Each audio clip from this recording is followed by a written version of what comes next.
500 years before the birth of Jesus, a God-realized being named Lao-tzu in ancient China dictated 81 verses, which are regarded by many as the ultimate commentary on the nature of our existence. This classic text of these verses, called the Tao Te Ching, or the Great Way, offers advice and guidance that is balanced, moral, spiritual, and always concerned with working for the good. I have reviewed hundreds of translations of the Tao Te Ching. In this book, I have written 81 distinct essays on how to apply the ancient wisdom of Lao-tzu to today's modern world. This work contains all 81 verses of the Tao, compiled from my researching of 10 of the most well-respected translations of this text, which has survived for more than 25 centuries. Each of the 81 chapters is designed for actually living the Tao, or the Great Way, today, and concludes with a section called Do the Tao Now. I spent an entire year reading, researching, and meditating on Lao-tzu's messages, practicing them each day, and ultimately writing down these insights as I felt Lao-tzu wanted you to know them. This is a work to be read slowly, one verse a day. As I say, this is a book that will forever change the way you look at your life. And the result will be that you'll live in a new world aligned with nature. Writing this book changed me forever. I now live in accord with the natural world and feel the greatest sense of peace I've ever experienced. I'm so proud to present this interpretation of the Tao Te Ching and offer you the same opportunity for change that it has brought to me. Change your thoughts. Change your life. Living the wisdom of the Tao Te Ching.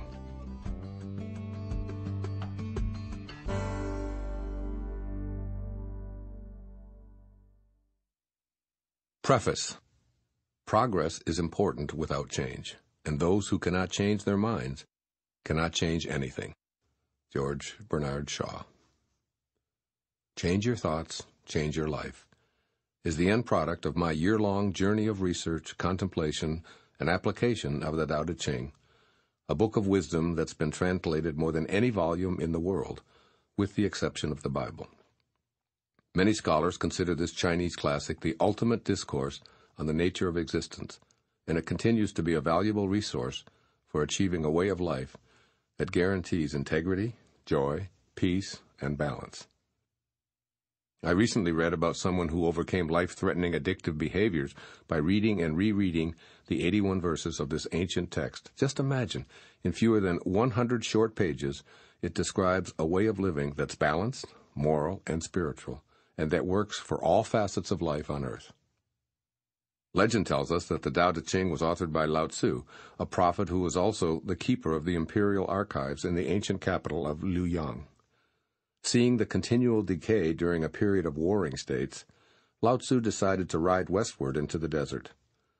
At what is called the Hangku Pass, a gatekeeper named Yin Si, knowing of Lao-tzu's reputation for being a man of wisdom, begged him to record the essence of his teachings.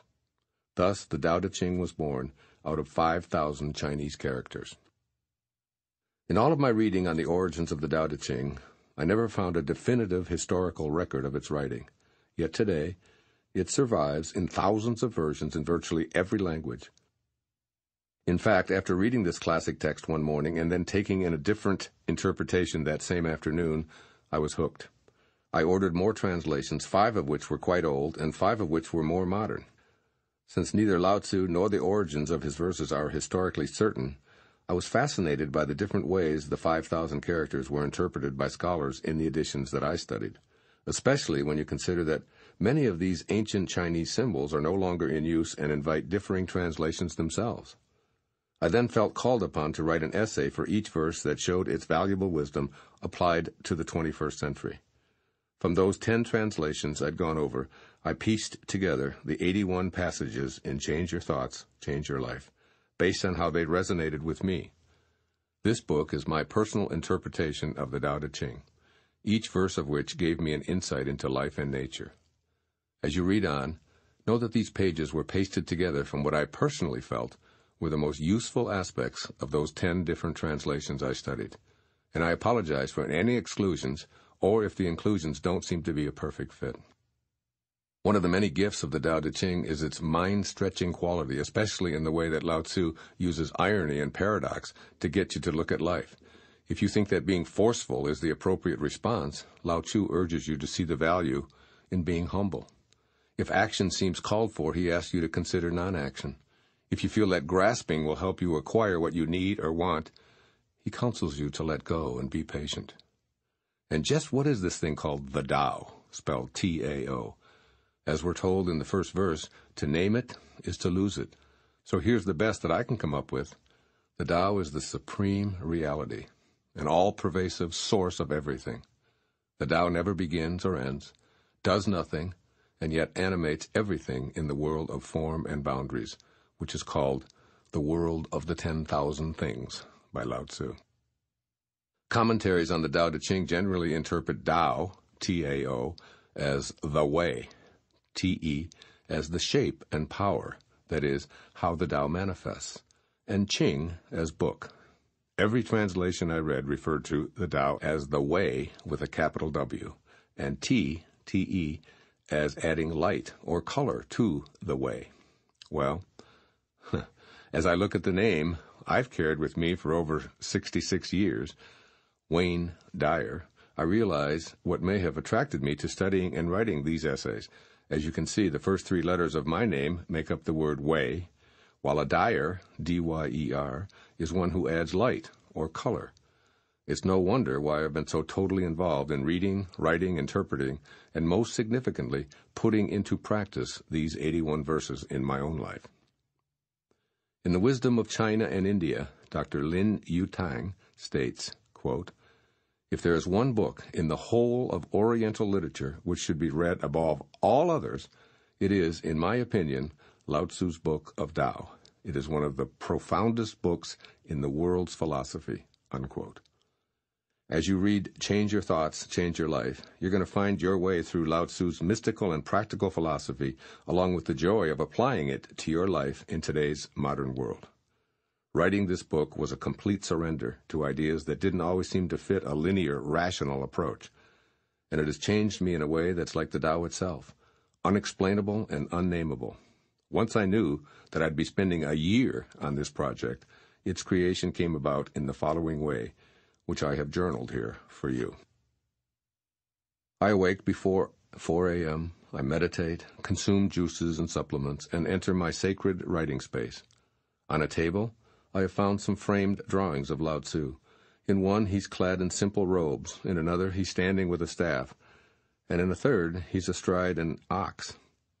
I ease into my work and read one verse of the Tao Te Ching, letting the words stay with me and inviting the forces of both the outer and the inner life to inform me. Some of the passages contain ideas that seem to be directed to political leaders, yet in all cases I keep the average reader in mind. In other words, I seek the wisdom for everyone, not just for those in positions of government or business. I jot down a few notes, and for the next 3 days I think about what Lao-tzu is offering. I invite the Tao to be with me throughout the day in all my activities as a background to the title of this book. Change your thoughts, Wayne, I tell myself, and watch how your life changes. And my thoughts do change. I feel the Tao with me, always there, always doing nothing, and always leaving absolutely nothing undone. As I'm now seeing, with a capital S, the landscape looks different. The people I see are godly creations who are ignoring their own nature, or even more poignantly, needily interfering in the affairs of others. I have a different perspective now. I feel more peaceful and patient. I keep being reminded of the cyclical nature of the world of the 10,000 things, and have powerful insights that change what I see. I know that we humans are like the rest of the natural world, and that sadness, fear, frustration, or any troubling feeling, they can't last. Nature doesn't create a storm that never ends. Within misfortune, good fortune hides. Following my days of thinking and then applying the wisdom of a particular verse, I look into the eyes of Lao-tzu's picture in the early morning, and I wonder, what did you mean? How does this apply here today to anyone who might want to live according to these majestic teachings? What happens next is just mind-blowing. It's that simple. Through the ages, through the atmosphere, through my purple pen and onto the page flows what I can only call automatic writing. I know I don't own it. I know I can't touch it, feel it, see it, or even name it. But the words arrive in the world of the 10,000 things. I'm grateful, bewildered, astonished, and overjoyed.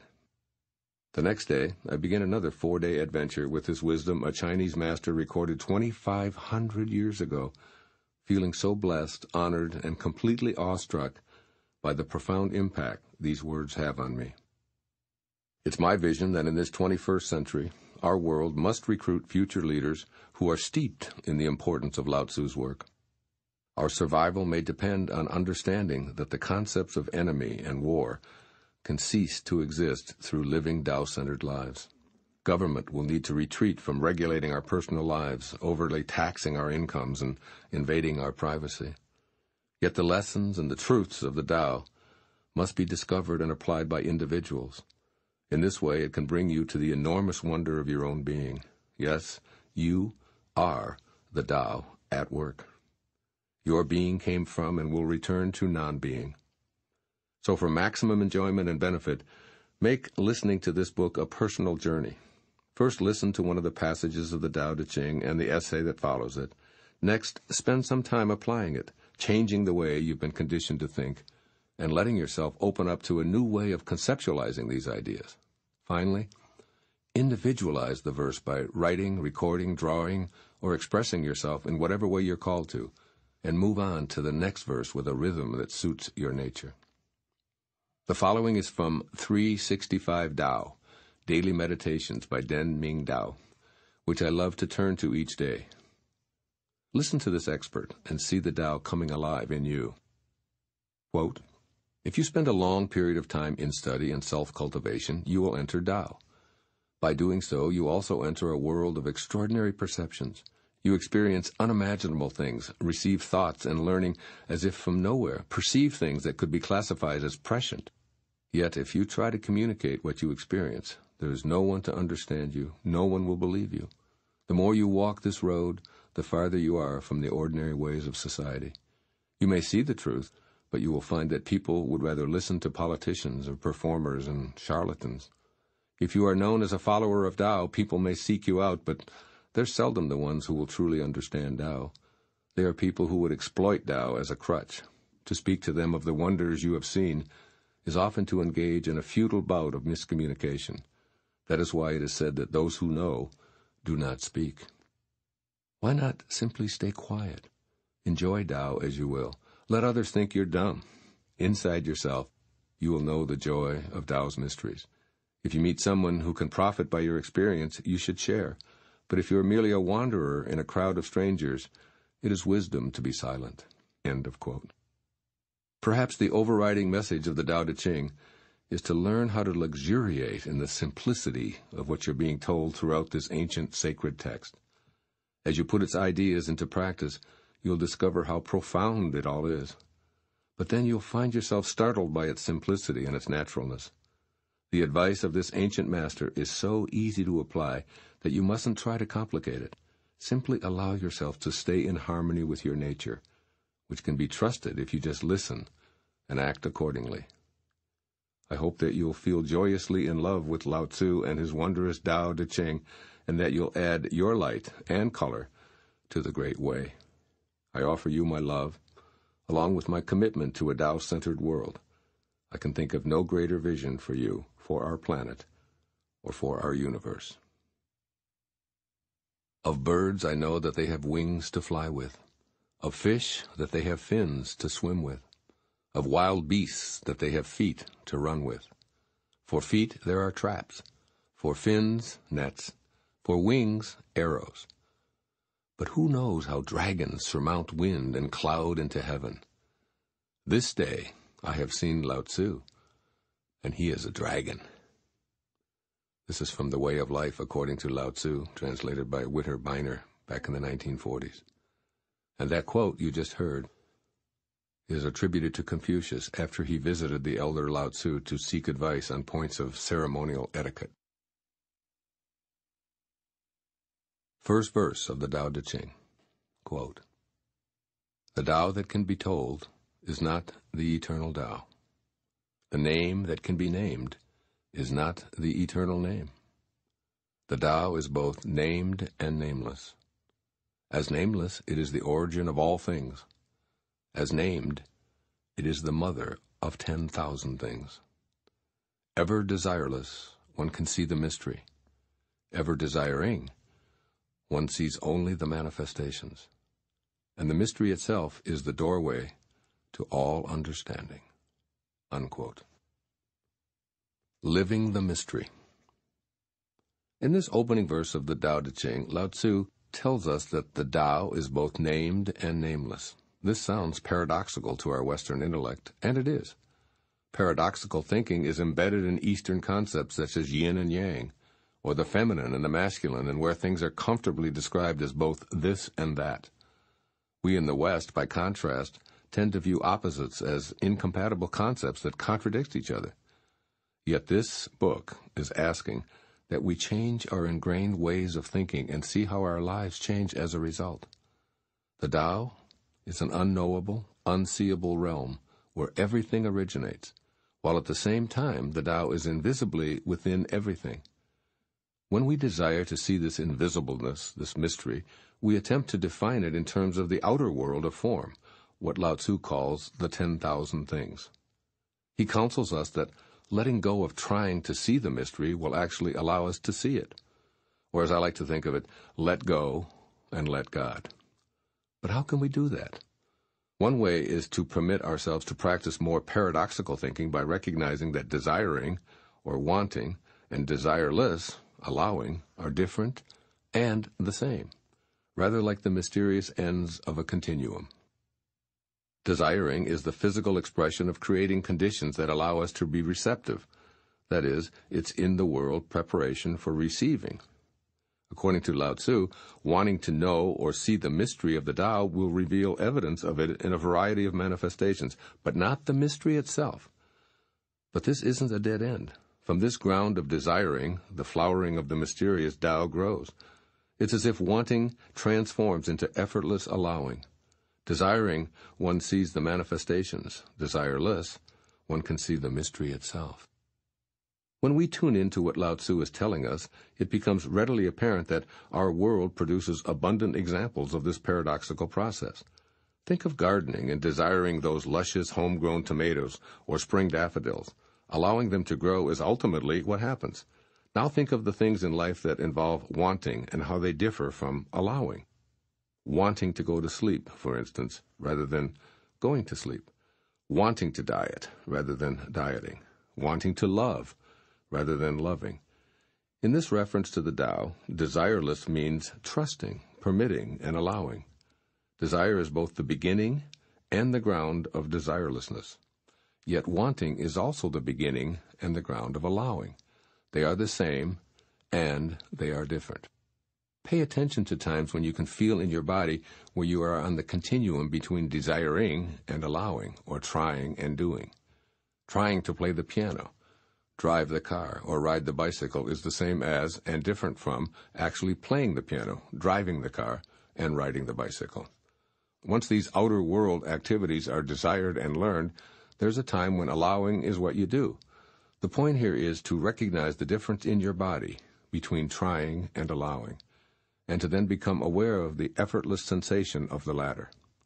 This practice will also lead to a greater awareness of the invisible mystery and the 10,000 things which are the visible phenomenon of our world. The 10,000 things that Lao-tzu refers to represent the categorized, classified, and scientifically named objects of the earth, which help us to communicate and identify what we're talking and thinking about. Yet for all our technological expertise and scientific categorization, we can never truly create a human eye or liver or even a grain of wheat for that matter.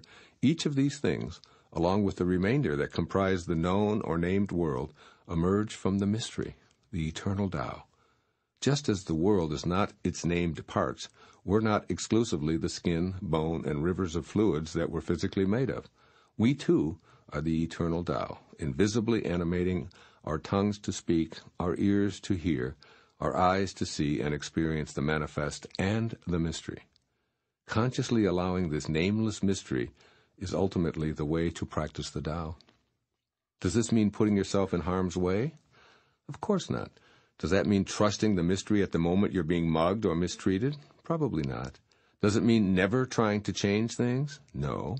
It does mean cultivating a practice of being in the mystery and allowing it to flow through you unimpeded. It means permitting the paradox of being in form at the same time that you allow the mystery to unfold. Do the Tao.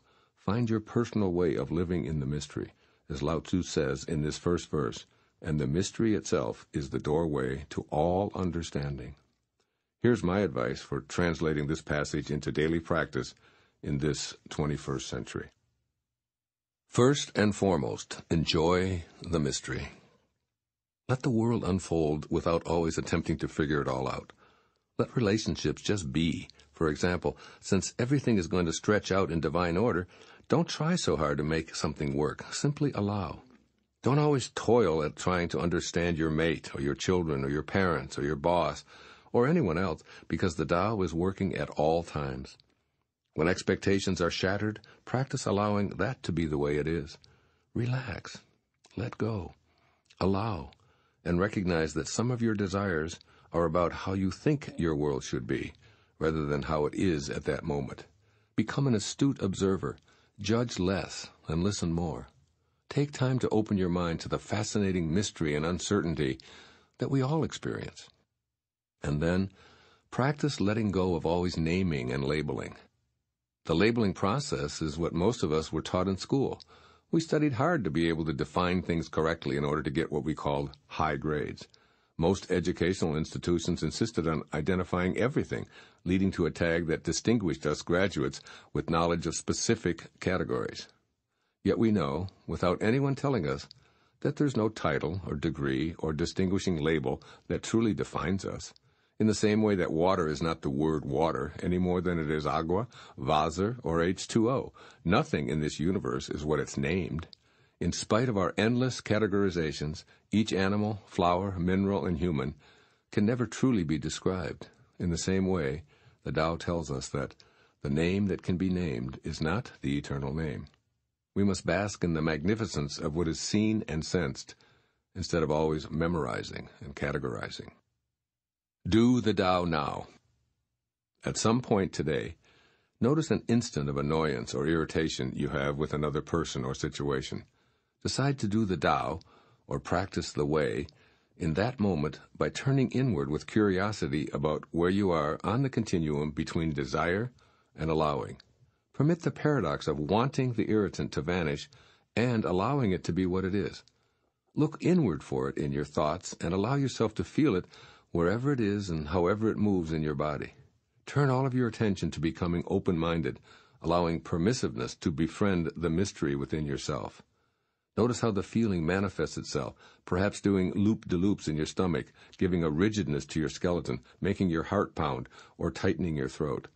Wherever it is, allow it as an enigmatic messenger within you, and give it non-judgmental attention. Notice the desire for the feeling to disappear, and allow it to be monitored compassionately by you. Accept whatever comes. Encounter the mystery within without labeling, explaining, or defending. It's a subtle distinction at first, which you must take personal responsibility for identifying. You alone can prepare the ground of your being for the experience of living the mystery. Second verse of the Tao Te Ching. Quote, "Under heaven all can see beauty as beauty, only because there is ugliness.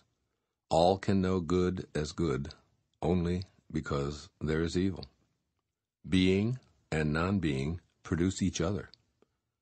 The difficult is born in the easy. Long is defined by short, the high by the low. Before and after go along with each other. So the sage lives openly with apparent duality and paradoxical unity. The sage can act without effort and teach without words, nurturing things without possessing them. He works, but not for rewards. He competes, but not for results. When the work is done, it is forgotten. That is why it lasts forever." Unquote. Living the paradoxical unity. The concept of something or someone being beautiful is grounded in a belief system that promotes duality and judgment. This way of thinking is prevalent and commonplace for just about everybody in our culture, perhaps even having some value in society. I encourage you to explore the concept of paradoxical unity in this second verse of the Tao Te Ching. By changing your thoughts, you can change your life and truly live the bliss of oneness. Has it ever occurred to you that beauty depends on something being identified as ugly? Therefore, the idea of beauty produces the idea of ugliness, and vice versa. Just think of how many concepts in this duality belief system depend on opposites. A person isn't tall unless there's a belief system that includes short. Our idea of life couldn't exist without that of death. Day is the opposite of night. Male is the antithesis of female. What if you instead perceived all as a piece or a glimpse of the perfection of oneness? I think this is what Lao-tzu is suggesting with his description of the sage who lives openly with apparent duality and paradoxical unity. Imagine the perfect oneness coexisting in the apparent duality, where opposites are simply judgments made by human minds in the world of the 10,000 things. Surely the daffodil doesn't think that the daisy is prettier or uglier than it is, and the eagle and the mouse have no sense of the opposites we call life and death. The trees, flowers, and animals know not of ugliness or beauty. They simply are, in harmony with the eternal Tao, devoid of all judgment. As the sage lives openly with apparent duality, he synthesizes the origin with the manifestation without forming an opinion about it. Living without judgment and in perfect oneness is what Lao-tzu invites his readers to do. He invites our wisdom to combine perceived opposites and live a unified life. The perfection of the Tao is allowing apparent duality while seeing the unity that is reality. Life and death are identical. Virtue and sin are judgments needing both to identify either. These are the paradoxes of a unified life. This is living within the eternal Tao. Once the dichotomies or pairs of opposites are transcended, or at least seen for what they are, they flow in and out of life like the tides. Practice being a living, breathing paradox every moment of your life. The body has physical boundaries, it begins and ends, and has material substance. Yet it also contains something that defies boundaries, has no substance, and is infinite and formless. You are both the Tao and the 10,000 things simultaneously. Let the contrasting and opposite ideas be within you at the same time. Allow yourself to hold those opposite thoughts without them canceling each other out. Believe strongly in your free will and ability to influence your surroundings, and simultaneously surrender to the energy within you. Know that good and evil are two aspects of a union. In other words, accept the duality of the material world while still remaining in constant contact with the oneness of the eternal Tao. The debilitating necessity to be right and make others wrong will soon diminish. I believe that Lao-tzu would apply the Tao Te Ching to today's world by suggesting the following. First, live a unified life. Enter the world of oneness with an awareness of the propensity to compartmentalize everything as good or bad, right or wrong, beautiful or ugly, are standards of the physical world, not the Tao. Contemplate the insight that duality is a mind game. In other words, people look the way they look, period. Criticism is not always necessary or helpful. See the unfolding of the Tao inside everyone, including yourself, and be at peace with what you observe. Be a good animal and move freely, unencumbered with thoughts about where you should be and how you should be acting. For instance, imagine yourself as an otter, just living your otterness. You're not good or bad, beautiful or ugly, a hard worker or a slacker. You're simply an otter, moving through the water or on the land freely, peacefully, playing and without judgment. When it's time to leave your body, you do so, reclaiming your place in the pure mystery of oneness. This is what Lao-tzu means when he says, when the work is done, it is forgotten. That is why it lasts forever. In other words, you don't have to leave your body to experience forever. It's possible to know your eternal self even in the embodied condition. When duality and judgment crop up, allow them to be a part of the perfect unity. When other people create dichotomies, you can always know oneness by practicing the Tao. Also, accomplish much by trying less. Effort is one piece of the whole. Another piece is non-effort. Fuse these dichotomies, and the result is effortless action without attachment to outcome.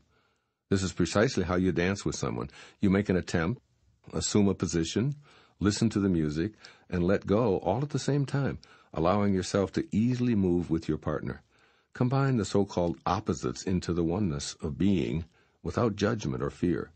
Labeling action as a fine effort implies a belief that trying hard is better than not trying.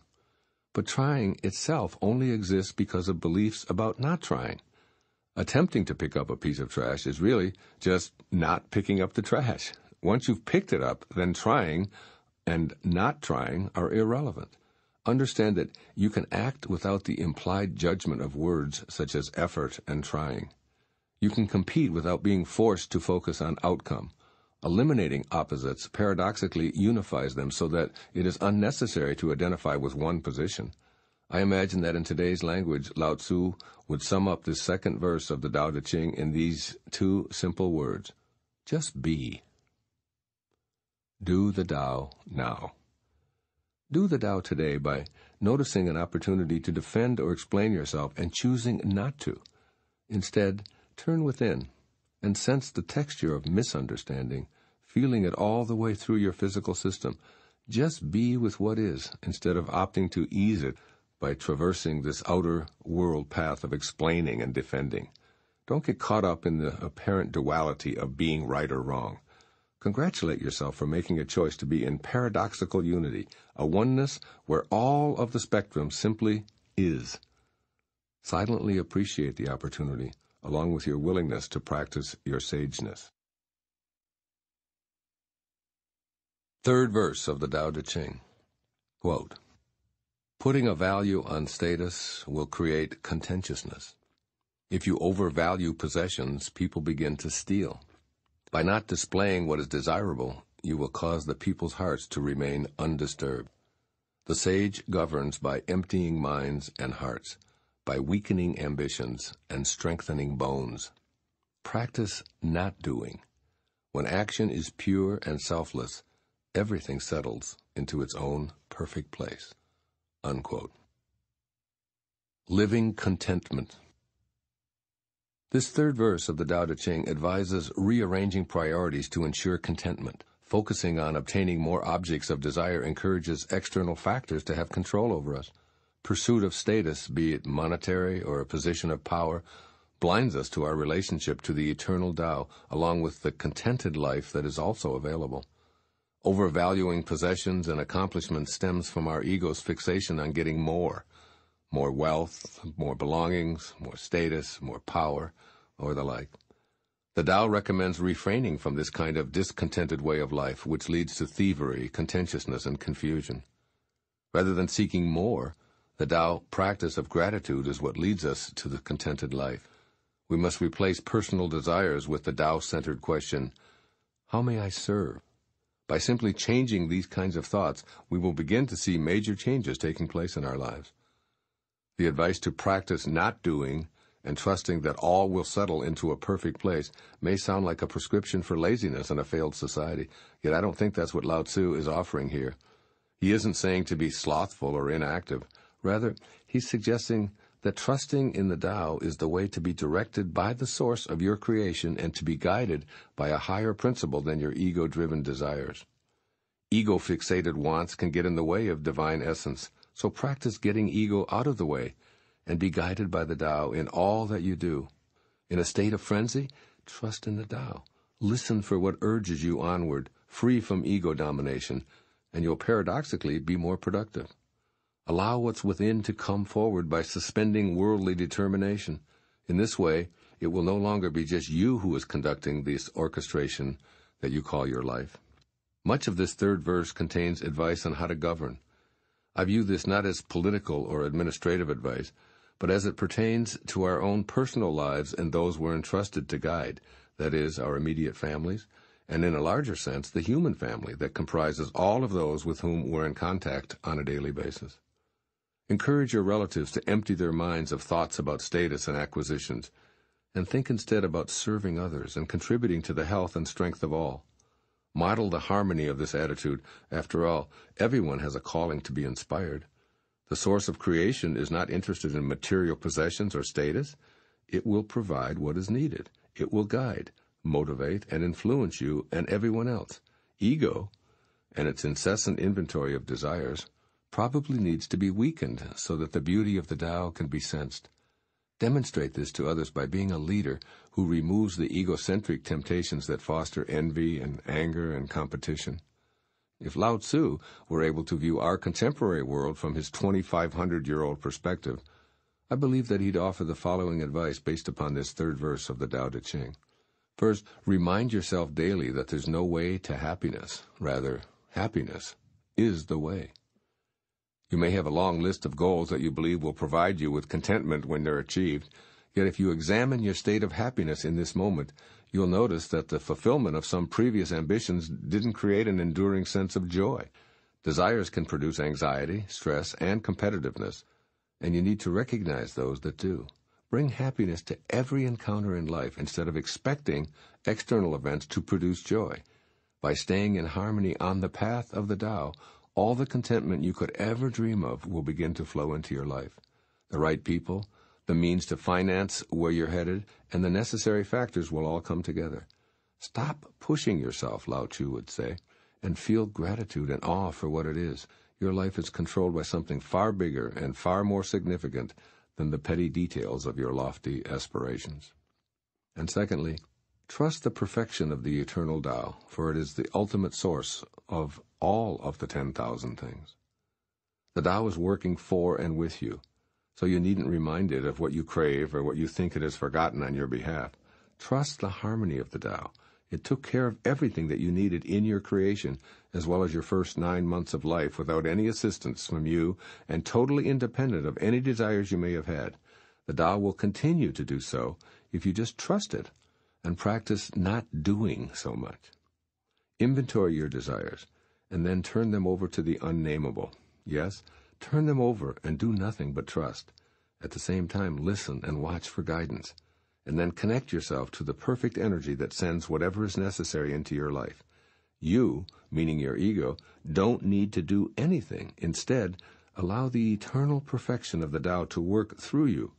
This is Lao-tzu's message for our world right now. Henry David Thoreau made the following observation in the middle of the 19th century as he wrote at Walden Pond, and I feel that it personifies this third verse of the Tao Te Ching. Quote, "Let us spend one day as deliberately as nature, and not be thrown off the track by every nutshell and mosquito's wing that falls on the rails. If the engine whistles, let it whistle till it is hoarse for its pains. If the bell rings, why should we run? I've always been regretting that I was not as wise as the day I was born." End of quote. Trust in your essential sageness. Don't let desires obscure your eternal connection to the Tao. Do the Tao now. Watch for an opportunity today to notice that you're planning on buying something. Choose to do the Tao and listen for guidance. Be grateful that you have the choice to make the purchase. Then practice listening to yourself and not doing. Through your feelings, the Tao will reveal the way for you in that moment. Trust it. You might be guided to buy the item and savor it with gratitude, or donate it, or procure one for you and one for someone else, or even to give the money to a charity instead of getting the item, or refrain from obtaining it altogether. Practice doing the Tao in everyday situations, and you'll know contentment in a deeper sense. As this verse says, when action is pure and selfless, everything settles into its own perfect place. Now that's my definition. Fourth verse of the Tao Te Ching. Quote, "The Tao is empty but inexhaustible, bottomless, the ancestor of it all. Within it, the sharp edges become smooth, the twisted knots loosen, the sun is softened by a cloud, the dust settles into place. It is hidden but always present. I do not know who gave birth to it. It seems to be the common ancestor of all, the father of things." End quote. Living infinitely. The Tao is the source of all life, yet it is empty and limitless and cannot be constrained, quantified, or measured. This life-giving energy of creation provides a profound source of joy that's accessible at all times. If you live from an infinite perspective, You'll relinquish the idea that your own identity is the physical body in which you progress from birth to death. In your totality, you're an infinite being disguised as a person existing in the world of sharp edges and twisted knots, as this verse refers to. Coalescing within and around you at all times is the invisible, life-giving force of the Tao. It is inexhaustible. It is bottomless. It cannot be depleted. This fourth verse of the Tao invites you to consider rearranging your thoughts about who you are. It seems to be saying that cultivating an awareness of the infinite aspect of yourself is the way to tap into the limitless source of creative energy that flows through you. For example, you may want to help some less fortunate people improve their day-to-day existence, but you don't believe that you have the time or the energy to do so because of who you are and what you're presently doing. As you relax your hold on the idea of yourself as the job you do or the life you're living, and seek to acquaint yourself with the limitless creative energy that's a part of you, the time and energy you require will appear. Imagine yourself helping others, guided by the infinite aspect of yourself, will generate behavior and actions that complement your vision through the common ancestor of the Tao. Ultimately, you'll cultivate an absolute knowing that whatever assistance you need is right here and right now, in front of, in back of, above, and below you. It is empty, yet very much present. It is, as Lao-tzu reminds you, inexhaustible, bottomless, the ancestor of it all. Awareness of the omnipresence of the Tao means that thoughts of shortages or lacks aren't prevalent. Beliefs such as, "There's no way this will happen, it's not my destiny," or "with my luck, things could never work out," cease to be entertained. Instead, you begin to expect that what you imagine for yourself is not only on its way, it's already here. This new self-portrait based on the cooperative presence of the invisible Tao elevates you to living an inspired life, that is, one of being in spirit, or in unending touch with the Tao.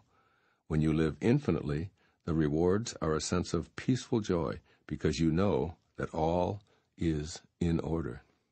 This is what I imagine Lao-tzu's ancient words mean in our modern era.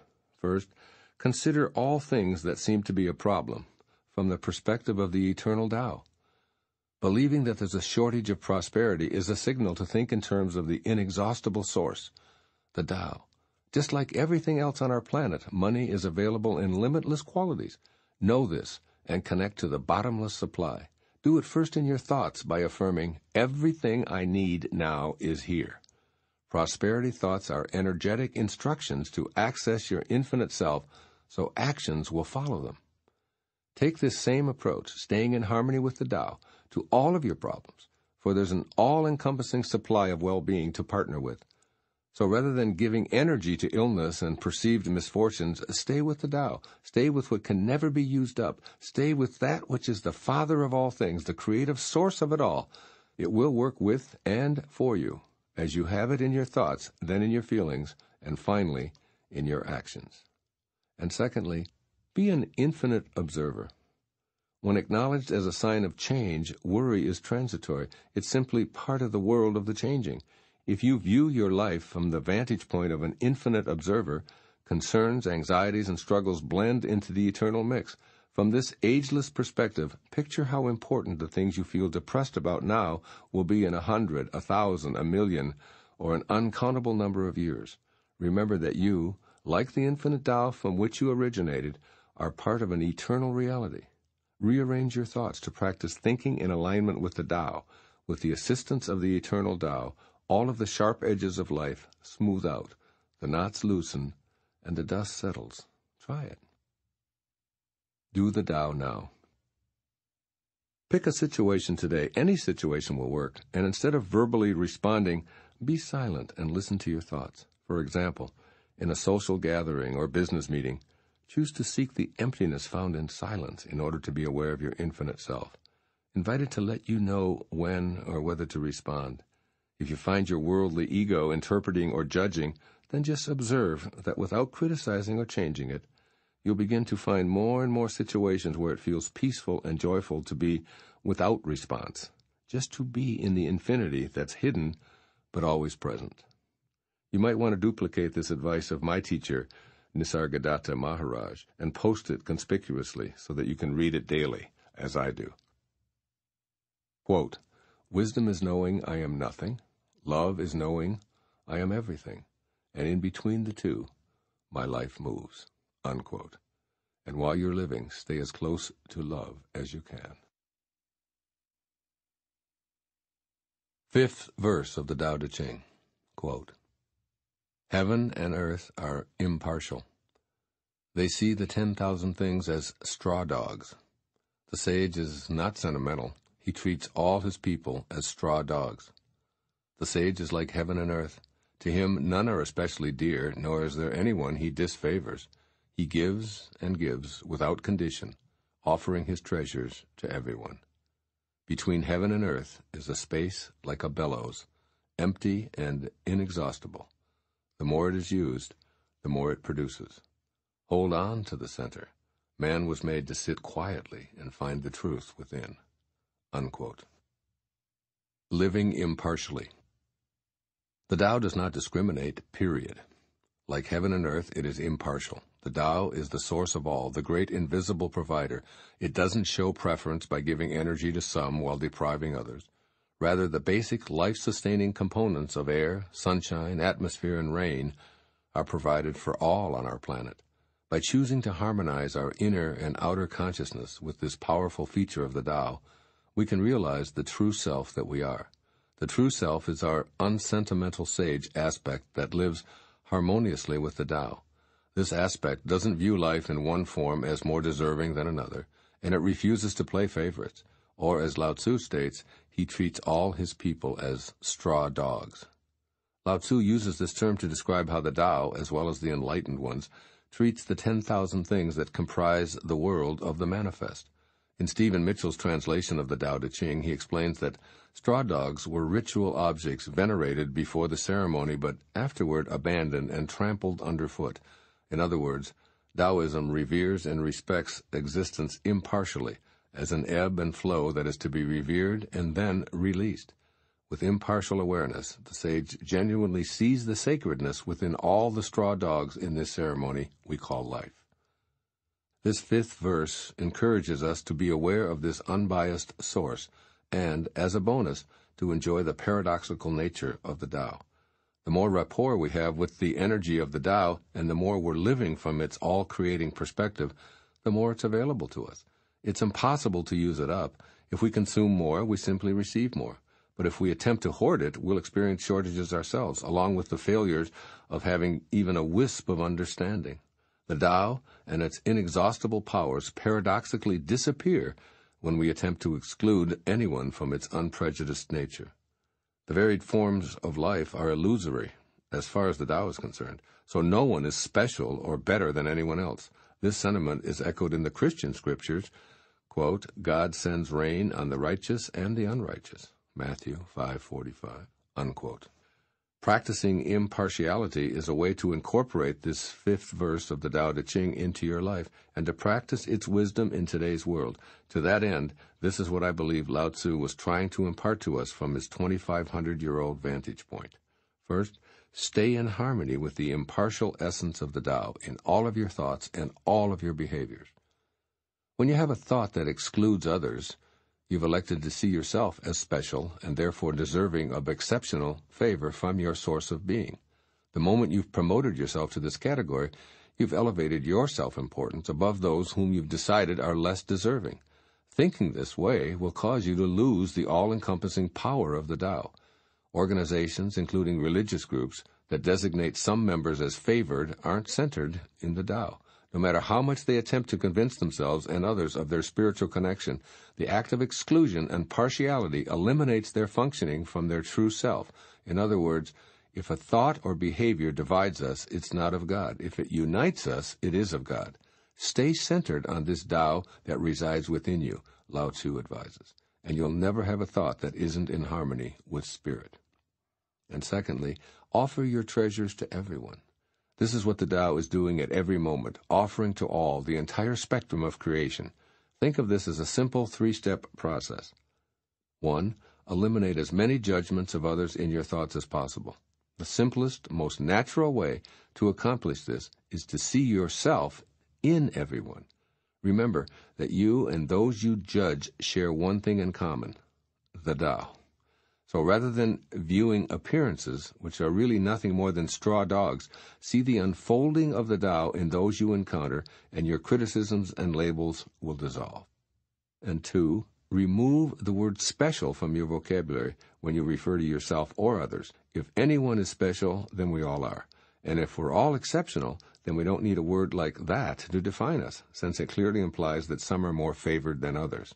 And 3, finally, implement the third step of this process by extending generosity through living the Tao impartially and connecting with the inner space of being the Tao. In this space, you'll be able to be unbiased about your possessions, recognizing that they're not exclusively yours, but are rather a part of the entirety. By unconditionally sharing and giving, you'll thrill at the experience of living the Tao and being unprejudiced. The Tao is your truth. It resides within you. Quietly be in the peace and joy of connecting with the inexhaustible Tao. Do the Tao now. As many times as possible today, decide to approach interactions or situations involving other people with a completely fair mindset, which you allow and trust to guide your responses. Do this as often as you can for an entire day with individuals, groups, friends, family members, or strangers. Create a short sentence that you silently repeat to continuously remind yourself that you're approaching this situation with an unbiased attitude, such as, "Guide me right now, Tao. Holy Spirit, guide me now," or "Holy Spirit, help us now." Keeping this brief sentence on a loop in your mind will prevent judgment from habitually surfacing. But even more appealing is the feeling of relaxation and openness to whatever wants to happen in those moments of impartiality. 6th verse of the Tao Te Ching. Quote, "The spirit that never dies is called the mysterious feminine. Although she becomes the whole universe, her immaculate purity is never lost. Although she assumes countless forms, her true identity remains intact. The gateway to the mysterious female is called the root of creation. Listen to her voice. Hear it echo through creation. Without fail, she reveals her presence. Without fail, she brings us to our own perfection. Although it is invisible, it endures. It will never end." Unquote. Living creatively. In this 6th verse, Lao-tzu refers to an eternal and indescribable force of creation that continuously gives birth to new life. He tells us that this mysterious female energy continually reveals itself in perfection, and he invites us to an awareness of that voice of creation echoing throughout life in a myriad of ways. Living creatively is how I describe existing with a conscious awareness of the presence of this feminine principle. This mysterious female is always birthing, and the Tao Te Ching speaks of the gateway to her as the root of creation. It's telling us that we have the ability to tap into this unlimited field and co-create, or as I've said, live creatively through the Tao. The never-dying formative energy is both our heritage and our destiny, functioning whether we're conscious of it or not. What awareness accomplishes through practicing the Tao is to let us participate in the process, which in turn leads us toward the wholeness that is our ultimate earthbound task. Although his writings are almost 3,000 years old, Lao-tzu is offering 21st century advice here with a message that's as timeless and never-ending as the Tao itself. Words may change, but be assured that the feminine energy can and will bring you to your own perfection. If you choose to be aware of the inherent creativity that resonates deep within you, where the invisible Tao sings the loudest, you'll assist the birthing of new ideas, new accomplishments, new projects, and new ways of understanding your life. In Deng Ming Dao's 365 Tao Daily Meditations, the divine feminine energy is equated with the sound of birds soaring and gliding over a vast landscape. Quote, "You can feel this in your life. Events will take on a perfect momentum, a glorious cadence. You can feel it in your body. The energy will rise up in you in a thrilling crescendo, setting your very nerves aglow. You can feel it in your spirit. You will enter a state of such perfect grace that you will resound over the landscape of reality like an ephemeral bird song. When Tao comes to you in this way, ride it for all that you are worth. Don't interfere. Don't stop. Don't try to direct it. Let it flow and follow it as long as the song lasts. Follow. Just follow. End quote. Here are some thoughts for living creatively. First, know that you are a divine creation birthed not by your parents, but by the great spiritual divine mother, the Tao. When you're in touch with the energy of your origin, you offer the world your authentic intelligence and talents and behaviors. You're co-creating with the you that originated in the Tao and the very measure of your essence. The Tao is not confused about what to create and how to go about it, as this is your legacy from the mysterious feminine. Listen to your inner callings. Ignore how others might want to direct your life energies, and allow yourself to radiate outward what you feel so profoundly and deeply within yourself. There is a reservoir of talent, ability, and intelligence inside of you that's as endless and inexhaustible as the Tao itself.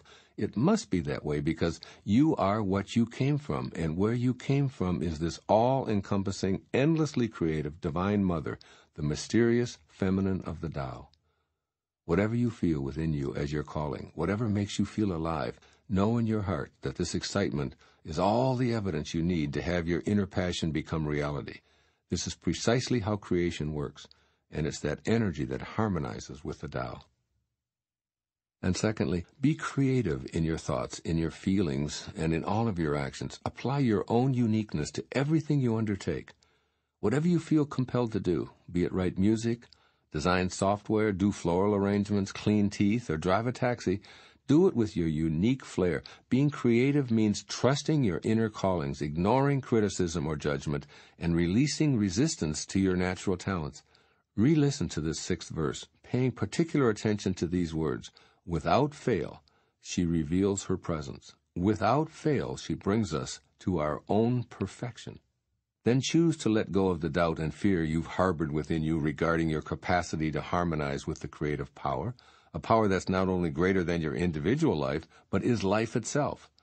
As the great 14th century Sufi poet Hafiz reminds all of us, quote, just sit there right now. Don't do a thing. Just rest. For your separation from God, from love, is the hardest work in this world. Unquote. When you reconnect to your Divine Mother, you'll be living creatively. You will, in fact, be living the Tao. Do the Tao now. Today, notice babies and small children. Look for the mysterious feminine nature in little boys and girls who haven't yet become so attuned to cultural and societal demands that their true selves are hidden. Can you see some whose inherent nature is intact? Notice what seems to be their natural character or their gift from the Tao. Then try to recall yourself as a child, when the natural, Tao-given self was unaware of the ego self, the time before you believed that acquisitions or power were important. Who were you? Who are you now? Yes, today, spend a few moments with a young child and contemplate his or her connection to the Tao and how it unfolds perfectly, without any interference. 7th verse of the Tao Te Ching. Quote, Heaven is eternal, the earth endures. Why do heaven and earth last forever? They do not live for themselves only. This is the secret of their durability. For this reason, the sage puts himself last, and so ends up ahead. He stays a witness to life, so he endures. Serve the needs of others, and all your own needs will be fulfilled. Through selfless action, fulfillment is attained. Unquote. Living beyond ego. The opening line of this 7th verse of the Tao Te Ching is a reminder that the Tao, the source of heaven and earth, is eternal. By extension, the original nature of life is everlasting and enduring. There is a quality that supports this durability, and that quality responds when we live from our Tao center, rather than from our worldly ego center.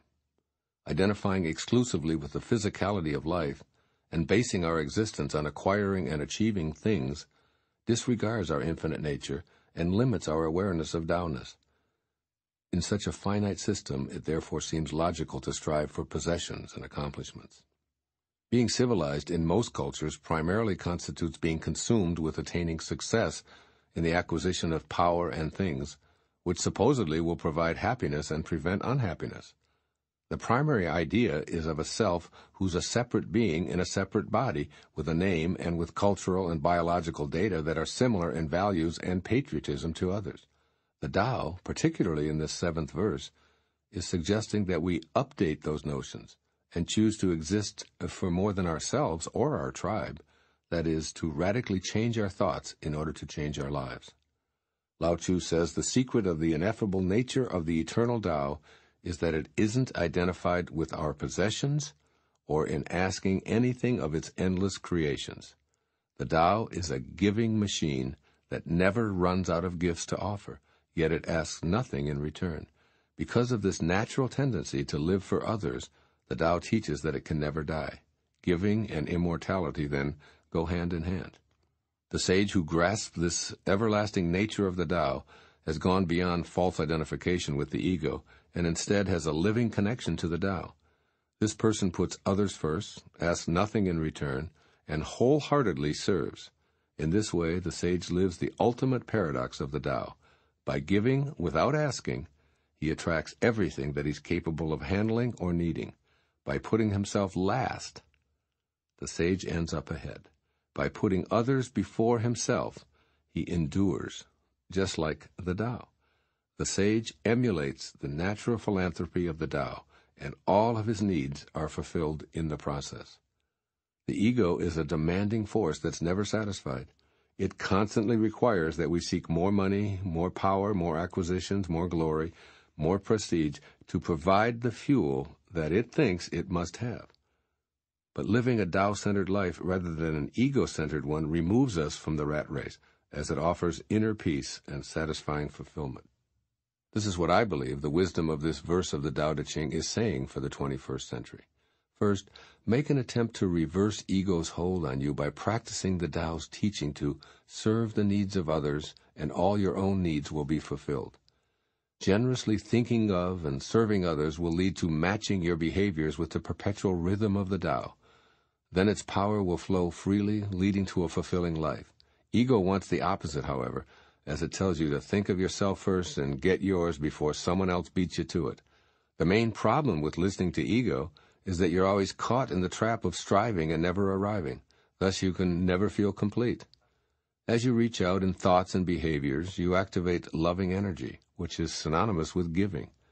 Put others ahead of you in as many ways as possible by affirming, I see the sacred, invisible source of all in its eternal state of giving, and asking nothing in return, I vow to be this too in my thoughts and in my behaviors. When you're tempted to focus on your personal successes and defeats, shift your attention in that very moment to a less fortunate individual. You'll feel connected to life as well as more satisfied than when you're dwelling on your own circumstances. Imagine what it would be like if you dismissed ego's hold on you, serving others, and watching how all that you give returns to you tenfold.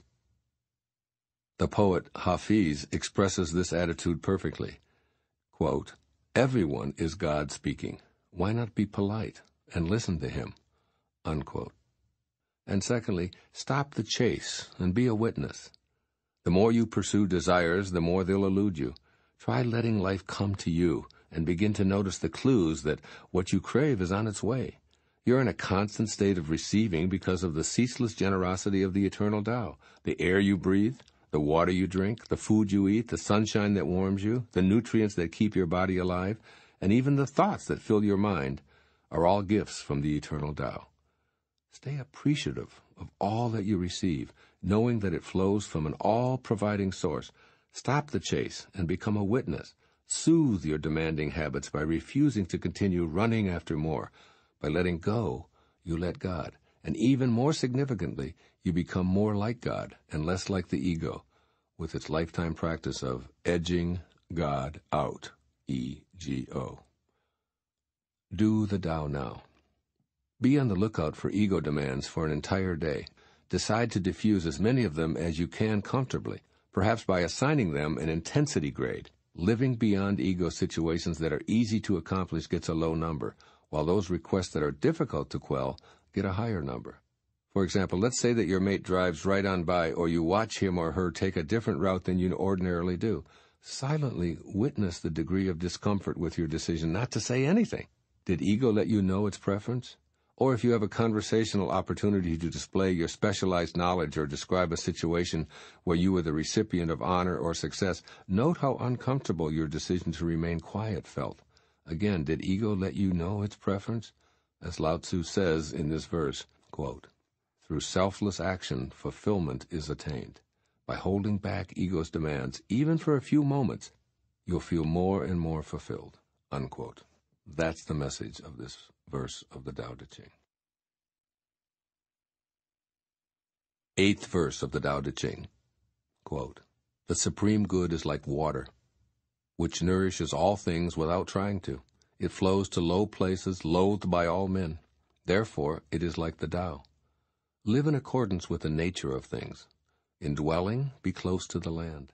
In meditation, go deep in the heart. In dealing with others, be gentle and kind. Stand by your word. Govern with equity. Be timely in choosing the right moment. One who lives in accordance with nature does not go against the way of things. He moves in harmony with the present moment, always knowing the truth of just what to do." Unquote. Living in the flow. The Tao and water are synonymous, according to the teachings of Lao-tzu. You are water. Water is you. Think about the first 9 months of your life after conception. You lived in and were nourished by amniotic fluid, which is truly unconditional love flowing into you, flowing as you. You are now 75% water, and your brain is 85% water, and the rest is simply muscled water. Think about the mysterious, magical nature of this liquid energy that we take for granted.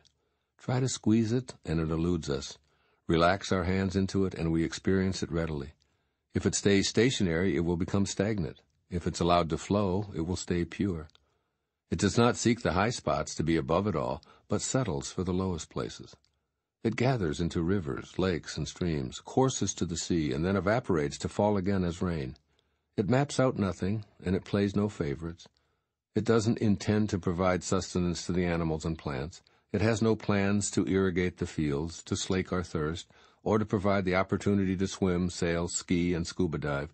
These are some of the benefits that come naturally from water simply doing what it does and being what it is. The Tao asks you to clearly see the parallels between you and this naturally flowing substance that allows life to sustain itself. Live as water lives, since you are water.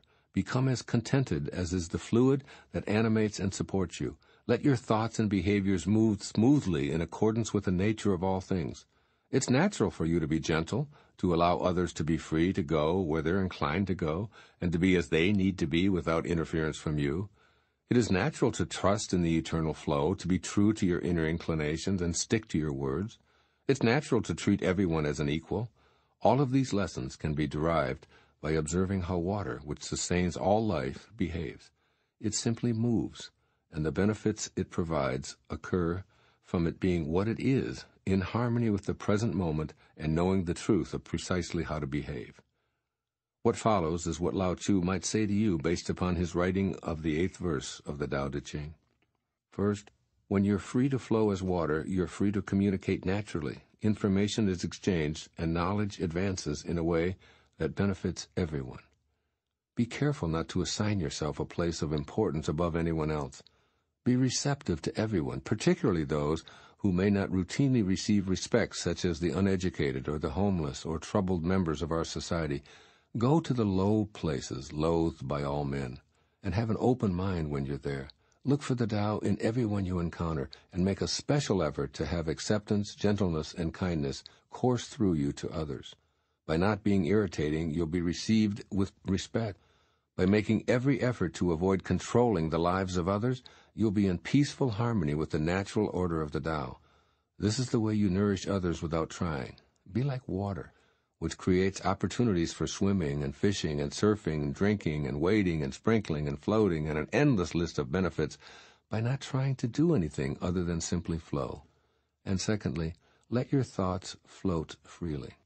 Forget about fighting life or trying to be something else. Rather, allow yourself to be like the material compound that comprises every aspect of your physical being.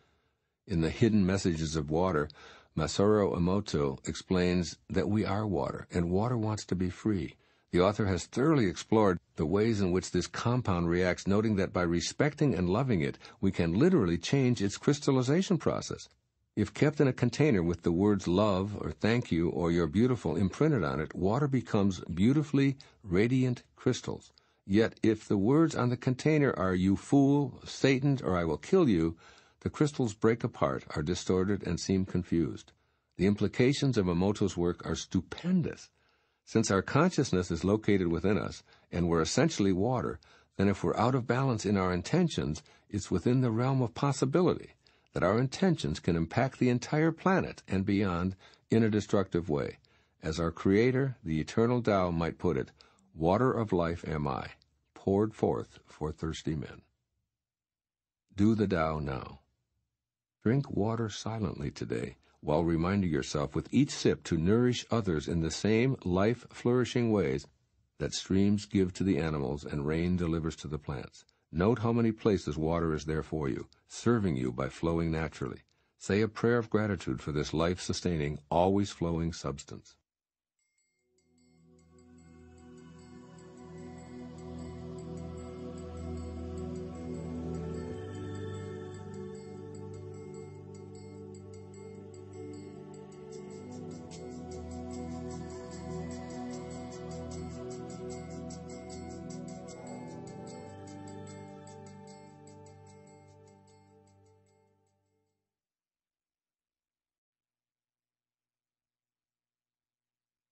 Ninth verse of the Tao Te Ching.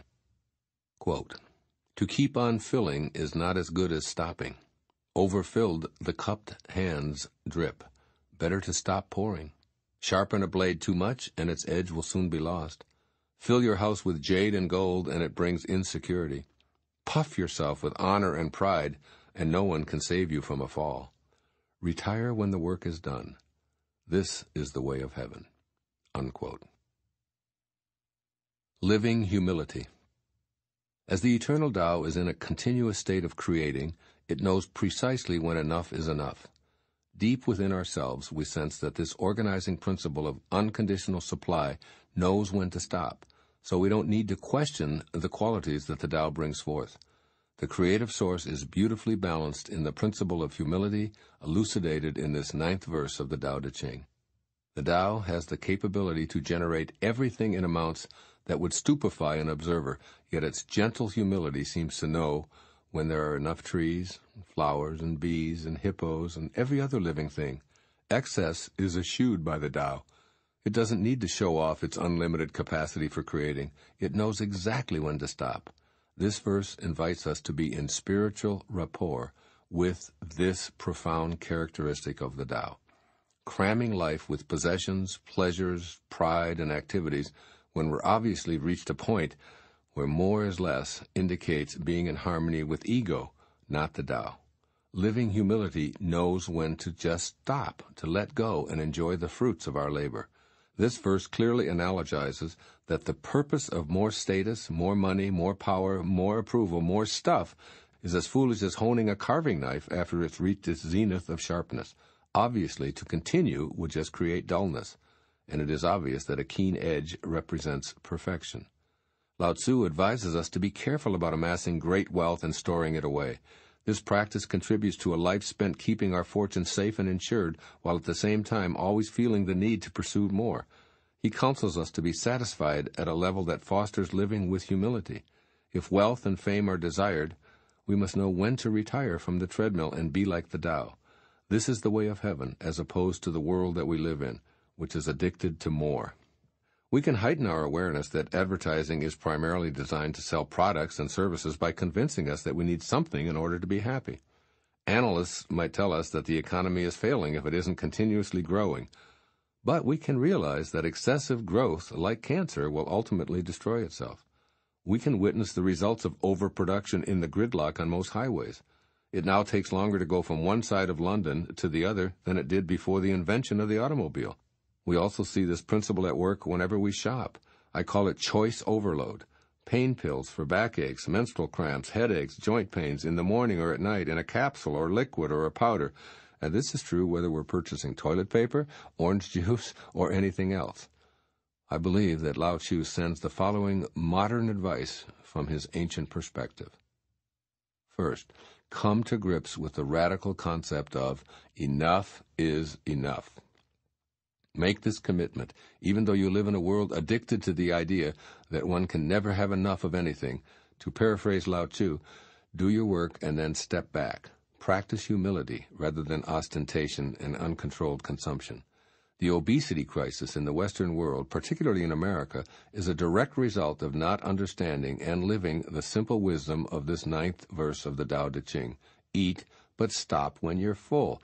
To continue stuffing food into a satiated body is to be trapped into believing that more of something is the cause of your happiness. And this is true of overly filling yourself with any artificial symbol of success. Think instead of the infinite wisdom of the Tao, which says, to keep on filling is not as good as stopping. Enough is not only enough, it is in alignment with the perfection of the eternal Tao. And secondly, seek the joy in your activities rather than focusing on ego's agenda. Ego wants you to gather more and more rewards for your actions. If you're in a state of loving appreciation in each of your present moments, you're letting go of the absurd idea that you're here to accumulate rewards and merit badges for your efforts. Seek the pleasure in what you're doing rather than how it might ultimately benefit you. Begin to trust in that infinite wisdom that birthed you into this material world.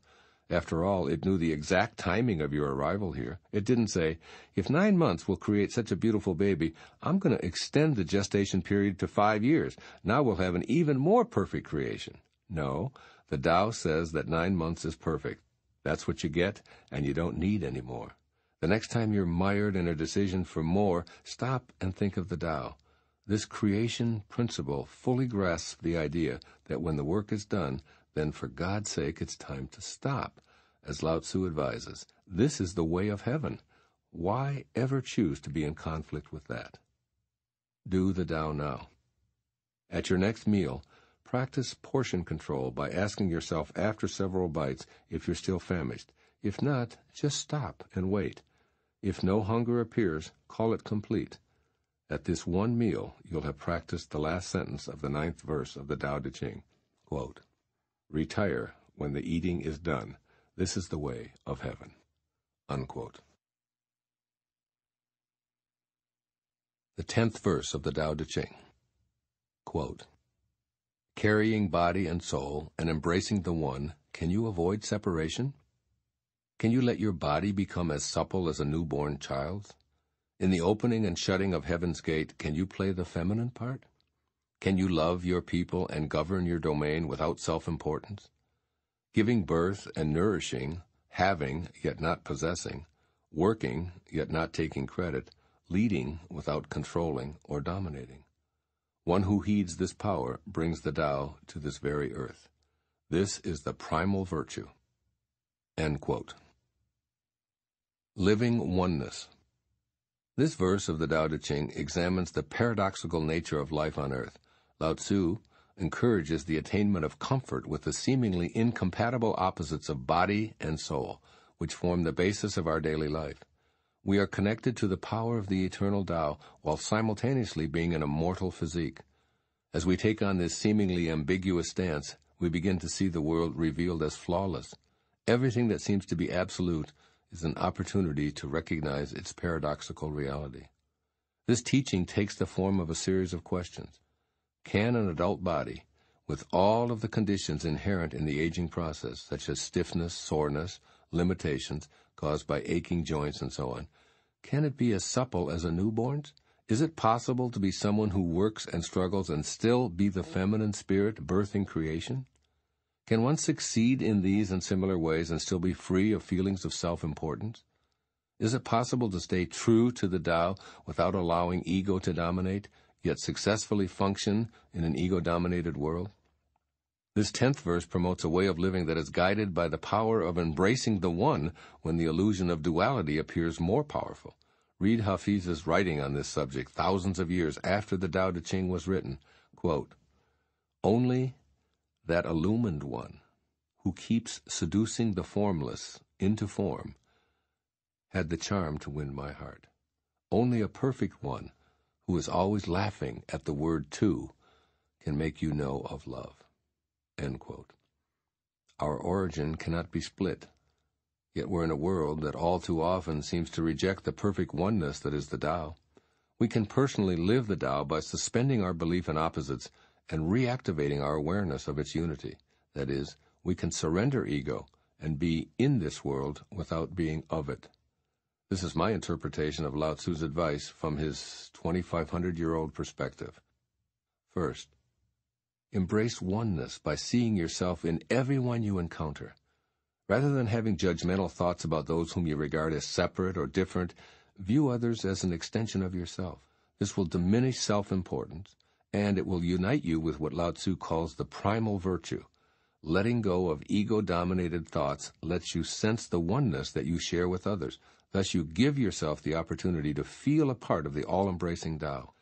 Practice inner awareness whenever you feel yourself about to criticize anyone or any group. News reports designed to encourage your sense of separateness or superiority in relation to others can be a perfect time to do this. Find yourself as one of them. In situations where you're expected to hate an assumed enemy, stop yourself from these judgments and walk an imaginary mile or two in their shoes. Do so with all forms of life, even the plant world. See yourself in everyone and all creations, noting the Tao in this simple observation: we are the world. And secondly, take pleasure from what you possess without being attached to these things. Let go of your identification with your stuff and with your accomplishments. Try instead to enjoy what you do and all that flows into your life simply for the pleasure of doing and observing the flow itself. You literally own nothing and no one. All that is composed will decompose. All that is yours will leave and become someone else's. So step back a bit and allow yourself to be an observer of this world of form. Becoming a detached witness will put you into a state of bliss while loosening your tight grip on all of your possessions. It is in this releasing process that you'll gain the freedom to live out what the Tao is always teaching by example. Do the Tao now. Today, practice seeing oneness where you've previously seen two-ness or separation. Feel the invisible energy that beats your heart, and then notice it beating the heart of every living creature all at once. Now feel the invisible energy that allows you to think, and sense it doing the same for every being currently alive. Contemplate these words from the Gospel of Thomas. His disciples said to him, "When will the kingdom come?" And Jesus said, "It will not come by looking outward. It will not say, 'Behold this side,' or 'Behold that one.' Rather, the kingdom of the Father is spread out upon the earth, and men do not see it. Today, know that practicing oneness thinking will help you see that kingdom." The 11th verse of the Tao Te Ching. Quote, 30 spokes converge upon a single hub. It is on the hole in the center that the use of the cart hinges. Shape clay into a vessel, it is the space within that makes it useful. Carve fine doors and windows, but the room is useful in its emptiness. The usefulness of what is depends on what is not. Unquote. Living from the void. In this thought-provoking 11th verse of the Tao Te Ching, Lao-tzu cites the value of an emptiness that often goes unnoticed. He explains this idea with images of the hole in the center of a hub, the space within a clay vessel, and the interior area of a room, concluding that the usefulness of what is depends on what is not. In other words, separated parts lack the usefulness that the center contributes. This passage invites us to live from the invisible void that's at the core of our being, that is, to change how we think about it. Consider the paradoxical term non-being as you ponder your own beingness. You're comprised of bones and organs and rivers of fluids that are encapsulated by a huge sheet of skin molded to hold you together. There's definitely a distinctive quality of beingness that is you in this arrangement of bodily parts. Yet, if it were possible to disassemble you and lay all of your still functioning physical components on a blanket, there would be no you. Although all of the parts would be there, their usefulness depends on a non-beingness, or in Lao-tzu's words, what is not. Imagine lining up the walls of the room you're presently in with all of the elements present. Without the space of the center, it's no longer a room, even though everything else is the same. A clay pot is not a pot without the emptiness that the clay encapsulates. A house is not a house if there's no inner space for the exterior to enclose. A composer once told me that the silence from which notes emerge is more important than the note itself.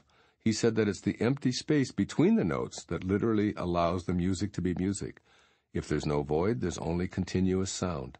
You can apply this subtle awareness to everything that you experience in your daily life.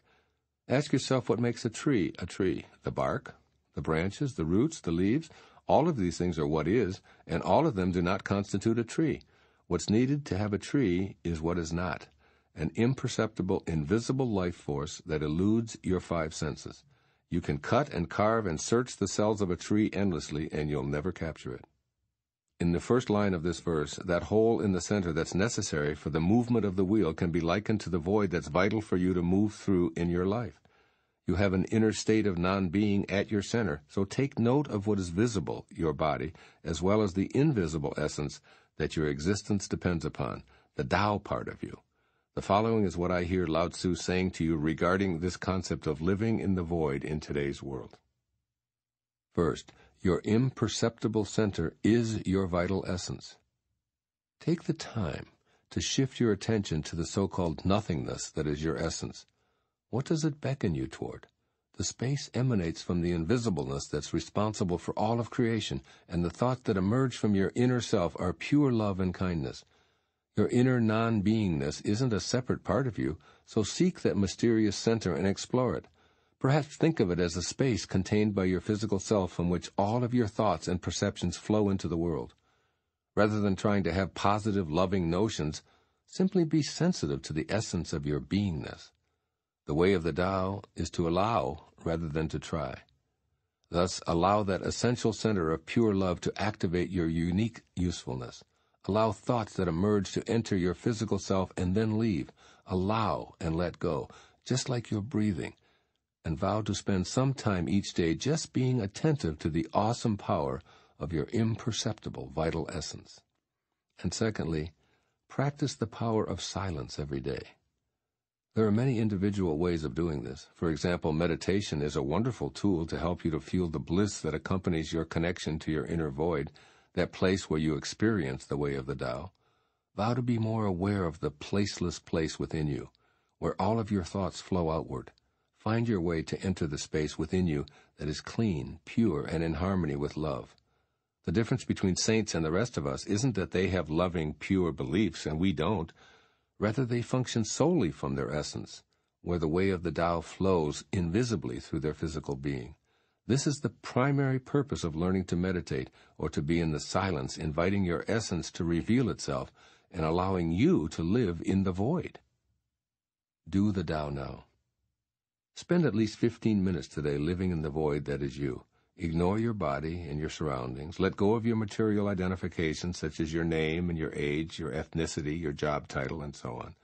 And just be in that space between, that void which is absolutely crucial to your very existence. Look out at your world from what is not, and appreciate that your very usefulness as a material being is completely dependent upon this void. Work today on befriending this what is not part of you.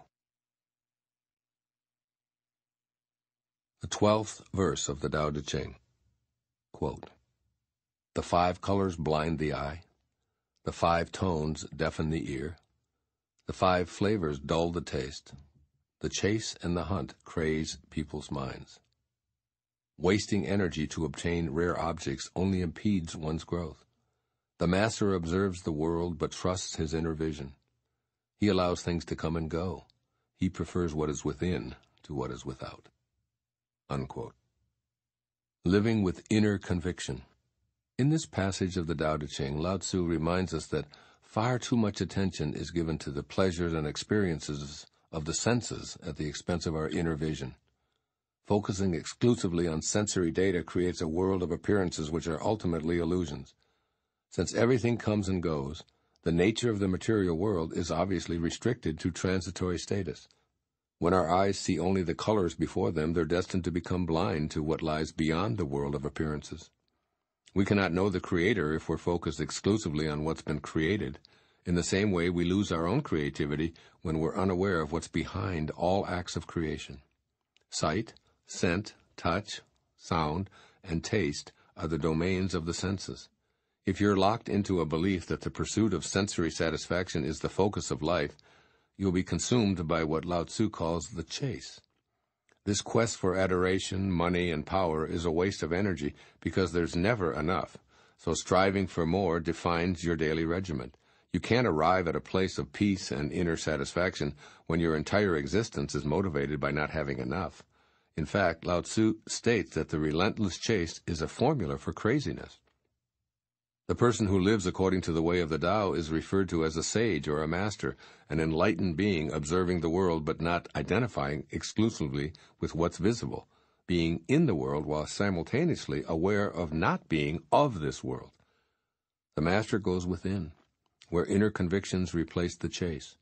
In silence, sustenance is enjoyed beyond the dictates of the palate. From an inner perspective, nothing more is needed. Aware of his or her infinite nature, the sage has the realization that this is a temporary world of physical appearances, which includes the body that he or she arrived in and will leave in. The master sees the folly of appearances and avoids the seductive lure of acquisitions and fame. I believe that our ancient friend and teacher Lao-tzu wanted to convey these simple truths when he dictated the 12th verse of the Tao Te Ching. First, extend your perspective beyond the sensory level. Your inner conviction knows that a rose is more than a flower, as it offers a pleasant fragrance and velvety petals. Use that knowing to perceive the creative invisible force that brings an intricate blooming miracle from nowhere to now here. Experience the essence of the Creator who allowed this blossoming masterpiece to emerge from a tiny seed. Note that the seed arrived from what we can only refer to as the world of formless nothingness or spirit.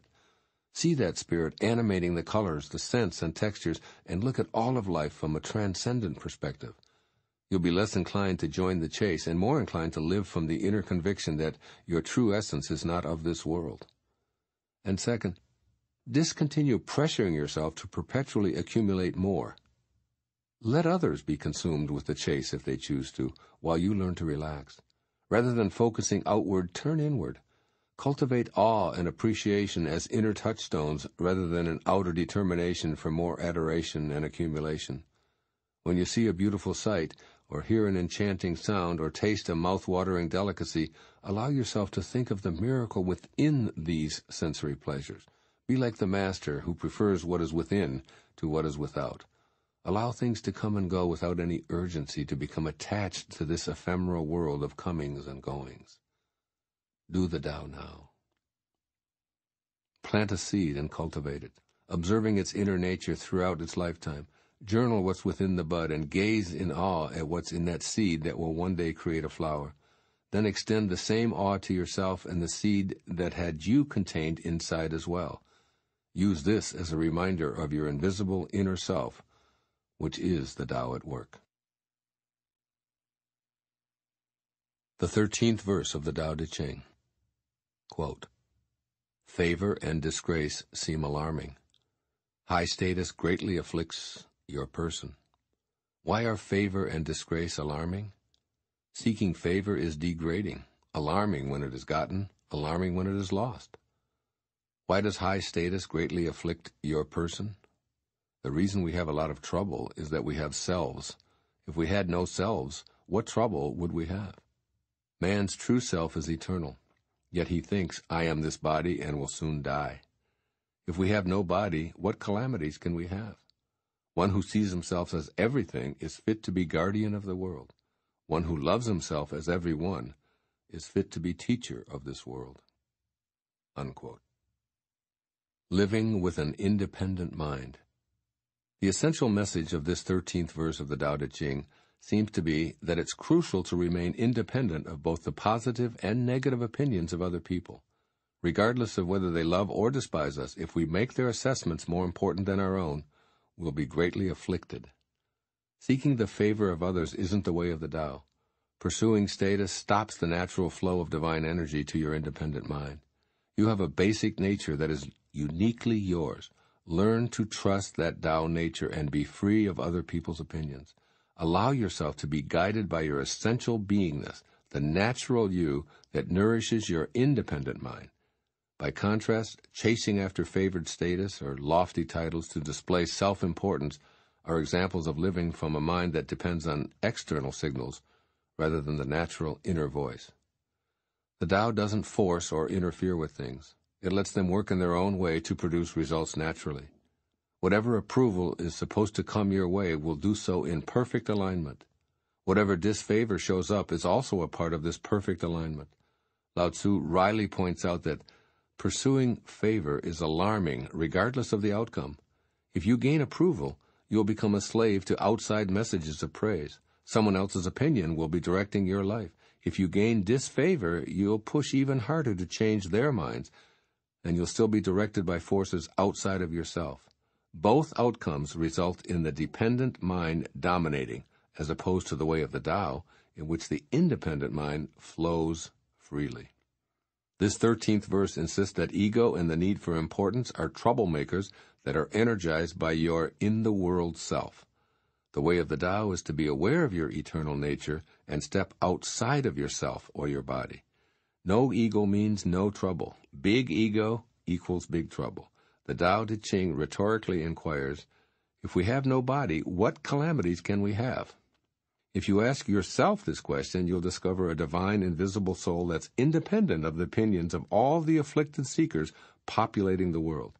In the spirit of the Tao, your true nature will replace the pursuit of external favor with the awareness that what others think of you is really none of your business. Practice the following principles in Lao-tzu's message and gain immeasurable inner peace. You'll be in balance with the natural law of the universe, living with an independent mind in the spirit of the Tao. First, practice trusting your own inner nature. Every passionate thought that you have regarding how you want to conduct your life is evidence that you're in harmony with your own unique nature. Your fervent belief is all you need. If you're tempted to feel insecure because others disagree with you, recall that Lao-tzu counseled that seeking favor is degrading and will lead you out of touch with your true self. Give yourself permission to remember that you're not only your body, and that others' opinions about what you should or shouldn't be doing probably aren't taking into account your true eternal being. Those other people are also not only their bodies, so seeking their approval doubles the illusion that the physical is all that we are. Your worldly self isn't your true identity, so trust your eternal self to communicate with you. It will do so through your inner nature, where you'll honor it through an independent mind. Respect your vision and trust your natural, passionate thoughts that are aligned with the loving essence of the Tao. And secondly, practice being the person Lao-tzu describes in this 13th verse. Affirm the following: I am a guardian of the world, and I am fit to be the teacher of the world. Why? Because you recognize your connection to everyone and everything through an independent mind whose source is love. By living from your eternal self, you'll become a mystical teacher and guardian. The approval that your worldly self sought will be felt as what it was, the dependent mind's struggle to engage life as if it depended on external approval. Do the Tao now. Ask yourself right now, what's my own nature if I have no outside forces telling me who or what I should be? Then, work at living one day in complete harmony with your own nature, ignoring pressures to be otherwise. If your inner nature is one of peace, love, and harmony, as a musical genius, for instance, then act on just that, just for today. 14th verse of the Tao Te Ching. Quote, that which cannot be seen is called invisible.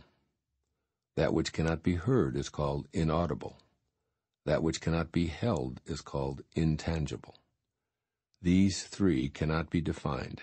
Therefore, they are merged as one. Each of these three is subtle for description. By intuition you can see it, hear it, and feel it. Then the unseen, unheard, and untouched are present as one. Its rising brings no dawn, its setting no darkness. It goes on, unnameable, returning into nothingness. Approach it, and there is no beginning. Follow it, and there is no end. You cannot know it, but you can be it, at ease in your own life. Discovering how things have always been brings one into harmony with the way." Unquote. Living beyond form.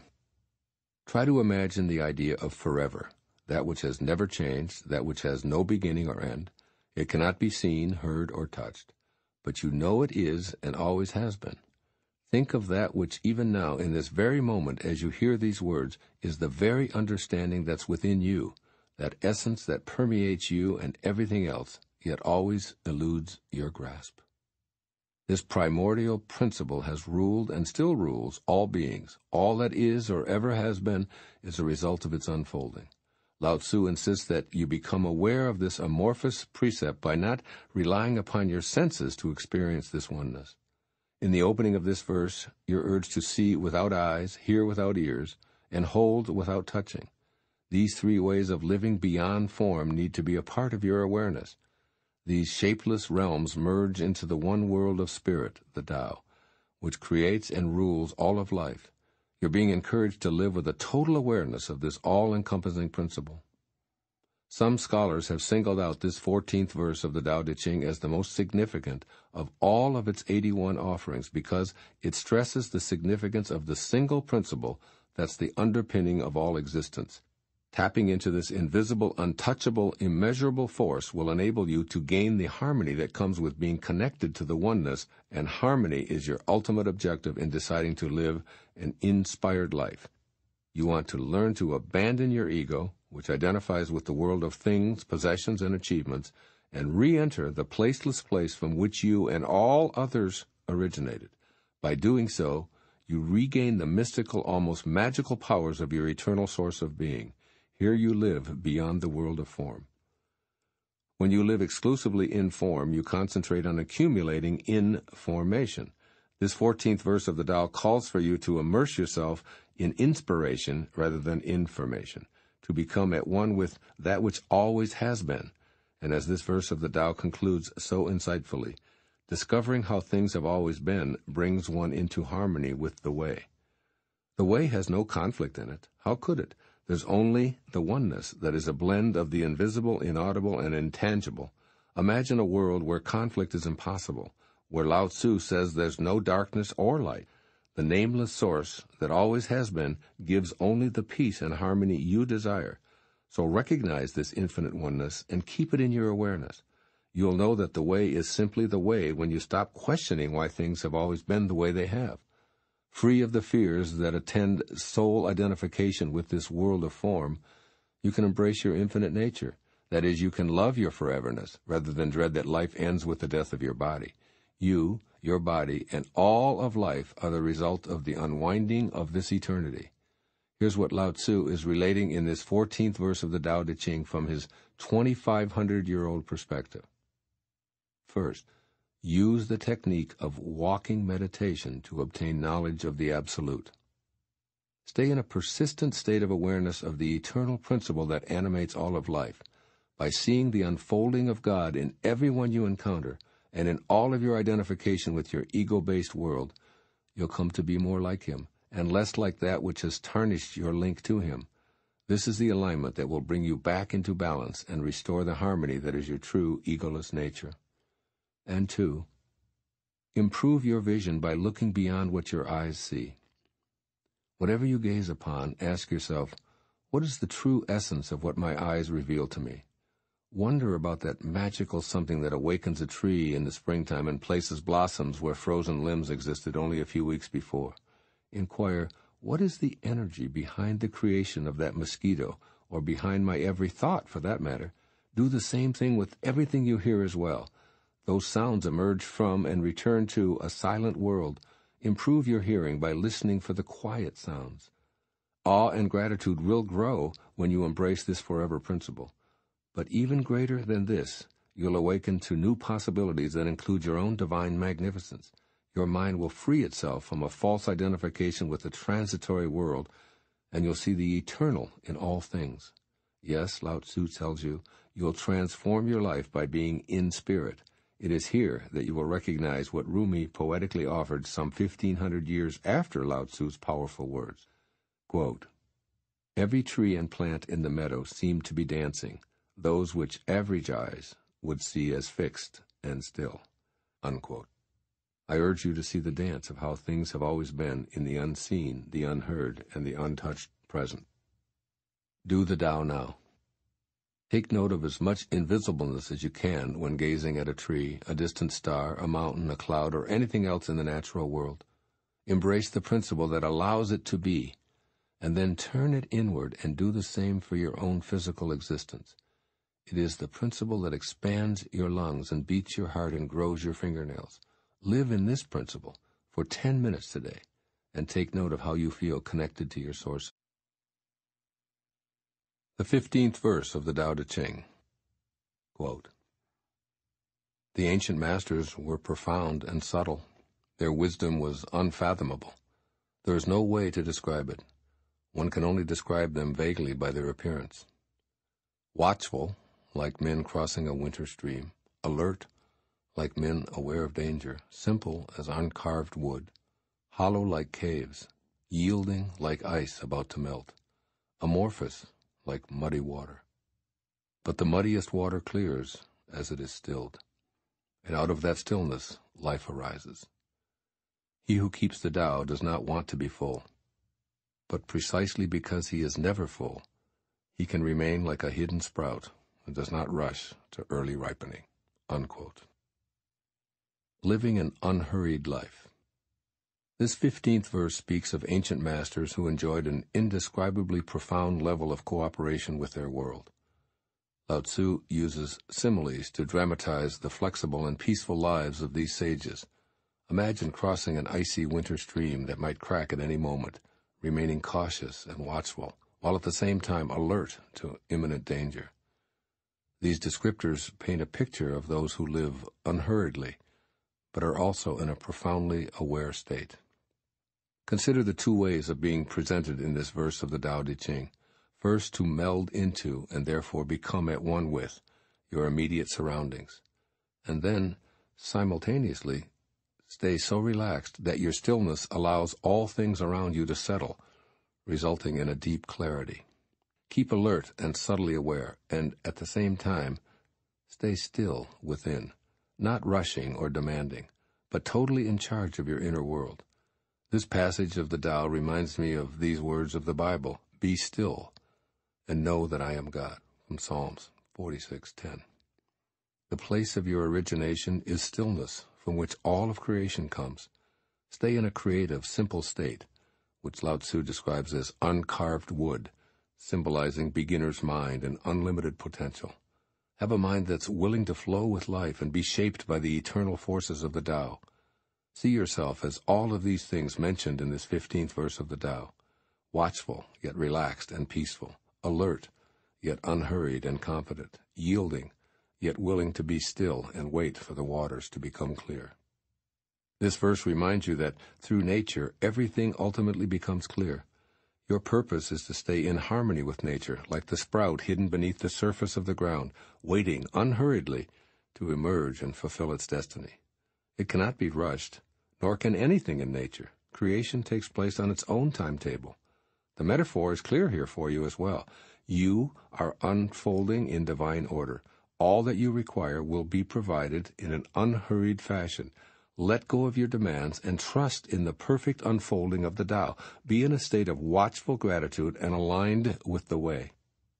In attempting to access the mind and intentions of Lao-tzu through meditation and research on the Tao Te Ching, here's what I believe he would say to us today. First, stop chasing your dreams. Allow them to come to you in perfect order with unquestioned timing. Slow down your frantic pace and practice being hollow like the cave and open to all possibilities like the uncarved wood. Make stillness a regular part of your daily practice. Imagine all that you'd like to experience in life and then let go. Trust the Tao to work in divine perfection as it does with everything on the planet. You don't really need to rush or force anything. Be an observer and receiver rather than the pushy director of your life. It is through this unhurried unfolding that you master your existence in the way of the Tao. And secondly, get in the flow of life and allow yourself to proceed gently down the stream. Give up the struggling and start trusting in the wisdom of the Tao. What is yours will come to you when you aren't trying to push the river. You've probably been encouraged to actively direct and go after all of your desires all of your life. Now it's time to trust in the eternal wisdom that flows through you. The Way of Life According to Lao-tzu, translated by Biner in 1944, poetically sums up this 15th verse of the Tao in this way. Quote, "How can a man's life keep its course if he will not let it flow?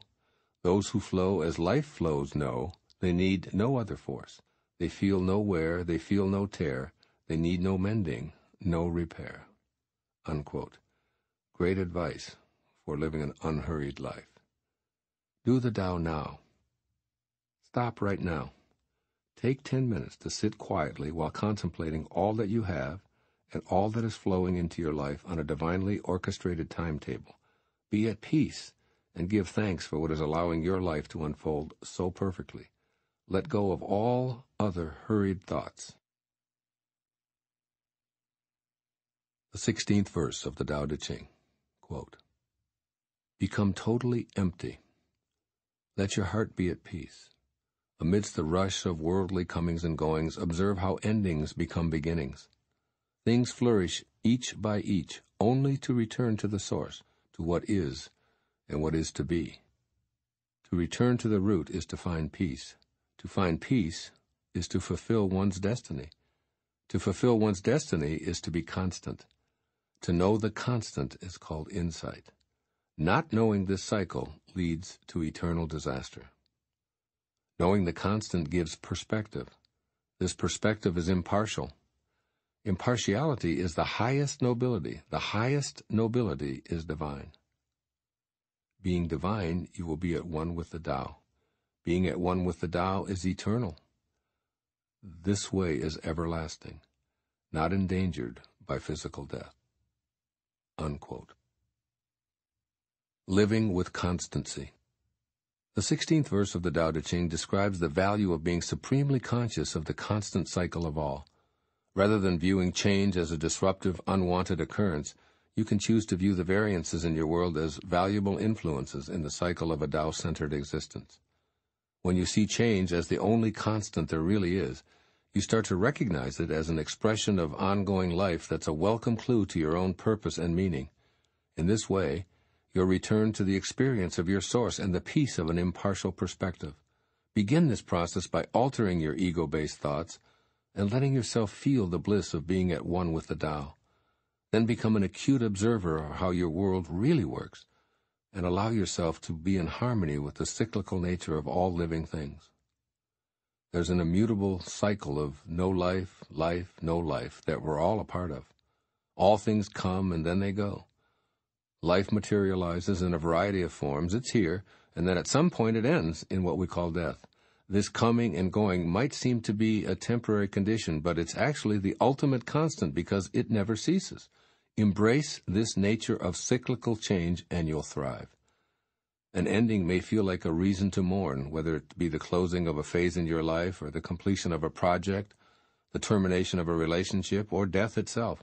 But Lao-tzu invites you to realize that after things flourish, they return to the source, to what is and what is to be. The constancy of the cycles of life is an opportunity to return to your root, where what is and what is to be are located. The ultimate place of peace and enlightenment is in this continuous return to the nameless, placeless site of your origination. Lao-tzu tells you that a sense of inner peace comes with returning to the source, where all cycles begin and end.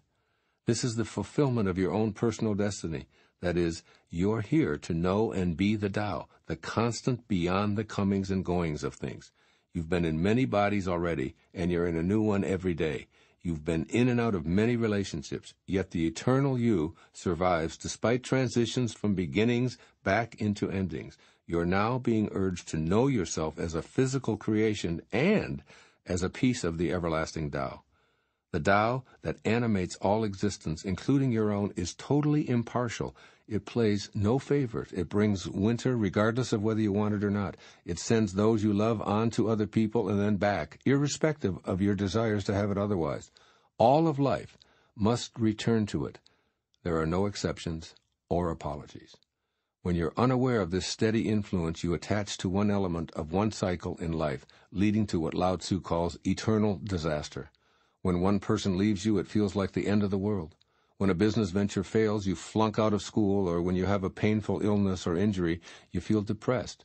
If you get trapped in these emotional endings, you're not permitting them to also be a natural part of life, leading you to feel disconnected from your source. You become stuck in the rush of worldly comings and goings, unable to remember the constancy where endings become beginnings. The reality is that beginnings are often disguised as painful endings. So when you know that there's a constant beyond the present moment's disappointment, you can sense that this too shall pass. It always has, and it always will.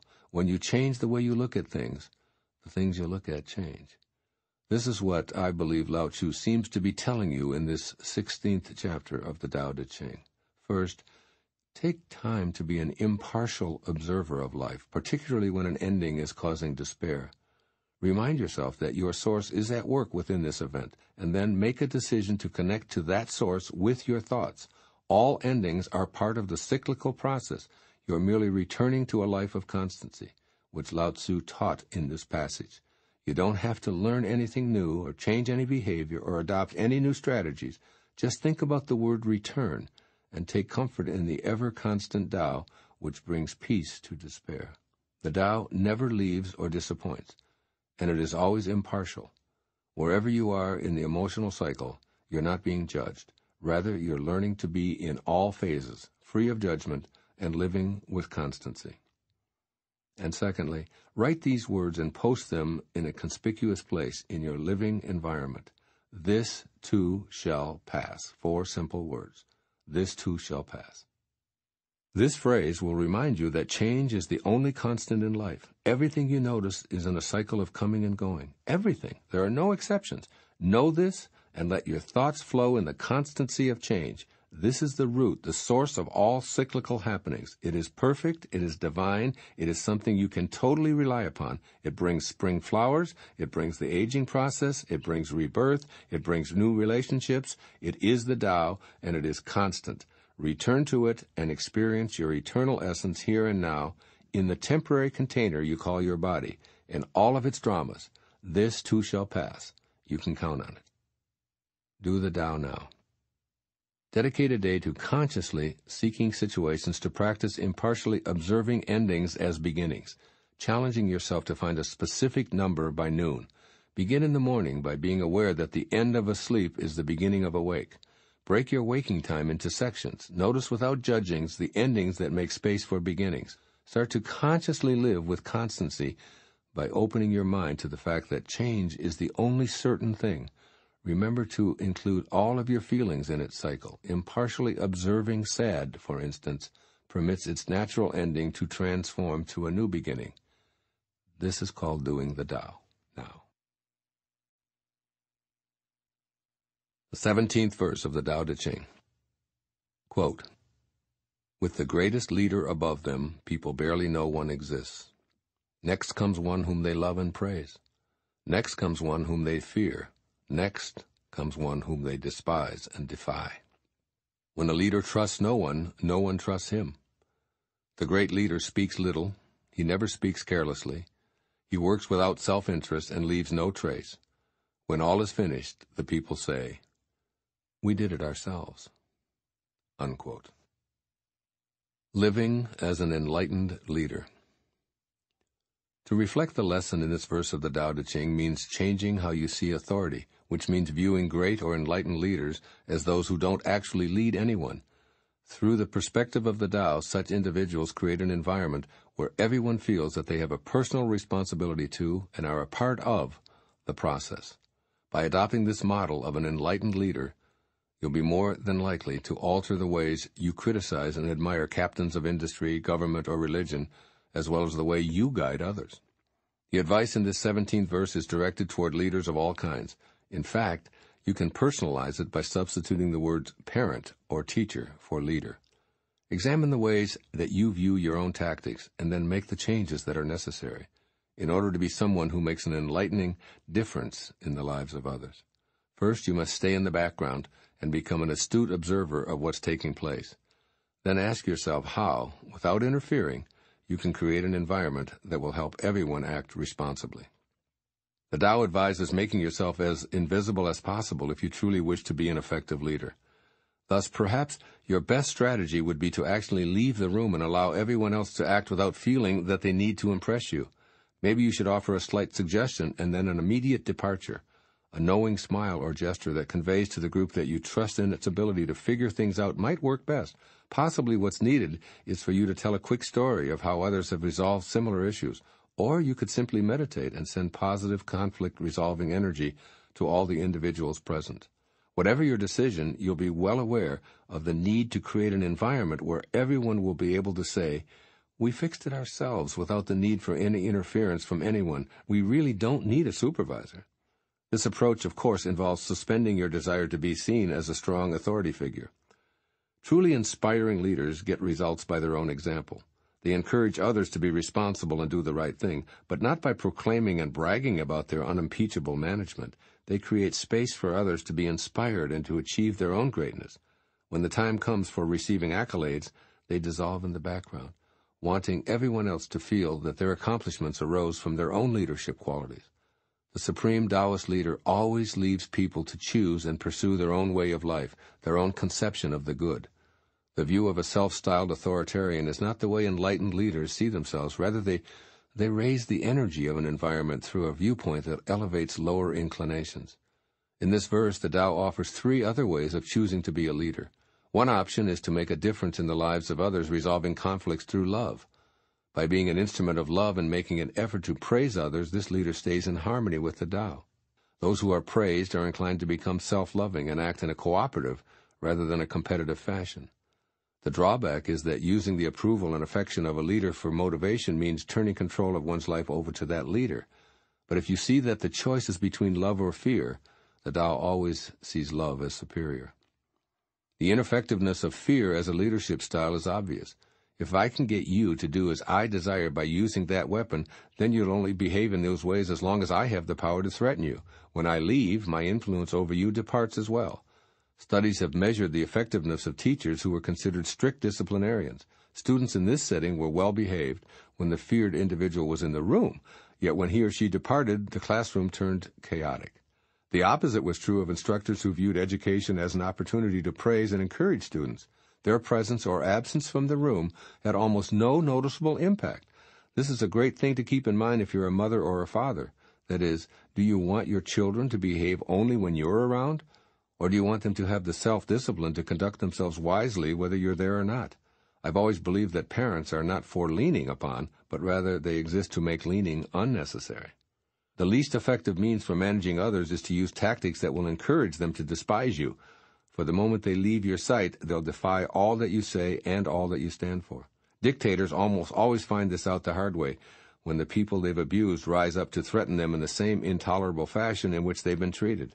Children who despise a parent similarly tend to emulate the hateful tactics to which they were subjected, or they detach themselves completely from that dictatorial adult and spend years attempting to heal the scars from the terrible treatment.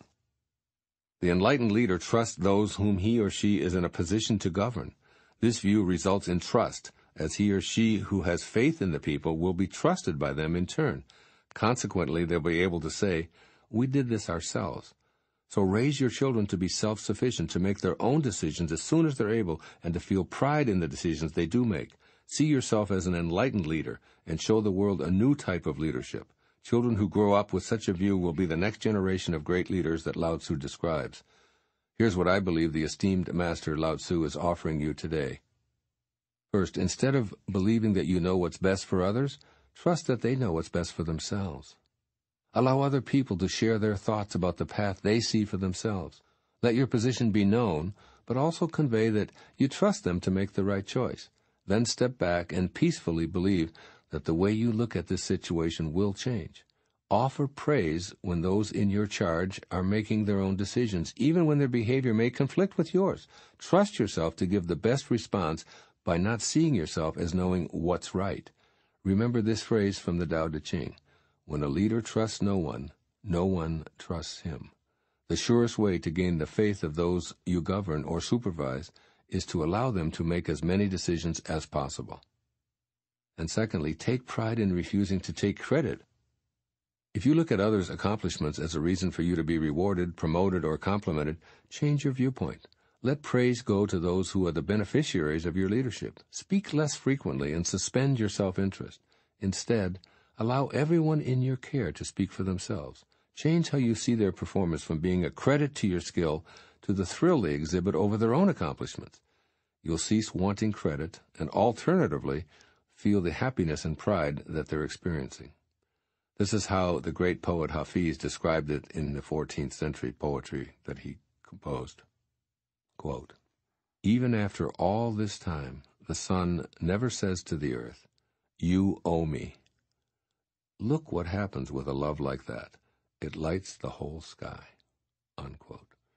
Love those you're entrusted to lead, just as the sun loves our planet. Simply be there to serve, never demanding anything in return. Do the Tao Now. Choose some situations with your children or anyone you've been designated to supervise to become an active observer. Nod, smile, frown, or gesture without saying a thing where you previously would have readily interfered. Notice how your active observing impacts those you've been assigned to lead. This is Tao leadership. The 18th verse of the Tao Te Ching. Quote, "When the greatness of the Tao is present, action arises from one's own heart. When the greatness of the Tao is absent, action comes from the rules of kindness and justice. If you need rules to be kind and just, if you act virtuous, this is a sure sign that virtue is absent. Thus we see the great hypocrisy. When kinship falls into discord, piety and rites of devotion arise. When the country falls into chaos, official loyalists will appear, and patriotism is born." Unquote. Living without rules. Picture yourself in a world where rules and laws don't exist, where everyone lives peacefully and harmoniously. There's no anarchy, thievery, hatred, or war. People simply live, work, love, and play without needing to be governed. Can you imagine a planet where the need for codes of conduct and edicts to govern the populace are simply unnecessary? This is the sort of idealistic mental meandering that led Lao-tzu to create this 18th verse of the Tao Te Ching, in which he's clearly stating that you don't need rules to be kind and just. I'm suggesting that when you change the way you look at the underlying reason for regulation, the organizations controlling society, politics, and the criminal justice system will eventually change. Need I add, for the better? When you alter your viewpoint to a Tao-oriented one, you cease to see your dominant reason for being and doing as being dictated by your nation or your city, your school, your religion, or even your condominium association. Laws or rules are seen by many as solely responsible for effective kindness, justice, and love. But you can choose to live from your heart, viewing these virtues as individual responsibilities that you adhere to without a statute or convention telling you to do so. This is what I mean by living without rules. You can choose to see yourself in harmony with the regulations and laws of your business or your government or family or your religion, rather than because of them. I promise you that when you adjust rule-based thinking to a heart-based attitude, your life will change. In the Tao orientation, unlimited joy, kindness, abundance, and well-being flow through all. Seeing life in this way makes rules irrelevant. You can act in accordance with this munificence and beneficence, which are the essence of the Tao. Make love the bedrock of your family's motivation to be loving, rather than just feeling obligated to be kind to others. This doesn't mean there isn't certain etiquette or behavior to follow. It means that the reason to do so is so that love and kindness flow through all individuals, and if there is any crime, it's the stopping or hindering of that energy of the Tao. You and your children can learn to change the way you look at edicts and laws. When harmony is lost, a rule may seem to be helpful, but make sure everyone in the family realizes that you're inviting them to learn to live without it. The existence of codes of conduct are proof that we aren't allowing the Tao to flow freely through our lives. Learning that it is each individual's personal responsibility to live without governing will ultimately demonstrate that when you change your thoughts, you change your life. This idea extends further. Ask yourself if laws create a healthy society, and if patriotism is valuable. Or does it appear that when a country has fallen into chaos or some form of civil war, laws and codes concerning patriotism seem to need to be enforced, Rules are created to impose penalties to control or govern people who haven't learned their individual responsibility as a part of the wholeness of the group. Yet a national sense of unity needn't regulate a universal sense. For the Tao, oneness is greater than any group on earth. So here we have a summary of what takes place when the Great Way is deserted. The need for justice arrives. Falsity among the people creates a need for rules, and rulers are needed to restore order. Political ministers appear to bring light to the disorder and darkness. Knowing all of this, I believe it is essential to get back to that picture I asked you to envision a few paragraphs ago and apply what Lao-tzu is saying in this profound verse of the Tao Te Ching. First, let your actions arise from your Tao-centered heart. When you're centered in the Tao, you don't need any rules, nor are you bound by what's declared to be legal or illegal. Your reason for not stealing from others isn't because it's against the law. Rather, you assume personal responsibility for your actions. Your life isn't based on living by rules. Your reason for not stealing is that you respect the rights of others to be free from pilfering because it resonates with the Tao. In the Tao, there is no stealing because everything belongs to everyone. There's no ownership of land or property. There's only the willingness to love and respect everyone and all things. The laws making stealing, maiming, or fighting illegal arose because of disconnection from the Tao. And secondly, don't act virtuous, be virtue. Acting virtuous is not the same as being virtuous, so the Tao instructs you to be authentic in all of your interactions. Be pious, because your own heart feels the piety that is the great Tao.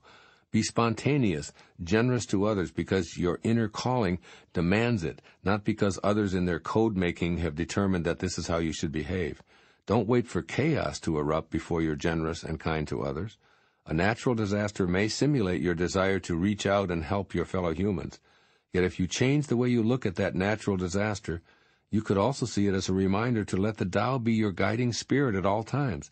This would inspire your patriotism to be for all of humanity, rather than confined to the land where you happen to be born.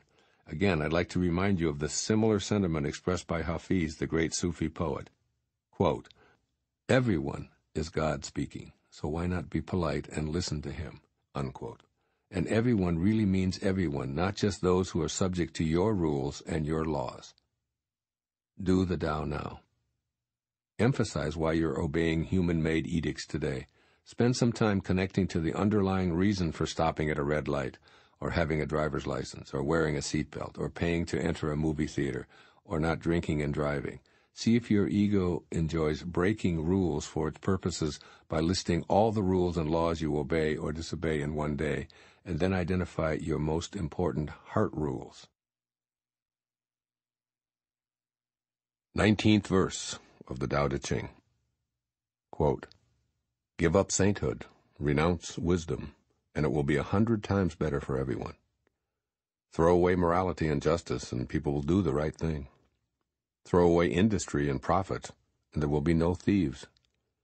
All of these are outward forms alone. They are not sufficient in themselves.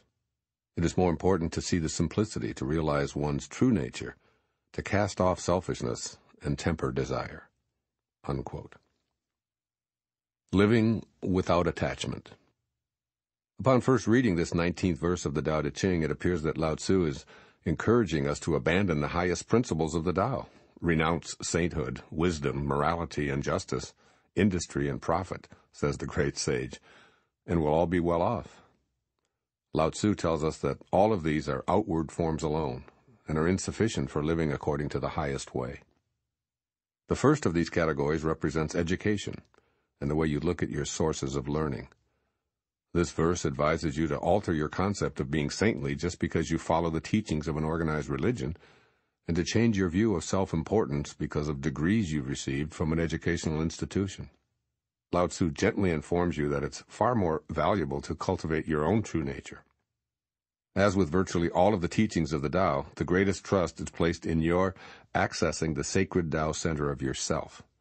Within you lies a piece of God that instinctively knows what to do and how to be. Trust yourself, Lao-tzu advises, and reevaluate the ultimate importance of educational and religious institutions. When you modify how you see them, you'll notice that the true essence of you is 100 times better for everyone. Lao-tzu might say that a truth is a truth until you organize it, and then it becomes a lie. Why? because the purpose of the organization begins to take precedence over that which it first attempted to keep in order. Throw away morality and justice, this verse urges, and people will then do the right thing. Here's the second of the outward forms. Lao-tzu reveals a legal system that takes precedence over your natural internal integrity. When you know that you emerged from an impeccable source of honor and equality, you don't have to rely on a system of justice. Lao-tzu reminds you that it's very important not to view yourself as relegated to an inferior position because laws of morality tell you who you really are. See yourself centered with the perfection of the Tao, which is your nature, rather than needing to consult a law book, a courtroom, or a judge to determine your ethical standing. These labyrinthine systems designed to determine all issues of right and wrong are evidence of our drift away from the simplicity of our inborn nature. The last of the outward forms is the whole world of business. Quote, renounce profit-seeking, give up ingenuity, and discard record-keeping, and thieves will disappear altogether, unquote, so says the Tao. Could be one interpretation. Lao-tzu advises you to stay centered within the all-encompassing integrity of the Tao and to release your view of profits and monetary gain as indicators of your level of success. When you see your life through the perspective of the Tao teaching, you'll have no need to hoard large sums of money. Instead, you'll discover the pleasure of serving others in a spirit of endless generosity. Or as this translation of the Tao Te Ching puts it, you'll cast off selfishness and temper desire. These, then, are the three outward forms: education, justice, and business. You're being encouraged to update how you see the reasons for, the methods used by, and the way well-meaning people have taught to value these arenas of life. When you change how you see them, you'll note the simplicity and sacredness of a higher principle, which will enrich those institutions with the free-flowing Tao. You'll realize your own true nature, you'll cast off selfishness, and temper your desires. Be in the world of education, justice, and business, but not of it, and you'll see the inner world where you're centered in the Tao. This is what Lao-tzu is saying to you through me from his 2,500-year-old perch. First, observe your relationship to systems of education, justice, and business. Notice attempts to compartmentalize you. Are you dependent on a system of reward and punishment for approval? Do the rules and codes of conduct you follow come from a heart-centered space, or are they designed to create a label of specialness? Don't fight these institutional pressures or even the fact that they exist. Simply let go of all attachments to them. You are not saintly or a good person because an organization says so, but rather because you stay connected to the divinity of your own origination. You're not intelligent because of a transcript. You are intelligence itself, which needs no external confirmation. You're not moral because you obey the laws. You are morality itself because you are the same as what you came from. Choose to see the outward forms as poor substitutions for your true nature, and you'll begin to live without attachment to those forms. You'll see your own inner laws, which never require codifying. You'll live with freedom and simplicity. Trust first and foremost in yourself. And secondly, live without attachments by being generous. Let go of evaluating yourself on the basis of how much you've accumulated and what's in your financial portfolio. Stop putting a dollar value on all that you have and do. Let go of your need to get a good deal and choose instead to be a being of sharing. You'll be happily surprised by how nice it feels to simply change your belief that you're only successful if you're making money. The less you focus on making a profit, instead shifting your energy to living your purpose in harmony with everyone else, the more money will flow to you and the more opportunities for generosity will be available to you. The world of institutional pressures is built on an endless list of human-made do's and don'ts. Lao-tzu advocates that you discover your heart's true desire, all the while remembering that no one else can tell you what it is. Do the Tao now. Post the following affirmation for your constant attention. I am moral, profitable, and a genius extraordinaire, regardless of what any institutional transcript or bank statement says. Repeat this mantra until it becomes your way of being. You'll feel a sense of inner peace as you release that hold that outer forms have on you.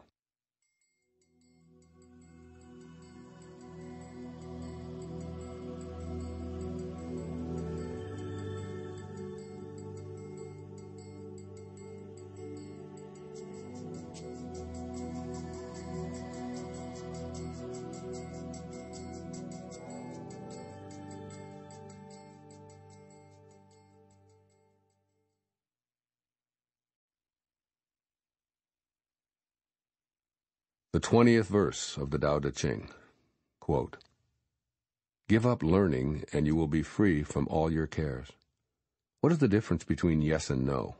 What is the difference between good and evil? Must I fear what others fear? Should I fear desolation when there is abundance? Should I fear darkness when that light is shining everywhere? In spring, some go to the park and climb the terrace, but I alone am drifting, not knowing where I am. Like a newborn babe before it learns to smile, I am alone, without a place to go. Most people have too much. I alone seem to be missing something. Mine is indeed the mind of an ignoramus in its unadulterated simplicity. I am but a guest in this world. While others rush about to get things done, I accept what is offered. I alone seem foolish, earning little, spending less. Other people strive for fame.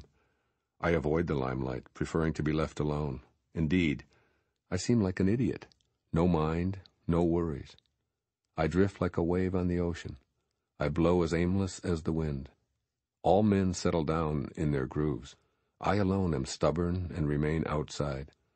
But wherein I am most different from others is in knowing to take sustenance from the Great Mother." Unquote. Living without striving. In this verse of the Tao Te Ching, you're encouraged to experience your life free of worldly striving. Lao-tzu advises you to slow down your incessant demands for more and to relax your efforts to fill up every moment in anticipation of being somewhere else. You're invited to experience life in a way that can be summarized in the title of Ram Dass's book, Be Here Now. Be here in your mind as well as in your body, in a state of appreciation and an absence of longing. Let go of wondering about doing the right thing. Release the what-ifs and all of your goals for the future, replacing them with the power of this instant. Be here, and remember to do it now, for thinking about being someplace else uses up your precious present moments. The enlightened sage makes a practice of immersing himself completely in the current nowness of his life.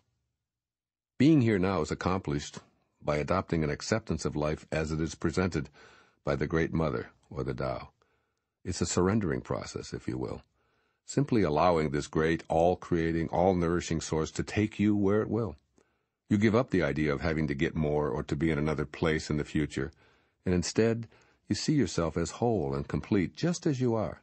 This surrendering process allows you to bear witness to the unlimited abundance and eternal light that is always present. You retrain yourself to give up your beliefs about lacks and shortages. You instead trust in the great source to provide what you need, as it always has done for all beings. Lao-tzu emphasizes that this wasn't a socially accepted standard even 2,500 years ago, as he refers to himself as an outsider who is unlike most people.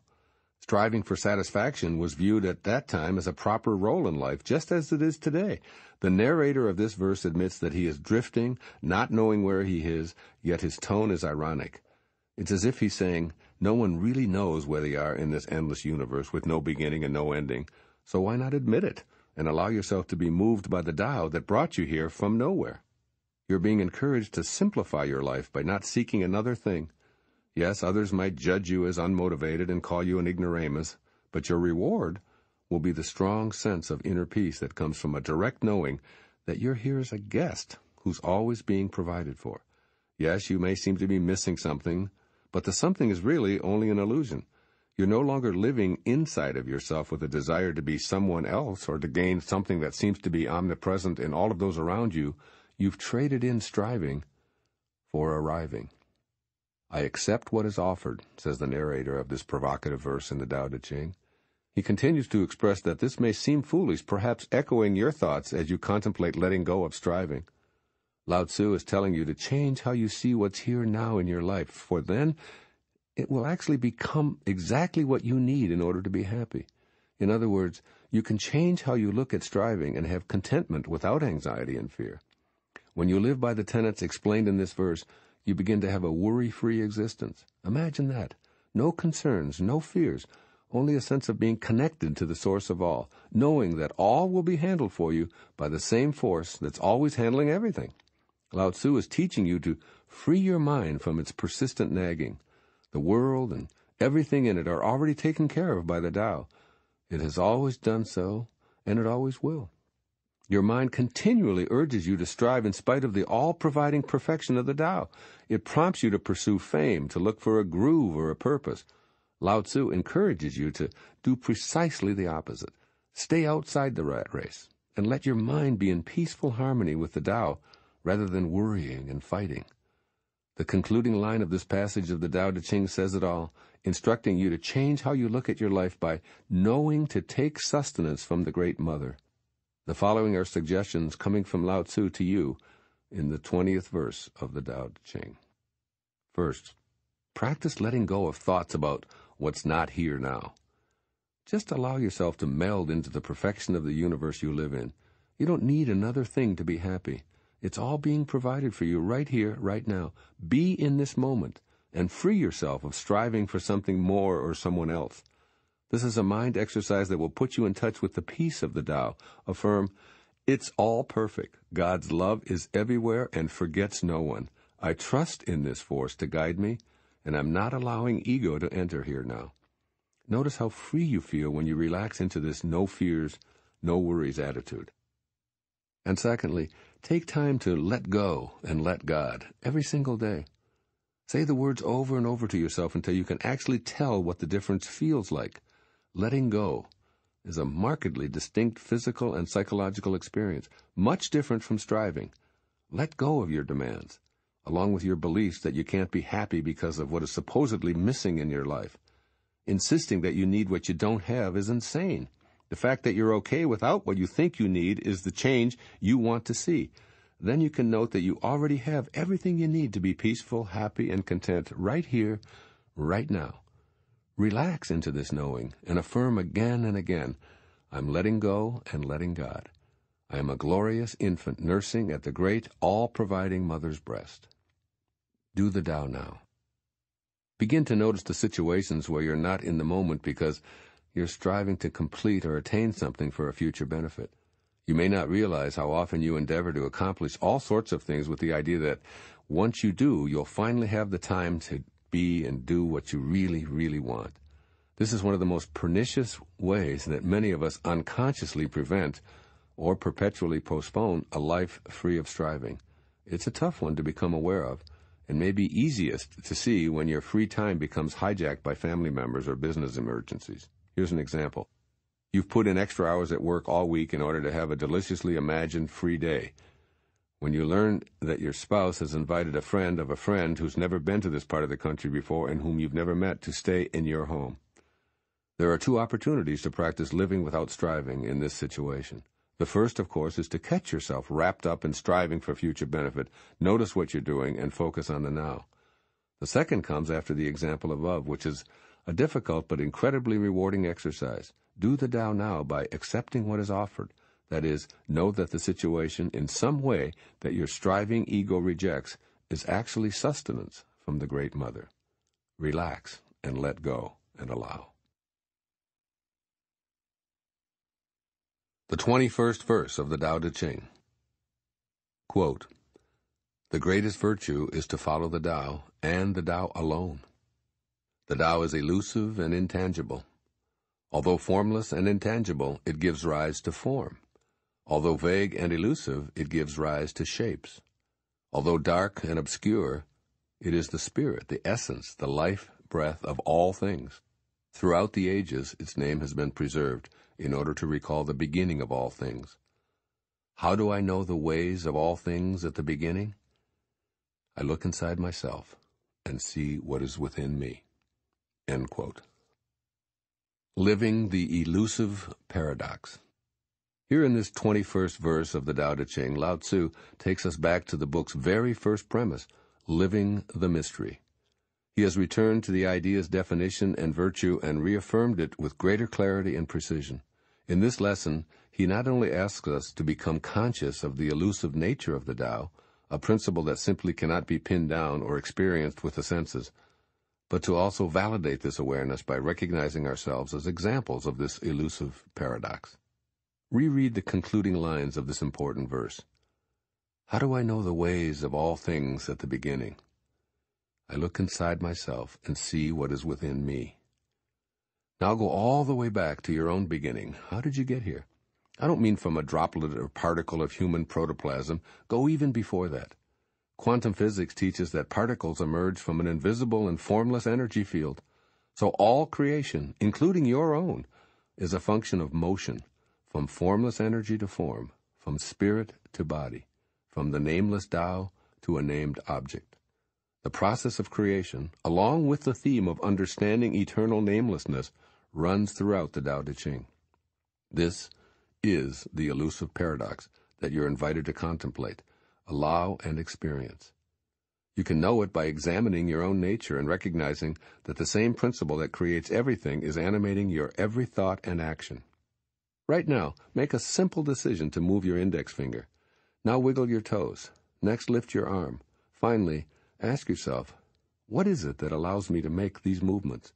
In other words, what is it that allows you to see shapes and colors? What force behind your eyes invisibly signals you to process the sky as blue or a tree as tall? What is the formless energy that tweaks a vibration somewhere in your ear to give rise to sound? What it all is formless and nameless. Yes, it is vague. Yes, it is obscure. And when you begin to see the world in this manner, you begin knowing that aspect of yourself. This is what Lao-tzu describes as the life breath of all things, and it needn't remain a mystery. You have the same eternal Tao inside of you, and you apply it 1,000,000 times a day. It's within you. It is you. This far-reaching verse of the Tao Te Ching asks you to let go of seeking results in money, accomplishments, acquisitions, fame, and so on. Instead, shift your attention to the energy in the beginning of all things, the elusive and intangible Tao. The greatest virtue is to find this nameless, formless force within yourself, know it by looking within, and seeing it at work in all of your thoughts and actions. This is what Lao-tzu was conveying to you more than 2,500 years before your birth. First, have an unquenchable thirst for the intangible and enigmatic force that supports all of life. Communicate with the source regularly. Ask for its guidance and meditate on its sacredness. The more you practice benevolent reverence for the invisible Tao, the more you'll feel connected to it. The presence of a known connection with the Tao will release you from the worry and stress and anxiety that are ego's way of looking at the world. While others around you may stay focused on their pursuit of wealth and fame and power, you'll notice it and smile compassionately as you practice being in a state of appreciation for the life breath of all things, including yourself. You'll feel safe and secure knowing that you're in a divine partnership with the all-knowing, all-providing Tao. I suggest that you simply take a moment or two several times a day to say aloud, "Thank you, God, for everything." Make this your own personal, respectful ritual. In fact, just a moment ago I said these very words, "Thank you, God, for allowing these words to appear, supposedly from my pen. I know that the source of everything, including these words, is the elusive and intangible Tao." And secondly, memorize the final 2 lines of this verse and silently recite them when needed. Repeat these 2 sentences.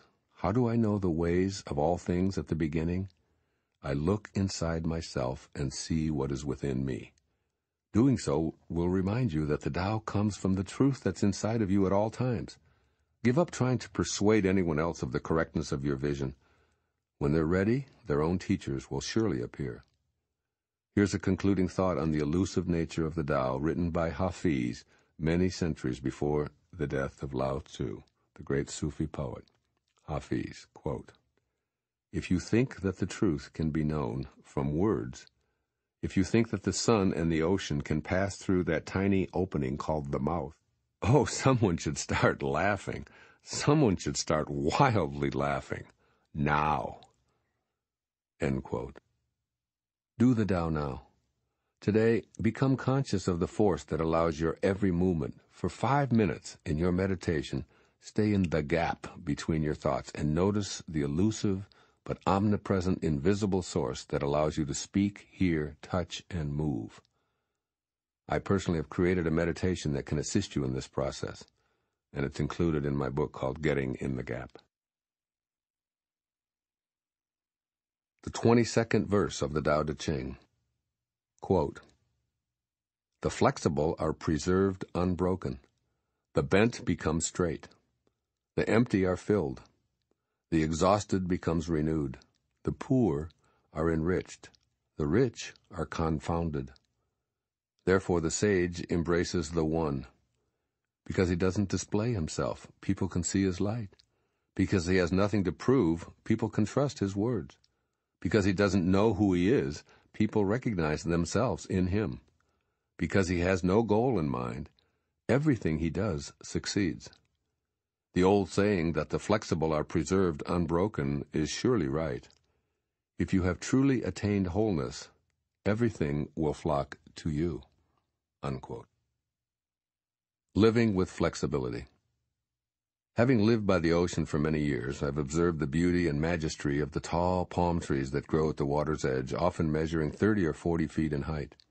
These stately giants are able to withstand the enormous pressure that hurricane-force winds bring as they blow at speeds up to 200 miles per hour. Thousands of other trees in the huge storm's path are uprooted and destroyed, while the stately palms remain fixed in their rooted selves, proudly holding sway over their otherwise decimated domain. So what is the palm tree's secret to staying in one piece? The answer is flexibility. They bend almost down to the ground at times, and it's that variability that allows them to remain unbroken. In this 22nd verse of the Tao Te Ching, Lao-tzu invites you to embrace a similar quality of elasticity. Begin to sense the oneness that is the Tao supplying your resiliency and grounding, helping you to withstand the storms of your life as pliantly as the supple palm tree. When destructive energy comes along, allow yourself to resist brokenness by bending. Look for times you can make the choice to weather a storm by allowing it to blow through without resistance. By not fighting, but instead relaxing and going with all that confronts you, you enter the Tao time. This verse implies an added benefit of wholeness, which attracts everything to you. That is, if you want abundance, knowledge, health, love, and all the other attributes that personify the Tao, you need to be receptive to them. Lao-tzu instructs you that you must be empty in order to become filled, for attachments keep you so restricted that nothing can enter your already filled self. Being empty in this sense means not being full of beliefs and possessions or ego-driven ideas, but rather remaining open to all possibilities. This is in keeping with the nameless Tao. It doesn't restrict itself to a particular point of view or a singular way of doing things. It animates all. Similarly, the flexible person is open to all possibilities. There's nothing for him or her to prove because the Tao, not ego, is in charge. Awareness of the Tao nurtures flexibility, and removing your rigidity creates an atmosphere of trust. When you live from the perspective of being able to say, "I don't know for certain, but I'm willing to listen," you become a person whom others identify with. Why? Because your flexibility lets them see that their point of view is welcome. By being open to all possibilities, everyone who encounters you feels their ideas are valuable, and there's no need for conflict.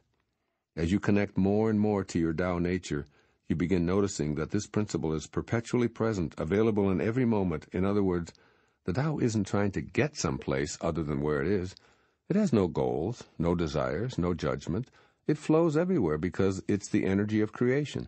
To be in harmony with the Tao is to be free of goals, immersed in all that you're doing without concern about the outcome, just noticing at each moment and allowing yourself to flow with the creative source that's energizing everything and everyone in the universe.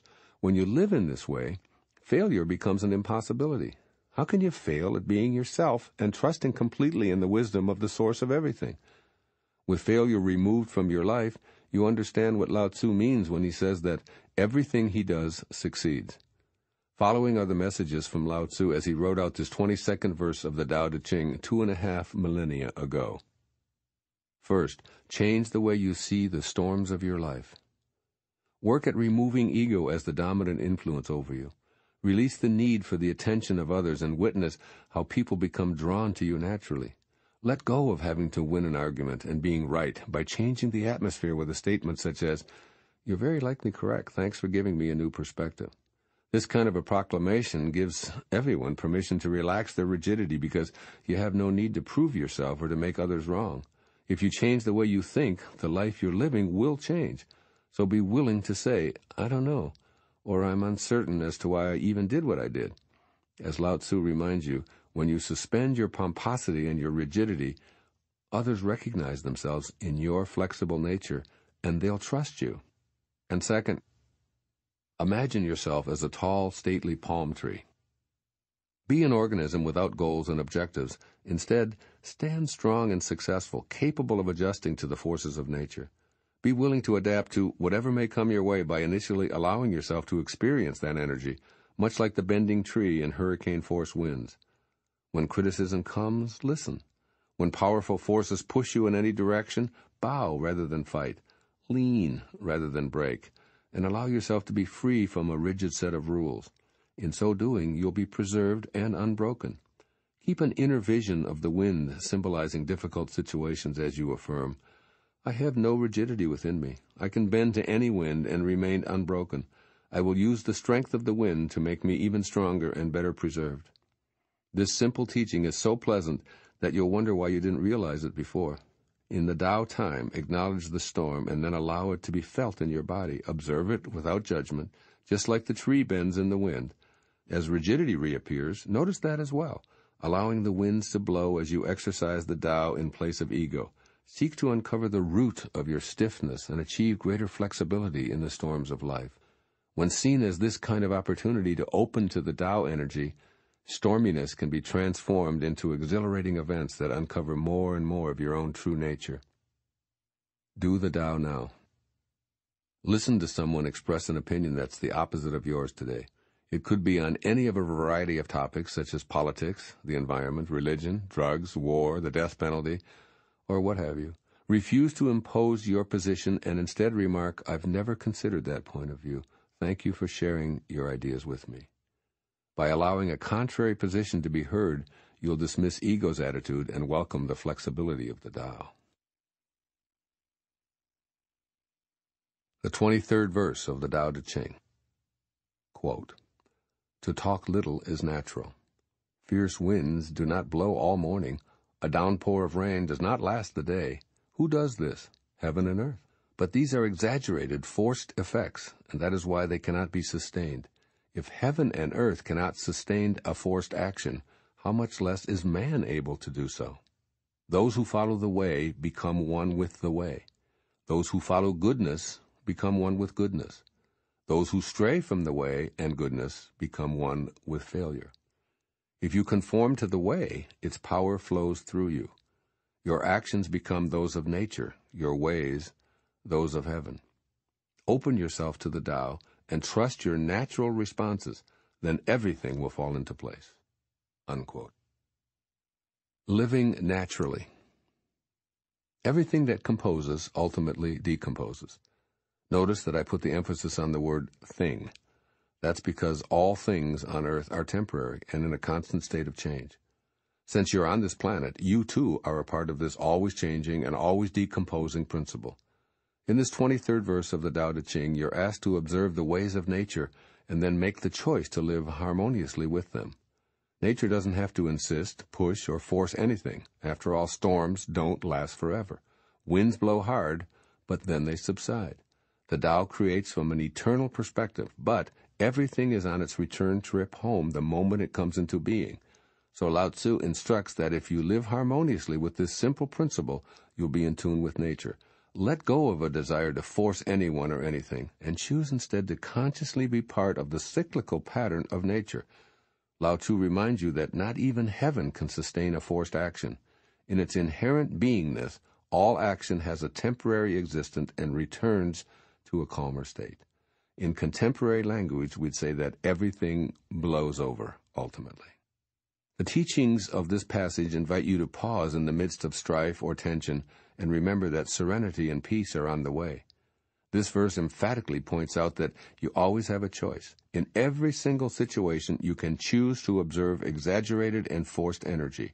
It might be verbally attempting to control a situation or cursing how life's events are unfolding. Regardless, these moments can be invitations to open to the Tao, even while in the midst of chaos and angst. This is how to follow the way. Remember how nature blows hard and then returns to calm. Follow the goodness of the Tao, and you become goodness. Stray from goodness, and you become one with failure.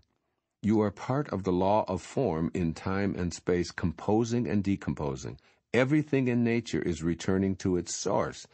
The question is, do you wish to participate consciously with this natural goodness, or would you rather spend your moments in anxiety and failure? The Tao response to this crucial question isn't within your ego, for it strongly believes in your ability to force things, to make things happen, or to be the person in charge. The Tao points out that the way is responsible for everything, with a naturalness about it that isn't forced. It reminds you that what seems so devastating in the moment is benevolent perfection in another moment. When you conform to the naturalness of the universe, you cooperate with this all-creating power that flows through you. Suspend ego-driven plans and instead participate in the power that created you. Allow it to be the guiding force in your life. Here's what Lao-tzu says to you through me from this 2,500-year-old perspective in this verse of the Tao Te Ching. First, change your life by actively observing nature's way. See how thunderstorms or fierce winds are temporary conditions that pass, instead of thinking of them as destructive or inconvenient events.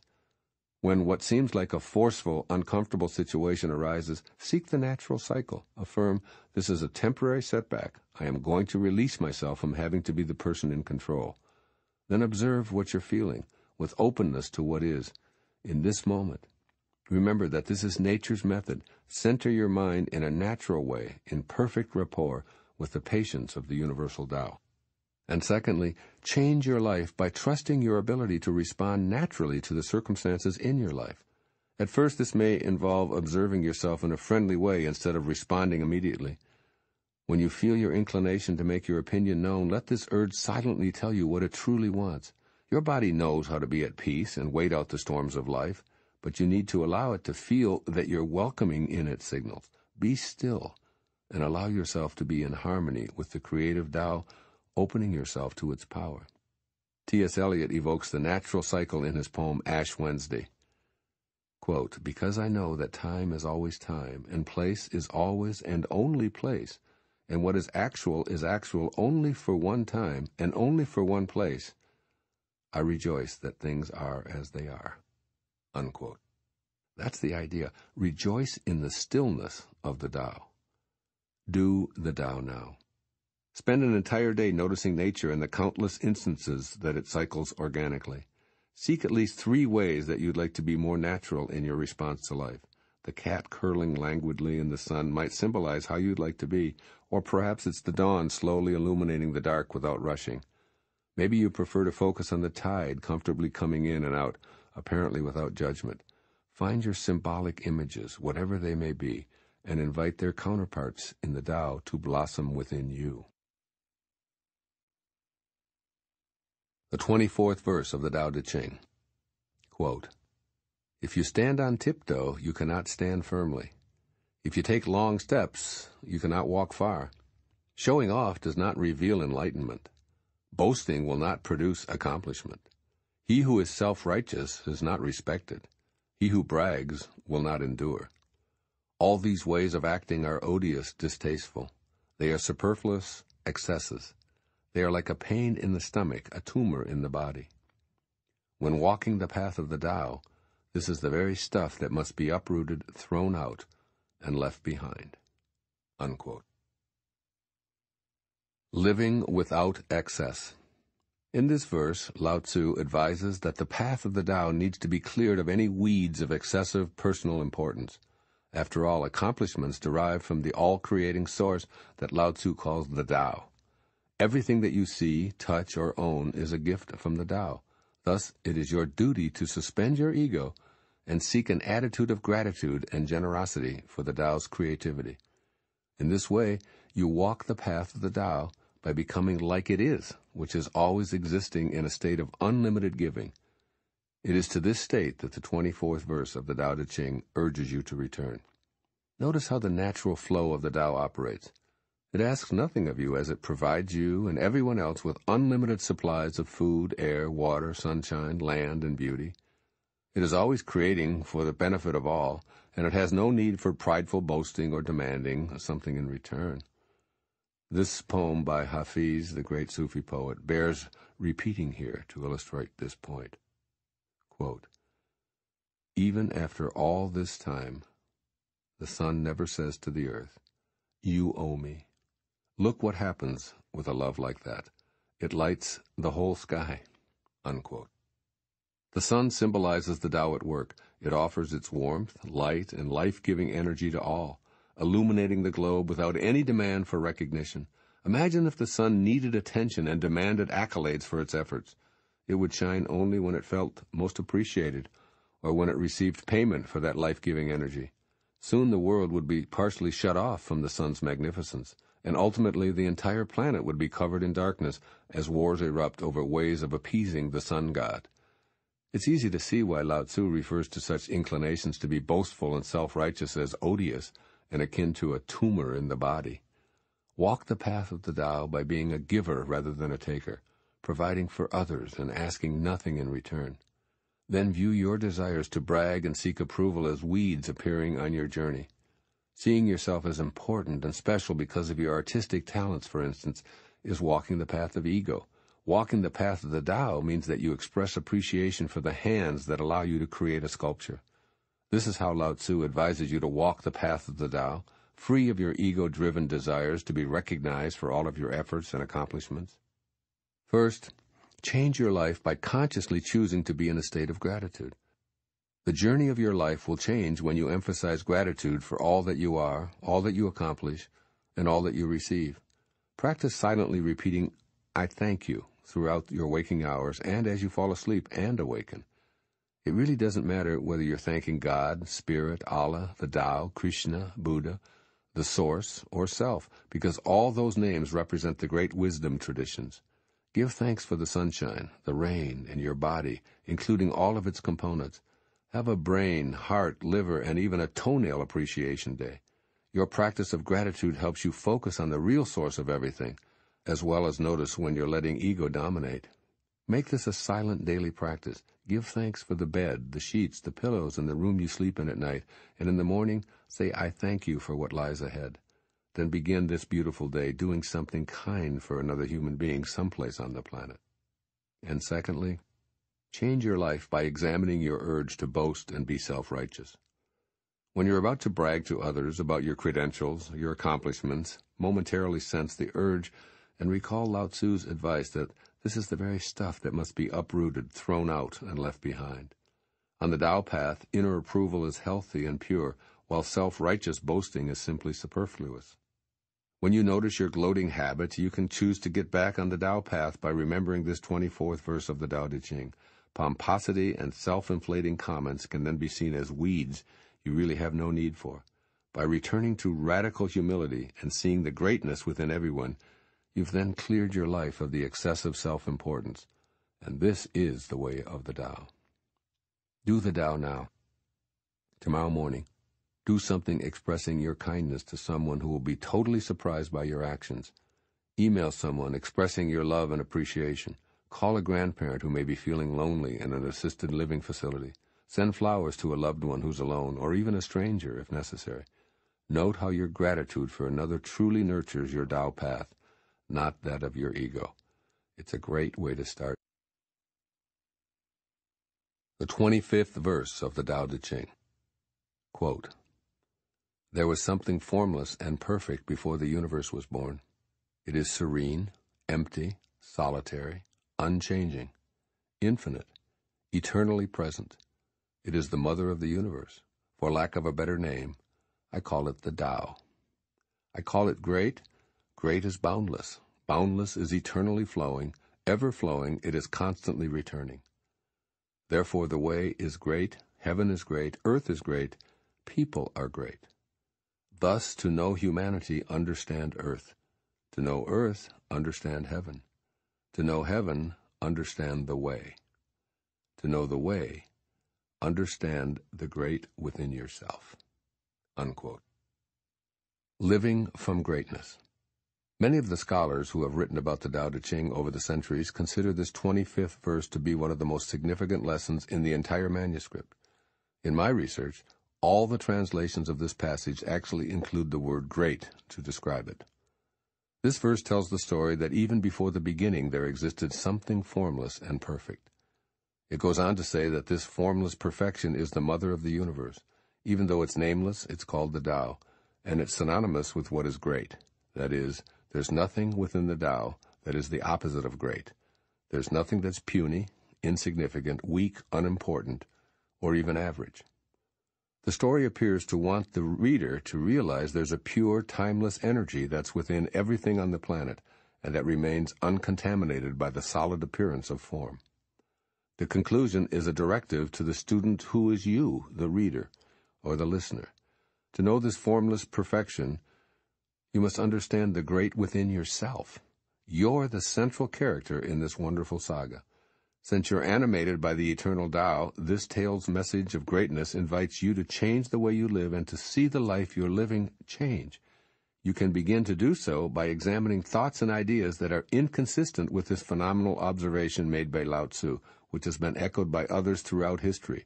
In her book, The Journey, which was published in 1954, Lillian Smith describes it like this, quote, "The need that one feels every day of one's life, even though one does not acknowledge it, to be related to something bigger than oneself, something more alive than oneself, something older and something not yet born, that will endure through time," unquote. That enduring something confirms your greatness, your absolute connection to the infinite.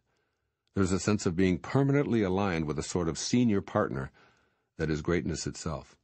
Lao-tzu advises you to notice the planet, its people, and the heavens, and see greatness. Next, look at yourself and see that you're a component of them all. That is, befriend what appears to be the great mystery of creation by discovering the greatness within you.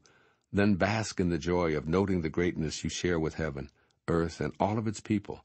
By persistently hanging on to your own greatness heritage, you ensure that the always-present Tao is consciously available.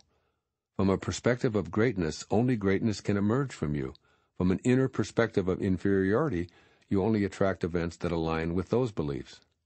Your greatness won't be found in a classroom, an apprenticeship, a teacher, or flattering comments from well-meaning family members, friends, or even lovers. It's within you. It's crucial for you to become conscious of the greatness that constantly flows through you. To do so, meet it in meditative moments of gratitude and cease to be influenced by contrary points of view.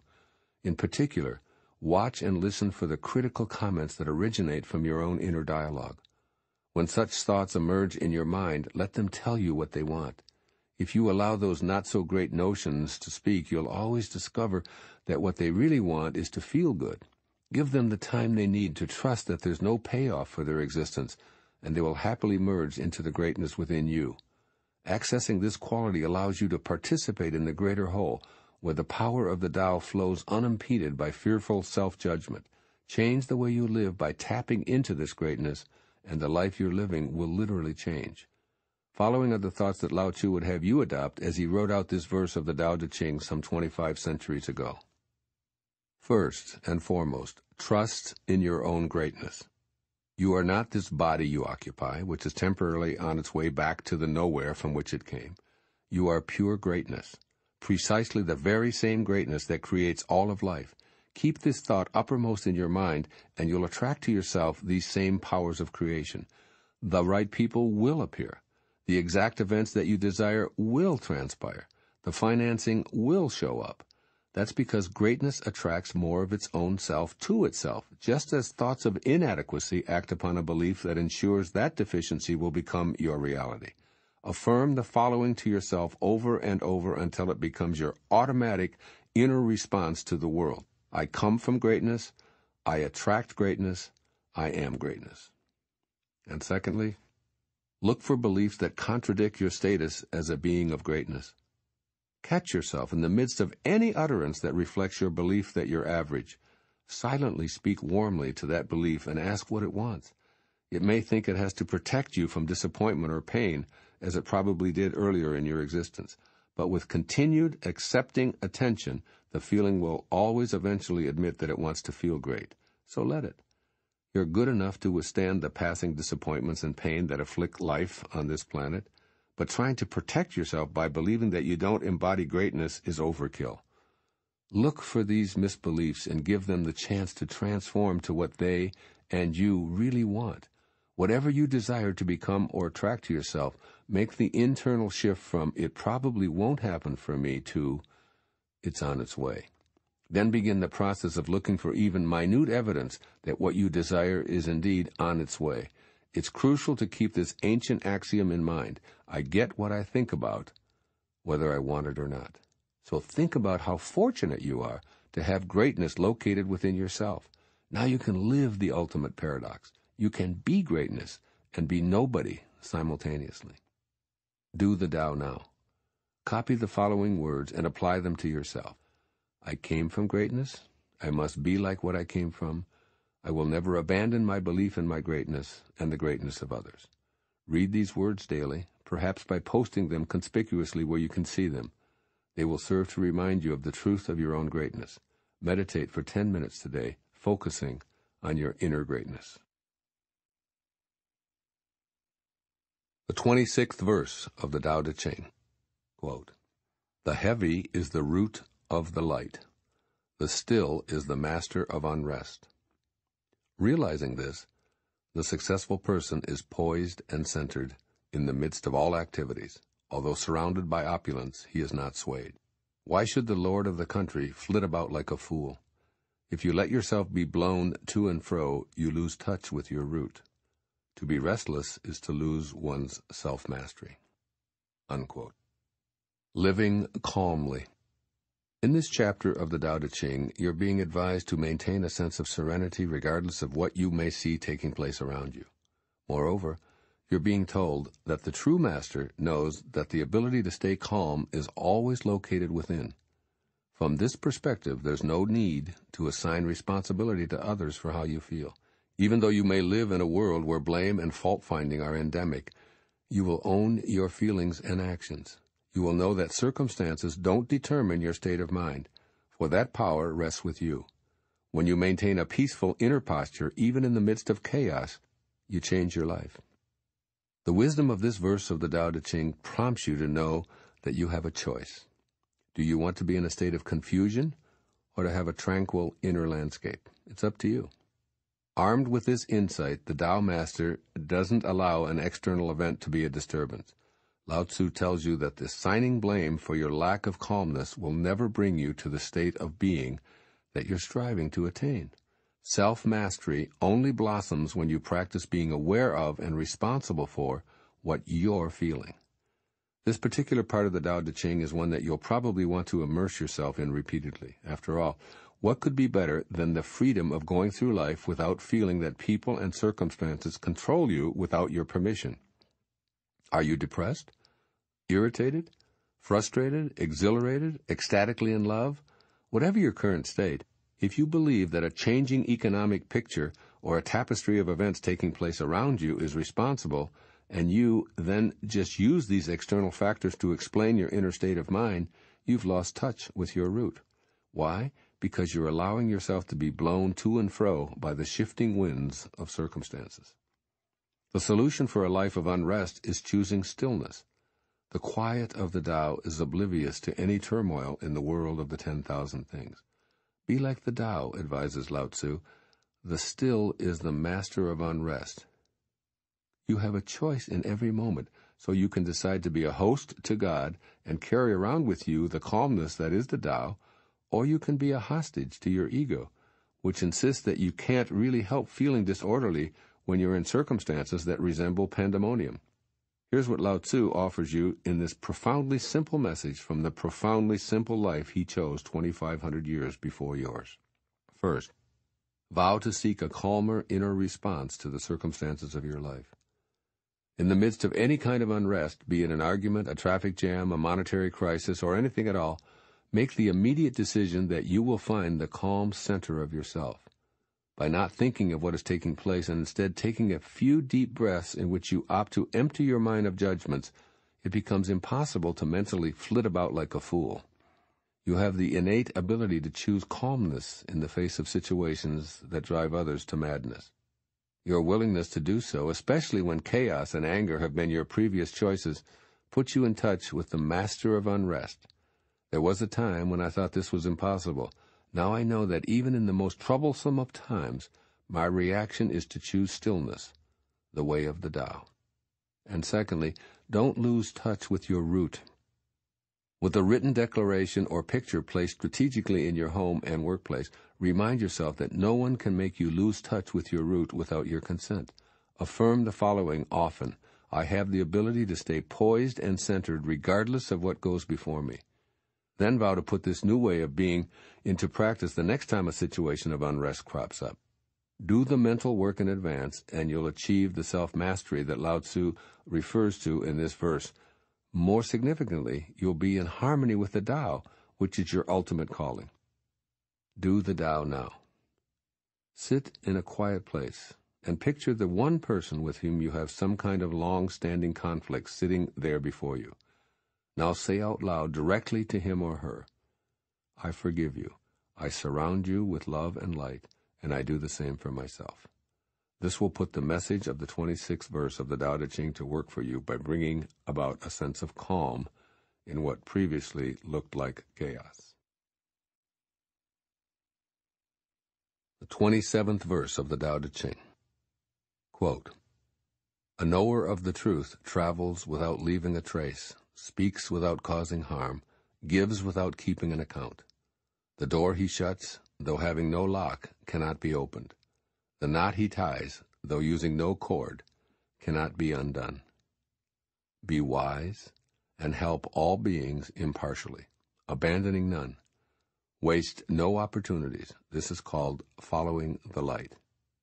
What is a good man but a bad man's teacher? What is a bad man but a good man's job? If the teacher is not respected and the student not cared for, confusion will arise, however clever one is. This is the great secret. Unquote. Living by your inner light. For just a moment, imagine your most valuable possessions, including a large cachet of money, on a table in your bedroom and in full view of anyone who might come in. Now further imagine that your pile of precious jewelry, cash, and important documents is completely safe. There's no need for insurance, and no one could ever possibly steal your treasure. Is this state of complete trust possible? I think so, especially since it's encouraged in this 27th verse of the Tao Te Ching. The door, says Lao-tzu, though having no lock, cannot be opened. The knower of the truth lives by an inner light. This illumination shines on the fact that stealing isn't the way of truth, so it's unnecessary to lock anything up. Possessions are safe among those who live by an inner light, which reflects the perfection of the Tao. It's the source you're encouraged to always carry with you and to consult when you feel the need for assistance or direction. Lao-tzu advises you to give without keeping an account or expecting something in return, for this is the nature of the Tao, and you are of the Tao. Giving is synonymous with receiving when you live by this illumination. Trust the inner light to guide you, for it is your heritage. Your origin is more from the Tao than from parents, culture, or country. It's also important that you live more spontaneously. You don't need to neatly wrap up each detail of your life. Understand this, and you can travel without being attached to a plan that covers every possible scenario. Your inner light is more trustworthy than any guidebook, and it will point you in the direction that's most beneficial to you and everyone you encounter. When you develop a trust in the Tao, you'll change the way you look at life. You'll marvel at the brilliance and clarity of what you begin to see. Fear, anxiety, stress, and unrest will simply become facets of yourself seen in the glow of the Tao, like candles marking your way and helping you love everyone as a piece of yourself. Lao-tzu advises you to be wise and help all beings impartially, abandoning none. That is, you don't need anyone else's rules in order to reach out to others. Giving of yourself becomes your natural response because you're following the inner light of the Tao. You and giving are one. You and receiving are one. In such an arrangement, there is no one who is not you. The most revealing lines of this verse remind you that a good man is but a bad man's teacher, and a bad man is but a good man's job. This is an extremely empowering way to see life and eliminate stress and anger. If you perceive yourself to be a good person, then those whom you call bad, including convicted felons or enemies on the other side of the world, are your job. Try on the view that you're here to teach yourself and others in some way, and that the work is to raise the collective energy of our entire universe. Cultivate your awareness of the inner light that's within all. Be the Tao. Virtually every translation of the Tao Te Ching I've examined refers to all of us being one, and all of us needing to be there for each other. The great secret is this: waste no opportunity, abandon no one, respect the teachers, and care for the student. 2,500 years later, the Tao remains elusive to most of us because it's so infrequently practiced. Nevertheless, it must be instilled within us if we're ever to truly walk in the luminosity of the Great Way. Become a knower of the truth, as Lao-tzu advises, by forgetting the locks and chains and maps and plans. Travel without leaving a trace. Trust in the goodness that is the root of all, and rather than curse the darkness that seems so rampant, reach out with that inner light and let it shine on those who aren't seeing their own legacy in the Tao. From his ancient spiritual throne, Lao-tzu is telling you to practice in these new ways. First, trust in yourself. Develop an inner code of conduct that's based exclusively on your irreversible connection to the Tao. When you trust this wisdom that created you, you're trusting yourself. Know that nothing could ever dissuade you from your internal code of honesty, and live by this standard. If you encounter an easy opportunity to cheat, perhaps because you've been handed too much change by a hurried cashier, make the decision to be down to the penny honest. Furthermore, have faith in yourself to go on a trip with a minimal amount of planning. Allow yourself to trust in the energy of the Tao to guide you, rather than relying upon fixed plans arranged by someone else. And secondly, don't judge yourself or others. Don't criticize the behavior or appearance of those you've assessed to be bad people. Instead, switch your thoughts to something along these lines. I am my own student, and I have this opportunity to learn that I'm instructing rather than judging. I will now cease critiquing myself or any others, and teach by being the Tao. If the entire world of the 10,000 things knew the simple truth that we are all one, then in my opinion, war, hostilities, confusion, and even illness would cease to exist. Why not be one individual who chooses to respect yourself and all others as teachers and as students? When you see the world as full of opportunities to help, one thought and one action at a time, you'll be living by your inner light. Once again, the great Sufi poet Hafiz speaks of this in his poem, No More Leaving. Quote, "At some point, your relationship with God will become like this. Next time you meet him in the forest or on a crowded city street, there won't be any more leaving. That is, God will climb into your pocket, and you will simply just take yourself along." Unquote. Do the Tao now. Find one person labeled bad and use that opportunity to do your job.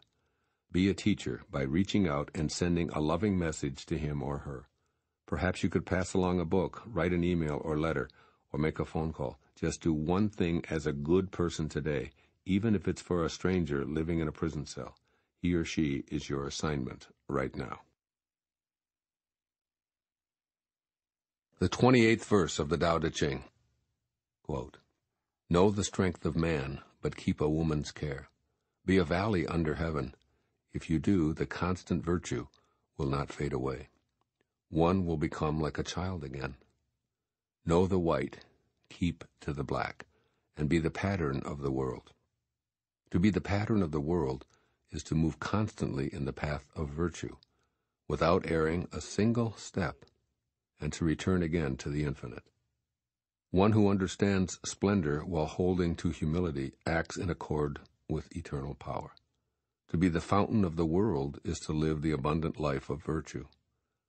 When the unformed is formed into objects, its original qualities are lost. If you preserve your original qualities, you can govern anything. Truly, the best governor governs least. Unquote. Living virtuously. In this verse, the word virtue is synonymous with nature, or the Tao. By being one with nature, the sage is in concert with the Tao and is a virtuous person in daily life. Here Lao-tzu speaks about your personal path and also a Tao-oriented way of governing others. These others could be your family members, fellow employees, business associates, friends, and even the entire process of government if you're in a political position. In fact, much of the Tao Te Ching is focused on teaching all of us how to create an administration that is in accord with these highest principles of the Tao. It is my most fervent intention to spread these teachings throughout the world in such a way as to facilitate a transformation of all of those who call themselves leaders and are destined for or presently in positions of power. Every person has the inherent capacity to spark massive changes that can lead to the tranquility, harmony, and peace that are our heritage. Lao-tzu calls this preserving our original qualities. Such qualities require the least amount of government, so it seems natural to see that we rule best by allowing our Tao nature, which rules the least, to flourish. Living virtuously is what you do when you're permitting the Tao to guide you. The advice Lao-tzu gives for doing this is contained in 4 distinct images in this verse. First, he says, "Be a valley under heaven," is number 1. Let the river of life flow through you. As a valley beneath heaven, you're a fertile place of grace, where everything is received and allowed. You might see it as the lowest area in the spectrum of the 10,000 things, or as the point where you can see all things flowing above you. In this place of humility, the constant virtue of the Tao will never fade away. For me, this means living from radical humility.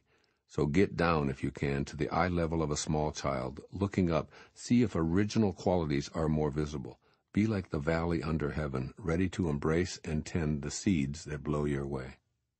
Secondly, be the pattern of the world is the second image that invites you to live virtuously. See nature unspoiled by culture, as in the perfection of the uncarved block of wood. The pattern of the world, untouched by humans, is the design of the Tao. So rather than insisting on changing or resisting, you're encouraged to row your boat and your life gently down the stream. Trust the perfection of the Tao to take you merrily back to your perfect place of origination. Lao-tzu is basically saying to let go and let the Tao. Dismiss ego which you've created and allow yourself to be in the world by changing how you look at the world. And 3, act in accord with eternal power is the third image for living virtuously. Just contemplate for a moment the idea of a fountain of the world which never fades, never ends, and is there beyond the comings and goings of the 10,000 things. This kind of power is the one to create and then retreat, to form and then to render formless. It's always there, an endless geyser gushing forth the abundant life of virtue. You are in accord with eternal power when you suspend your ego and become conscious of the Tao flowing in this fountain of you.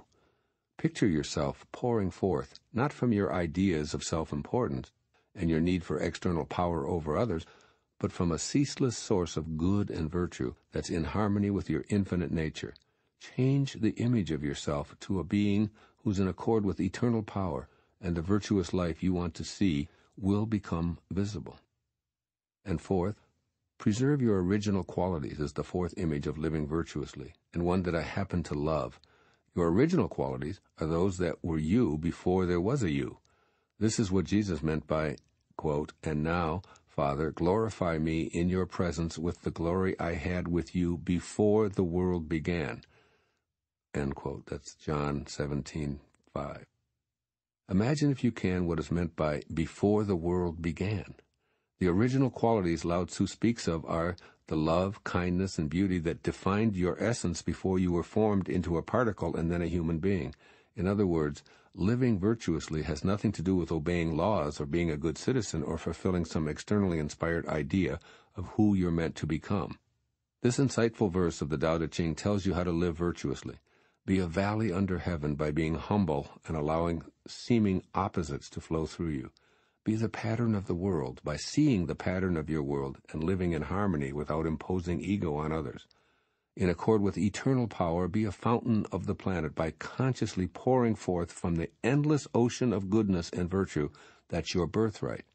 And preserve your original qualities by reclaiming and reacquainting yourself with the Tao essence which preceded your birth into form and is your original quality. Here's what Lao-tzu offers you from his 2,500-year-old perspective in this 28th verse of the Tao Te Ching. First, entertain the exact opposite of what you've been conditioned to believe. Instead of striving to see yourself as superior to others, perhaps choose the self-image of a valley. From this grounded, fertile, and receptive position, be willing to hear and receive. Listen intently when you're inclined to offer advice.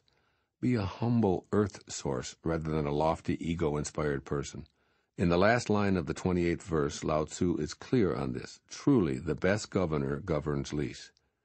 This isn't advice to lower your opinion of yourself, but rather to see yourself as so strongly connected to your source of being that you know and trust that you're a piece of it. And secondly, replace all negativity with love. Khalil Gibran, the spiritual Lebanese poet, once advised that, quote, "If you cannot work with love, but only with distaste, it is better that you should leave your work and sit at the gate of the temple and take alms of those who work with joy." Unquote.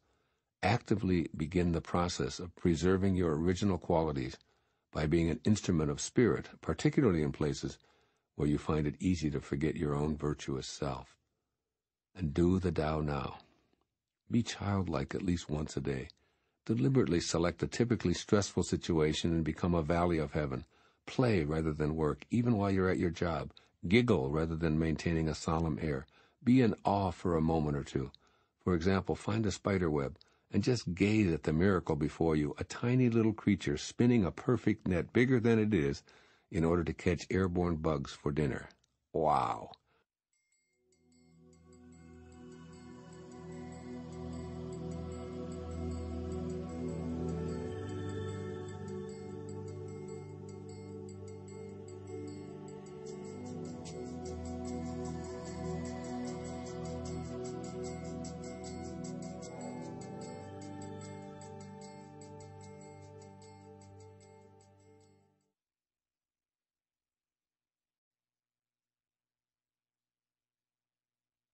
The 29th verse of the Tao Te Ching. Quote, "Do you think you can take over the universe and improve it? I do not believe it can be done. Everything under heaven is a sacred vessel and cannot be controlled. Trying to control leads to ruin. Trying to grasp, we lose. Allow your life to unfold naturally. Know that it too is a vessel of perfection. Just as you breathe in and breathe out, there is a time for being ahead and a time for being behind. A time for being in motion and a time for being at rest. A time for being vigorous and a time for being exhausted. A time for being safe and a time for being in danger. To the sage, all of life is a movement toward perfection. So what need has he for the excessive, the extravagant, or the extreme?" Unquote. Living by natural law. This verse speaks of a natural law that's unaffected by ego. The message, you're not in charge, you never have been, and you never will be. So you're advised to let go of any ideas you have about controlling anything or anyone, including yourself. It's a difficult lesson for most of us to learn. As Lao-tzu puts it in the beginning of this verse, "I do not believe it can be done." Nevertheless, here's one of the world's most famous scientific minds, Albert Einstein, commenting on this law. Quote, "The scientist's religious feelings takes the form of a rapturous amazement at the harmony of natural law, which reveals an intelligence of such superiority that compared with it, all the systematic thinking and acting of human beings is an utterly insignificant reflection. This feeling is the guiding principle of his life and work." Unquote. It is to this feeling that I urge you to turn as you put into practice the wisdom of the 29th verse of the Tao Te Ching. Tuning into this rapturous feeling of amazement at the sacred perfection of the world helps you to realize your desire to control anything or anyone. Doing so will allow you to live in the harmony of natural law, as Einstein describes it. Lao-tzu reminds you that everything under heaven is a sacred vessel, needing no input from you. Since you're also a part of everything, you may need to change the way you look at your life and all that has transpired in it, as well as your vision of the future. Whether you agree or disagree, whether you like it or not, all of it is outside of your ego's domain. It's all unfolding according to the same natural law that causes the seasons to follow one another, the moon to look as if it rises and falls, the whales to traverse the oceans, and the birds to migrate and return without benefit of a map or human-made guidance system. When you look at your life in this way, you'll begin to see it unfolding organically. The Tao is a natural law, not some controlling force that's manipulating you. In the Tao of philosophy, Alan Watts reminds us that Lao-tzu once said, quote, "The great Tao flows everywhere, both to the left and to the right. It loves and nourishes all things, but does not lord it over them." Unquote. The Tao is the informing principle of God, not nature's lord and master. A power-hungry and ego-dominated control freak, it's not. Feeling superior is a human creation.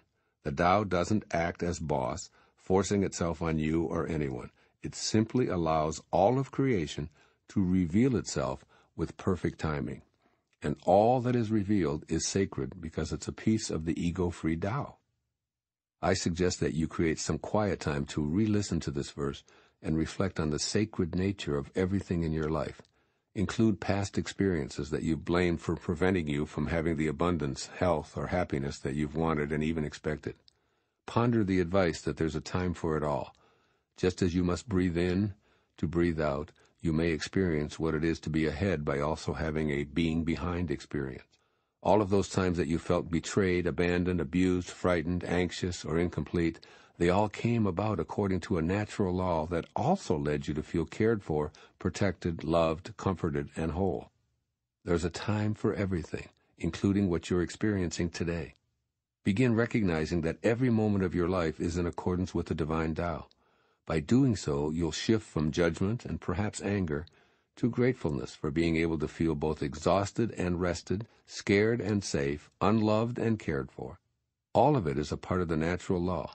Your ego mind tries to protect you from pain by insisting that you can learn to eliminate some aspects of your life. However, the sage within you desires to be more harmonious with the perfection of the Tao. How do you allow this? Lao-tzu urges you to avoid the extremes, the excesses, and the extravagant, and know that all is unfolding perfectly, even if your thoughts tell you that it's imperfect. Those thoughts must also have their own time, and in the natural flow, they'll be replaced by new ones, which will show up on time as well. Here's what I believe this verse from Lao-tzu offers you from its 2,500-year-old perspective. First, give up needing to control. Begin a conscious program of surrendering and allowing your world and everyone in it to do as they are ordained to do. Surrendering is a mental process. It involves taking a split second to stop yourself in your mode of judgment or frustration and have a brief talk with yourself on the spot. Just remind yourself to step back and be a witness rather than a protagonist, which you can do by providing a sanctuary for the feeling you're judging. Invite divine natural order in by simply allowing what you're experiencing to go forward without criticism or control. In this way, you move to the center. Think of the need to control as a signal to allow the Tao to flow freely through your life. At first, your ego mind may loudly scoff at the idea of the Tao being responsible for the perfect unfolding of everything. It's up to you to recognize that your belief that ego can control life is an illusion. And secondly, practice recognizing that there's a time for everything. When you're in the middle of a tough moment, repeat the lines given to you by Lao-tzu. I do this in yoga practice when I feel exhausted holding a position for what seems like a too lengthy period. I remind myself that there's a time for being exhausted and there's a time for being vigorous. This frees me immediately from my demanding ego, which is saying, you shouldn't be feeling this tired. You can do the same thing in any moment in your life. Experiences of pain, loss, fear, anger, and even hatred seem to vanish when you remember that this is a part of the perfect blossoming of natural law, and there will soon be a time for comfort, peace, and love. Apply this verse of the Tao Te Ching by creating your personalized statement when you observe things such as crime, AIDS, hunger, and war. Try something like this, quote, "Yes, there seems to be a time for such things, and I choose not to remain in extremes of resentment and anger. But there is also my desire to do something about these circumstances. That feeling is also a part of the natural law unfolding. I choose to act on my inner desire to rectify these conditions. By remaining internally peaceful and avoiding the extremes, I will impact the world in the same loving way that the Tao eternally manifests from love and kindness." Unquote. It's not what you see around you that keeps you connected to the Tao. It's understanding how this eternal flow works. As Ralph Waldo Emerson put it, quote, "By atoms, by trifles, by sots, heaven operates. The needles are nothing. The magnetism is all." Unquote. Do the Tao now. Find a place where control is all-consuming, and relinquish it today. Stifle your inclination to interfere, reminding yourself as you do so that there's a time for everything and that you're becoming more adept at observing peacefully rather than taking over. Post this advice by Naomi Long Madgett, where you can read it, and be constantly reminded of your desire to live naturally. Quote, "I wouldn't coax the plant if I were you. Such watchful nurturing may do it harm. Let the soil rest from so much digging, and wait until it's dry before you water it. The leaf's inclined to find its own direction. Give it a chance to seek the sunlight for itself. Much growth is stunted by too eager prodding, too eager tenderness. The things we love, we have to learn to leave alone." Unquote. 30th verse of the Tao Te Ching. One who would guide a leader of men in the uses of life will warn him against the use of arms for conquest. Weapons often turn upon the wielder. Where armies settle, nature offers nothing but briars and thorns. After a great battle has been fought, the land is cursed. The crops fail, the earth lies stripped of its motherhood. After you have attained your purpose, you must not parade your success. You must not boast of your ability. You must not feel proud. You must rather regret that you had not been able to prevent the war. You must never think of conquering others by force. Whatever strains with force will soon decay. It's not attuned to the way. Not being attuned to the way, its end comes all too soon. Unquote. Living without force. If you were to explicitly follow the advice offered in this 30th verse of the Tao Te Ching, you'd be in a position to have a conflict-free existence. Imagine that. If our entire global population understood and lived the directives of this chapter of the Tao Te Ching, we'd finally be free of battle-related stress, along with the ravages that war has spread across our planet since we began keeping historical records. As the 29th verse wisely instructed, there's a time for everything. Could this be the time for living without force? Here's my impression of what's being offered to you in this 30th verse. Force creates a counterforce, and this exchange goes on until an all-out war is in progress. Once war has begun, decimation and famine result because the land cannot produce crops. Now, when you create war in your personal life, it produces a dearth of love, kindness, and joy, which leaves you and everyone around you stripped of divine motherhood. Lao-tzu is encouraging you to look for an alternative to force for settling disputes. If you can find no other option, then you're encouraged to abandon any references to yourself as winning or conquering. Force includes any use of physical or mental abuse in which the weapons of hatred and intolerance are applied. There will always be a counterforce, and what you've opted to do isn't attuned to the way. This means that you'll ultimately lose, especially when you consider that Martin Luther King Jr. once observed that the only way to convert an enemy to a friend is through love. Unfortunately, whenever force is used, resentment and ultimately revenge become the means for responding. If we're thinking in war zone terms, the killing of a large group of people designated as enemies leaves their sons and daughters growing up hating the vanquishers. Ultimately, those survivors take up weapons to exact revenge on the children of those who vanquished them. The use of force propels entire generations of people into a continuation of war, or as Lao-tzu puts it, weapons often turn upon the wielder. Thinking in alignment with the Tao applies to any conflict you may experience. When you resort to force, then disputes with your spouse, your children, your business partners, and even your neighbors will continue to intensify. That's because the great way of Tao is that of cooperation, not competition. The all-creating source is always providing, asking nothing in return, and coming from a place of sharing its inherent love. It knows that all are part of the 10,000 things, and they must cooperate with each other because they share the same origin. So whenever you're in a mode that propels you in the direction of using force, you've lost sight of your connection to the Tao. Moreover, any collection of people, such as communities or countries, who resort to weapons to get their points across are unattuned to the way. They'll leave the earth and the hearts of the people uninhabitable except to briars and thorns. Your choice concerning your commitment to practicing the Tao includes refusing to participate in any manner, be it mental or physical, in anything that violates your understanding of the advice offered in this powerful passage of the Tao Te Ching. Perhaps the easiest lesson presented here is the reminder to eschew the behaviors of boastfulness and pomposity for anything achieved by force. Remember that whatever is accomplished in such a way creates a counterforce that will ultimately result in your victory turning to a defeat. If you somehow feel that you had no other choice than to use violence to protect yourself and those you love, immediately retreat to a position that doesn't allow for bragging and self-congratulation. Vow to work on restoring a balance of love where hatred previously resided, and do all that you can to make amends for any damage that resulted from your use of force. This is the way. It has also been called Wu Wei, or not forcing, which means to take the line of least resistance in all of one's actions, and by doing so create more strength. Here's what I believe you can learn and practice from Lao-tzu's advice in this 30th verse of the Tao Te Ching.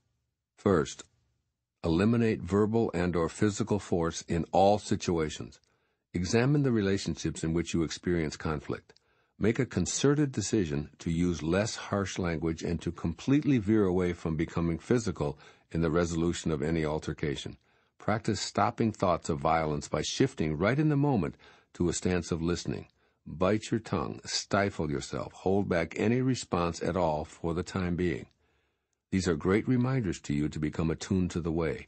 Remember, any act of force will definitely produce a counterforce. So if you insist on escalating devastation, your weapons will be turned back upon you. And secondly, refuse to participate in violent actions in any way. Create distance between any form of violence and yourself. This includes listening to TV or radio reports or even perusing newspaper articles about the uses of force taking place all over the planet.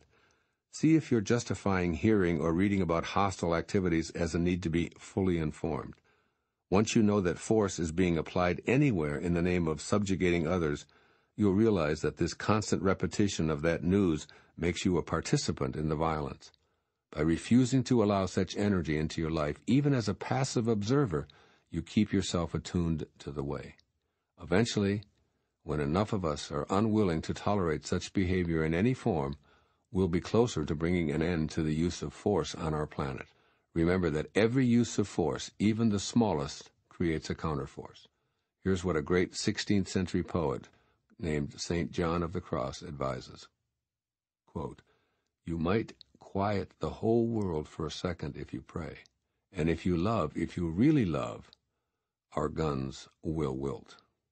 Unquote. Do the Tao now. In line with altering the way you look at the world today, change every television channel and radio station that presents an image or audio of the use of force or violence. Then increase that no-tolerance policy to include movies, videos, and games that have beatings, homicides, and chase scenes. The 31st verse of the Tao Te Ching, quote, "Weapons are the tools of violence. All decent men detest them. Therefore, followers of the Tao never use them. Arms serve evil. They are the tools of those who oppose wise rule. Use them only as a last resort. For peace and quiet are dearest to the decent man's heart, and to him even a victory is no cause for rejoicing. He who thinks triumph beautiful is one with a will to kill, and one with a will to kill shall never prevail upon the world. It is a good sign when man's higher nature comes forward, a bad sign when his lower nature comes forward. With the slaughter of multitudes we have grief and sorrow. Every victory is a funeral. When you win a war, you celebrate by mourning." Unquote. Living without weapons.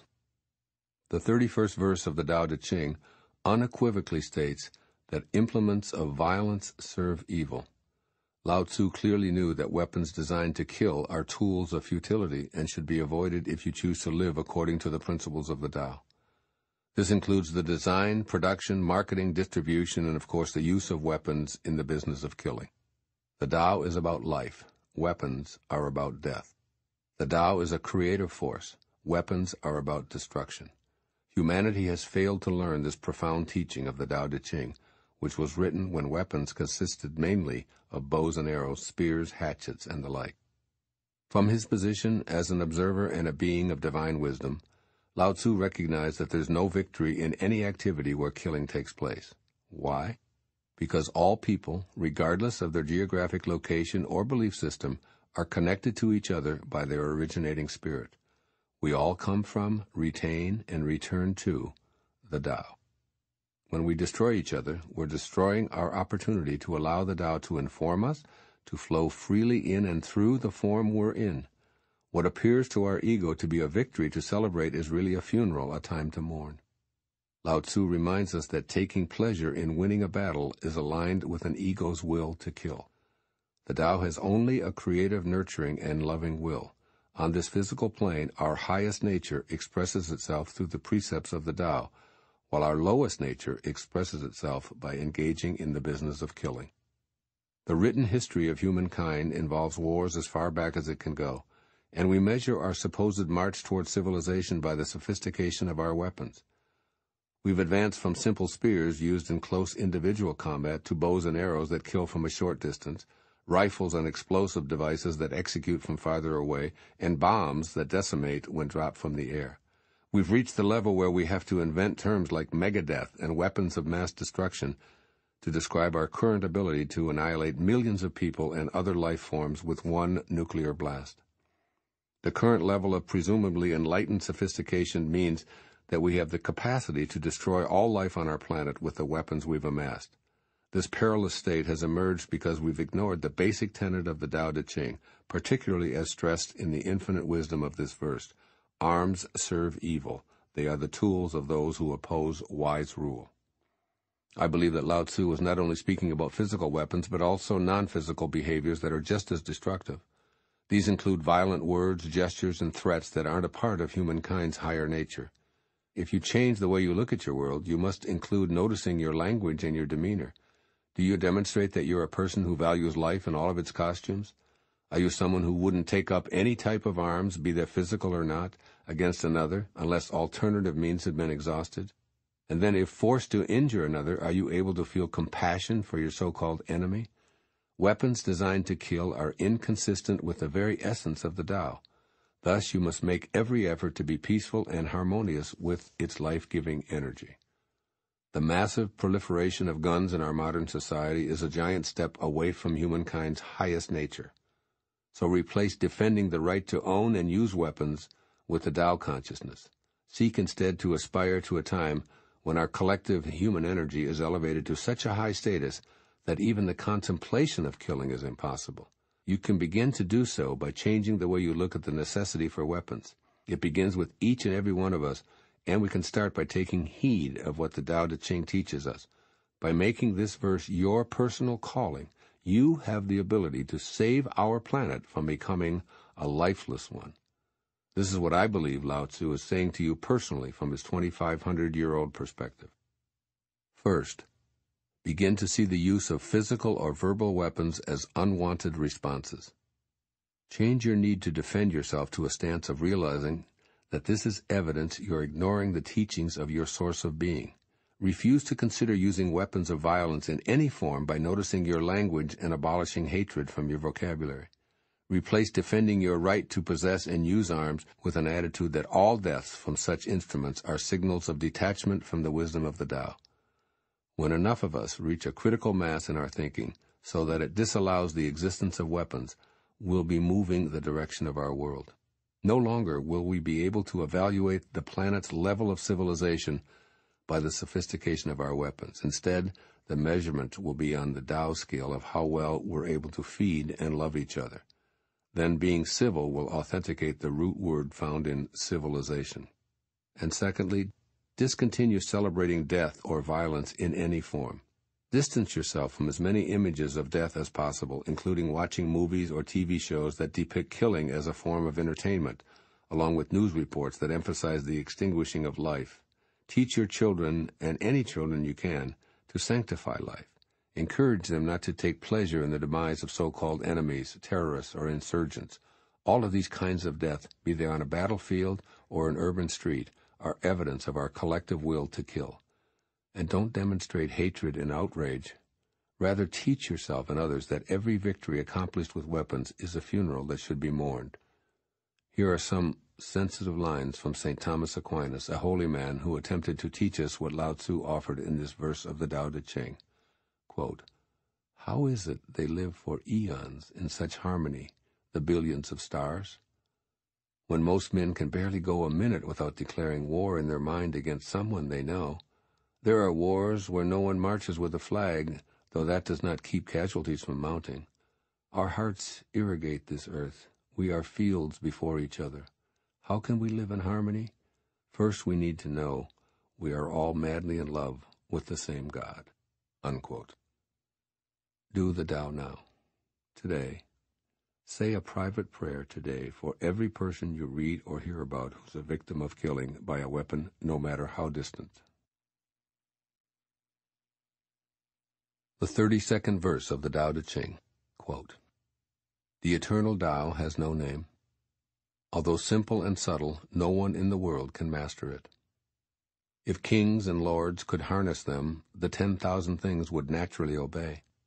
Heaven and earth would rejoice with the dripping of sweet dew. Everyone would live in harmony, not by official decree, but by their own goodness. Once the whole is divided, the parts need names. There are already enough names. Know when to stop. Know when reason sets limits to avoid peril. Rivers and streams are born of the ocean, and all creation is born of the Tao. Just as all water flows back to become the ocean, all creation flows back to become the Tao." Unquote. Living the perfect goodness of the Tao. In this verse, Lao-tzu describes the ecstasy of being truly on the same page as your source. What you might describe as open-heartedness or joy is the simple and subtle flow of the Tao energy that's responsible for all of life, and no effort on your part is necessary. Lao-tzu opens this verse with a reminder that no one, not you, not me, or even the most powerful king or dictator, can rein in or master this force known as the Tao.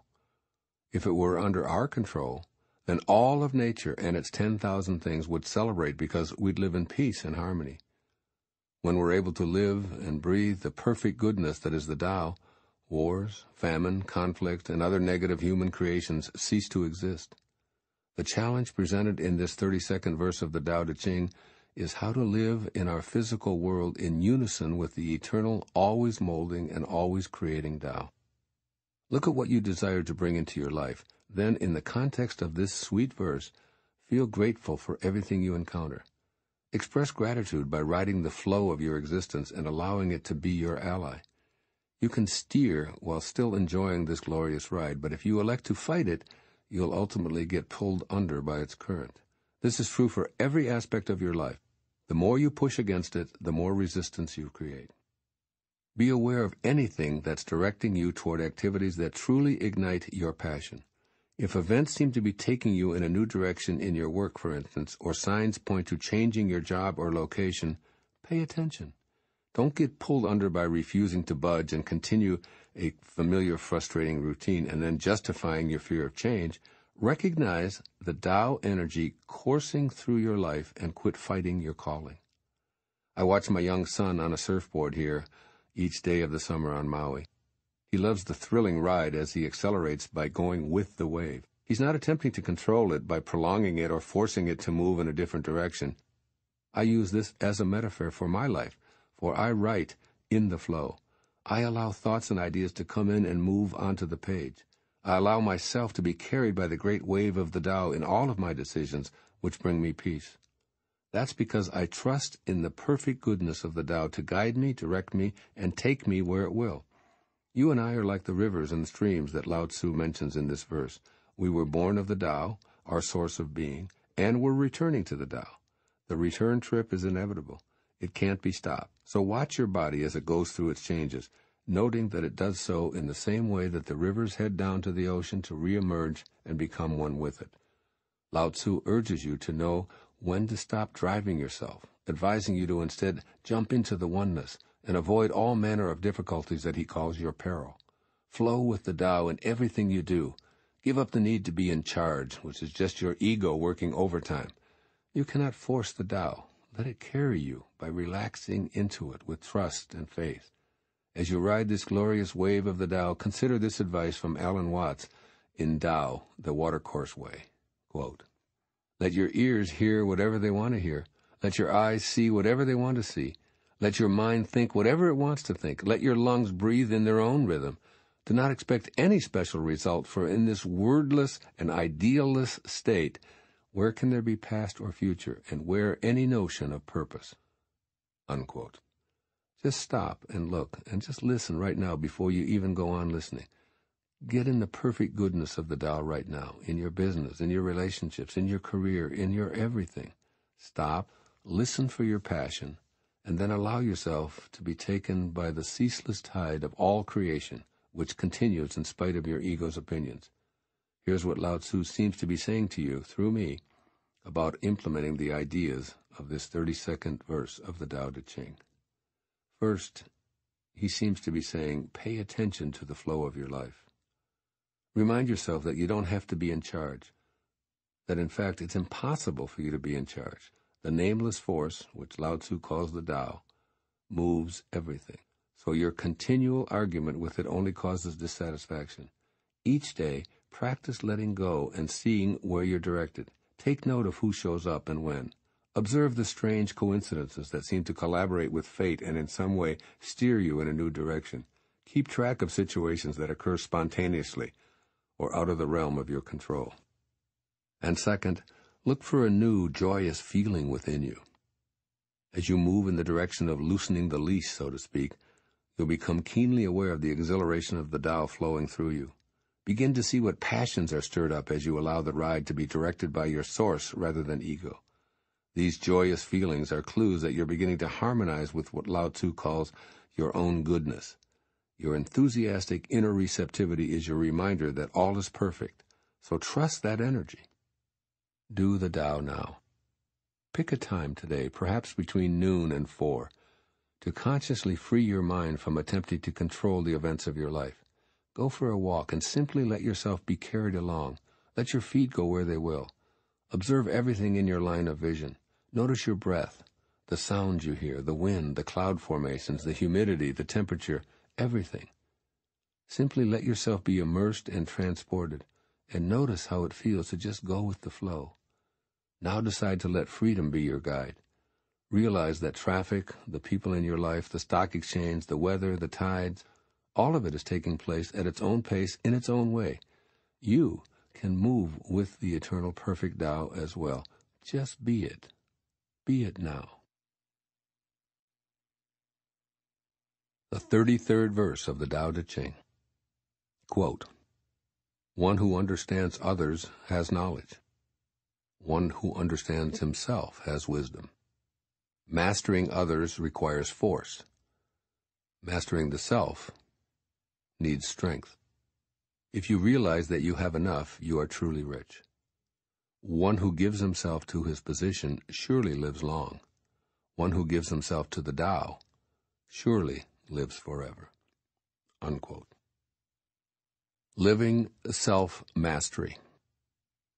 In our contemporary world, an educated person is generally thought of as someone with several diplomas who's in a position to intelligently discuss all manner of topics, particularly in the academic field. In addition to amassing scholastic credits, highly learned people often understand and reach out to help others. In fact, they seem to possess the ability to effectively read other people. These individuals' power and status tend to increase in proportion to the number of men and women they oversee, such as with the president of a university, a CEO of a business, or a general of an army. In this 33rd verse of the Tao Te Ching, Lao-tzu is asking you to change the way you look at these twin ideas of knowledge and power. You're invited to evaluate your level of self-mastery by turning your gaze inward and seeing the world and your place in it in a new light. A Tao-oriented life focuses on understanding yourself rather than on the thinking and behaviors of others. You shift from the acquisition of information and the pursuit of status symbols to understanding and mastering yourself in any and all situations. Power over others is replaced with an inner strength that empowers you to behave from a wisdom that is inherently the Tao. As you modify your thinking, your world will undergo pleasantly dramatic changes. For example, as you realize that you are responsible for your reactions in any given moment, others will cease to have any power or control over you. Rather than worrying, why is that person behaving that way and making me feel so upset, you can see the situation as an invitation to explore yourself from a new attitude of total self-mastery. Your inward exploration allows you to permit the flow of inner responses, examining them with tolerance directed toward yourself. By seeking your stream of thoughts and simply going with them, the conduct of that other person instantly loses its potency. You begin seeing your world suffused with the harmony of the Tao eternally and internally flowing through you. In any situation, whether it be under the heading of family, work, or social, or even just seeing the atrocities reported on the evening news, you'll become aware that there's no they who have power over you. By refusing to turn the controls of your existence over to anyone or any set of circumstances, you're exercising personal strength instead of force. You are indeed experiencing self-mastery, and this new state of internal control has come about because you've elected to live in accordance with the Tao. You don't need the approval of others or another possession in order to be happy. You must merely understand yourself as a divine piece of the eternal Tao, always connected to that infinite essence. Lao-tzu equates the ability to look within for the source of enlightenment and strength with eternal life. He reminds you that while externals such as knowledge and the power over others may provide a long life, shifting to being in charge of yourself offers imperishable wisdom and a ticket to immortality. Here's what this great master wants you to take from this verse of the Tao Te Ching and apply to your world. First, focus on understanding yourself instead of blaming others. Whenever you're anxious, in pain, or even mildly upset over the conduct of others, take the focus off of those you're holding responsible for your inner distress. Shift your mental energy to allowing yourself to be with whatever you're feeling. Let the Tao flow freely without blaming others for your feelings. And don't blame yourself either. Just allow the Tao to unfold. Tell yourself that no one has the power to make you uneasy without your consent, and that you're unwilling to grant that authority to this person right now. But you are willing to freely experience your emotions without calling them wrong or needing to chase them away. Flow in the Tao now. In this way, with this simple exercise, at the moment of your dis-ease, you've made a shift to self-mastery. It's important to bypass blame and even your desire to understand the other person. Instead, focus on understanding yourself. By taking responsibility for how you choose to respond to anything or anyone, you're aligning yourself with the Tao. Change the way you choose to perceive the power that others have over you, and you will see a bright new world of unlimited potential for yourself. And secondly, cultivate your desire for others to discover the Tao in their lives. Dismiss any desire to extend power over others through the forceful nature of your actions and your personality. Ego believes that others are incapable of running their own lives and wants to control with force. So demonstrate your inner strength by abandoning such tactics. Catch yourself as you're about to tell others how they should be. Use the opportunity, instead, to practice allowing them to learn their own lessons without interference from you. Notice how often you attempt to use verbal force to convince others to listen to you. Remind yourself to remain quiet and send loving energy. Practice this kind of self-mastery even though it's rare in today's world. You are strong enough to trust the Tao. When your judgments dominate, the flow of the Tao slows. See how the world truly changes right before your eyes when you sincerely desire that others follow their own life path, which will lead them to realize the greatness of the Tao. All those formerly perceived as needing you to tell them what to do or how to live are also the same as you are in the Tao's wisdom and strength. Do the Tao now. Today, practice experiencing the unfolding of the Tao with someone who usually causes you distress. Consciously initiate a conversation with that in-law, ex-spouse, bullying co-worker, or family member, inviting the Tao to flow freely. Notice how, what, and where you feel remain warmly and tolerantly in touch with the sensations within your body. You've entered the space of self-mastery in this moment. Here's what A Course in Miracles offers on this verse of the Tao Te Ching. Quote, "This is the only thing that you need to do for vision, happiness, and release from pain. Say only this, but mean it with no reservations. I am responsible for what I see. I choose the feelings I experience. The 34th verse of the Tao Te Ching. Quote, "The great way is universal. It can apply to the left or the right. All beings depend on it for life. Even so, it does not take possession of them. It accomplishes its purpose, but makes no claim for itself. It covers all creatures like the sky, but does not dominate them. All things return to it as to their home, but it does not lord it over them. Thus it may be called great. The sage imitates this conduct. By not claiming greatness, the sage achieves greatness." Unquote. Living the Great Way. In this verse, Lao-tzu asks you to reevaluate your perception of greatness. Typical definitions tend to center around the amount of fame and fortune that an individual accumulates in his or her lifetime. As the previous verse emphasized, the power to dominate and control others can also be used as a benchmark of this quality. Commanders of huge armies and heads of state who attract worldwide attention are considered great.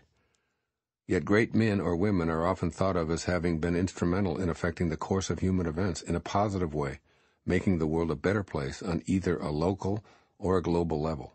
Greatness, then, is a claim made by or for individuals who stand out from the crowd.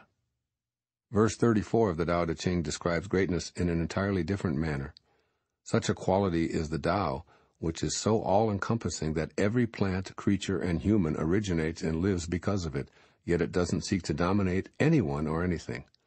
The Tao doesn't ask for recognition of any kind, for it has no interest in fame or being thanked for all that it provides. It is this indifference towards notoriety that makes true greatness. When you change the way you think about this quality, you'll see your world in an entirely new way. You'll no longer be gauging appearances and accumulations, and you won't notice how much power you or anyone else uses to exact dominance or control over others. Rather, your new way of thinking will allow you to look for the unfolding of the Tao in everyone you see. Perhaps for the very first time you'll notice greatness in others as well as yourself in terms of the Tao that includes all.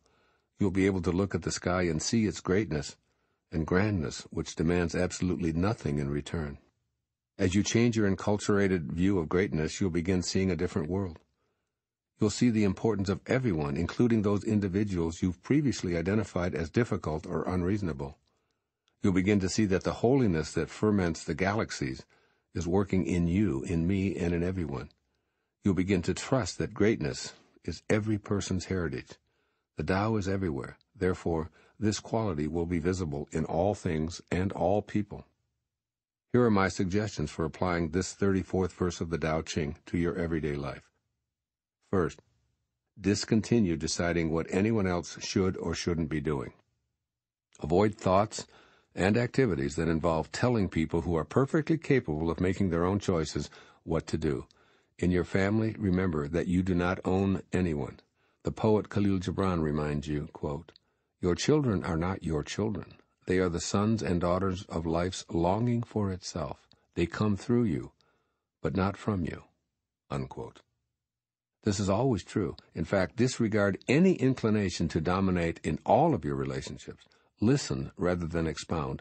Pay attention to yourself when you're having judgmental opinions and see where self-attention takes you. When you replace an ownership mentality with one of allowing, you'll begin to see the true unfolding of the Tao in yourself and other people. From that moment on, you'll be free of frustration with those who don't behave according to your ego-dominated expectations. And 2, discover a new definition of greatness. Offer yourself a definition that doesn't use any standards of appearance or traditional external measures of success. Notice those who give much, boast little, nurture others, and decline recognition or credit, and put them in your greatness file. Encourage yourself to practice these same kinds of behaviors. Begin noticing how the Tao is always flowing in an all-providing, no-boasting, non-demanding, non-possessing manner. Can you see how truly great that is? There are many people in your daily life doing just that. Seek them out and acknowledge them while quietly emulating what they do. Remember that a great sage never claims ownership of greatness, so that when you change your definition, you'll see that quality cropping up everywhere, especially within yourself. Do the Tao now. Make a decision to spend a day seeking out several people who fit the model of this verse of the Tao Te Ching. Silently convey to them that you sense their greatness as an unfolding of the Tao. Then notice how your interactions with them differ when you're not making judgments based on their age, their sex, their title, their conduct, their manner of dress, their height, their weight, their skin color, their religious affiliation, or their political beliefs. The 35th verse of the Tao Te Ching. Quote, all men will come to him who keeps to the one. They flock to him and receive no harm, for in him they find peace, security, and happiness. Music and dining are passing pleasures, yet they cause people to stop. How bland and insipid are the things of this world when one compares them to the Tao. When you look for it, there's nothing to see. When you listen for it, there's nothing to hear. When you use it, it cannot be exhausted. Unquote. Living beyond worldly pleasures. Take a few moments before listening to the rest of this chapter and ask yourself the following questions. When I think of pleasure, what activities really come to mind? And how do I distinguish between what I find enjoyable and what I don't? Generally, pleasure is described as something experienced by the senses and available here in the world of form. Perhaps you experience it in a sumptuous meal, in your favorite music, or on the golf course. But it's most certainly a welcome, motivating force for you.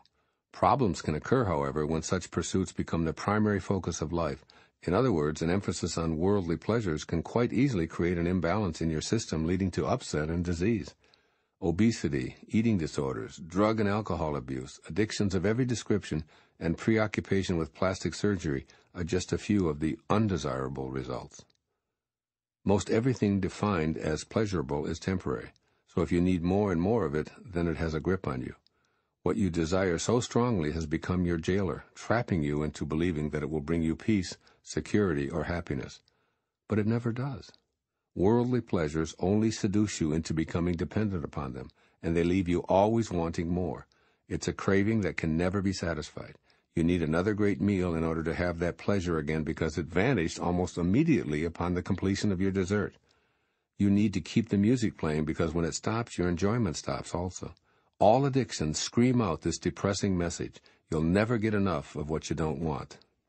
Contrast this bleak picture of pleasure, which Lao-tzu calls bland and insipid, with the ecstasy of the Tao.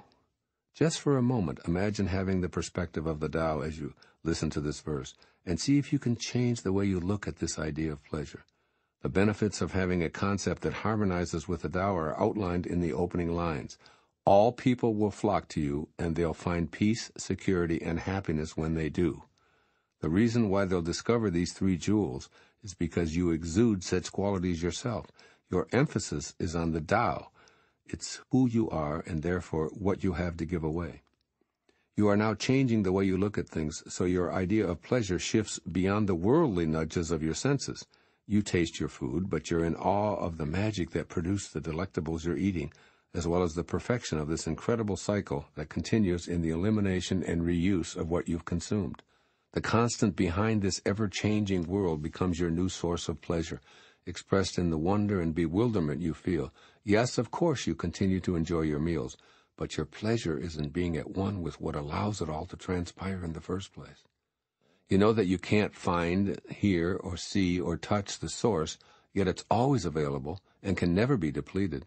The music that you hear isn't the Tao. The Tao is the invisible energy that fills the empty spaces that gives you so much joy. And that happiness you feel is the eternally available and longed-for pleasure of transcending the physical limitations of a human body. Touching the Tao is way beyond any of the sensory pleasures that we somehow believe will satisfy that longing for transcendence. Addictions become impossible because you're no longer trying to get worldly pursuits to satisfy you. It's like realizing that you can fly when you've been walking faster and faster, but never getting enough speed or altitude. You kept trying to satisfy a natural longing to be aloft through the pleasure of rapid walking. Now you observe the way nature flows. You clearly see it never asking for more, never using up more, and absolutely never demanding that it be provided with more than is necessary to maintain a perfect balance. The realm of passing pleasures is no longer your central place of self-identification. You're at peace, feeling secure and happy because you've changed your worldview to include the infinite Tao. How could addictions ever compare to this? Imagine a heroin addict believing that peace, security, and happiness are available with an inexhaustible supply of opiates. That scenario is impossible because the pleasure that drugs brings lasts but a few seconds, and then the opposite of peace, security, and happiness clicks in. The addict keeps trying to fly by running faster. Ultimately, he comes to despise his life and destroy himself in the process. Such is the destiny of those who seek the pleasures of the world of the senses to fulfill their longing and natural ability to transcend the physical plane. Here's what Lao-tzu is offering you in this profound verse of the Tao Te Ching. First, notice the eternal bliss that's always with you, even when the delicacies are out of sight. Change your way of thinking of yourself as a totally physical being, instead recognizing that worldly pleasures that tend to be overdone are attempts to transcend the physical, which isn't going to happen without tapping into your natural connection to the Tao. Stop equating sensory delight with the Tao-inspired bliss that's available to you every moment. Enjoy all that you experience through the senses. Love your fine dining, bask in the melodies of your favorite music, and be appreciative of the excitement of sexual energy. But notice that this is all coming from your sensory self, which is happily adaptable to this world. Then seek your Tao self, which transcends the physical, and explore its pleasures. Re-examine what true, lasting enjoyment is. Even though the effects of the Tao may initially have no appeal to your seeing, hearing, touching, tasting, and smelling faculties, they'll fulfill the longing you're trying to sate with worldly pursuits. When you're chasing any passing fancy, begin recognizing its value in the here and now, but stop trying to get it to satisfy a greater longing. And second, introduce transcendent thankfulness to your everyday life. Make it a daily practice to give thanks for the presence of the eternal Tao that's always with you. From an appreciative viewpoint, the world that you formerly desired will begin to look different. In this grateful Tao awareness, feelings of being incomplete when worldly pleasures are unavailable are replaced with a transcendent thankfulness. What used to be a need for a worldly delight is replaced with gratitude and contentment for being aware of the aspect of you that is the Tao, free of physical and earthly limitations and confinement. Living with conscious appreciation of the Tao will attract more people and experiences, enriching your balance of mortal and eternal awareness.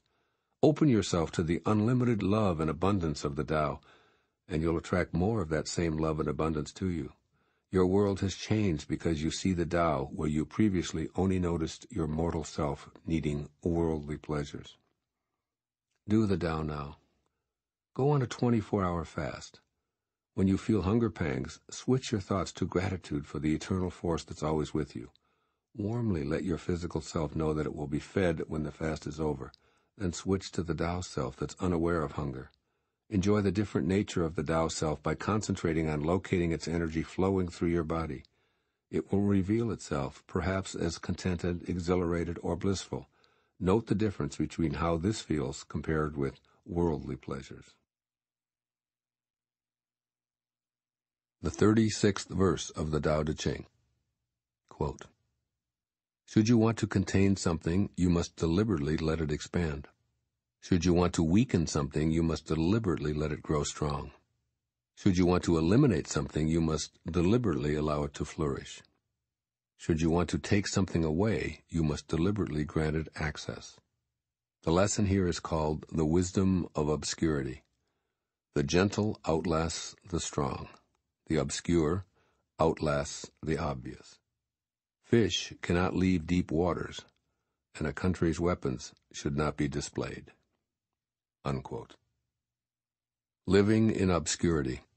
A large part of your growing up life lessons revolved around the words, notice me. You were taught that the more attention you received, particularly for being a good little person, the more status and approval you'd get from your peers, as well as the adults you knew. Become number one, you were told. Earn that gold star. Win that championship. Get the best grades. Become valedictorian. Attain that letter sweater. Gather up trophies, and so on. Such lessons were all about rising to the top of the crowd and evaluating yourself based on how you stacked up competitively with everyone around you. When you change the way you think about your place in the great scheme of things, you'll discover that the wisdom of obscurity allows you to eliminate competition from your life and retreat into quiet strength. In other words, Lao-tzu is asking you to take it easy and base your view on an entirely new criteria. As you do, your world will begin to reflect a gentle, low-key soul who outlasts those who measure their strength by how much status they have compared to their peers. This verse opens with the idea of understanding the dichotomous nature of the material world, and then encourages you to become an astute observer of your life. Feeling belittled means that you must know what it's like to be important. The idea of being weak grows out of having known what it's like to feel strong. As one translator of the Tao Te Ching, Biner, reminds us, quote, "He who feels punctured must once have been a bubble. He who feels unarmed must have carried arms. He who feels deprived must have had privilege," unquote. Avoid the pitfalls of feeling weak, unimportant, stressed, or fearful by transcending the thinking that got you there in the first place. Keep in mind that if you feel weak, you must have had the opposite perception of being strong at least once. If you experience stress, you have an idea of what being unstressed is like. By becoming independent of the need to compare yourself and fit in, you choose the path that Lao-tzu called the wisdom of obscurity. That is, you release your need to be more anything in the eyes of others. Lao-tzu concludes this elegant verse with the metaphor of fish leaving the deep water. When they try to examine the surface and see the big world beyond those depths, the little guys no longer endure because they're captured by a net. Hence you find the great lesson of this 36th verse: stay under the radar and you'll outlast all who strive to be recognized.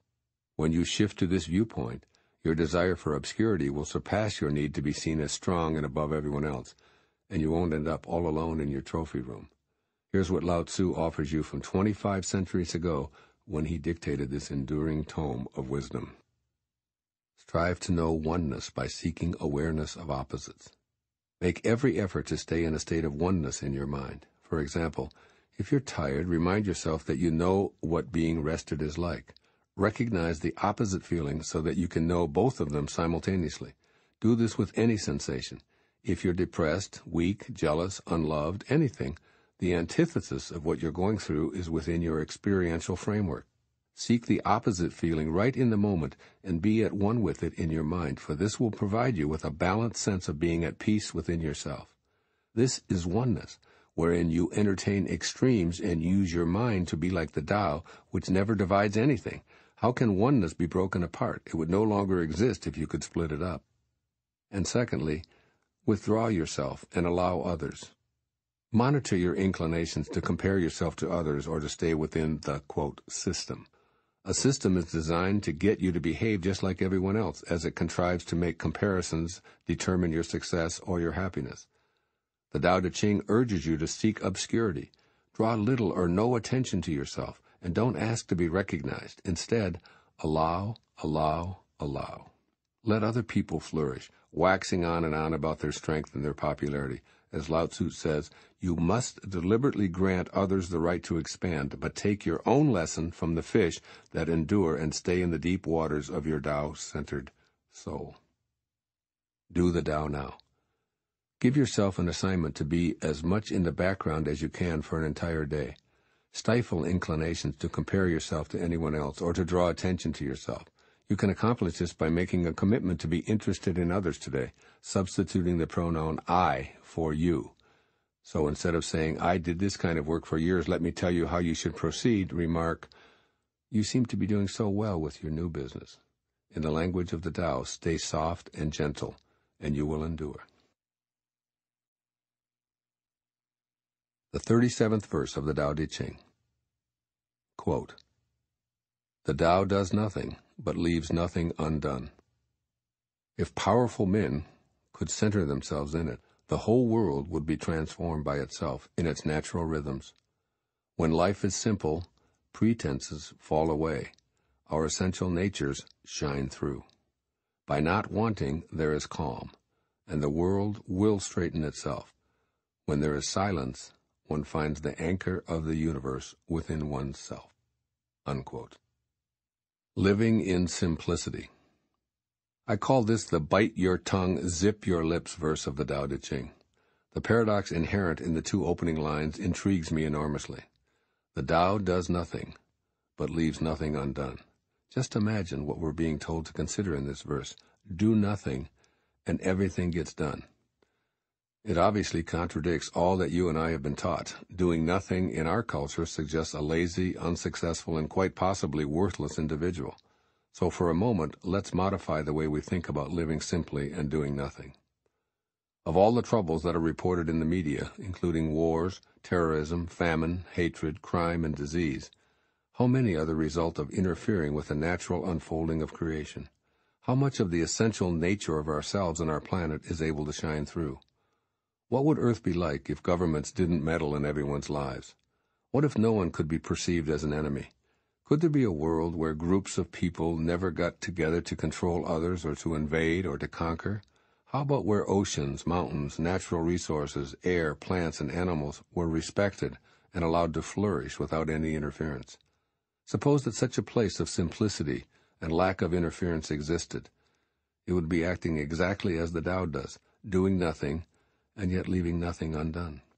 Now shift out of this highly imaginative scenario and begin to reconsider what's meant in this passage by the concept of powerful individuals transforming the world. When they're interfering with natural rhythms, they ultimately create difficulties that are inconsistent with the Tao. Try to visualize great leaders who are instead centered in the Tao. They bite their tongues and zip their lips rather than act in a hostile way, and they refuse to participate in activities that cause harm to anything on the planet. Yes, this may be a fantasy, but it's not an impossibility when you think like a sage and are centered in the Tao. The 37th verse of the Tao Te Ching can also help you change the way you look at yourself. Let's say that you're accustomed to equating the idea of success with a take-charge kind of person. You believe that this individual allocates responsibilities to others because he or she is a leader who's willing and able to tell others what to do and how to do it. Well, this view is completely out of harmony with the Tao, which does nothing and leaves nothing undone. As you alter the way you look at your own power and success, you'll begin to replace strong desires with calm contentment. When you start to allow your true nature, which is the anchor of the universe, to shine through, you'll recognize that the way you look at things has absolutely changed. I've used this simplicity lesson in dealing with all of my children. When I step in and tell them how, I create resistance. But when I bite my tongue, zip my lips, and retreat into silence, they not only figure it out most of the times for themselves, but a calm energy replaces their frustration. I've learned that my kids know how to be. They too have the anchor of the universe within them. They too are centered in the do-nothing, get-everything-done Tao. They too have an essential nature that they're listening to. As I've gotten more adept at trusting this, not only for my children, but for everyone I encounter, I'm more peaceful, and guess what? More, not less, seems to get accomplished, on time and without problems that used to surface because of my interference. Change the way you think about the entire idea of success and power, for this isn't the result of obsessive accomplishment and continually following directions. Start living in a world that you know works far better with less meddling. You understand that not everyone will stop instructing others and just allow the Tao to unfold, but you can be an observer, watching others tap into their power by centering themselves. Here's what Lao-tzu suggests for making this verse become your daily reality. First, cultivate your unique natural self. Practice allowing your essential nature to shine by not enforcing judgments on yourself that were imposed by others. Remind yourself that you don't have to do anything. You don't have to be better than anyone else. You don't have to win. You don't have to be number 1 or number 27 or any other number. Give yourself permission to just be. Stop interfering with your unique natural being. Lighten the burden you carry to be productive, wealthy, and successful in the eyes of others, and replace it with an inner assertion that allows you to access the Tao. Affirm, I am centered in the Tao. I trust that I am able to straighten myself out, and so is the world. I retreat into silence, knowing that all is well. And second, expect to see the essential nature of others by remaining silent. Deliberately bite your tongue and zip your lips at the precise moment that you're tempted to get involved in the lives of those around you. Become aware of your inclination to tell others, particularly your family members, how they should be conducting their lives. Even if you hold on for a few moments before you butt into someone else's business, You're on your way to allowing those around you to find their anchor of the universe within themselves. This new discipline of resisting your habit to get involved by pausing before interfering will enable you to see how capable everyone truly is when they're in the energy field of someone who allows rather than dictates. Do the Tao now. Print or copy the first 2 lines of this 37th verse. The Tao does nothing but leaves nothing undone. Read the words repeatedly until you've committed them to memory. Then go for a 30-minute walk and take note of their truth. The air, the sky, the clouds, the grass, the winds, the flowers, the bees, nothing natural that you see is undone, but nothing is taking place to work it all out. It's all accomplished by the truth of these words. I'm reminded of a 13th century poem by Rumi called Nibble at Me, which applies perfectly to this section of the Tao Te Ching. Quote, "Nibble at me. Don't gulp me down. How often is it you have a guest in your house who can fix everything?" Unquote. Let your all-knowing guest fix things while you live naturally.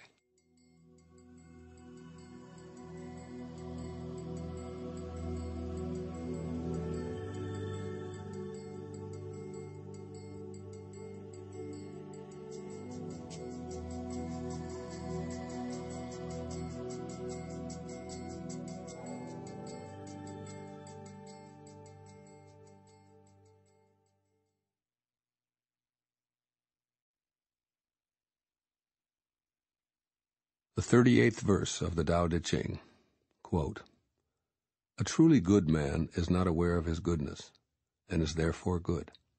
A foolish man tries to be good, and is therefore not good.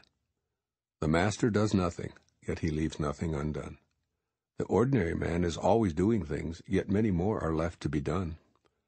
The highest virtue is to act without a sense of self. The highest kindness is to give without condition. The highest justice is to see without preference. When the Tao is lost, there is goodness. When goodness is lost, there is morality. When morality is lost, there is ritual. Ritual is the husk of true faith, the beginning of chaos.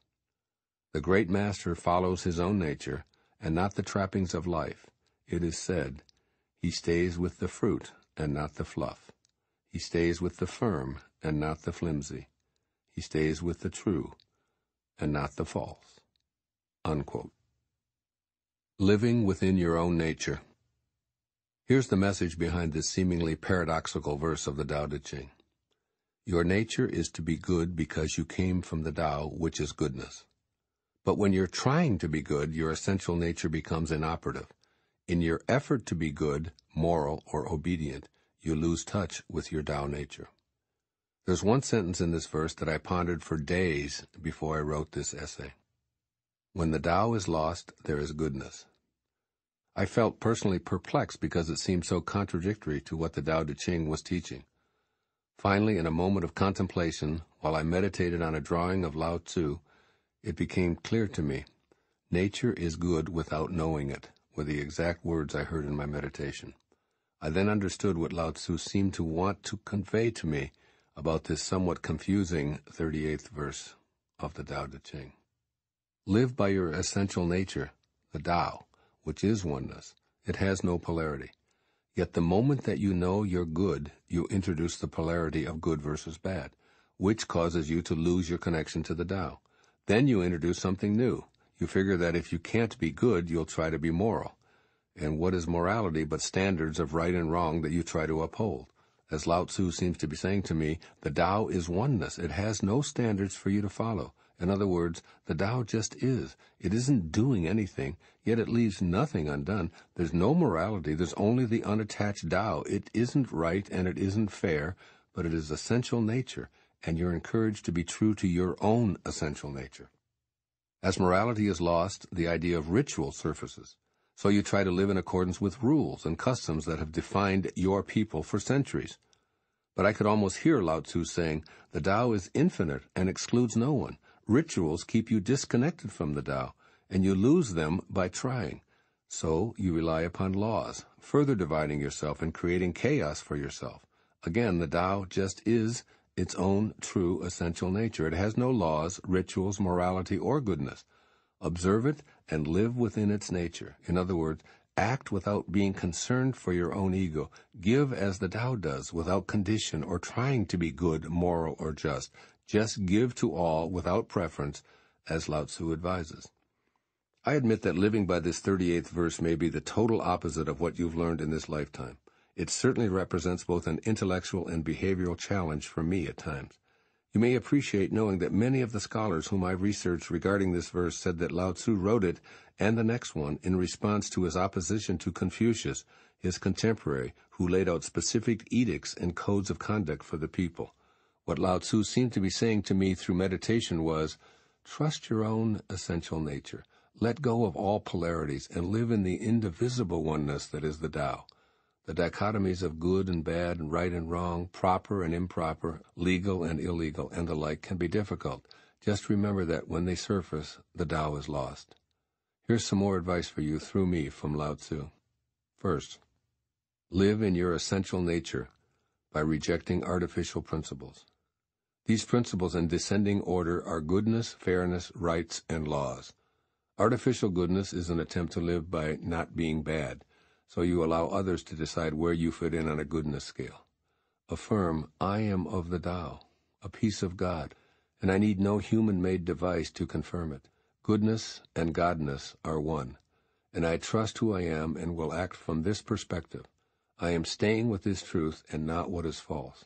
Furthermore, see that the Tao isn't concerned with fairness.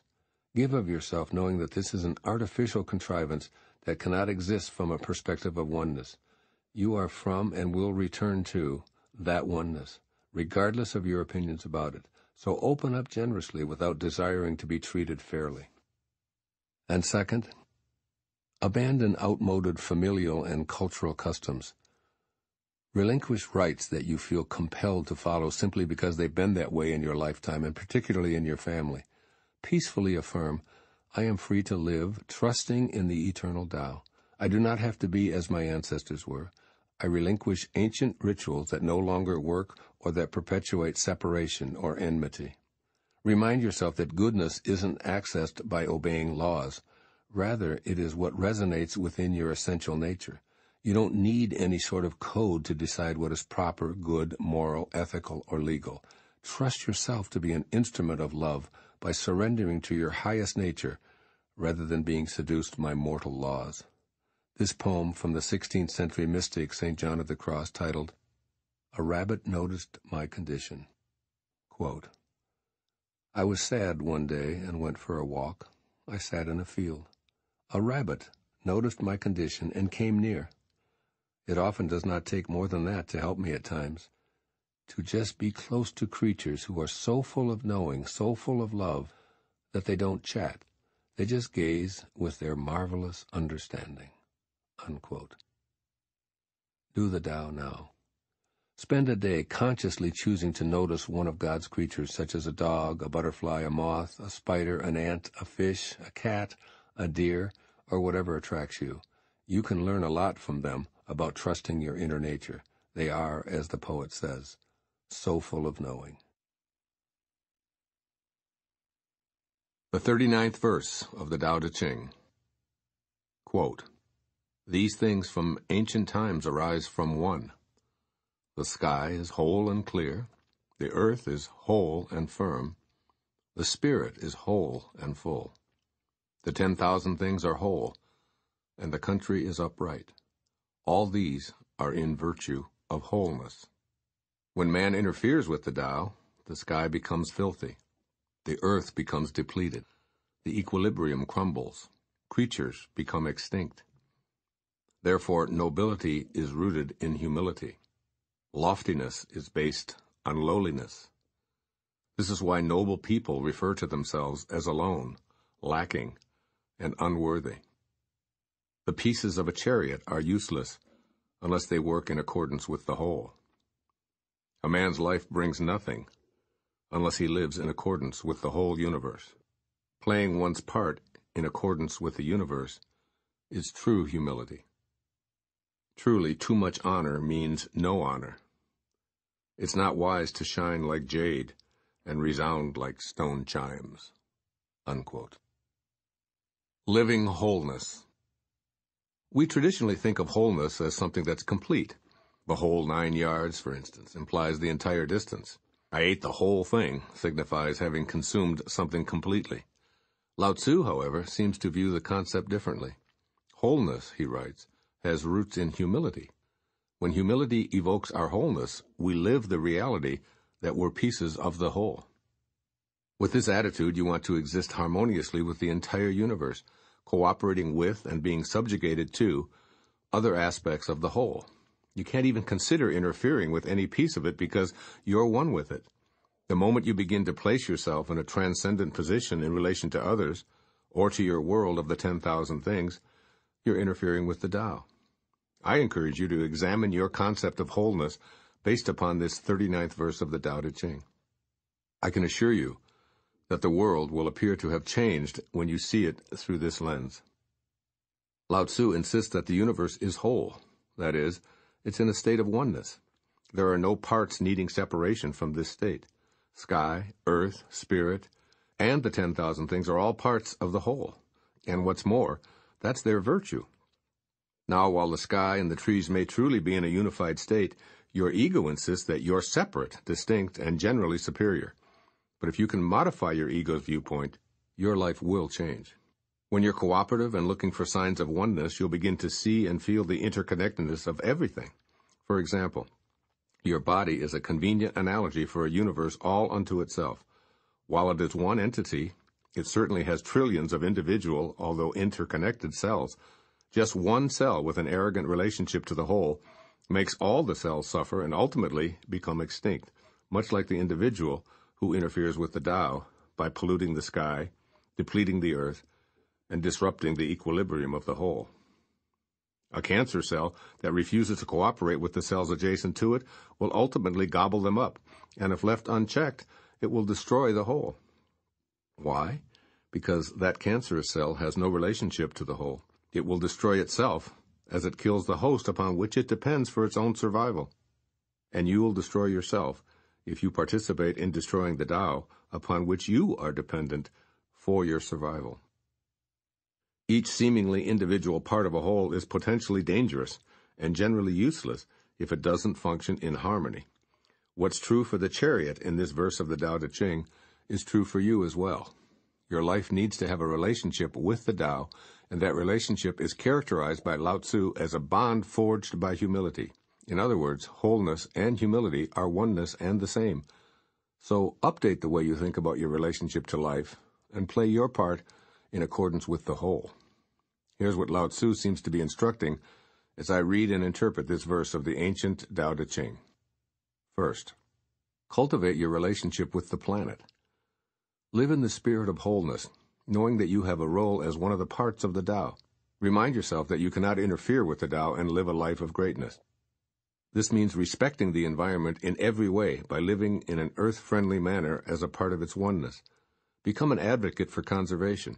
Make time to pick up and recycle trash. Drive an environmentally friendly automobile, or better yet, walk in peace to as many places as possible. Wholeness means maintaining a sense of balance with the all-providing, gentle, non-pushy Tao. In humility, you're able to feel your own tiny role in this great drama orchestrated by your source. You'll see what Lao-tzu means when he says, quote, "A man's life brings nothing unless he lives in accordance with the whole universe." Unquote.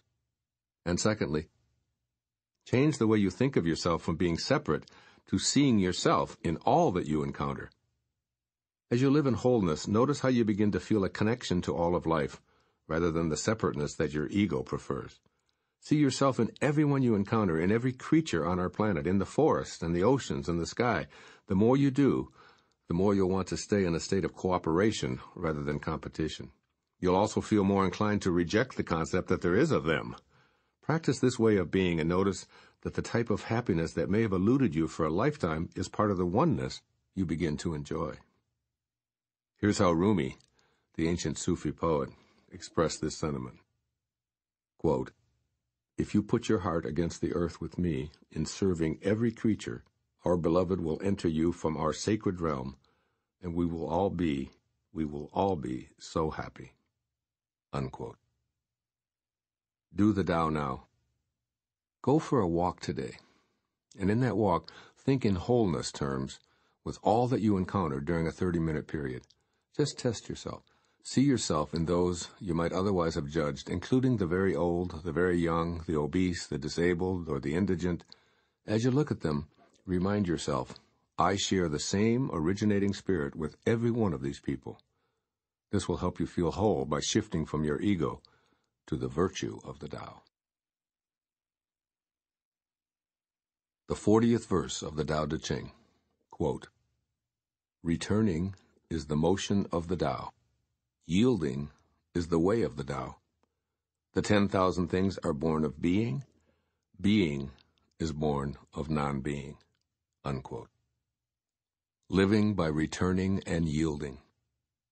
I see one of the greatest teachings of the Tao Te Ching here in the shortest of its 81 passages. If you can master the wisdom in these 4 lines, you'll be as happy, content, and centered in the Tao as any sage.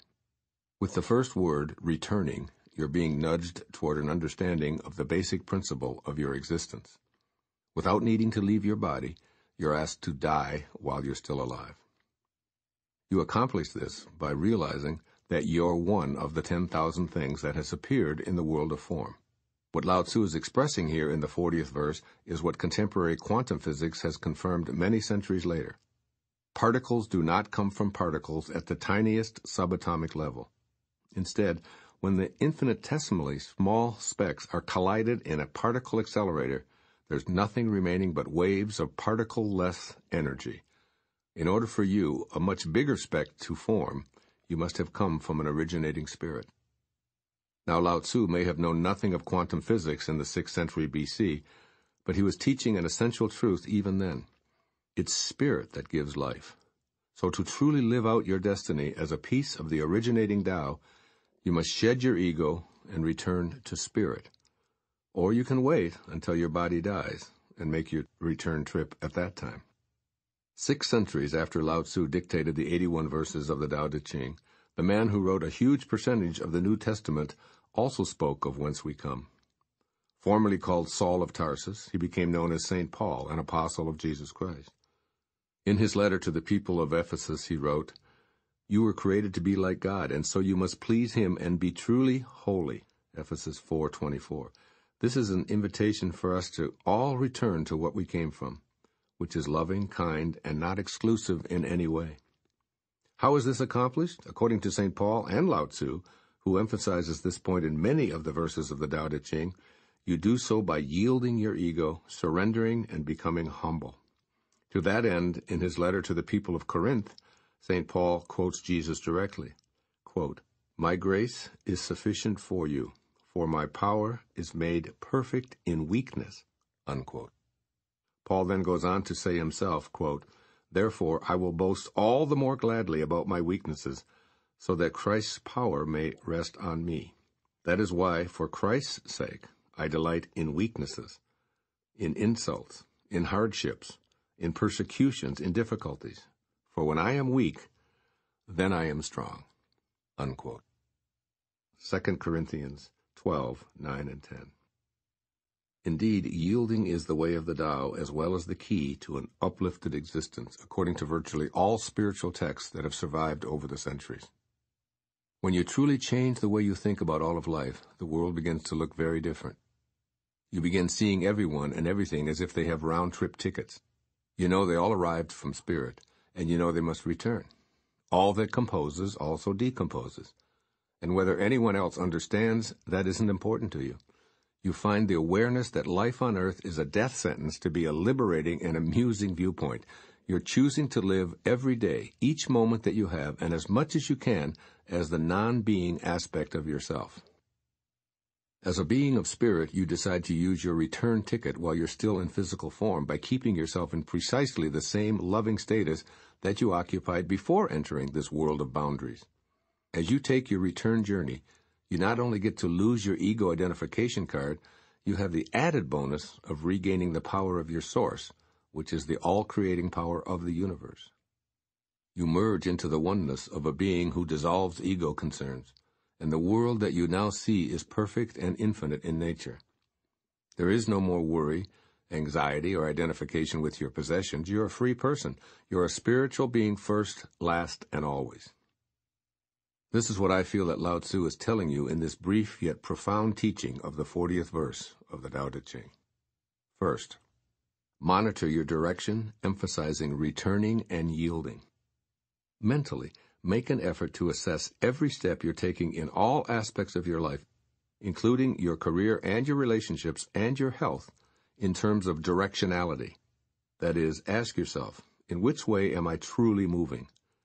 Am I getting away from my originating place, or am I returning to it? As you make this assessment, you can be more forthright about returning to rather than moving away from the Tao. A resolution to exercise or eat more nutritious foods is a step taking you back to the well-being from which you originated.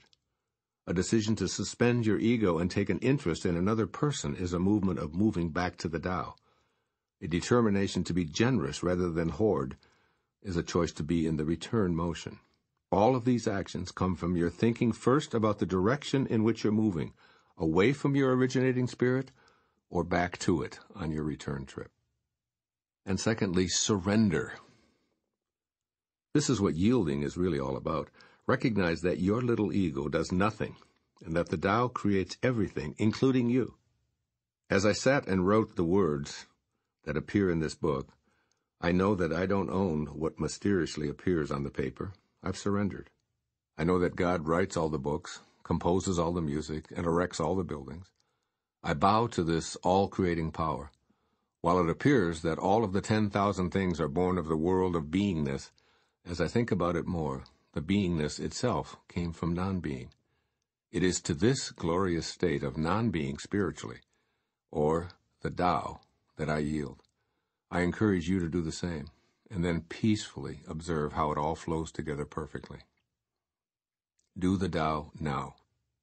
Strategically place a picture of a yield sign frequently found as a traffic device within your field of vision. Each time you look at this sign, use it as a reminder for you to return to the Tao.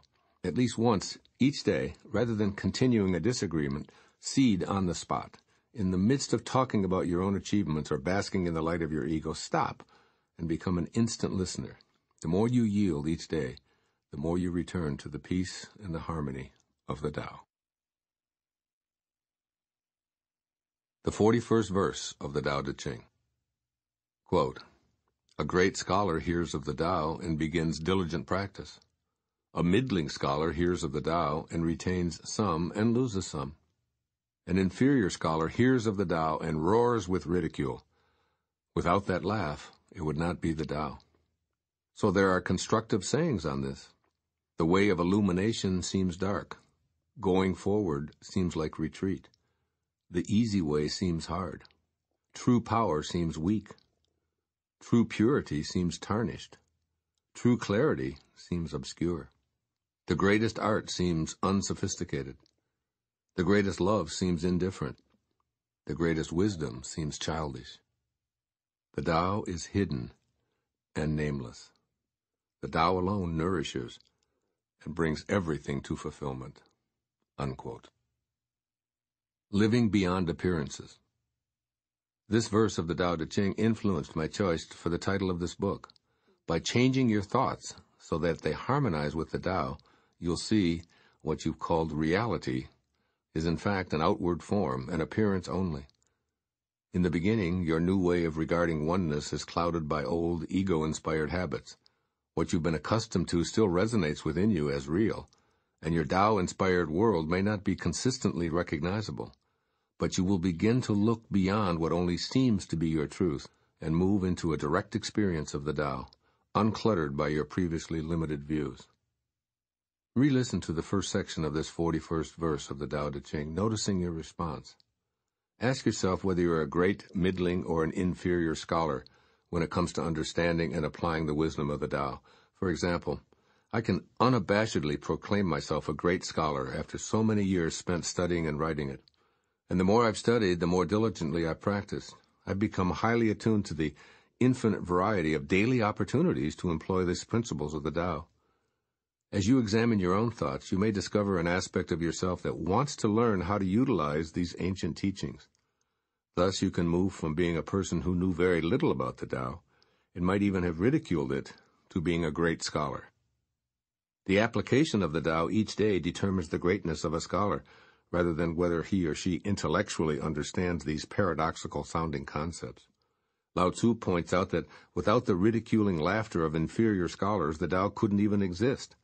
Talk about paradoxical concepts. In A Warrior Blends with Life, a Modern Tao, Michael Latorre comments on this 41st verse. Quote, "The way is only attractive to those who are already wise enough to know how foolish they are. Sarcastic laughter from other fools who believe themselves wise does not deter the truly wise from following the way. Following the way, they do not become complicated, extraordinary, and prominent. Rather, they become simple, ordinary, and subtle." Unquote. As you elect to live the Tao each day, what you experience within and around you will be different from what it appears to be today. You will go way beyond surfaces into the blissful world of the Tao, and it's vital that you choose to stay in this truth regardless of how it all seems. Others will make fun of you, but remember the paradox that without that ridiculing laughter, it wouldn't even be the Tao. You'll experience times of darkness, but your new vision will eventually illuminate your inner world. And when it seems as though you're moving backward, remember that the Tao is hidden and nameless. If it was knocking at your door or readily accessible like a pill to swallow, it wouldn't be the Tao. So when life looks difficult, stop and realize that you're only one thought removed from being at peace. You'll know what Lao-tzu meant when he said that the easy way seems hard, and true power seems like weakness. You don't have to struggle or dominate others in order to feel strong. A person in the Tao sees the world quite differently, knowing that inner peace is power. Less effort is actually easier. Work gets done when you lighten up internally and let yourself be moved along by the ceaseless Tao, rather than by setting goals or meeting standards that are set by others anyway. Allow the Tao and see the purity and clarity that originates from this vantage point. The outward appearance of anyone or anything may appear tarnished, but a Tao view will remind you that essential goodness is always there. It's hidden and nameless, though, so don't be obsessed with finding it and labeling it. In this way, you become a great scholar who diligently works to live in harmony with the Tao, even though it remains obscure. Apply this same insight to the times you feel unloved. When you see what appears to be indifference, know in your heart that love is present. The Tao isn't concerned with proving its fidelity. It appears to be uninterested, but it's nevertheless always there, everywhere. As your thinking changes from a position dictated by your ego to one that transcends it, you'll see an illuminated world that is truly inviting. Ego convinced you to see a cold and indifferent planet, while the ego-transcending Tao shines pure love to all that you're connected to. Allow it to work its magic in your life. This is what Lao-tzu seems to be instructing as I sit here right now, asking how might I serve those who read my book or listen to this program. First, be diligent. You're not an inferior scholar of Tao if you're just listening to these words. So if you're a middling scholar who retains some and loses some of this wisdom, make a commitment to work toward your own greatness. Just practice a few of these insights each day. Be diligent about it. Set aside your inclination to be puzzled or argumentative, and allow yourself the freedom to be a persistent practitioner. Even a small thing such as an affirmation or a rereading of a verse each day puts you on the path of living according to the great way. Lao-tzu simply says to live it by zealously practicing these insights. Here are some lines from Walt Whitman to remind you that you're not who you really appear to be. Quote, "Oh, I could sing such grandeurs and glories about you. You have not known what you are. You have slumbered upon yourself all your life. Your eyelids have been the same as closed most of the time. Whoever you are, claim your own at any hazard. These shows of the East and the West are tame compared to you. These immense meadows, these interminable rivers, you are immense and interminable as they are." Unquote. The Tao truth is unprovable in physical terms. Let go of your conditioned way of needing proof in the physical world before something becomes your truth.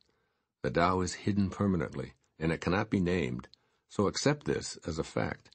You're not going to find it in a material form. It has no boundaries, and the moment you try to name it, you've lost it. Re-listen to the very first verse. Just as modern scientists must accept the fact that quantum particles originate in waves of formless energy or spirit, without their ever seeing that infinite all-creating field, so too can you let go of your need to see and touch the Tao before you can believe it. By changing the way you look at the world, you'll see a realm beyond the appearances of darkness, difficulty, weakness, indifference, and death. As the poet Rainier Maria Rilke observed, quote, "Behind the world our names enclose is the nameless, our true archetype and home." Unquote. Do the Tao now. Spend an hour with a child today, taking note of how much wisdom is embodied in what appears to be juvenile behavior and beliefs. Notice his or her fascination with seemingly insignificant items, repeating the same senseless phrase, tantrums, or laughter. Jot down your impressions of the wisdom behind such so-called childish impulses, and vow to be a kid again as frequently as possible. The 42nd verse of the Tao Te Ching, quote, "The Tao gave birth to one. One gave birth to two.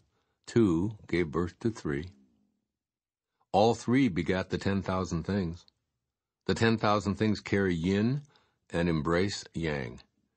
They achieve harmony by combining these forces." People suffer at the thought of being without parents, without food, or without worth. Yet this is the very way that kings and lords once described themselves. For one gains by losing, and loses by gaining. What others taught, I teach. The violent do not die a natural death. This is my fundamental teaching." Unquote. Living by melting into harmony. The beginning of this verse reiterates what Lao-tzu has been saying throughout the previous 41 sections of the Tao Te Ching. That is, the Tao is the hidden force that brings all of the creatures and substances that comprise the 10,000 things into being, as well as being the intangible that we think of as oneness or wholeness. All carry and embrace the opposites of yin and yang, or the feminine and masculine principles.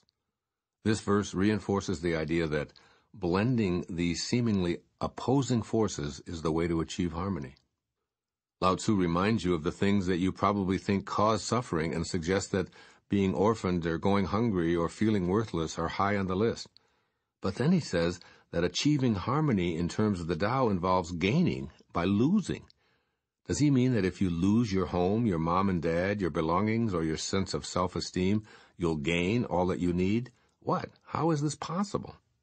Your infinite self that originated in and is animated by the Tao needs nothing to sustain itself. Parents, possessions, and self-worth are only necessary to the existence of your mortal self. Lao-tzu wants you to recognize this difference within the oneness that you are. He teaches that you gain awareness of your Tao nature through the loss of emphasis on the physical conditions of your life. In your oneness, you're likely to lose the Tao sensibility in proportion to the emphasis you place on worldly desires. At the same time, Lao-tzu emphasizes that death of the mortal self is influenced by the way you live. You will die as you live is the fundamental teaching for the mortal self. This is the balancing act that you're required to truly melt into harmony with the Tao. The last several lines of this verse insistently drew my attention when I was researching, writing, and meditating on this 42nd passage. I studied many translations of it, and I spent countless hours communing with Lao-tzu, gazing at his likeness in my writing space. I discovered that this particular verse was always interpreted with the same kind of dramatic emphasis. All said something similar to the following. "I take this to be the father of teachings," said one. Another said, "Know this to be the foundation of my teachings." Another said, "This will be the essence of my teaching." Another said, "Whoever says, this is my beloved teacher." And the one that I use here, in this translation of the Tao, quote, "This is my fundamental teaching," unquote. My conclusion here is that when you're violent in any way, including in your thoughts, or your behavior, or pronouncements and allegiances, then you're choosing to die in the same way. Of course you'll draw your own conclusions about the significance of this particularly dramatic instruction of the Tao Te Ching. The insistence with which this teaching presented itself to me leads me to believe that Lao-tzu wants me to emphasize that its opposite is also true. That is, a person who embraces the Tao and eschews violence and hatred will live and die naturally, which is in harmony with the perfection of the Tao. So I invite you to change the way you perceive what keeps you from harmonizing with your source. The birthing agent of all is also your ultimate place of return when you leave your body in that moment that we call death. You must be willing to give up your attachment to all forms of violence in your life if you want to melt into harmony.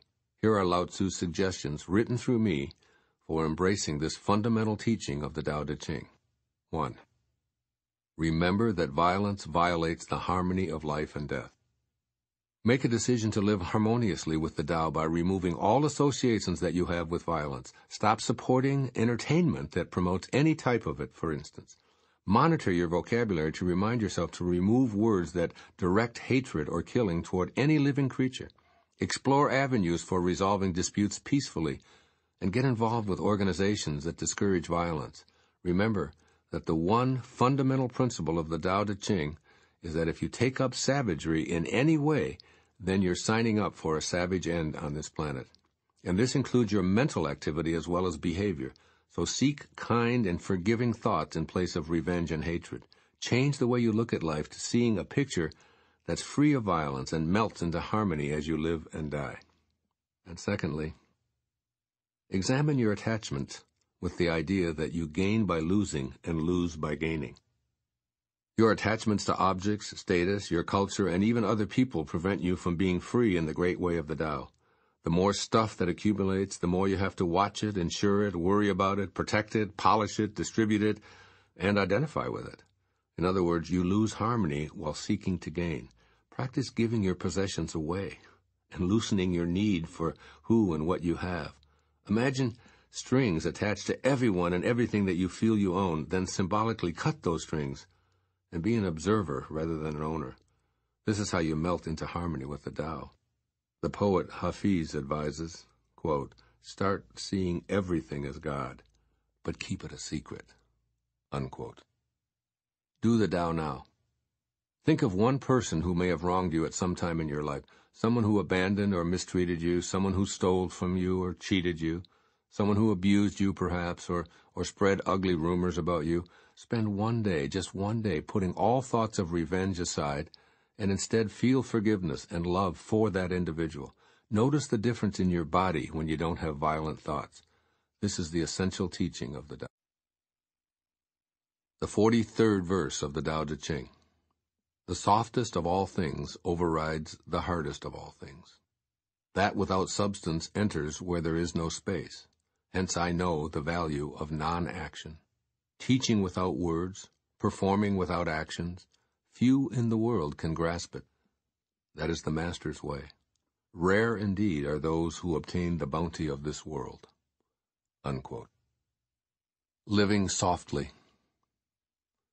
The Tao Te Ching is full of parallels to nature, and in fact, the pure essence of the teaching seems to be to help us to become Tao-inspired sages through oneness with the environment. The opening lines of this 43rd verse remind me of the way of water, of its softness and ability to enter everywhere, even when there's seemingly no space for it to do so. Water is used symbolically in many references to Taoism, such as the title of the outstanding contemporary work by Alan Watts, Tao, the Watercourse Way. To live softly is to live the watercourse way. In this verse, Lao-tzu invites you to change the way you view hardness. To you, the concept is probably equated with strength. You may work out because the firmer your muscles, the tougher you think you are. Do you consider diamonds more valuable than a soft mineral like volcanic ash, which crumbles in your hand? Perhaps you subscribe to the idea that doing a difficult task makes you a better person. Now imagine emulating water, this basic element that is the embodiment of nature. After all, it does comprise 75% of both the world's surface and our physical makeup as well. Think about the way water courses, flowing to the lowest place, and how in order to experience it, you can't just grab a handful, you must instead relax, lightly placing your fingers inside of it. Reflect upon how the gentle water compares to the solid stone and marble it's capable of carving through. The soft water overrides hardness. Deep valleys surrounded by mountains of granite have been carved away over the centuries by the patient, quiet, moving liquid called water. Imagine being able to enter where no space appears to be available, and to move slowly, speaking seldom, and allowing yourself to be harmoniously intact as you seek a lower, less noisy, and noticeable place. A place where all others desire to come to you, This is the watercourse way. There's value in the non-action of being able to flow like water naturally and effortlessly. I can't help but think of this when I enter the ocean to swim for an hour or so. I want to go with the current rather than swimming against it, so my first choice involves seeing which way the water is coursing. As I move through the sea, emulating its naturalness, I trust my instinct and swim without trying to direct my arms and legs in their strokes. I think of it as doing, but not interfering. That is, I'm allowing my body to propel itself through the water without my mind telling it how to move. As I've changed my thoughts about hard and soft, I don't have to do anything but be in the water. I've chosen to make my daily swim a soft, silent experience that requires very little action on my part. And my swimming world has changed. It's become easier, more joyful, almost effortless. I've learned the value of non-action, as Lao-tzu expresses it in this verse. It's performing without action. Apply this way of seeing everything in your world. Tasks will be simplified, your performance level will increase, and the pressure to be better than others by using superior hardened strength will cease to be a factor. You'll naturally incorporate the wisdom of peaceful harmony that's found in the martial arts by letting the efforts of others become a source of your own power. Your softness will override the hardness of others. This principle is clearly seen when you look at great champions as they perform their chosen activities. The greatest golfers are effortless in their swing. The most successful ball players run, jump, throw, catch, and shoot with a softness that seems to stupefy most observers. They don't use force, nor can they find words to describe how they do it.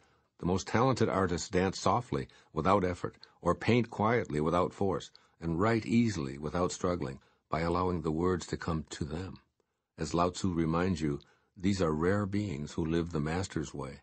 These sages obtain the bounty of this world, which is available to you too. As I contemplate Lao-tzu's counsel, he urges me to offer you encouragement to apply the spirit of the watercourse way that's found in this 43rd verse of the Tao Te Ching. First, introduce a soft, non-action style to your life. Practice the way of non-action or performing without effort. By letting go of your inner drive to push ahead, you'll see that you ironically do better than when you tried so hard. In your work, become more tolerant in your drive to achieve by softening your attitude and your behavior. You'll see that customers and large opportunities are attracted to you. Why is this true? Because you're allowing the perfect flow of the Tao, like the great gray heron lets the tide recede in order to reveal the nourishment he needs to live. Notice how your life changes as you change the way you look at it. Practice performing without effort in other areas of your life too.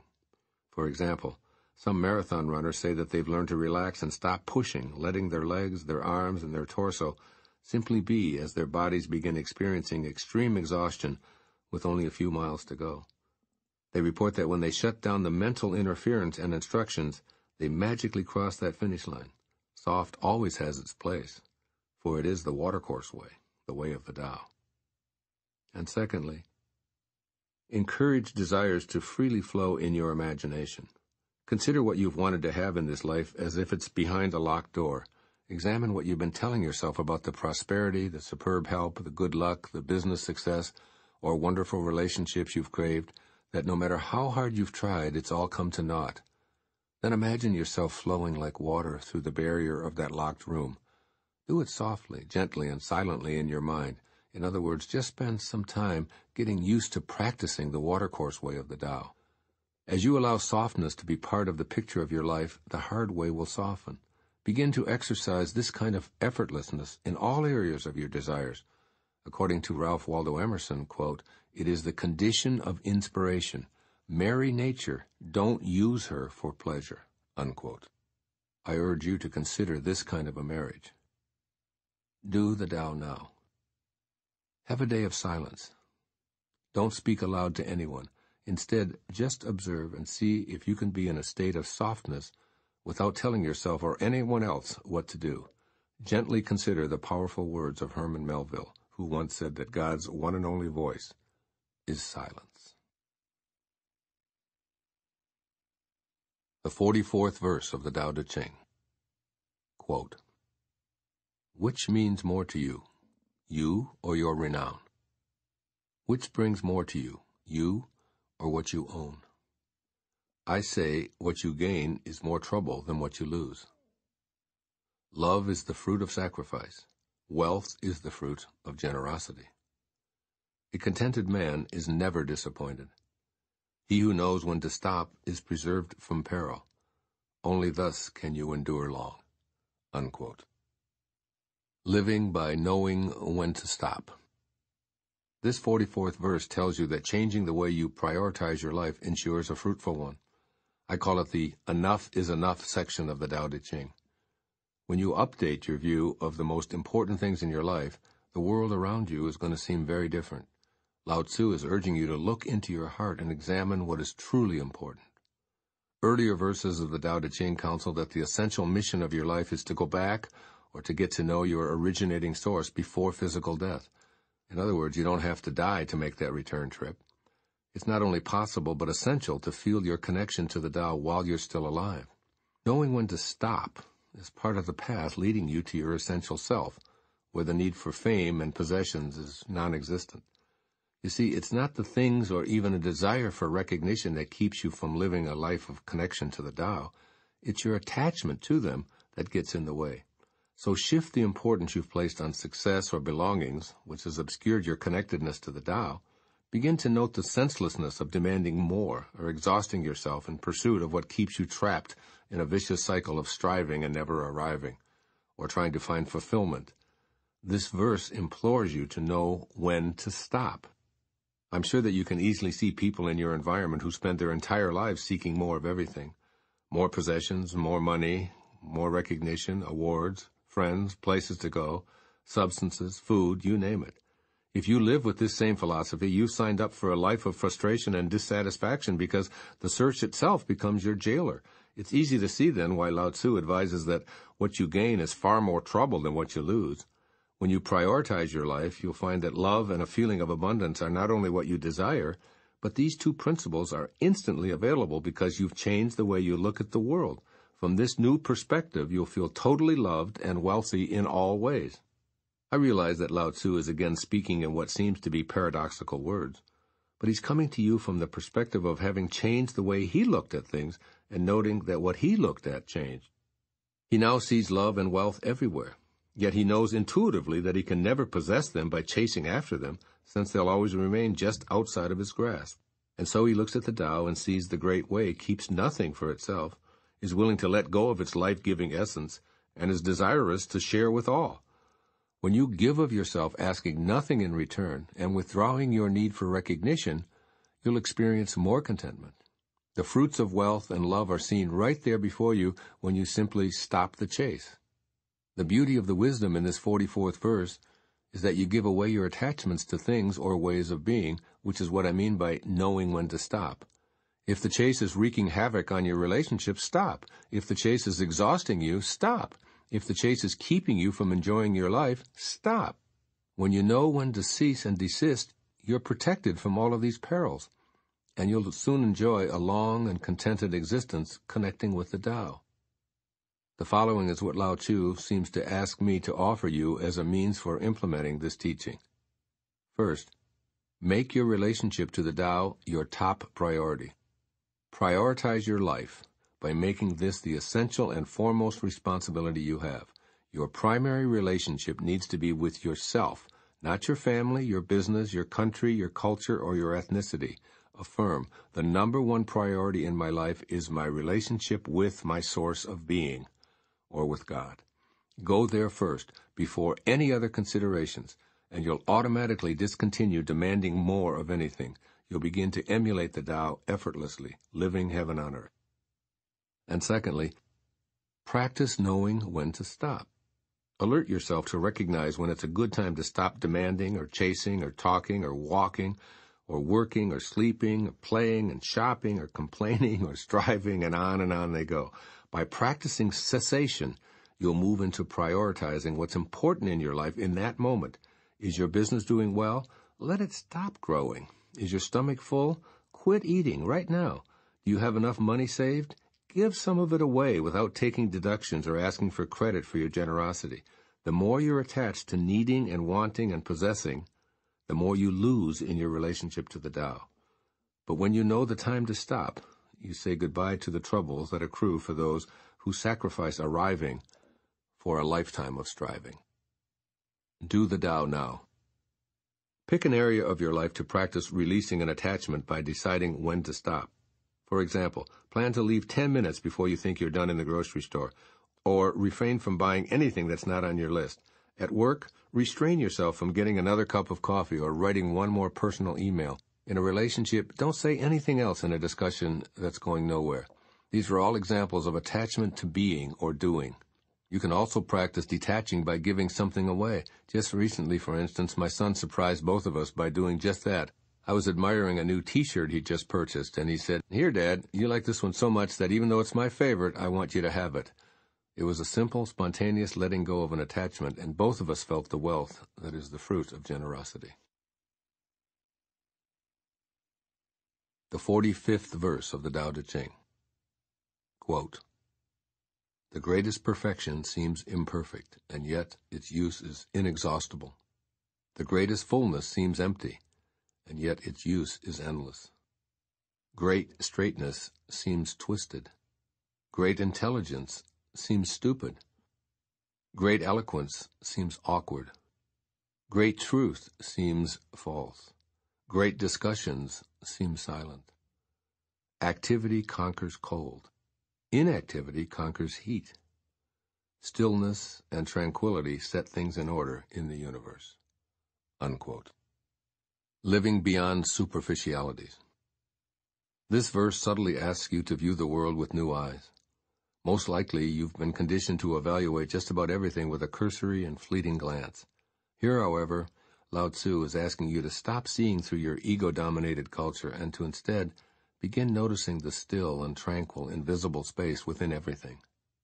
When you go beyond superficialities, you become aware that what used to look imperfect, empty, awkward, or even stupid now appears perfect, full, eloquent, and intelligent. Your previous way of thinking about the world told you that it's full of imperfections. The people in your life should be different. Politicians should be aligned with your values. The weather should be more consistent and reliable. The multitudes should be peaceful. Young people should study harder, and older people should be more tolerant.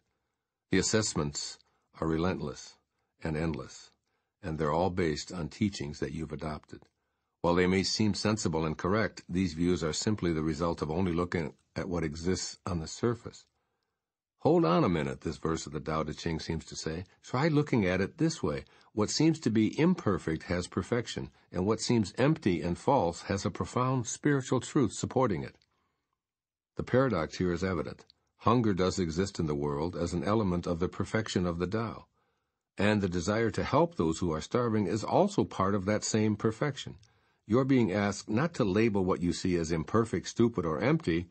Rather, look for the stillness and tranquility within you that you can bring to these superficial appearances. When you refrain from engaging in judgments based solely on looks, you paradoxically become an instrument for change. Study the opening lines of this verse. What seems imperfect is nevertheless inexhaustible. What seems empty is endless. Imagine a pitcher out of which you could pour delicious iced tea without ever needing to refill it. Impossible, you say? Yes, that's exactly what the Tao does. Never, ever runs out. It never has, and it never will. It cannot be exhausted. You are asked to be like this inexhaustible, always full Tao. Be non-judgmental, be still, and above all, tranquil. Let the world and all of its creations unfold, while you remain constant with the invisibleness that allows it all to take place.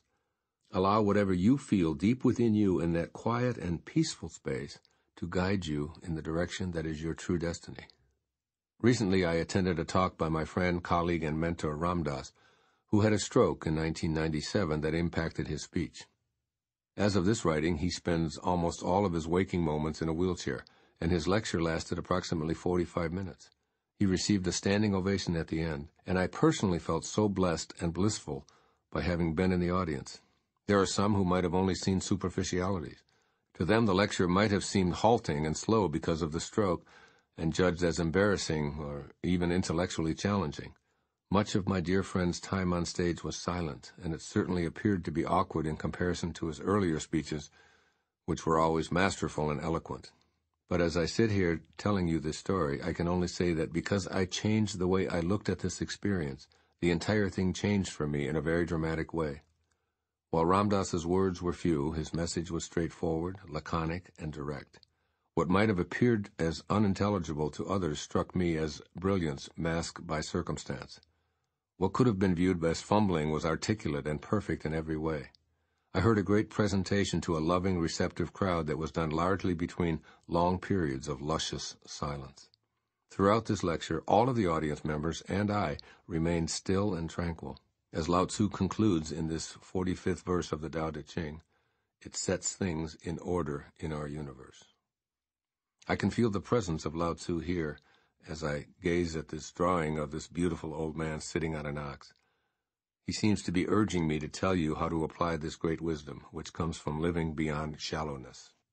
First, see imperfections as perfect, even if your ego mind cannot comprehend this.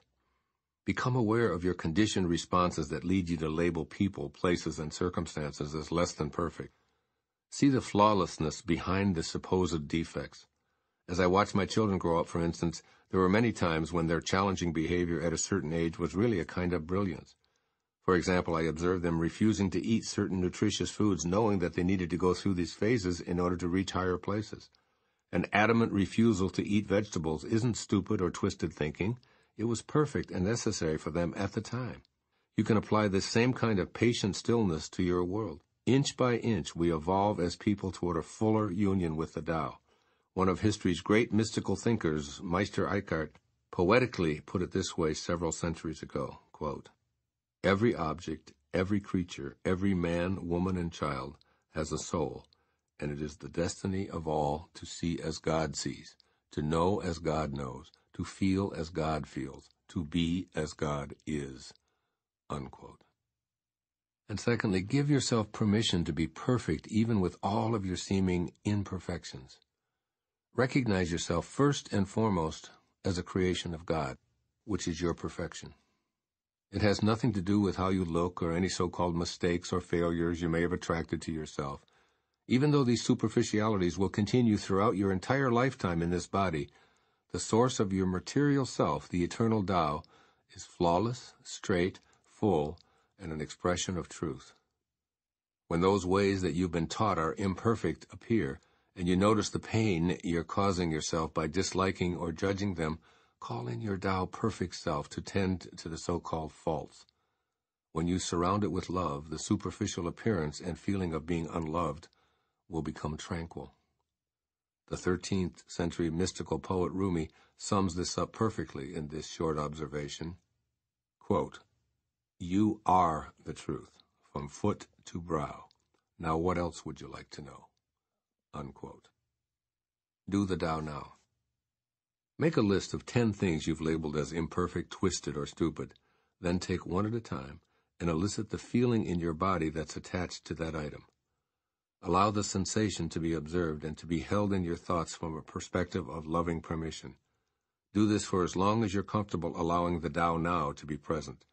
Remember as you do this exercise that the Tao is non-judgmental and provides equally to all. You can take the sunshine and bask in it, or you can burn yourself to a crisp. The Tao just is, and it doesn't care. The 46th verse of the Tao Te Ching, quote, "When the world has the way, running horses are retired to till the fields. When the world lacks the way, war horses are bred in the countryside. There is no greater loss than losing the Tao, no greater curse than covetousness, no greater tragedy than discontentment. The worst of faults is wanting more, always. Contentment alone is enough. Indeed, the bliss of eternity can be found in your contentment." Unquote. Living peacefully. If you're presently evaluating your level of achievement based on how much you've accumulated, prepare to sense a major shift in your state of personal satisfaction and contentment. Verse 46 of the Tao Te Ching invites you to discover a more peaceful and self-satisfying way of knowing success. And as your determination to acquire more begins to weaken, your new views will change the world you've known. You'll find that the experience of inner peace becomes your true gauge of accomplishment. This 46th verse begins with a look at what happens when a planet loses its connection to the way. countries begin needing to conquer more territory, and in their quest for more land and more power and control over others, they must constantly prepare for war. Lao-tzu speaks symbolically of horses here. When connected to the Tao, the animals fertilize the fields. When disconnected from it, the beautiful creatures are bred for war. In a modern translation of the Tao Te Ching, my friend Stephen Mitchell interprets this message in present-day terms. Quote, "When a country is in harmony with the Tao, the factories make trucks and tractors. When a country goes counter to the Tao, warheads are stockpiled outside the cities." Unquote. It's painfully obvious that our world has largely lost contact with the way, as described by Lao-tzu. These days, so much of our energy is placed on breeding war horses at the expense of using our resources to fertilize our fields so that we can live in peace. The United States is chock full of weapons of mass destruction, and we continually legislate more funding to make our weapons so menacing that they're capable of rendering our entire planet uninhabitable. This disease of more has created an environment that personifies Lao-tzu's observation that there is no greater tragedy than discontentment. But even if so many of our divine selves seem to be engulfed by the flames of unease, you, yes, you can begin the process of putting Lao-tzu's advice to work. When you truly understand what it means to live peacefully, satisfaction will begin to replace your desire for more. Your world will begin to become tranquil as you change your own life, and then touch the lives of your immediate family, your friends, your co-workers, and ultimately your nation and the entire planet. Begin by simply thinking of the opening lines of this famous prayer of St. Francis when you notice that you're demanding more of anything.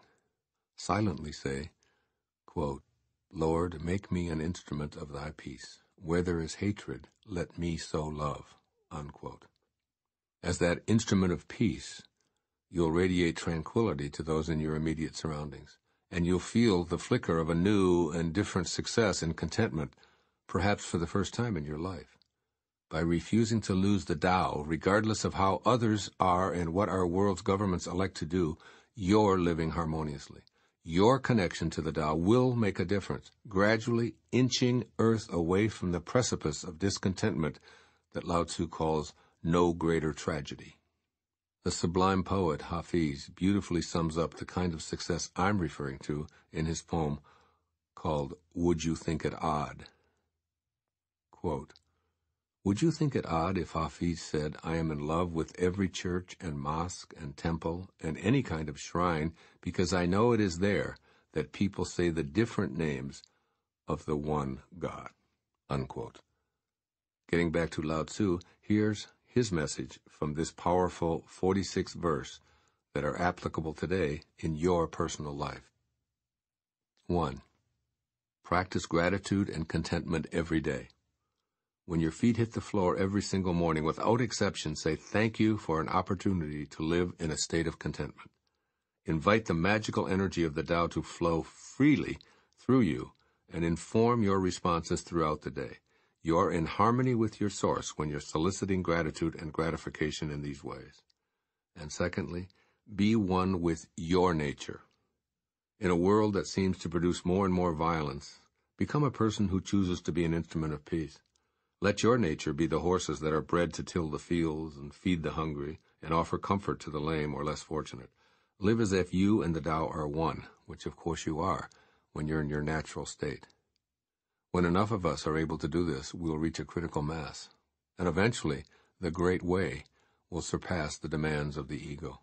I truly believe, to use a baseball analogy, that nature always bats last. Do the Tao now. Set aside time to make a conscious effort to send peaceful energy to someone or some group whom you think of as the enemy. Include a competitor, an alienated family member, a person of a different religious persuasion, or those you oppose in a government or political party or disagreement. Then literally send something to them if that feels okay to you, such as a flower, a book, or a letter. Begin your conscious effort today, right now, to surrender to the Tao and know authentic success, which has no separation. The 47th verse of the Tao Te Ching. Quote, "Without going out the door, know the world. Without looking out the window, you may see the ways of heaven." The farther one goes, the less one knows. Therefore, the sage does not venture forth and yet knows, does not look and yet names, does not strive and yet attains completion.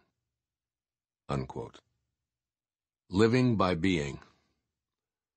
I encourage you to change your belief that effort and striving are necessary tools for success.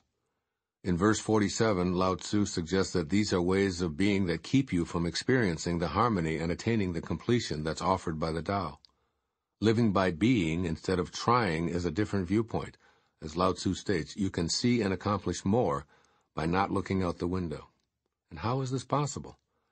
Let's look at an example to clarify this conundrum. I'd like you to place all of your attention on one of God's greatest creations. I'm referring to your own heart, that always beating, mysterious chunk of arteries and vessels and muscle and blood that you carry with you wherever you go. It continually maintains its thump, thump, thump without your trying to make it beat, even while you're asleep. You don't make it thump away. Even without your conscious attention, it works as perfectly as the ocean does. Its continuous beat is even reminiscent of waves on the sea's surface. Your heart is indeed a thing of wonder as it delivers life itself. It is essentially you. That organ in your chest is a model for understanding and applying the lessons of living by being.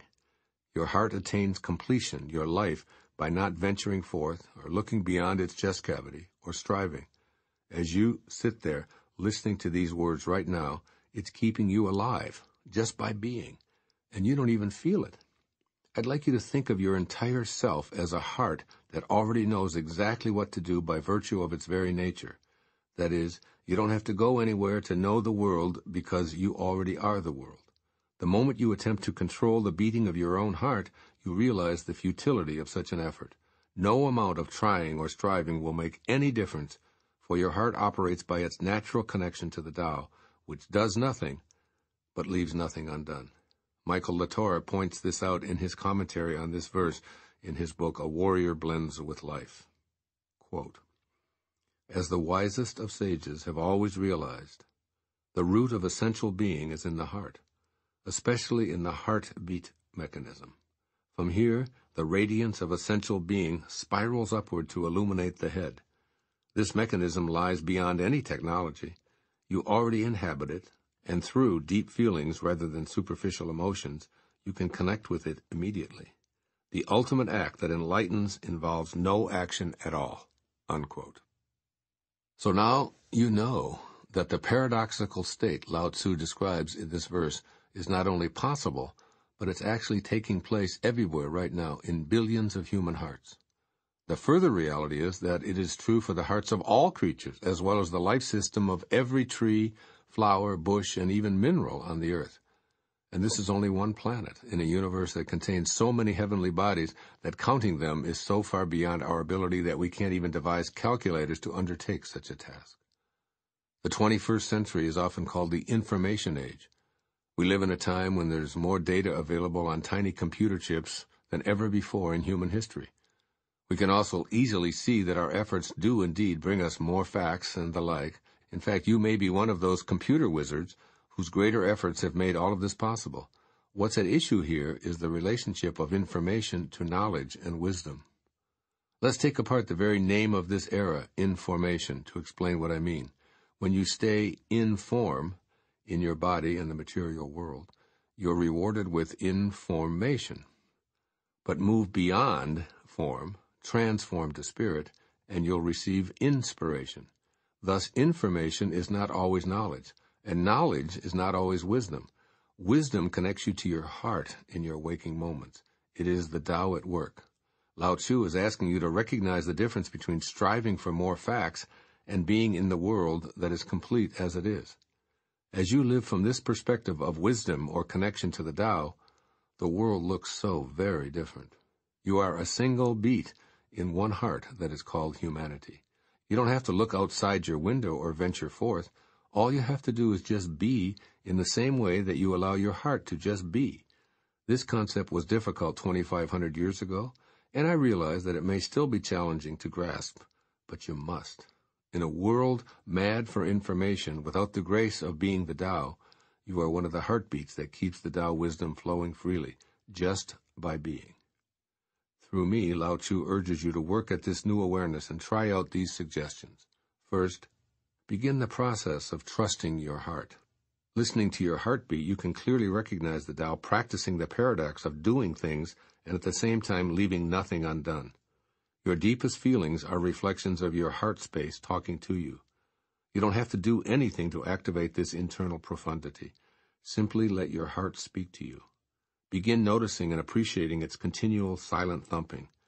And whatever provides the energy for the beat to go on, let its presence in your chest be a constant reminder of the Tao at work.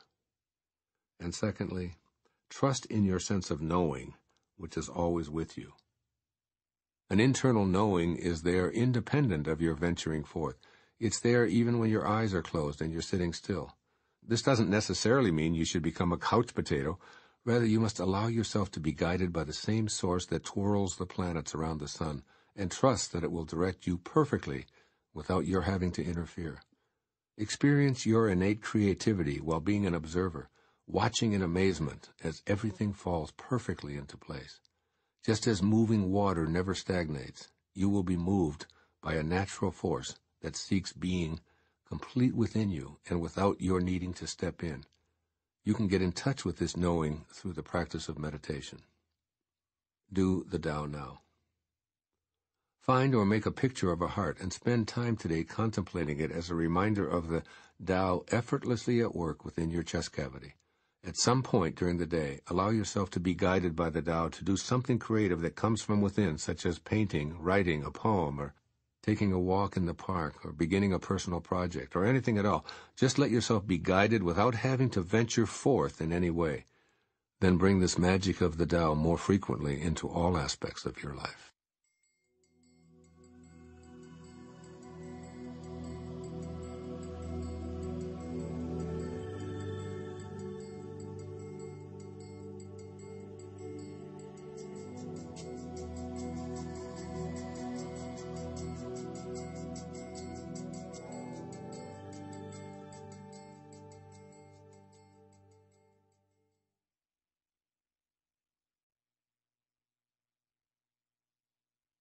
The 48th verse of the Tao Te Ching.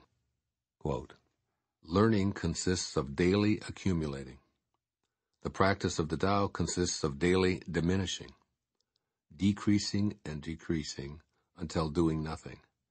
When nothing is done, nothing is left undone. True mastery can be gained by letting things go their own way. It cannot be gained by interfering. Unquote. Living by decreasing. We live in a society that seems to say, the more you amass, the more value you possess as a human being. Here, in the 48th verse of the Tao Te Ching, you're asked to change the way you look at this notion. Rather than validating yourself by acquiring more, you can reverse this embedded idea of increasing as the criteria for mastering life. The benefit of living by decreasing is seeing your world in a different light, one in which, believe it or not, you'll experience a greater sense of completeness. Throughout the years of your formal schooling, you are encouraged to accumulate more of everything being made available to you. More mathematical formulas, more rules of grammar, more knowledge of ancient and modern history, more information about the human body, more information about the inner and the outer galaxies, or about religion or chemical compounds, and so forth, and on and on. You amassed a series of transcripts, diplomas, and degrees that summarized your voyage of collecting, gathering, and hoarding evidence of your learning. Lao-tzu suggests re-examining this legacy, for then you can base your level of success on something that appears to be the exact opposite of what you've pursued so far. The Tao asks you to release the external indicators and symbols of your educational status. While learning is about accumulating information and knowledge, the Tao is about wisdom, which involves letting go of information and knowledge and living in harmony with your source. In order to enliven your experience of the Tao and live by its principles, you're being asked to practice decreasing your reliance upon things. As I've already mentioned in these pages, everything that you add to your life brings with it an element of imprisonment. Your stuff requires you to insure it and protect it from potential thieves or natural disasters. Furthermore, you need to polish, paint, clean, store, and pack it, as well as move it from place to place. There's infinite wisdom in the ideas that Lao-tzu outlines in this verse of the Tao Te Ching, especially in his view that true mastery can only be gained by freeing yourself of attachments to things and, in fact, downsizing what you already have. When you seriously think about this idea and change the way you look at accumulation, you'll realize that you can never truly own anything. Native Americans once had no term for owning land. Today, the modern individual's purchase of a piece of property involves an endless cascade of legal maneuvers, including title searches and liens and attorney's fees and mortgages and tax stamps and so on. We've created gargantuan hurdles for the purchase and ownership of a piece of land that we only really occupy temporarily. Lao-tzu urges you to think of yourself as a guest here rather than a proprietor. Cease interfering with the natural world by doing as much as you can to decrease your impact on the environment. That is, live in harmony with the no-thingness state from which you emerged and to which you are destined to ultimately return.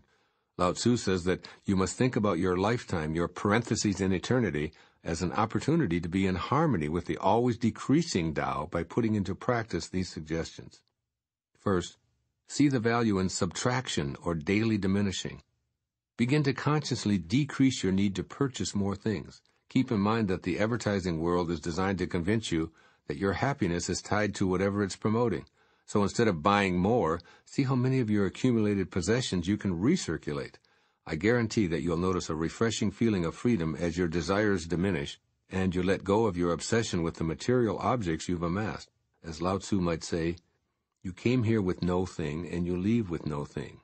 So take great pleasure in all that has arrived in your life. There's even greater pleasure to be had in knowing that your ability to live peacefully and happily isn't dependent upon how much stuff you add to your life. Living by decreasing is the way of Tao.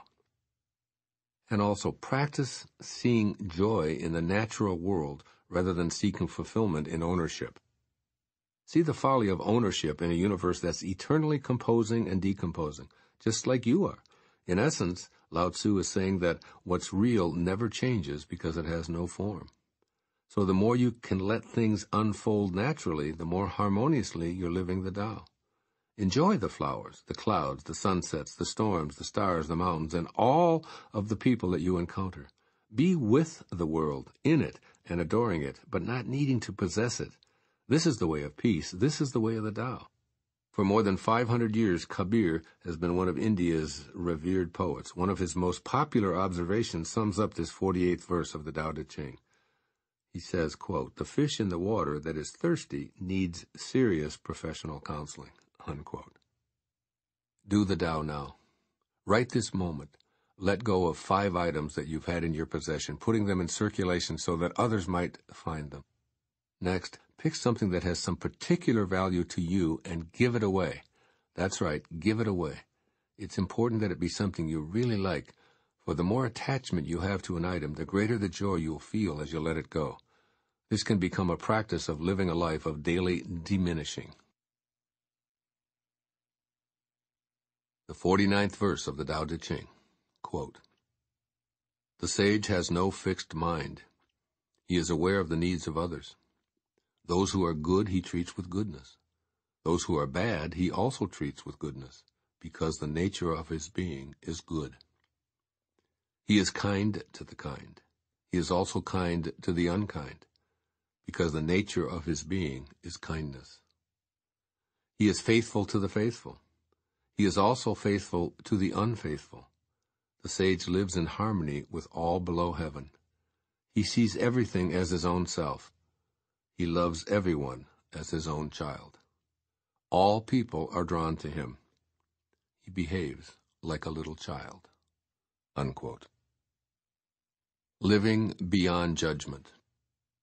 In this gently powerful verse, we're encouraged to change the way we view virtually everyone on the planet. Lao-tzu saw the potential for existing harmoniously through living beyond judgment. Thus, this 49th verse of the Tao Te Ching invites us to explore that peaceful world.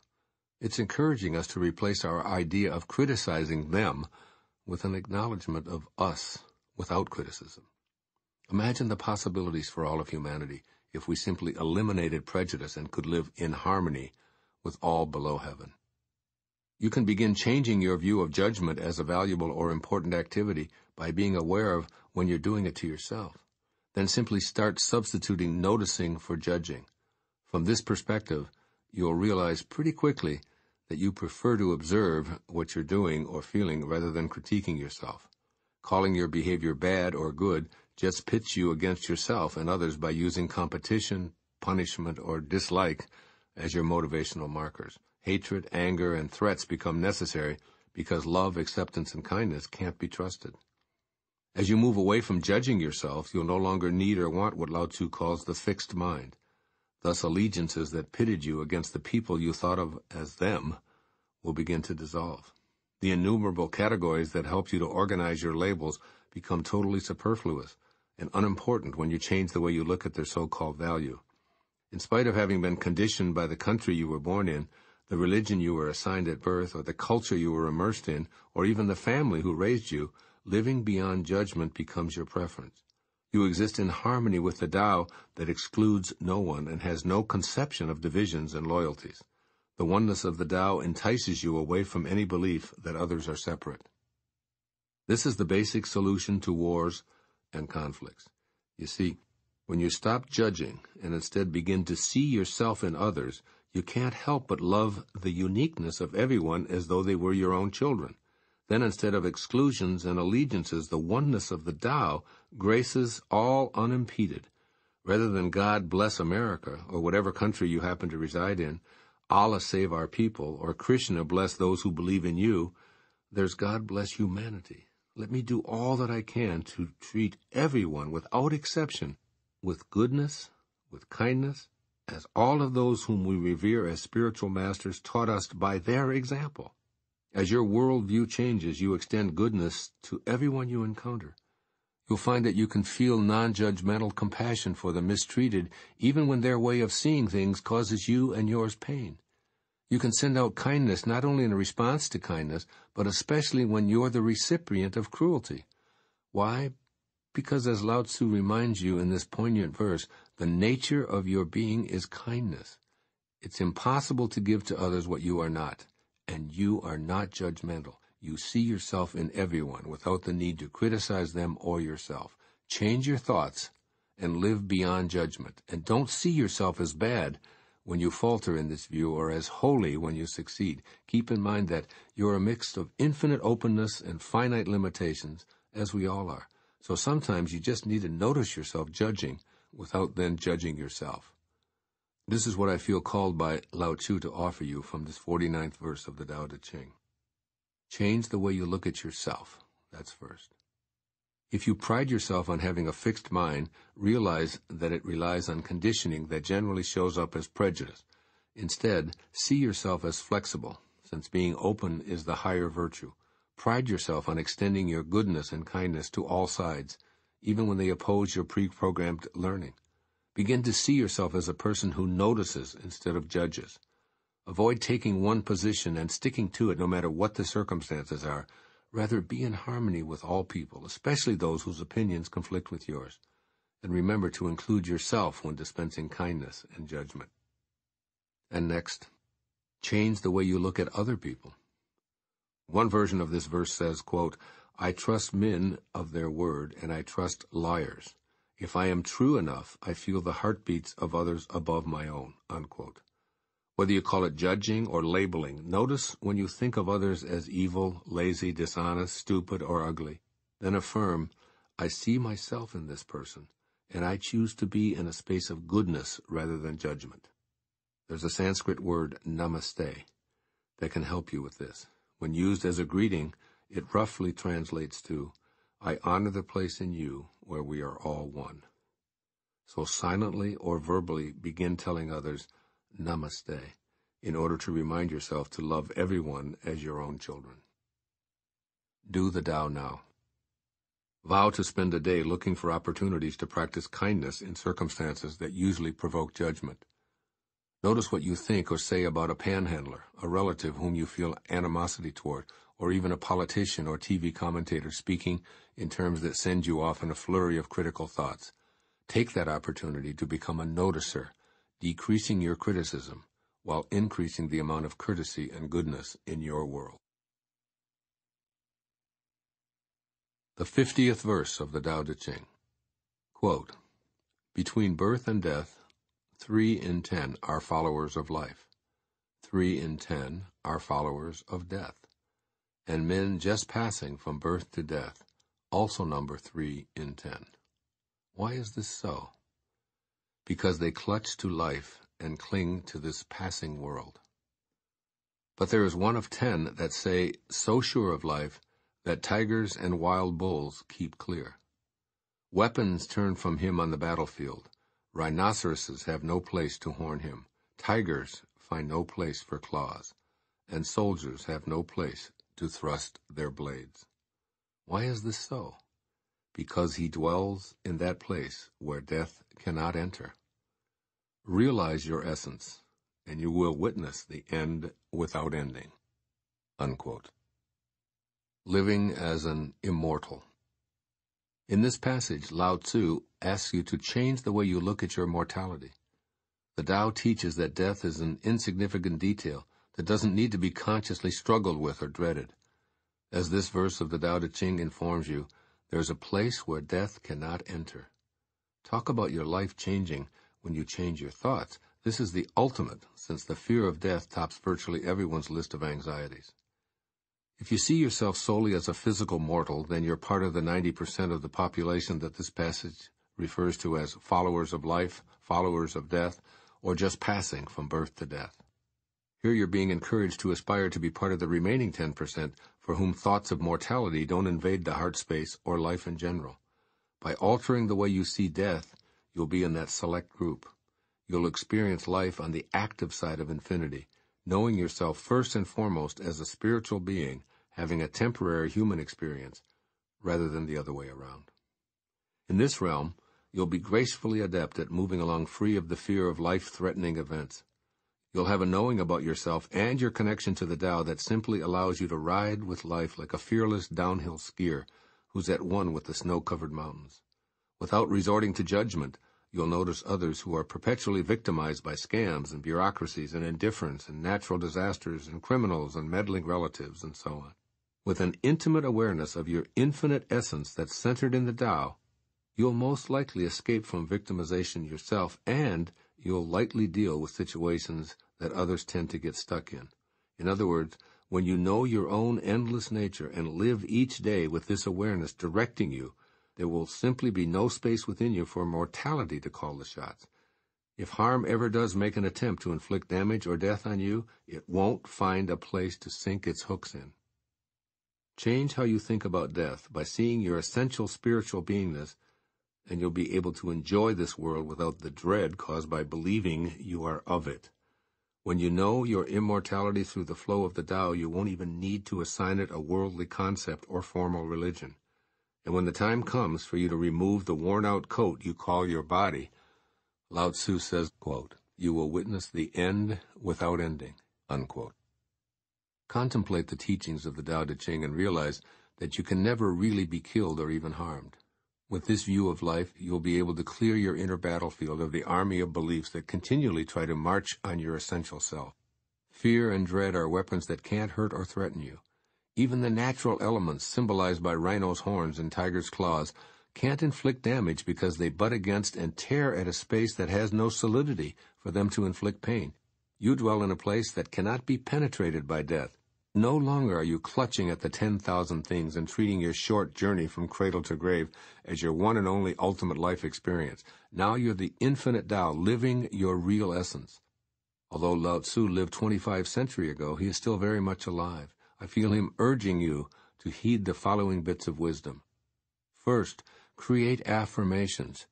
Remind yourself, no one dies, including myself. Affirm that you can never be harmed or destroyed, for you are not your body. If you stay connected to this reality, you'll automatically deflect dangers that may have previously been able to invade your physical space. For example, as the Indian saint Muktananda lay dying, his devotees are said to have surrounded him, pleading, "Please don't leave." Muktananda replied, "Don't be silly. Where could I go?" The great Swami realized his true essence and knew that he was at an end without ending. And secondly, die while you're alive. In your imagination, contemplate the death of your physical shell.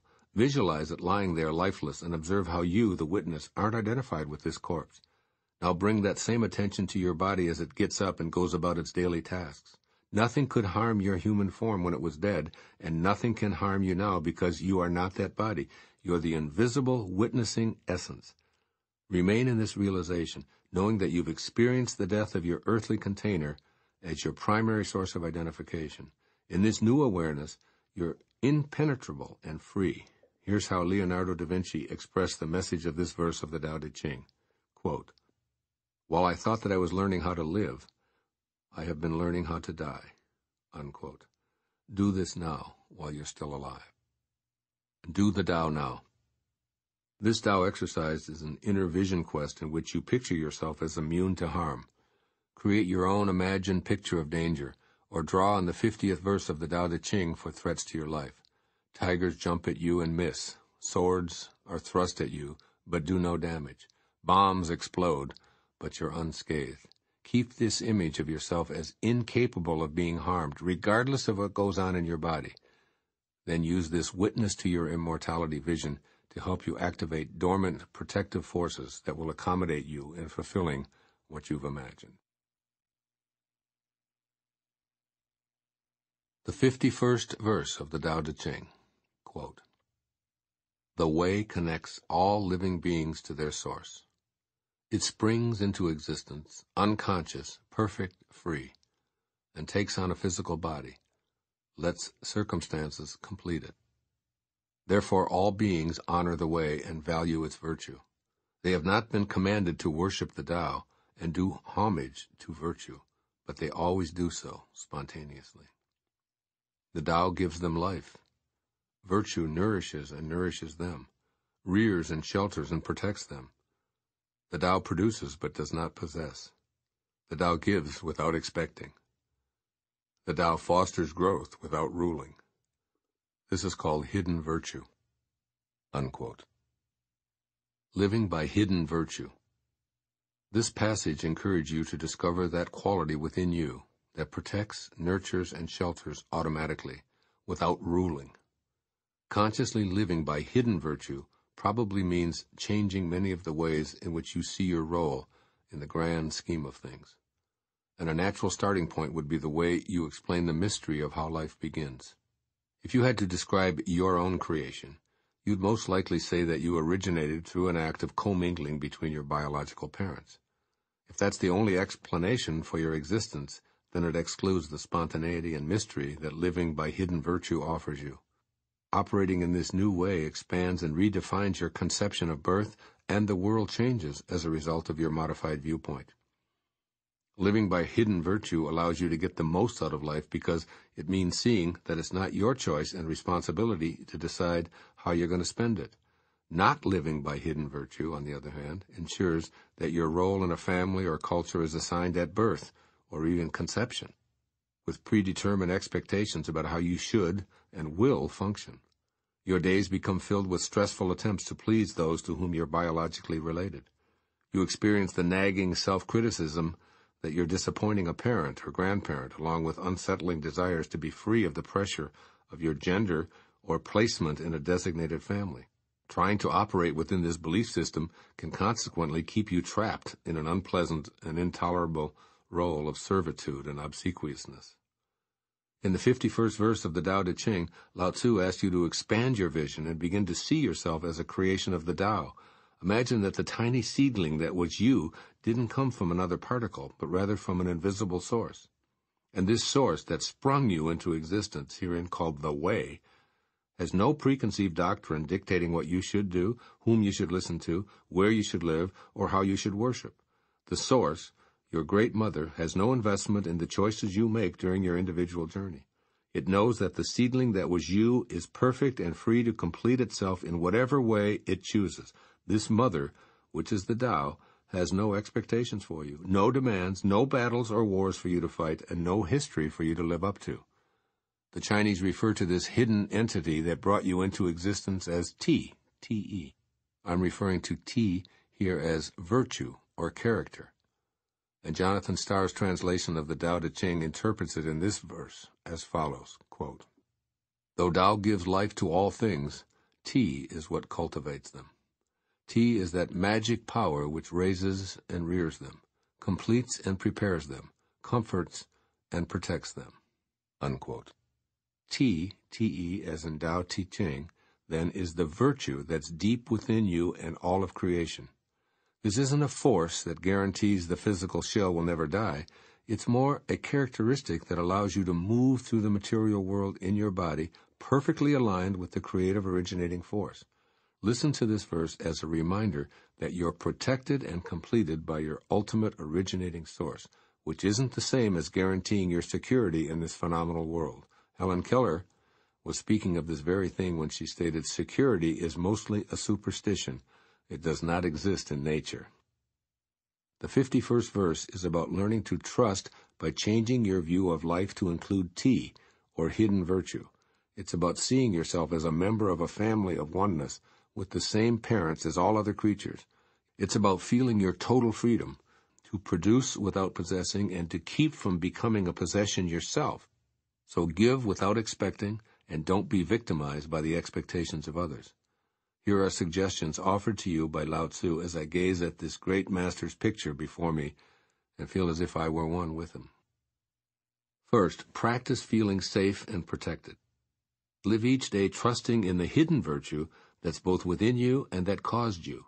Keep in mind that the feeling of being secure, shielded, and nurtured won't come from anything you might possess. Instead, it will arise when you know that you're in constant contact with a virtuous power that lies within every cell of your being. This hidden force is responsible for your very presence. You sprang into existence by virtue of Tao, and while your every breath and action aren't commanded to do so, they nevertheless pay homage to the inner virtue that is your life.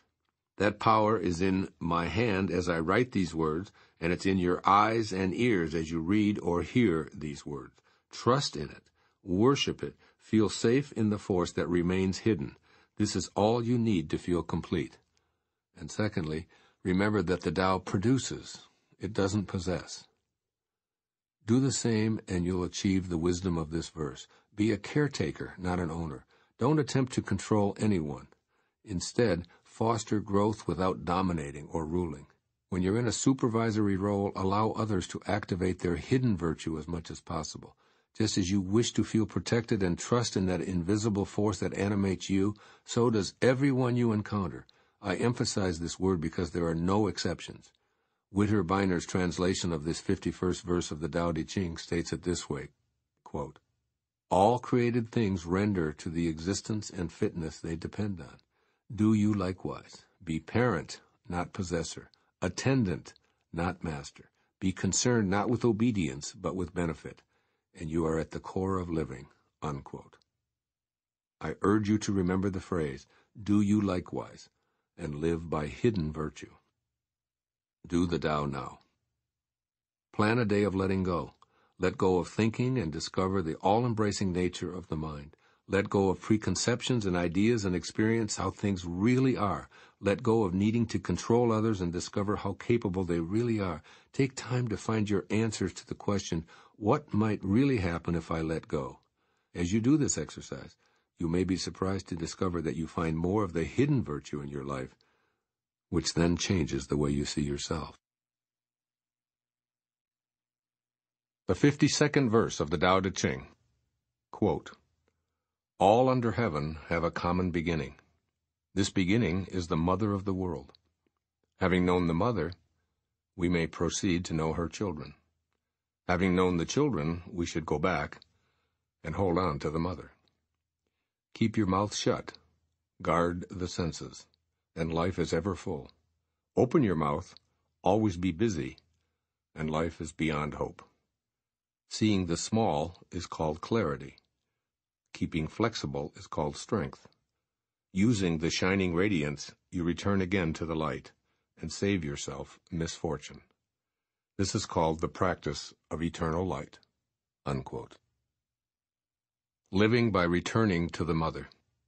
This verse tells you that it's valuable and important to realize that your life is more than just a linear experience happening in time and space. That is, you more or less currently view your time on Earth as a straight line from conception to birth. You'll move through predictable stages of development, concluding with death, will you meet up with the mystery that awaits you on the other side. Lao-tzu is inviting you to see that your existence is a return trip to the place where all the planet's creations emerge. He wants you to realize that you have the ability to enjoy this mysterious beginning before your physical ending. This mystery, which is in each and every one of the 10,000 things, is referred to by Lao-tzu as the Mother, or the symbol of what lies beyond all that seems to begin and end. Start your journey back to the Mother by contemplating the first 2 lines of this verse of the Tao Te Ching. All under heaven have a common beginning. This beginning is the Mother of the world. Let this thought filter into your physical being and create a state of awe about your existence, which emerged out of no-thingness. Know that this unseen source that births every single thing also birthed you. Like electricity streaming through a conduit, the mysterious nothingness flows through and sustains all of life, including you. It's a constant invisible. It's a constant, soundless, odorless force, which isn't immediately available to your sensory self. It's vital that you spend a few moments each day getting to know yours and my eternal Mother, which you can do by simply acknowledging her presence and silently communicating with her. Once you decide to know and honor her, you'll begin to change the way you look at all of her children, including yourself. You'll view all of the 10,000 things as offspring of the Mother, and you'll look beyond the temporariness of their appearances to see the Tao unfolding. This is what Lao-tzu means when he asks you to know the children not as separate from their mother, but as the Mother herself. So see all of creation as originating in the Mother, and then go back and hold on to her. How do you embark on this return trip to your eternal Mother? Lao-tzu advises that you close your mouth and seal your ears to ensure that your spirit isn't frittered away on worldly activities. In other words, spend time with the maternal part of yourself and seek clarity by noticing the Tao in the small and the large. Practice abandoning rigidity and instead cultivate elasticity to improve your strength. Lao-tzu concludes by telling you that this way of seeing the world is the practice of eternal light. See that light in the tiniest insect, and even in the invisible particle that forms that little creature's leg. It's the same light that beats your heart and holds the universe in place. So allow yourself to not just be in awe of the insect, but to be that insect. In this way, you find clarity through seeing the small, and you'll improve the power of your new way of seeing through your flexible viewpoint. Change your linear thoughts about your presence here on earth and begin to see your life change right before your eyes.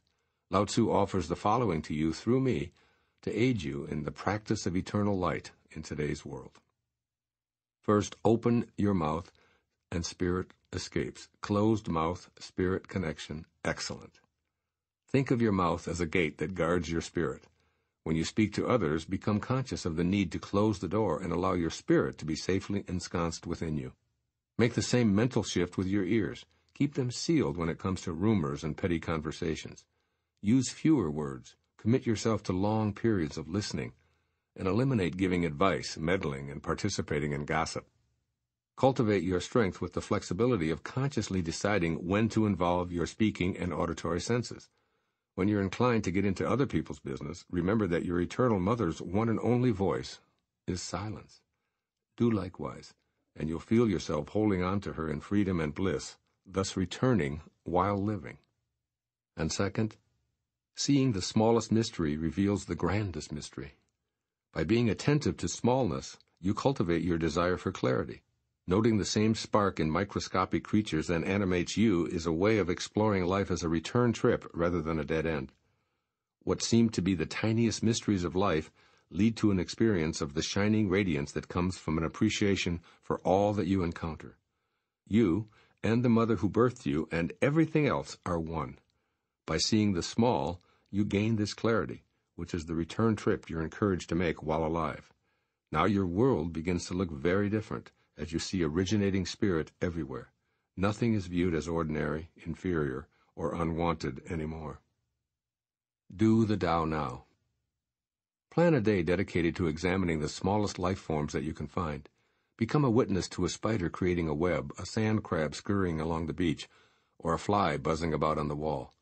Take an imaginary trip through your insides, examining the life forms that reside in your intestines, in your bloodstream, or even in the lining of your eyes. All creatures that you'd need a powerful microscope to be able to see. Meditate on the mother birthing these little bacteria in order for you to exist. Experience the way viewing your body through the tiny, tiny life that's part of you and how it affects you. Living by returning to the mother will provide you with a clarity you've never experienced before. The 53rd verse of the Tao Te Ching. Quote, "If I have even just a little sense, I should walk in the great way, and my only fear would be straying. The great way is very smooth and straight, and yet the people prefer devious paths. That is why the court is corrupt, the fields lie in waste, the granaries are empty. Dressing magnificently, wearing a sharp sword, stuffing oneself with food and drink, amassing wealth to the extent of not knowing what to do with it, is being like a robber. I say this pomp at the expense of others is like the boasting of thieves after a looting. This is not the Tao." Unquote. Living honorably. Imagine that you are able to view the world from a position of complete honor and oneness. Everywhere you looked, you saw the great way, and saw all of it as you. From this perspective, every person who's ever existed or will ever exist is a part of you, birthed by your source.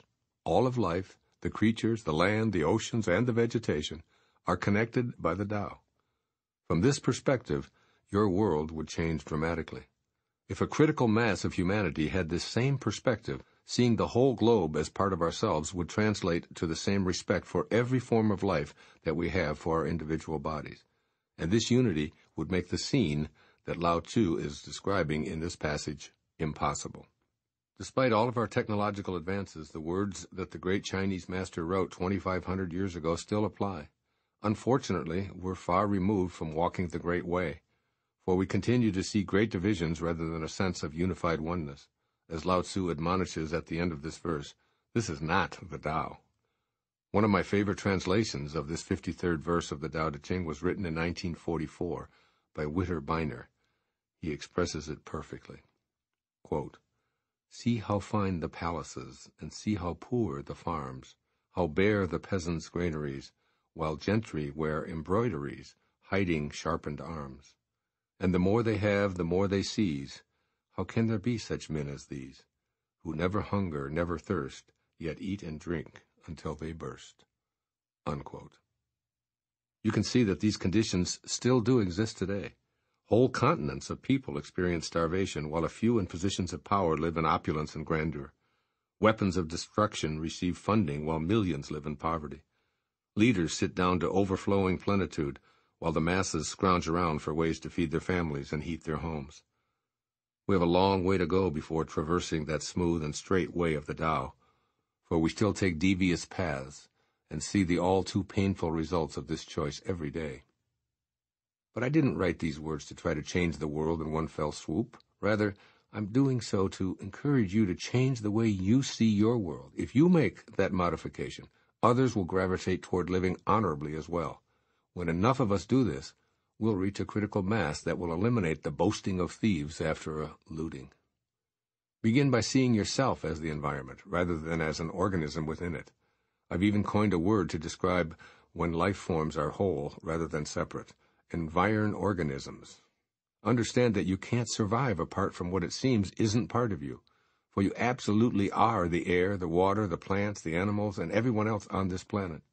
Change your worldview to one that completely understands that when anyone else is starving or living in poverty, so are you. See yourself in all others, and you'll find the compassion, the love, and the willingness that replaces your belief in your uniqueness and differentness. Lao-tzu was obviously distressed by the conditions of hard-heartedness and indifference that he observed in ancient China, so he appealed to all to live honorably through the emulation of the Tao, rather than from the ego perspective of separateness. And now, he asks you to change the way you look at the blatant imbalances in your world, noting how your world changes to align with the Tao when you begin to live honorably. Here are his suggestions which you can apply to your life today. Make compassion the essential foundation of your personal philosophy. Feeling guilty about what you've amassed or wallowing in sadness over the plight of the starving won't change things, but making compassion the essential foundation of your philosophy will. This is one of the most significant ways of initiating the growth of a critical mass. As that mass grows, kind hearts and actions will realign our planet. Like-minded leaders will emerge, and gross inconsistencies will be reduced and eventually eliminated. Mother Teresa was an outstanding example of how one person's way of seeing the world can change the world itself. In each person I see, she said, I see the face of Christ in one of his more distressing disguises. Walk in the great way by doing charity work or supporting candidates for public office who embody compassionate action. And vow to make a difference on a daily basis throughout your life, which might be as simple as refusing to join in denouncing others or categorizing them as evil or defective. After all, so many of the wars that currently rage on our planet today are rooted in religious hatred that perpetuates the imbalances pointed out in this verse of the Tao Te Ching. In the following excerpt from the Quran, the great prophet Muhammad tells the followers of Islam to practice compassionate action. You can use his teaching to make a daily difference during your own life. Quote, behave beneficently toward the neighbor that is a kinsman and the neighbor that is a stranger, and the companion by your side. He who behaves ill toward his neighbor is not a believer, nor can ever be one. One who eats his fill while his neighbor is hungry by his side is not a believer. Unquote. Do the Tao now. Make a daily practice of opening your heart in compassion when you see someone less fortunate than yourself. Give him or her a silent blessing rather than a thought of scorn, ridicule, blame, or indifference. Do the same when you learn how many of, quote, them, unquote, were killed in any skirmish. Rather than rejoicing about the dead enemies, say a silent prayer of love and compassion. Live honorably. It just takes. The 54th verse of the Tao Te Ching. Quote, whoever is planted in the Tao will not be rooted up. Whoever embraces the Tao will not slip away. Generations honor generations endlessly. Cultivated in the self, virtue is realized. Cultivated in the family, virtue overflows. Cultivated in the community, virtue increases. Cultivated in the state, virtue abounds. The Tao is everywhere. It has become everything. To truly see it as it is. In a person, see it as a person. In a family, see it as a family. In a country, see it as a country. In the world, see it as the world. How do I know this is true? By looking inside myself. Unquote. Living as if your life makes a difference. In this verse of the Tao Te Ching, you're invited to see your role in the transformation of the planet. Instead of perceiving yourself as one insignificant individual among billions of people, you're urged to see yourself as the Tao itself. We Are the World is everybody's theme song. You do make a difference. When you live with the joyful awareness that you potentially have an infinite effect on the universe, you'll radiate Tao consciousness. You'll be like a wave of energy that illuminates a room. Everyone will see the light and become affected. Those who are unaware of their Tao nature will notice the difference, and those who were aware, by not living as if their lives mattered, will be attracted and begin changing. So recognize and live your life as part of the great way, and help bring balance into the world. In this 54th passage, Lao-tzu is advising you to see your divinity and revel in your magnificence. Know that in the silent space within you, where the Tao animates every breath and every thought, your life truly makes a difference. The following is what he advises in the language of the 21st century. First, choose an area to concentrate on making a difference. Don't entertain doubt about your impact on the world. Instead, develop a vision for Earth and convince yourself that you are perfectly capable of contributing to this vision, whether it's grandiose or tiny. See a world without hatred, disrespect, or violence, where the environment is respected and cared for, and where cancer, AIDS, starvation, child abuse, weapons of all kinds, or any other detrimental or demeaning scenarios disappear. The anthropologist Margaret Mead addressed this idea in the following observation, quote, never doubt, she said, that a small group of thoughtful, committed citizens can change the world. Indeed, it's the only thing that ever has. Unquote. And secondly, realize how much your life matters. It's said that when a butterfly flaps its wings, that energy flows thousands of miles away. Therefore, everything you think and do extends outward and multiplies. Live your life knowing that the difference you choose to make is toward wholeness, not destructiveness. Even if no one sees or acknowledges it, an act of unkindness contains energy that impacts our entire universe. And a silent blessing or thought of love toward others contains a vibration that will be felt throughout the cosmos. William Blake's vision expresses this idea. Quote, "To see a world in a grain of sand and a heaven in a wild flower, hold infinity in the palm of your hand and eternity in an hour." Unquote. Be conscious of how very much you matter to all of creation. Do the Tao now. Dedicate a day to extending kind thoughts and acts towards your family, your community, your country, and the world. In your family, encourage someone who's struggling with low self-esteem. In your community, pick up litter and recycle it without judgment. In your country, spend a few moments in silent prayer, sending loving energy to those who are in positions of power. Then do the same for the world, including any so-called enemies. The 55th verse of the Tao Te Ching. Quote, "He who is in harmony with the Tao is like a newborn child. Deadly insects will not sting him. Wild beasts will not attack him. Birds of prey will not strike him. Bones are weak, muscles are soft, yet his grasp is firm. He has not experienced the union of man and woman, but is whole. His manhood is strong. He screams all day without becoming hoarse. This is perfect harmony.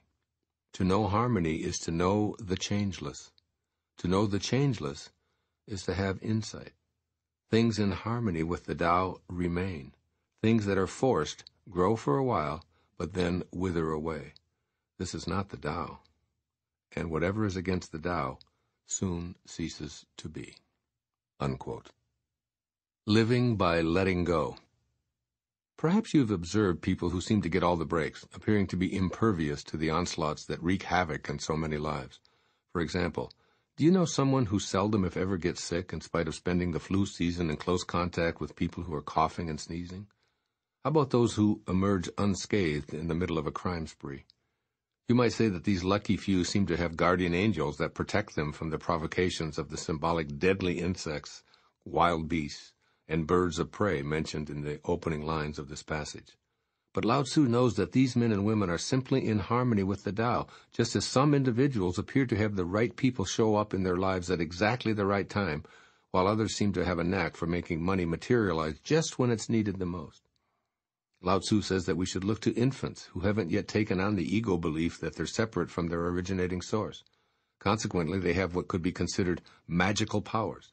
They can scream all day and never lose their voice, like a screeching adult would. Even with undeveloped muscles, they can fashion a firm grip. Furthermore, babies are pliable and virtually immune to harm from a fall that would break the bones of a grown-up. All of this is called perfect harmony by Lao-tzu. Verse 55 of the Tao Te Ching invites you to realize that what you call luck isn't something that randomly happens. It's yours for life when you decide to live by letting go. You attract the cooperative power of the Tao when you release the need to control your life. So change your thoughts and see how your life changes to a very fortunate one indeed. Let go and exist in harmony with the Tao in order to build up your immune system and be lucky about resisting disease and illness. I know that letting go for protection sounds paradoxical, but I suppose you could think of it like that. But try seeing it as a way of allowing life's natural rhythm to flow unimpeded through you. Living by letting go means releasing worry and stress and fear. When you promote your sense of well-being in the face of what appears as danger to others, your alignment with your source frees you from pushing yourself to act in a forceful manner. Lao-tzu reminds you here that things that are forced grow for a while, but then they wither away. Attain the protective nature that's alluded to in this powerful verse and realize the changeless with these insights for the world you're living in today.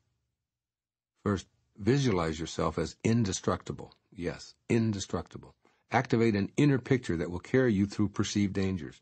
In this visualization, remove the image of your physical body and instead see the part of you that's as constant as a spirit or a thought. This is your essence, and it's incapable of being harmed in any way. From this perspective, you're not threatened by anything from criminals to cancer, from a common cold to a wild beast. When you live in harmony with the enduring part of yourself, it will contribute to an overall sense of being indestructible. Declare yourself to be that lucky person who goes through life unscathed by freeing yourself from trying to control your perception of looming danger.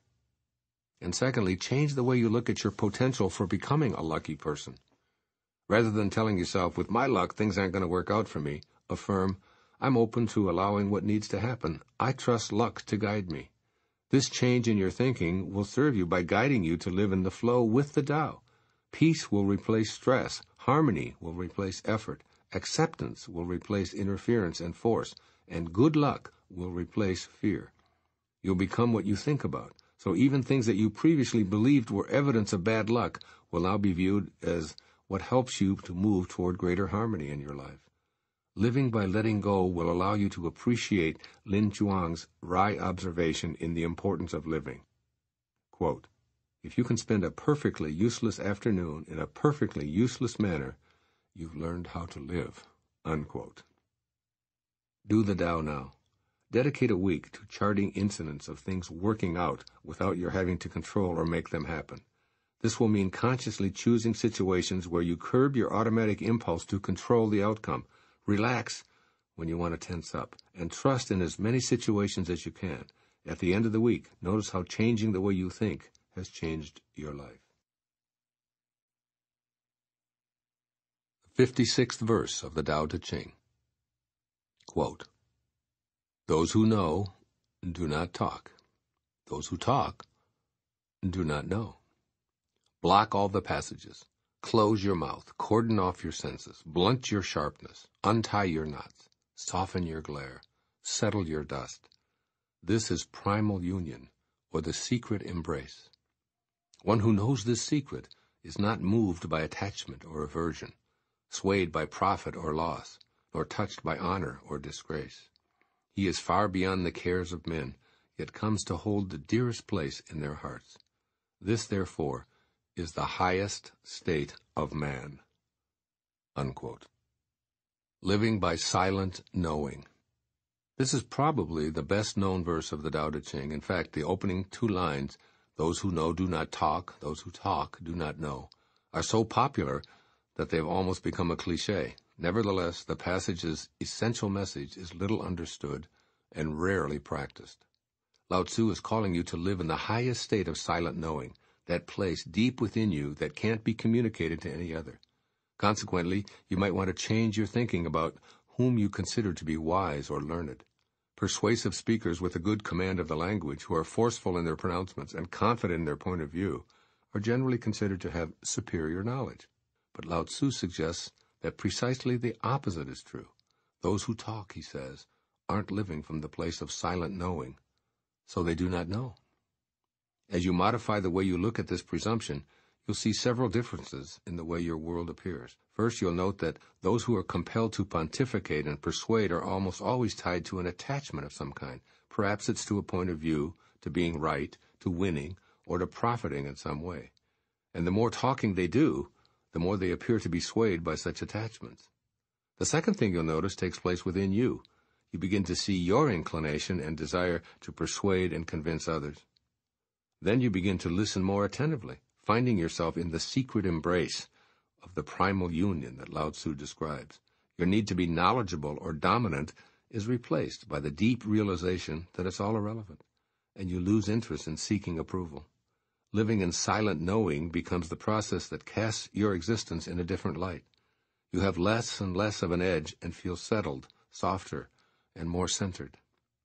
As you change how you think about what it means to be intelligent and wise, you'll come into contact with the irony that sums up this wonderfully paradoxical section of the Tao Te Ching.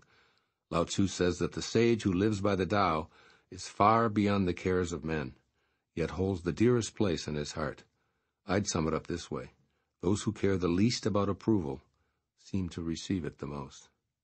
Since such individuals aren't concerned with how they're perceived, either honorably or in disgrace, they don't seek praise or run for it. While their calm wisdom may make them appear to be aloof, they actually end up gaining the respect of everyone.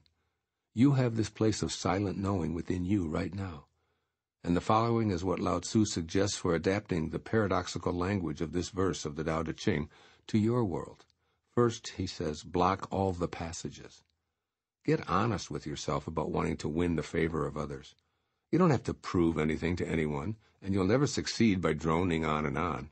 Remember that those who talk do not know. Or as one translation of this verse simply states, shut your mouth. Silence is your evidence of inner knowing. Talking to convince others actually says more about your need to be right than their need to hear what you have to say. So rather than trying to persuade others, keep quiet. Just enjoy that deeply satisfying inner awareness. And second, use the acronym BUSS, B-U-S-S, to remember the 4 directives of this verse. First, B, blunt your sharpness. Do this by listening to yourself before you let your judgments attack someone else. A better course of action is to just listen and then silently offer loving compassion to both yourself and the other person. You, untie your knots. Detach from what keeps you tied to worldly patterns. Untie the knots that bind you to a life that's dedicated to showing profit and demonstrating victory, and replace them with silently contemplating the Tao in the secret embrace. S, soften your glare. Notice when your need to be right is glaringly obvious, and let the soft underside of your being replace your rigid stance. Your impulse to glower at external events is alerting you that you're out of touch with your inner silent knowing. And S again, settle your dust. Don't kick it up in the first place. Realize your inclination to stir up dust when you feel a diatribe about to erupt on how others ought to be behaving. Stop in the middle of pounding the table or angrily screaming and just observe yourself.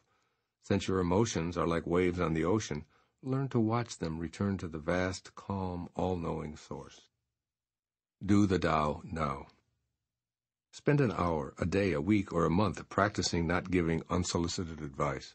Stop yourself for an instant and call upon your own silent knowing. Ask a question rather than giving advice or citing an example from your life, and then just listen to yourself and the other person. As Lao-tzu would like you to know, that's the highest state of man. The 57th verse of the Tao Te Ching. Quote, if you want to be a great leader, you must learn to follow the Tao. Stop trying to control. Let go of fixed plans and concepts, and the world will govern itself. How do I know this is so? Because in this world, the greater the restrictions and prohibitions, the more people are impoverished. The more advanced the weapons of state, the darker the nation. The more artful and crafty the plan, the stranger the outcome. The more laws are posted, the more thieves appear. Therefore the sage says, I take no action, and people are reformed. I enjoy peace, and people become honest. I do nothing, and people become rich. If I keep from imposing on people, they become themselves. Unquote. Living without authoritarianism. In this and some of the following chapters of the Tao Te Ching, Lao-tzu counsels the rulers of 2,500 years ago on how and why to pursue a high quality of leadership. His advice is pertinent today, in the 21st century, to all forms of leadership, including government, business, and in particular parenting. The essential message in this 57th verse is to allow rather than interfere. Now, I don't interpret this to mean letting an infant crawl into traffic or leaving a child alone near a swimming pool.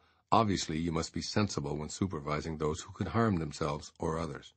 What I believe Lao-tzu is conveying here is that allowing is quite often the highest form of leadership. He states that more people are impoverished in societies with excessive restrictions and prohibitions. The same can be true in families with commandments that must be obeyed without question. The more authoritarian any system is, the more outlaws will appear. On the other hand, when children are encouraged to explore and exercise their inquisitiveness, they're inspired to be their best with little need for regulation. So when you change the way you view the need for rules, family members will tend to make decisions based upon what's best for everyone rather than themselves.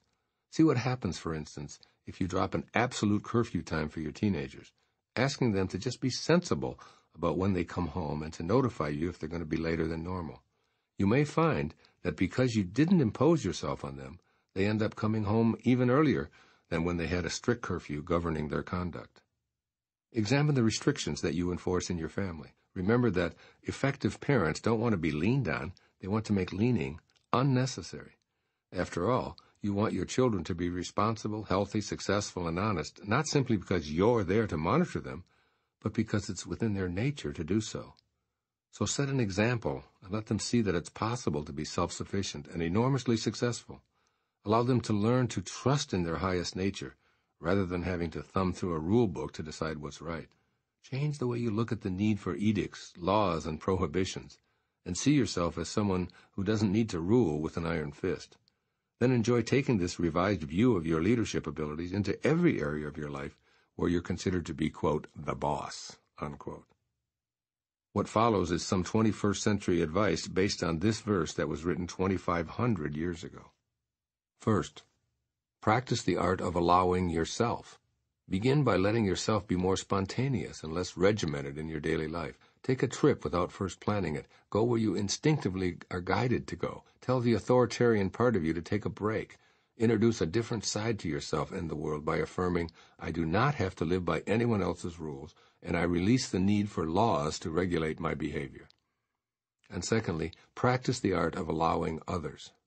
Catch yourself when you're about to cite a rule as a reason for saying no to a child or someone you supervise, and instead consider the ramifications of saying nothing and just observing. When you change the way you look at your role as a leader, you'll find that very few edicts are necessary for people to conduct the businesses of their life.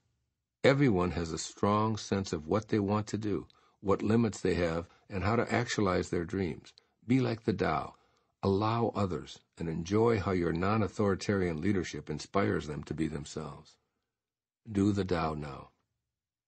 Make time to do something you've never done before.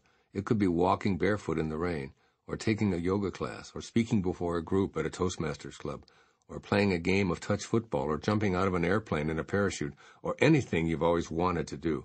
Recognize that you've created restrictions for yourself that keep you from new and expanding experiences. And find the time now to close your personal rule book and plunge in where you've never ever before even wandered. Also, make time to give those in your charge an opportunity to do the same, enjoying how much they accomplish with minimal or no action on your part. The 58th verse of the Tao Te Ching, quote, When the ruler knows his heart, the people are simple and pure. When he meddles with their lives, they become restless and disturbed. Bad fortune is what good fortune leans on. Good fortune is what bad fortune hides in. Who knows the ultimate end of this process? Is there no norm of right? Yet what is normal soon becomes abnormal. People's confusion is indeed long-standing. Thus the master is content to serve as an example and not to impose his will. He is pointed, but does not pierce. He straightens, but does not disrupt. He illuminates, but does not dazzle. Unquote.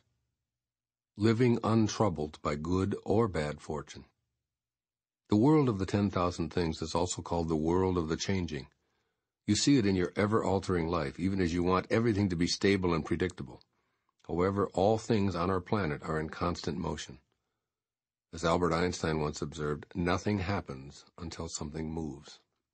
This 58th verse of the Tao Te Ching stresses that there's another way to see the world, one that virtually guarantees that you'll be untroubled by good or bad fortune. Instead of only noticing the constantly shifting energy pattern of the material world, this verse invites you to let yourself focus on the unchanging Tao. Like most humans, you probably want your surroundings to be permanent, steady, reliable, secure, and predictable. However, your reality unequivocally insists that you take into account the opposite and unpredictable that are present in every experience you have. After all, even the landscape that surrounds you is far from orderly. Mountain ranges go up and then down into valleys. Trees tower over shrubs, and cloud formations are ominously black at times and fluffy white at others.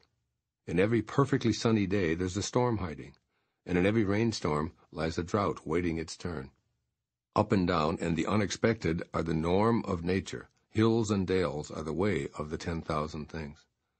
Change your view of the peaks and valleys of all of life to an attitude that allows you to discover what's hidden in both of these experiences.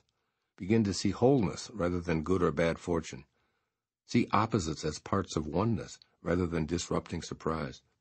In a world of pure Taoist unity, there's no good or bad luck. It's indivisible. What you're calling bad fortune has good just waiting to emerge because it's the other half. Lao-tzu's advice for applying the 58th verse to today's world would probably include the following. 1. See wholeness in place of good or bad fortune. When anyone is in the midst of an experience you believe is fortunate, such as a blissful relationship, financial success, excellent health, a great job with a new promotion, or children excelling in school, know that all is subject to change. Accumulated wealth has poverty hidden in it. Popularity has non-recognition camouflaged in it. And of course, the same is true during the periods that are generally thought of as unfortunate. Your life itself is the perfect place to personalize your ability to live untroubled by good or bad fortune, for you have the ability at every stage to see wholeness. So rather than calling youth an aspect of good fortune and old age a mark of bad fortune, know that the youth you were is part of the wholeness of your old age. The elderly individual you may become is part of the wholeness of your development through the levels of change that are your physical existence. Life has death concealed in it. So know your own heart and let your conduct be consistent with the Tao by not imposing your will. Be pointed, straight, and illuminating without piercing, disrupting, or dazzling. And second, when bad fortune feels so troublesome that you can't get unstuck, see good fortune leaning on it. When you feel overpoweringly discouraged during a trip through the valley of despair, it can feel as if that's all there is. If you're unable to see a circumstance or situation as part of a larger picture, remind yourself that good fortune is leaning on this bad one, just as morning follows the darkest night.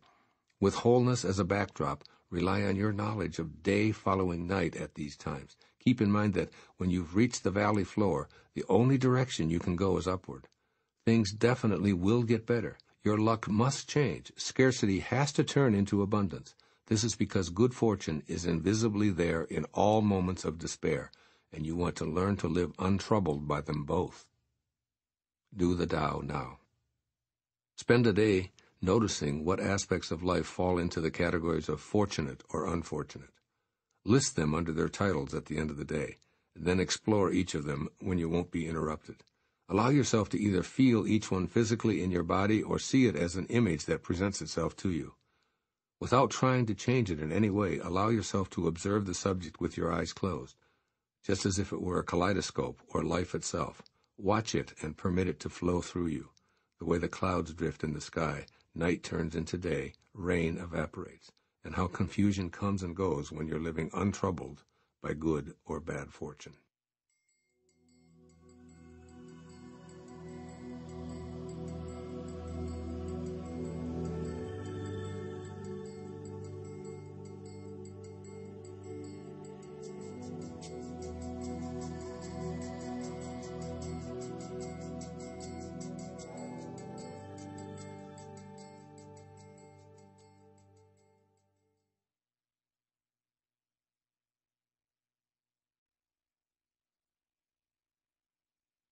The 59th verse of the Tao Te Ching. Quote, in governing people and serving nature, nothing surpasses thrift and moderation. Restraint begins with giving up one's own ideas. This depends on virtue gathered in the past. If there is a good store of virtue, then nothing is impossible. If nothing is impossible, then there are no limits. If a man knows no limits, he is fit to lead. This is the way to be deeply rooted and firmly planted in the Tao, the secret of long life and lasting vision. Unquote. Living by thrift and moderation. There are 4 words that crop up repeatedly in many of the translations of this passage of the Tao Te Ching: restraint, frugality, moderation, and thrift.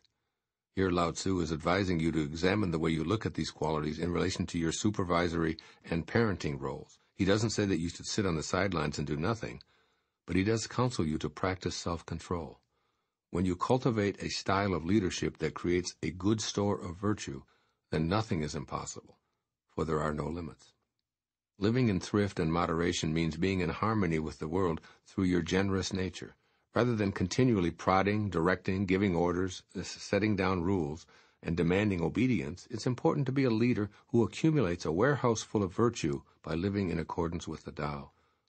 When that's what you have to give away, you'll naturally interfere less.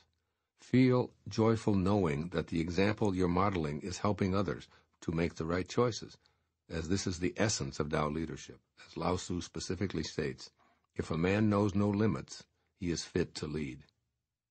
People whose lives are run by rules, dogma, and fear can only do what they've been told to do, nothing more. The options for self-direction are non-existent for the blindly obedient, so practice restraint, moderation, frugality, and thrift when making pronouncements about how others must behave. Children raised in families where that blind obedience is demanded have the highest levels of prejudice when they become adults. Why? Because they've been taught to prejudge what's acceptable according to someone in a position to lead them. That's why it's so vital to give your children an example of leadership that encourages them to make choices based upon higher standards. I have a gift from my daughter Sage that I've placed on my desk, which I've titled, "Nothing is Impossible." It's a green plant growing out of a rock. There's no dirt or earth, only hard rock.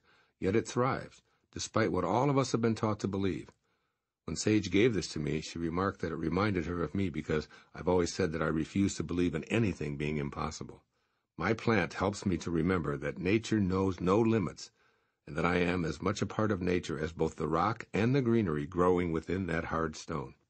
Lao-tzu reminds you that if nothing is impossible, then there are no limits. So practice living without limits by gathering virtue and modeling it. When you do, you'll see the lasting vision in those you've been selected to lead in one way or another, and they'll see it in you too. And put the wisdom of this 59th verse to work for you by taking these suggestions. First, gather as much virtue as you possibly can. For years I've practiced gathering virtue without realizing it. I sent hundreds of thousands of books to individuals and organizations at my own expense, getting into the habit of beginning each day with this act of love. I spend a great deal of time giving away much of what I've earned, almost all of it anonymously. I didn't realize it at the time, but what I was doing was accumulating virtue, or what I facetiously used to call God points. I then found that not all of my life was to be peaks and mountaintops. Yet when I succeeded in getting out from under what felt like a mountain, I was virtually unscathed. This is because I was so deeply rooted and firmly planted in the Tao that my original vision was to be a lasting one, impervious to external circumstances. And secondly, practice moderating your ego. Change the way you look at your life by moderating your ego. See yourself as a being who gives rather than collects, and lives on what you need rather than practicing conspicuous consumption. You'll begin to see that your purpose has more to do with Tao consciousness than ego directives. When you moderate your demands and use only what you and your family require, you'll gather virtue points by serving rather than accumulating. Lao-tzu reminds you that this is the secret of long life and lasting vision. William Shakespeare described this more than 2,000 years after Lao-tzu's passing in his play, The Third Part of Henry VI. Quote, "My crown is in my heart, not on my head, not decked with diamonds and Indian stones, nor to be seen. My crown is called content, a crown it is that seldom kings enjoy." Unquote. Do the Tao now. Make a commitment to gather 5 God points today. Imagine how the divine source of all 10,000 things must be operating in order to maintain the creation cycles of life, and do 5 things that match up to it. Pick up a piece of someone else's trash, which is an example of excess. Anonymously give a gift to someone in need, or perform any other actions that help you accumulate virtue and remain deeply rooted in the Tao. The 60th verse of the Tao Te Ching. Quote, "Governing a large country is like frying a small fish. You spoil it with too much poking. Approach the universe with the Tao, and evil will have no power. Not that evil is not powerful, but its power will not be used to harm others. Not only will it not do harm to others, but the sage himself will also be protected. If only the ruler and his people would refrain from harming each other, all the benefits of life would accumulate to the kingdom." Unquote. Living with immunity to evil. Your assignment in this verse of the Tao Te Ching is to change the way you view the presence of evil in your personal world as well as the entire planet. You can do so by acquiring an inner awareness that evil simply can't impact you if you're centered within the protective net of the Tao. If you live in accordance with the Great Way, refusing to have injurious thoughts directed either toward yourself or others, then the powers of wickedness and wrongdoing will be rendered impotent. The Tao isn't about destruction or visiting harm on anyone. Rather, it gives sustaining energy to everyone without exception. When people violate this principle, they're only successful when others respond in kind. This is when war erupts and dissension becomes present in the family and the community. Negativity then begets more negativity, and the leader or ruler will ultimately be destroyed as the larger grouping falls into chaos. Update your viewpoint on the presence of malevolence in the world to one that emphatically affirms, my loved ones and I cannot and will not be impacted by the presence of evil anywhere in this world. Your inner landscape will immediately begin to change as well. So when you see or hear reports of violent thinking and action, your immediate reaction must be, this is not about me. I choose not to have any thoughts of harm directed to anyone by me. I am a being of light and love, and therefore the only thoughts that can emerge from me are in harmony with the great loving Tao. In other words, whatever comes your way because of other people won't evoke a plan of revenge and hatred. That's because you've made yourself immune to negativity by being Tao-centered.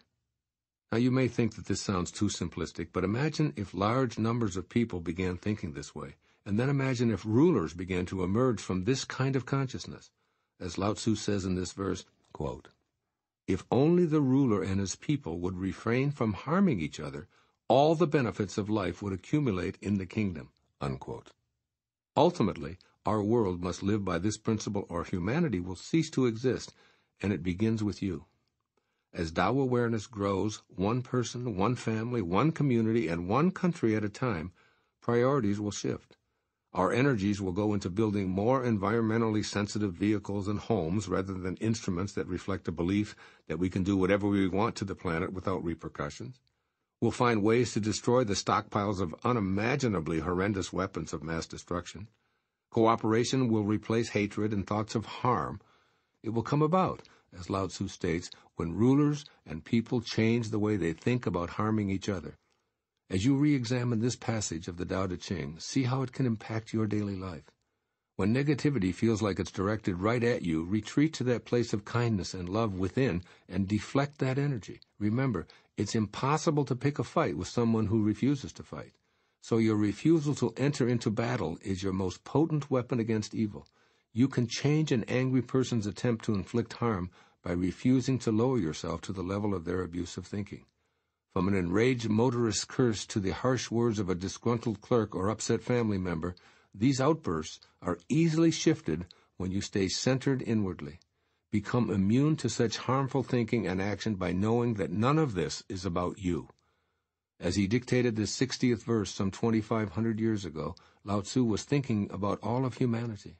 He knew that hurtful behavior could be rendered impotent if enough people were willing to live in ways that encourage cooperation and a spirit of love in place of competition and revenge. Now he asks you to implement the wisdom of this verse by making the following changes in the way you think about evil and its potential impact on you and the world. First, begin your immunity to negativity by controlling yourself in the midst of noxious thinking. Catch yourself when you have judgmental thoughts that could be considered harmful for yourself or others. For example, if you see yourself as unworthy of respect, that's a damaging thought directed at you. Change it to the following affirmation: I deserve and anticipate receiving only divine love. This is what I attract. When you're confronted with any reports of hatred and evil on our planet, suspend your fantasies of revenge toward the perpetrators. Change your mental energy to something like, I send loving, kind thoughts to all, and trust that this love will help them see the folly of their hatred. Be conscious of all your thoughts, changing them midstream if necessary. Become one person who brings the benefits of the Tao to our world today. And 2, declare yourself immune to injurious entreaties. Visualize a protective shield all around you, guarding you against what's perceived as evil in the world. Your shield is permeable only to energy that harmonizes with the Tao. Love, kindness, and help can all get through, but if any harm comes near you, it will be repelled by your shield. This means you create a great sense of faith in the Tao. With this kind of inner trust, when evil rages around you, it won't be able to impact you directly, Become the sage, the leader who governs your life and the lives of those around you who can't be hurt. Declare it, practice it in your every thought, and walk freely in the midst of danger. This isn't having a false sense of security. Instead, it's an awareness that you and the Tao are one. Do the Tao now. The next time you think that you're the target of a harmful thought from a stranger, a family member, or a coworker, make every effort to remember to respond from your inner nature, which is the Tao. Send back a loving, kind response, and then retreat to a silent and peaceful knowing that you've begun the process of immunizing yourself from harm. By practicing with even a seemingly innocuous statement, you'll witness how effective this is. Approach the universe with the Tao in your heart, rather than reacting defensively. The 61st verse of the Tao Te Ching, quote, "A great country is like the lowland, toward which all streams flow. It is the reservoir of all under heaven, the feminine of the world. The female overcomes the male with stillness, by lowering herself through her quietness. So if a great country lowers itself before a small one, it wins friendship and trust. And if a small country can lower itself before a great one, it will win over that great country. The one wins by stooping, the other by remaining low." Unquote. Living by remaining low.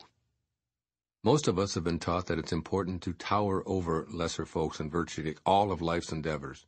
We're told to get to the top, stand out in the crowd, be the best, and honor champions who defeat challengers. We're expected to pay homage to those who make the most money, who collect the most material objects, and evoke the most fear and obedience because of their positions of power, and those who deign to live among the commoners are the least deserving of our respect. This passage of the Tao Te Ching invites you to reevaluate these beliefs. Look at the ocean. It's the most powerful force on the planet because it stays lower than the streams which are necessarily and inescapably drawn to it. As the rivers flow downward to become one with it, the sea is able to be the great reservoir of all under heaven.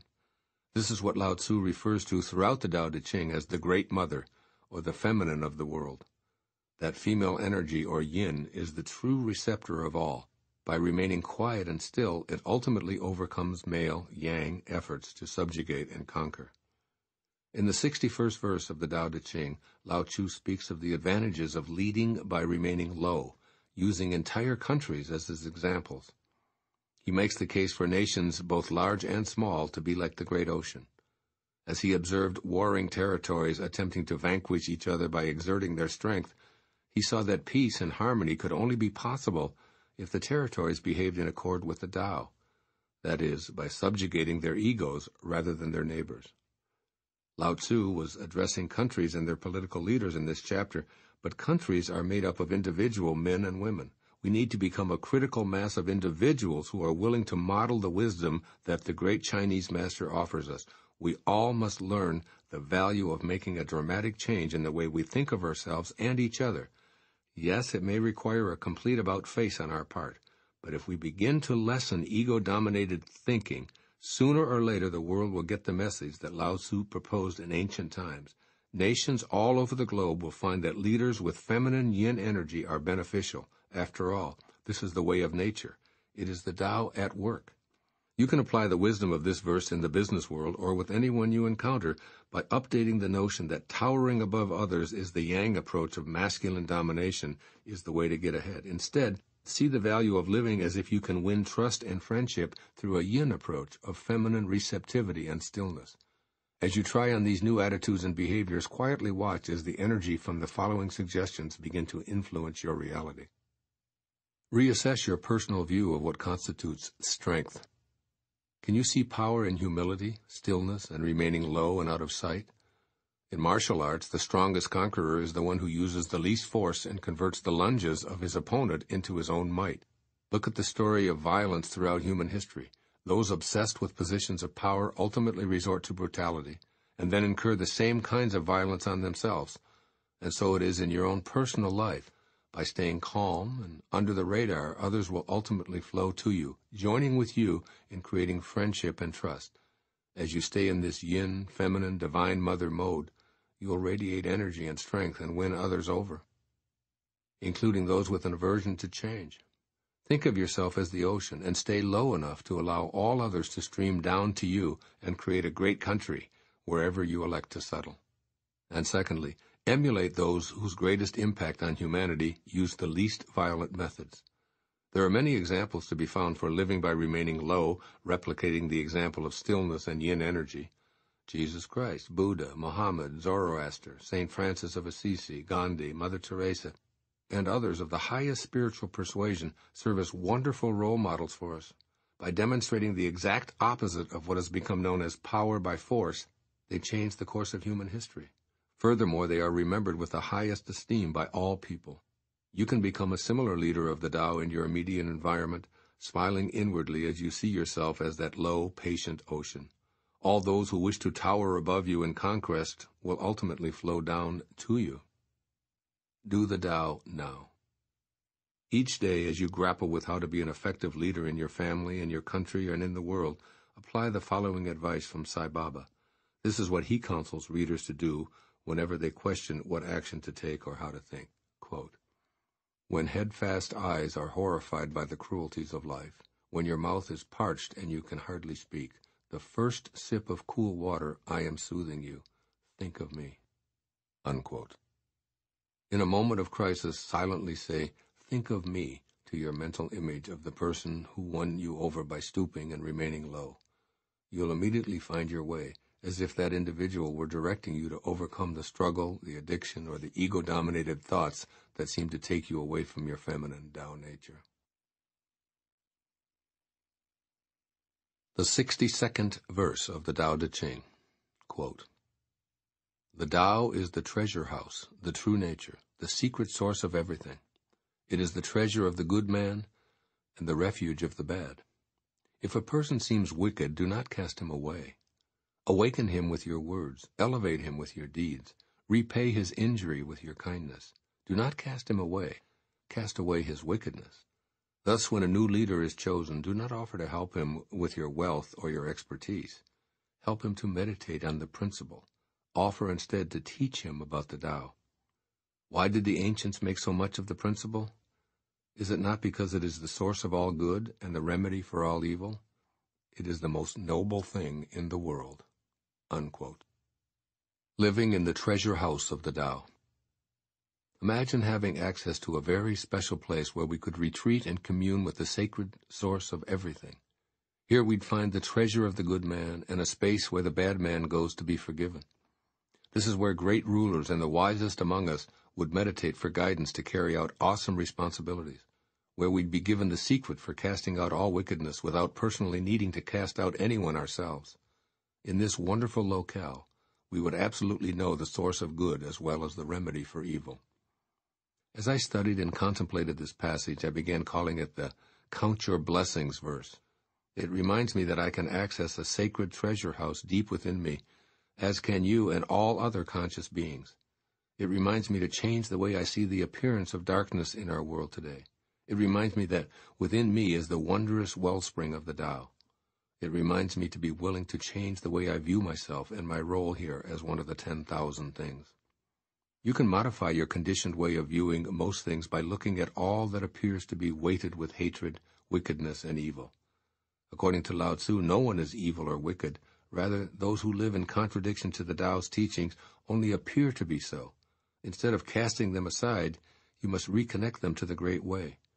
So stay centered by thinking and behaving in ways that harmonize with the all-loving, all-knowing Tao, keeping in mind that this source doesn't inflict harm on, exclude, or judge anyone. It just gives life. Where you perceive negativity, alter your view to see pure love and kindness that's mistakenly being directed to seek a sacred place in the material world.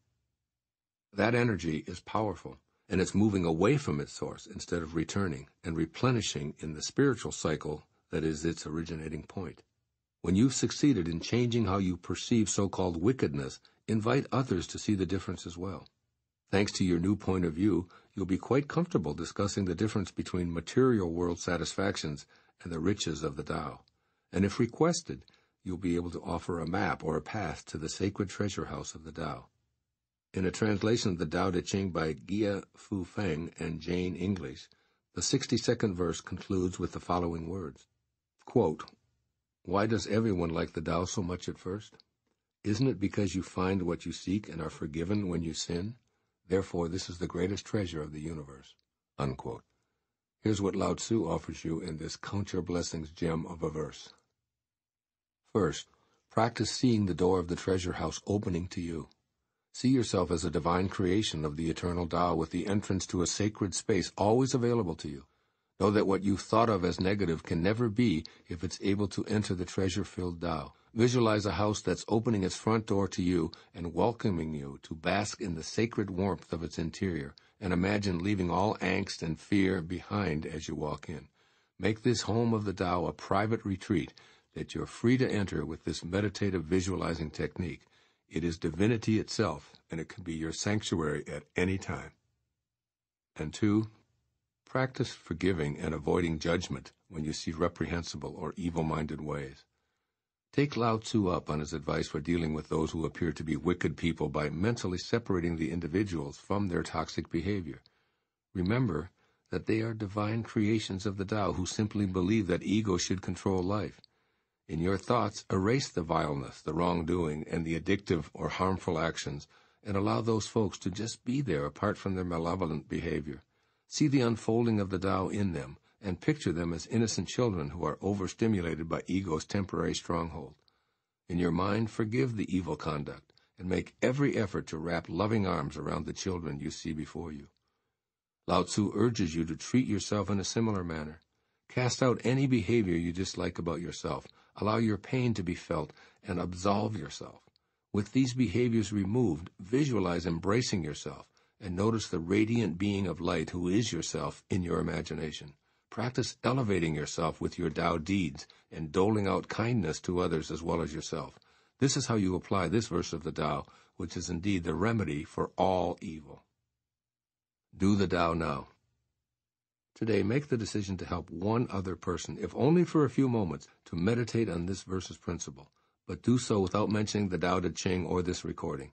Possibly send out an expression of love where you might have chosen anger, or mail a greeting card with a particularly meaningful verse of the Tao to someone who's assumed a new position of leadership. Whatever you do, your motivation is to help that man or woman unlock the door to his or her treasure house by offering keys in the form of your own Tao-centered thoughts and behaviors. The 63rd verse of the Tao Te Ching. Quote, "Practice non-action. Work without doing. Taste the tasteless. Magnify the small. Increase the few. Reward bitterness with care. See simplicity in the complicated. Achieve greatness in little things. Take on difficulties while they are still easy. Do great things while they are still small. The sage does not attempt anything very big, and thus achieves greatness.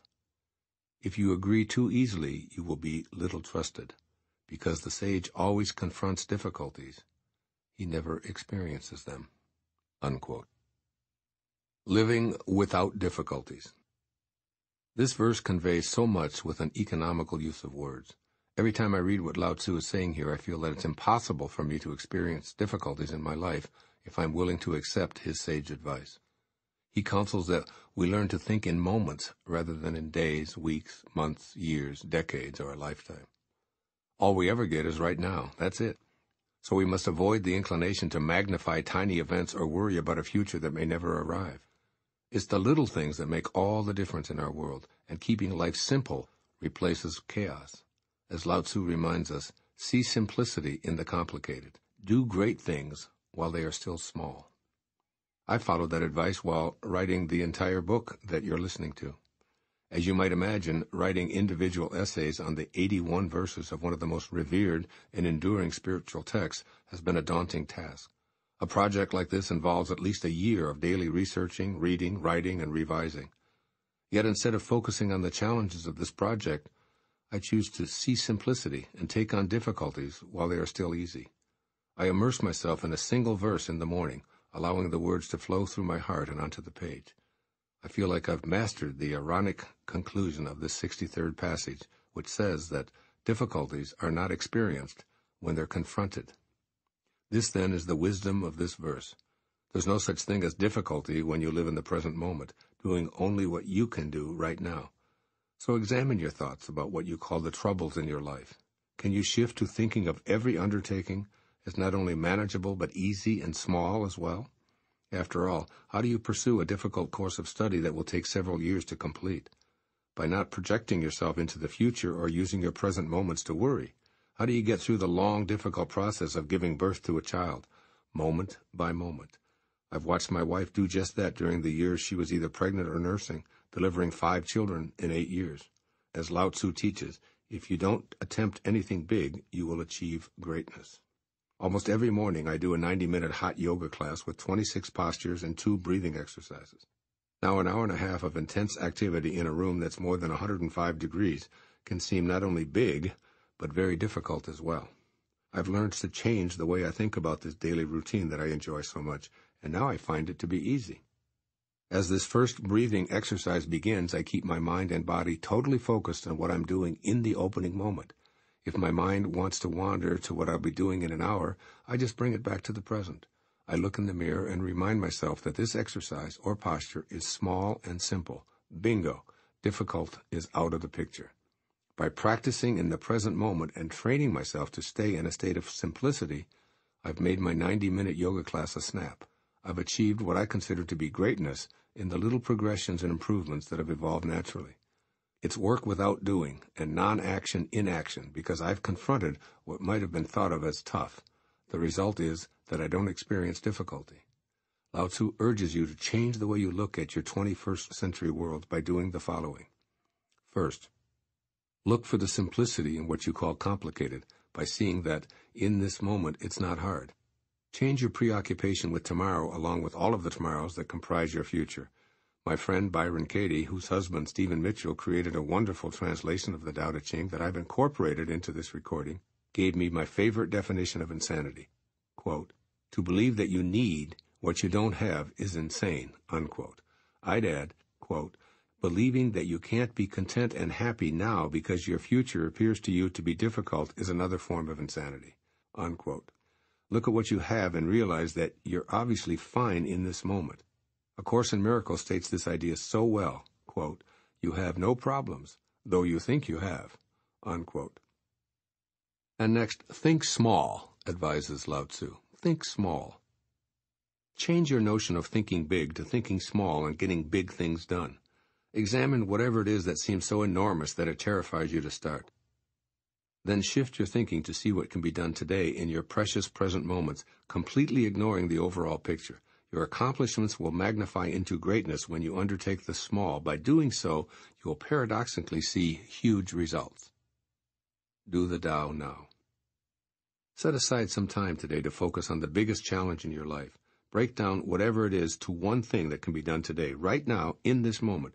Erase the big picture. Simply do what you can now and let everything else fade.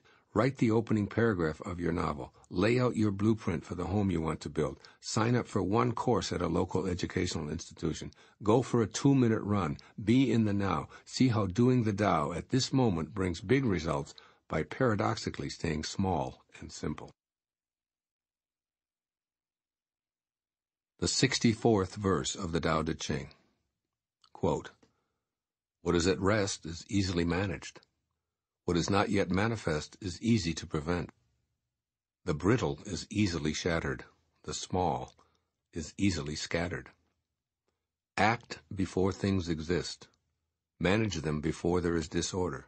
Remember, a tree that fills a man's embrace grows from a seedling. A tower 9 stories high starts with 1 brick.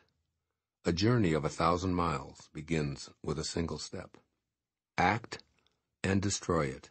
Grasp it and lose it. The sage does not act, and so is not defeated. He does not grasp, and therefore does not lose.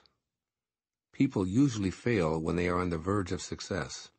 So give as much care at the end as at the beginning. Then there will be no failure. The sage does not treasure what is difficult to attain. He does not collect precious things. He learns not to hold on to ideas. He helps the 10,000 things find their own nature, but does not venture to lead them by the nose. Unquote. Living by being here now. A journey of 1,000 miles begins with a single step is the most famous line of the entire Tao Te Ching. It's quoted so often because it encourages us to avoid procrastination and just begin from where we are, right here, right now. A tiny seed planted and nurtured grows into a forest. A marathon begins by taking that first stride. In my opinion, the German poet and playwright Johann von Goethe nicely summed up this ancient teaching with these rhyming words. Only engage, and then the mind grows heated. Begin it, and then the work will be completed.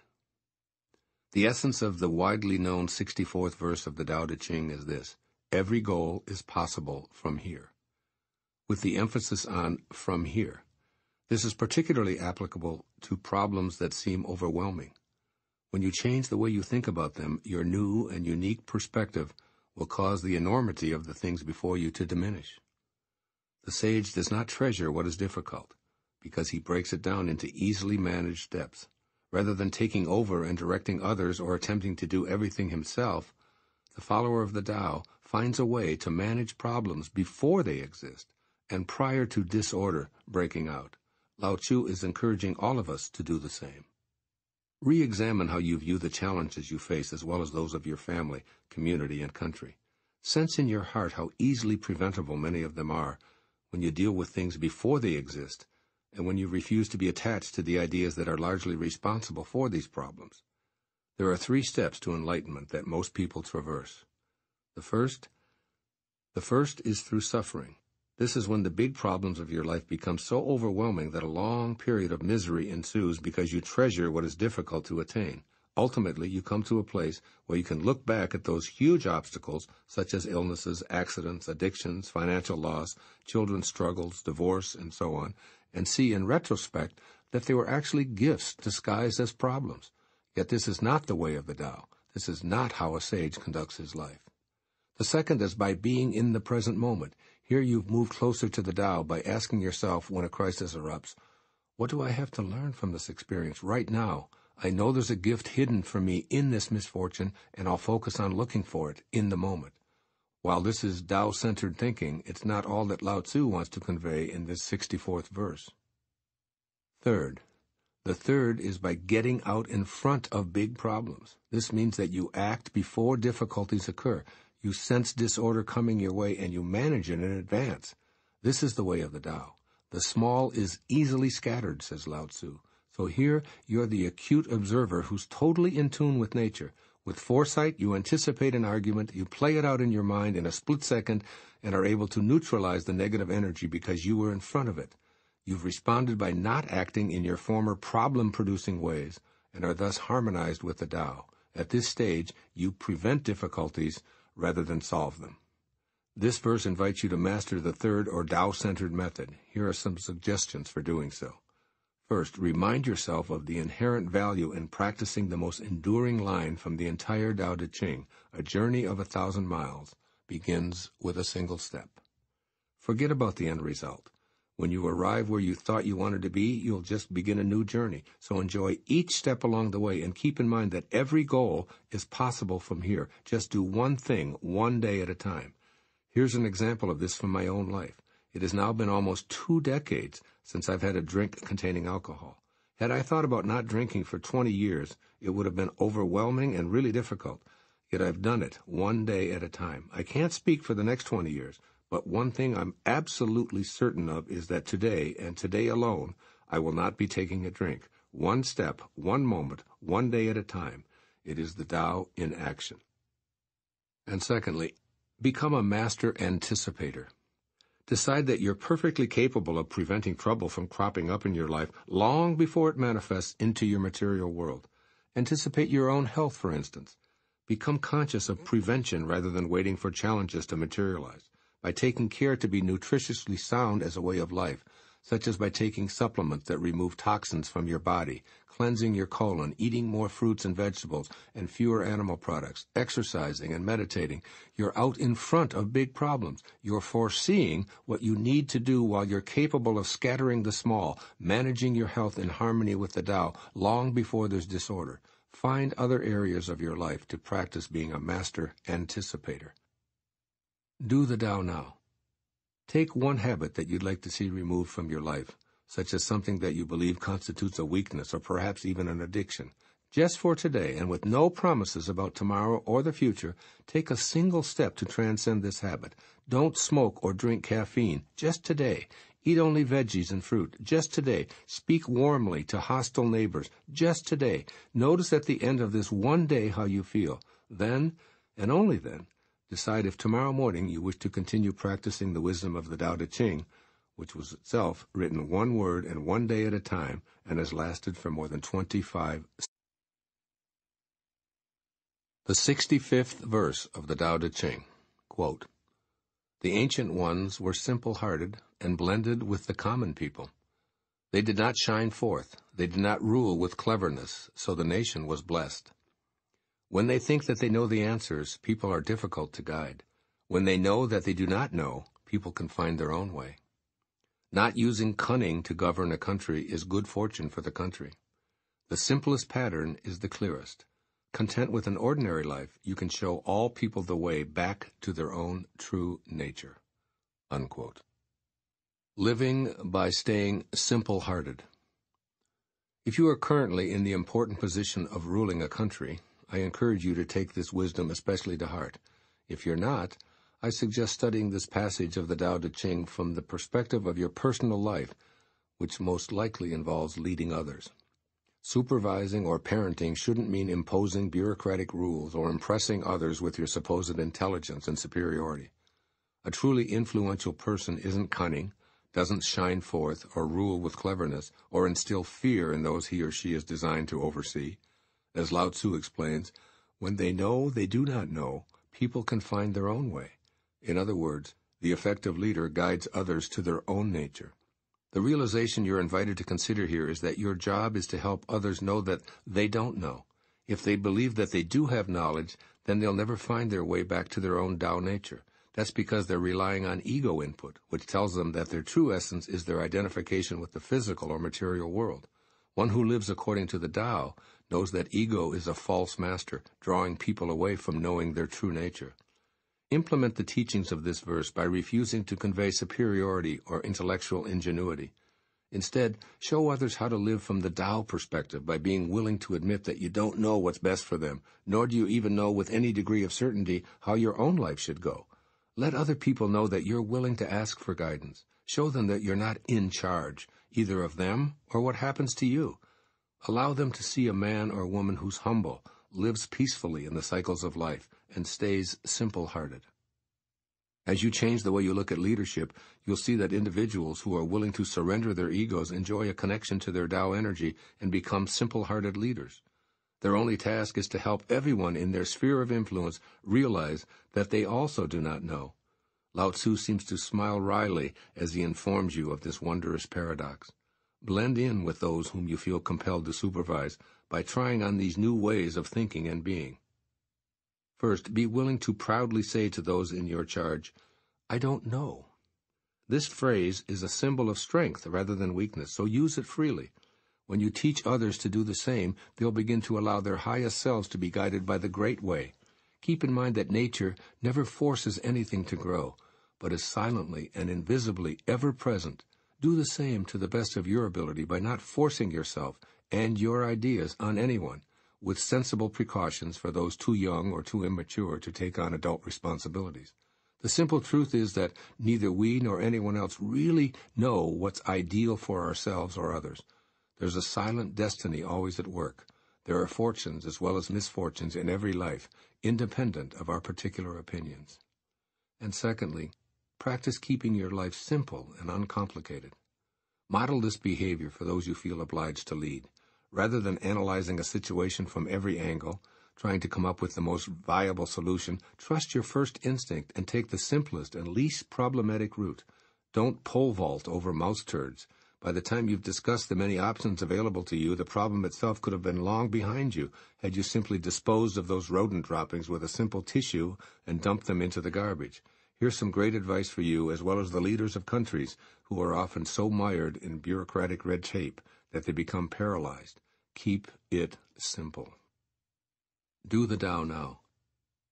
In as many ways as possible, demonstrate your understanding of what Lao-tzu meant by asking leaders to be content with an ordinary life. Spend a day without the label of parent, supervisor, or boss, and put yourself on an equal footing with those who usually look to you for direction. Think of yourself as one of those you lead. In fact, pretend that you are him or her for one day. This will give you an awareness of how to put the Tao to work right away.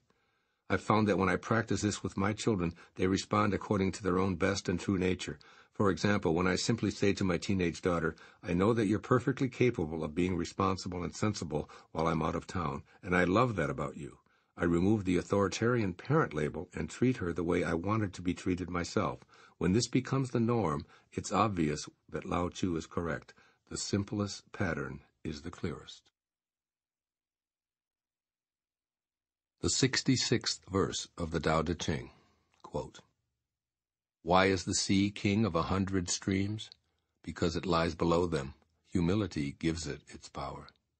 Therefore, those desiring a position above others must speak humbly. Those desiring to lead must follow. Thus it is that when a sage stands above the people, they do not feel the heaviness of his weight, and when he stands in front of the people, they do not feel hurt. The sage stays low, so the world never tires of exalting him. He remains a servant, so the world never tires of making him its king."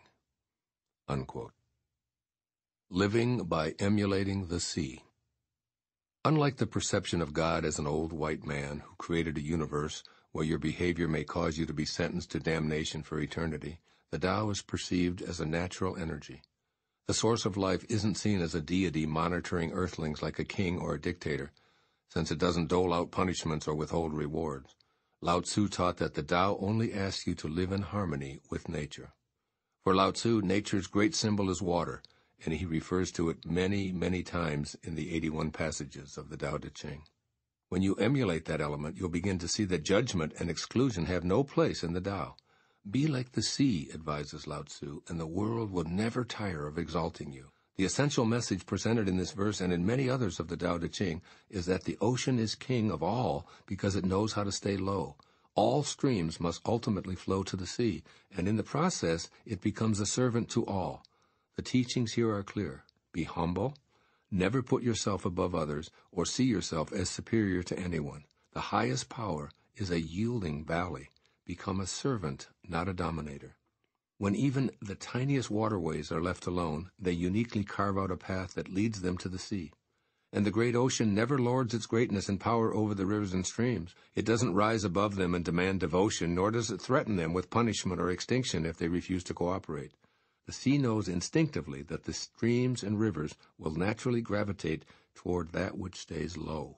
Using this metaphor throughout the Tao Te Ching, Lao-tzu reminds you that people also tend to be instinctively drawn to those with intrinsic majesty that emerges from humility and staying low. And this position isn't uniquely held by the great master. Peter, a servant and apostle of Jesus Christ, offers an almost identical message in the New Testament centuries after the death of Lao-tzu. Quote, "Be shepherds of God's flock that is under your care, serving as overseers. Not because you must, but because you are willing, as God wants you to be, not greedy for money, but eager to serve, not lording it over those entrusted to you, but being examples to the flock." Unquote. 1 Peter 5:2-3. Change the way you think about yourself and others as model leaders by looking to the massive life-giving sea who's patient, accepting, and lower than the streams that flow to it. Then imitate that water power yourself by suspending your ego and releasing the need to lord anything over anyone. The people you're entrusted to lead will gravitate to you and the watercourse way of the Tao's natural flow. You're advised to learn from the way water behaves and imitate it as much as possible in your life. Here are ways to apply the wisdom of emulating the sea in your life today. First, never assume that you know what's best. Even if you're older, wiser, and richer than others, and have more influence and more power than they do, never assume that you know what's best for anyone. Instead, imagine yourself as the great ocean that allows and encourages the smaller streams to come to you. Stay low, speak softly, and remain humble, and let others be in control of their lives as much as is humanly possible. By seeing yourself as the all-receiving sea, You remove your ego from the picture and thus become like one of the leaders referred to in this verse of the Tao Te Ching. No one should feel the heaviness of your directions or be hurt by your instructions. A situation that allowed me to implement this advice occurred on the day I wrote this essay. I live on Maui, and my 90-year-old mother is in Florida, where my daughter Sage also resides. My mother was experiencing a stomachache and nausea from some strong medication she'd taken, so I phoned my daughter to see if she had any suggestions for getting some yogurt over to her. Sage's immediate response was, "We have some yogurt right here. I'll take it over to Grandma's." Rather than giving her an order and instructing her to tend to her grandmother, I allowed my daughter to be of service while I stayed in the lowest possible place. And secondly, remain a servant. See yourself as someone who's on this planet to assist others. Look for opportunities to be of aid, particularly to those who need your leadership. Remember that the Great Sea serves everyone by being a life-supporting receiver of all who wish to partake of her bounty. So practice emulating her by expressing the Tao. Do the Tao now.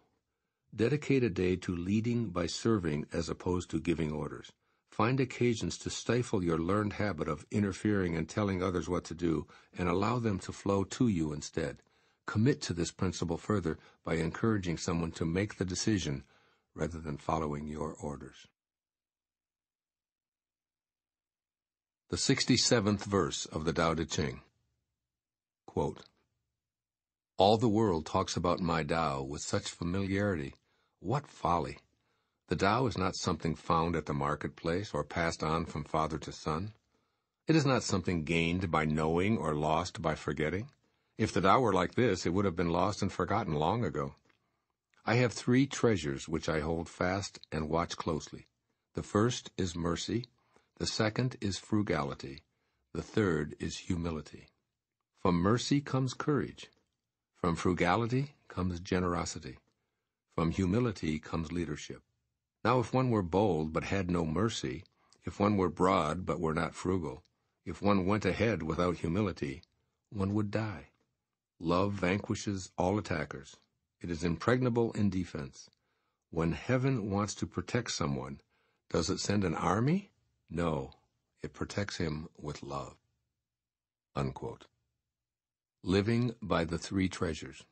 You're being invited to change your life by seeing it through the prism of this ancient verse of the Tao Te Ching, which instructs you on the 3 things you need for a Tao-styled life of success. Mercy is the name used here for the first treasure, but additional terms such as compassion, good-heartedness, love, kindness, and charity have been employed in other translations. You've very likely been weaned on a model of achievement that's measured by accumulation, accomplishment, and acquisition of power and influence over others. Successful people are usually considered to be narrowly focused on their own goals, oblivious to anything but getting to the top, and ruthless in preventing anyone else from getting what they're after. Lao-tzu, however, says that the first and most important treasure is what true courage stems from, not from a heartless and callous attitude. He even tells you that boldness without mercy is a prescription for death. So you're encouraged to think of others first by being willing to serve and exhibit kindness and love even toward your enemies, instead of seeking external indicators to prove that you're successful. William Shakespeare speaks of the first treasure in The Merchant of Venice. Quote, "The quality of mercy is not strained, it droppeth as the gentle rain from heaven. But mercy is above this sceptred sway. It is enthroned in the hearts of kings." Unquote. The great playwright then reminds us with his next lines why Lao-tzu made mercy the top priority of the 3 treasures. Quote, "It is an attribute to God himself, and earthly power doth then show like as God's, when mercy seasons justice." Unquote. Mercy, compassion, and kindness are all attributes of God and the Tao. Lao-tzu saw this truth many centuries before Shakespeare did. Secondly, the second treasure is frugality, or what was referred to in other translations as economy, moderation, thrift, or simplicity. Now, frugality and moderation don't generally spring to mind when those at the pinnacle of achievement are described. However, according to Lao-tzu, being satisfied with less rather than more results in great generosity. So be willing to take only what you need and don't accumulate or hoard. The less attached you are to your stuff, the easier it is to be generous. The more you cling to it, the more you feel you need, and the less concerned you are with the welfare of others. The third treasure, necessary for a successful life, is called humility, which other translations refer to as not presuming to be above nature, daring not to be ahead of others, and not always trying to be number one. From this quality, Lao-tzu reminds us, comes true leadership that radiates Tao energy. Often, our perceptions of strength, power, and triumph is influenced by the yang masculine qualities of arrogance, loftiness, and self-importance. So when you change the way you think about enlightened leadership, you can discover what genuinely successful people have learned before you. That is, that we're all instruments for Tao or God, or whatever you call the energy that writes the books, delivers the speeches, makes the life-saving discoveries, and so on. Humility is akin to surrendering to a force greater than your ego, giving credit to that source, and being grateful for any wisdom and influence that's given to you by that power. Be humble, stay low, and be a generous, grateful leader. Here are some ways to apply these three treasures to your daily life. Live in harmony with the myriad manifestations of the Tao. The key to living in harmony is compassion and mercy. You're not in competition with anyone, so don't feel as if you must defeat another person or compare yourself on any level. Extend mercy and compassion toward every form of life, including yourself. When you radiate love and respect for all, you'll be aligned with the Tao, which will protect you as if you were a baby in the arms of a loving mother. And see the strengths of simplicity and humility in those whom you may have previously judged to be weak or ineffective leaders. Those who practice frugality and refuse to hoard or engage in conspicuous consumption deserve to be viewed as strong examples of how to guide others, whereas those who speak and act forcefully while stockpiling more and more goods are not in harmony with the Tao. Moreover, such individuals' actions tend to contribute to more dissension, and as Lao-tzu reminds us here, those who go ahead with boldness and without deference will die, and I hasten to add, will lead others to their deaths as well. As you notice example of simplicity and humility in those who are in positions to lead, make every effort to emulate the same qualities in your own daily interactions. Do the Tao Now. Choose a conversation in which you can practice the three treasures by using an economy of words. While attempting to make a point in conversation, for instance, stop yourself after a moment or so and use your talking time to listen. You'll be employing all three of Lao-tzu's treasures at one time. You'll have mercy for the person with whom you're conversing by being frugal with your words and humbly refusing to be ahead of or above your conversational partner. The 68th verse of the Tao Te Ching. Quote, "A good soldier is not violent. A good fighter is not angry. Good winners do not contend. Good employers serve their workers. The best leader follows the will of the people. All of them embody the virtue of non-competition. This is called the virtue of non-contending. This is called employing the power of others. This, since ancient times, has been known as the ultimate unity with heaven." Unquote. Living by cooperating. This verse of the Tao Te Ching asks you to reconsider what you think you have to do to be a winner. In the Western world, getting ahead most often implies having to be in a state of contention and competition. Basically, you must defeat the other guy by getting what you want before he does. Lao-tzu asks you to change this kind of thinking by embodying the virtue of non-competition, which can work for you even in a society where conquering and being number one are so highly valued. The Tao Te Ching teaches that all of the 10,000 things emerge from the same state of non-being. Here, there's only oneness, which implies complete collaboration, not competition. Who can there be to defeat if you see yourself in everyone? You'd be picking a fight with yourself. Lao-tzu asks that you follow his advice and choose to live by cooperating. Believe it or not, this can actually work to your advantage in athletic competitions. Rather than thinking of an opponent as an enemy and employing anger and mental and physical violence, remind yourself of Lao-tzu's words in the opening of this verse. A good soldier is not violent. A good fighter is not angry. Good winners do not contend. Instead, such individuals view their opponents as part of themselves and as crucial members of this dance of life. So rather than being angry and hateful toward opponents in a tennis match or a football game, see them as part of you that's working to help you achieve excellence. Without them, you couldn't improve, get a good workout, or even become victorious. Do as Lao-tzu advises and employ the powers of others to elevate yourself to the status of winner. That is, cooperate with your opponents by wanting them to play at a high level, the best they're capable of. Shift your focus from being upset or self-reproaching to the task at hand. See the ball, move the ball, or remain upright and balanced in a martial arts contest. When anger isn't a component, your game will go to a new level. And this is true off the athletic field as well. What you fight weakens you. What you cooperate with strengthens you. So change your thinking about competing to cooperating in all areas of your life, including your work. I practice this concept by thinking of every person whose purpose is to help improve the quality of life on our planet as being my partner on my team. I cannot conceive of anyone out there whom I'm in competition with for any external prize. If they sell more books than I do, I applaud their good fortune. In fact, I'll tell as many people as I can to buy their products. If they make more money, get more publicity, or reach more people, I celebrate by thinking, my teammate has helped me with my mission. When I play a close tennis match, I silently send love and encouragement to my opponent. When I'm less stressed, less angry, and less violent in my thinking, I'm living in the moment that Lao-tzu calls the ultimate unity with heaven. My level of excellence soars regardless of the outcome on the scoreboard. This is what Lao-tzu recommends to you from his 2,500-year-old perspective. First, declare that you're not going to fight. Don't fight colds, illnesses, or even serious afflictions. Don't fight with family members or against political opinions.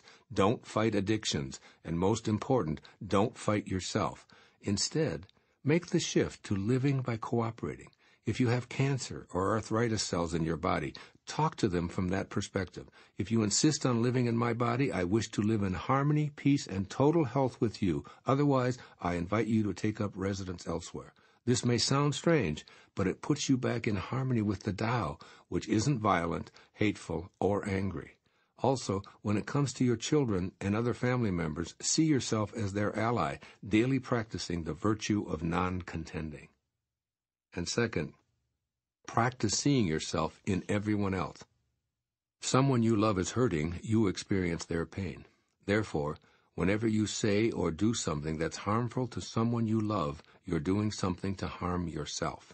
Extend this awareness to all of humanity. After all, you share the same originating spirit, or Tao, with every living being in the universe. When you see your own spirit in a cooperative embrace with all others, you'll know what Lao-tzu means by the ultimate unity with heaven. Here are some marvelous words from Pablo Casals that express this thought. Quote, "When will we teach our children what they are? We should say to each of them, do you know what you are? You are a marvel. You are unique. In all the years that have passed, there has never been another child like you. Your legs, your arms, your cunning fingers, the way you move, you may become a Shakespeare, a Michelangelo, a Beethoven. You have the capacity for anything. Yes, you are a marvel. And when you grow up, can you then harm another who is like you, a marvel?" Unquote. Do the Tao now. Affirm that you'll think of your opponent as an extension of yourself in your next competitive encounter. Vow to mentally send that person love, surround him or her in light, and pray that he or she will perform at their highest level. Then note how your own performance improves and carries you to a new level of excellence. The 69th verse of the Tao Te Ching. Quote, "There is a saying among soldiers, I dare not make the first move, but would rather play the guest. I dare not advance an inch, but would rather withdraw a foot." This is called going forward without advancing, pushing back without using weapons.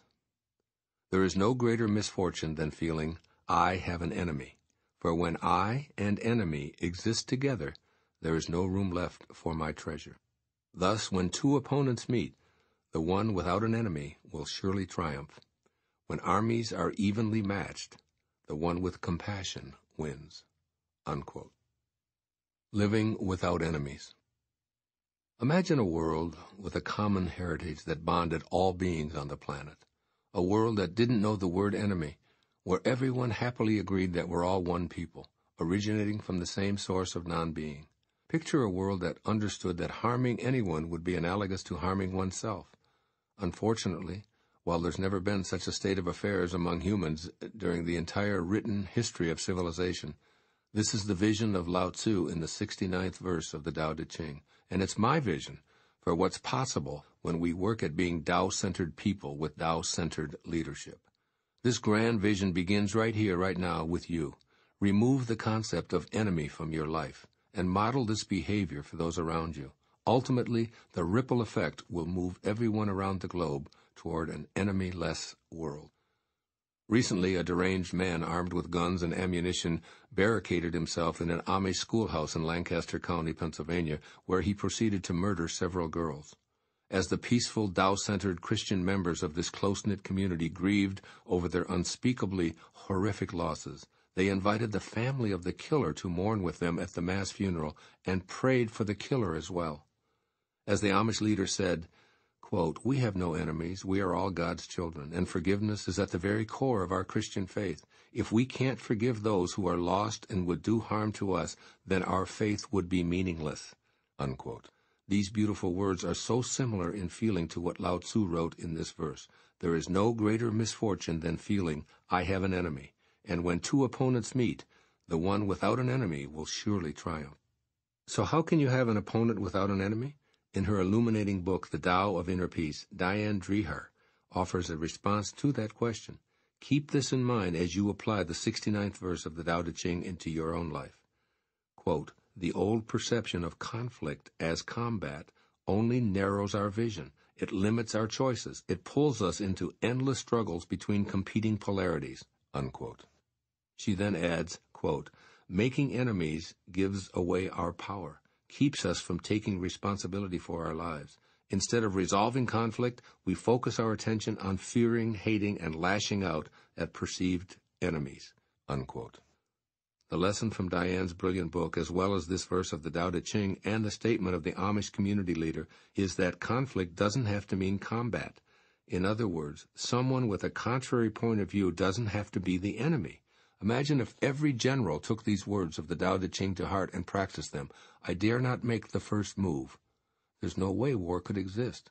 Lao-tzu advised that if war ever does become inevitable, one should practice defense rather than offense. One should never initiate hostilities, but recognize in the heat of battle that the battle itself is something to grieve about.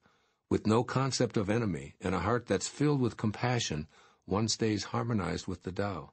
The presence of combat, whether verbal or physical, is an indication that contact with the Tao has been lost. There should be no celebration, and every war and battleground conflict should be treated as a funeral with compassion ruling the day. As I sit here, contemplating the visage of Lao-tzu, he seems to say that a world free from foes isn't as impossible as you may believe. This is how you can put this wisdom to work for you now. First, refuse to think of anyone as your adversary. Reread the most important line in this verse. When I and enemy exist together, there's no room left for my treasure. Your treasure is your peace of mind and your Tao connection, so your competitors in business, your opponents in an athletic match, and the members of a competing political party are not your foes, and those people whom a government declares are your enemies are most assuredly not. Affirm, I have no enemies. There are people with whom I have strong disagreements. I may even be required to defend myself and my way of life, but I will not think of them as enemies. Recall Lao-tzu's statement that the person without an enemy will surely triumph. Be that individual right now. And secondly, vow to never start a fight. Stay on the defensive side of disputes, aligning with Lao-tzu's advice to play the guest rather than make the first move. See colleagues where you once saw combatants, by finding yourself in them. Convey compassion and caring towards your perceived adversaries who are actually representing a part of you.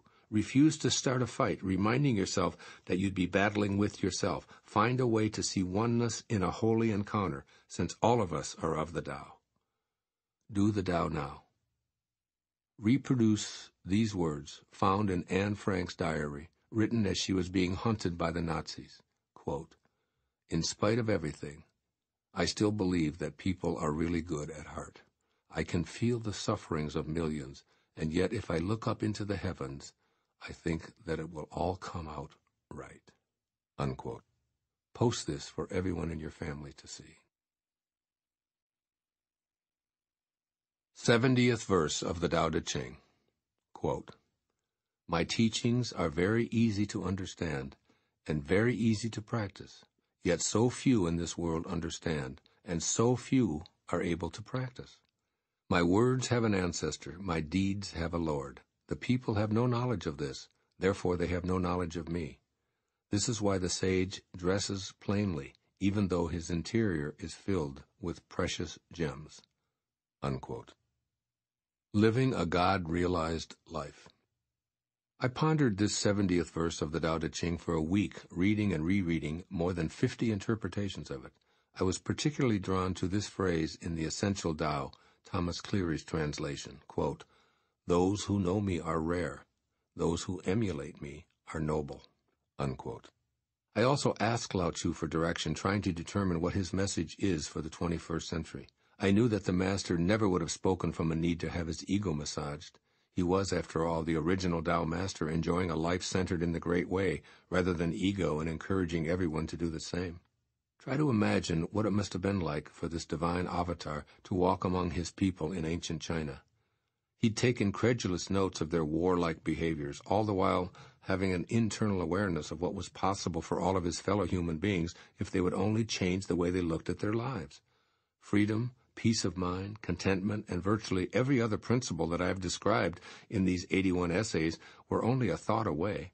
I can imagine that some 500-plus years later, Jesus of Nazareth might have felt the same sentiment that Lao-tzu expressed here in verse 70, something to the effect, "This is oh so easy, so simple to understand and to practice, yet so few are willing or able to grasp the essence of heaven on earth."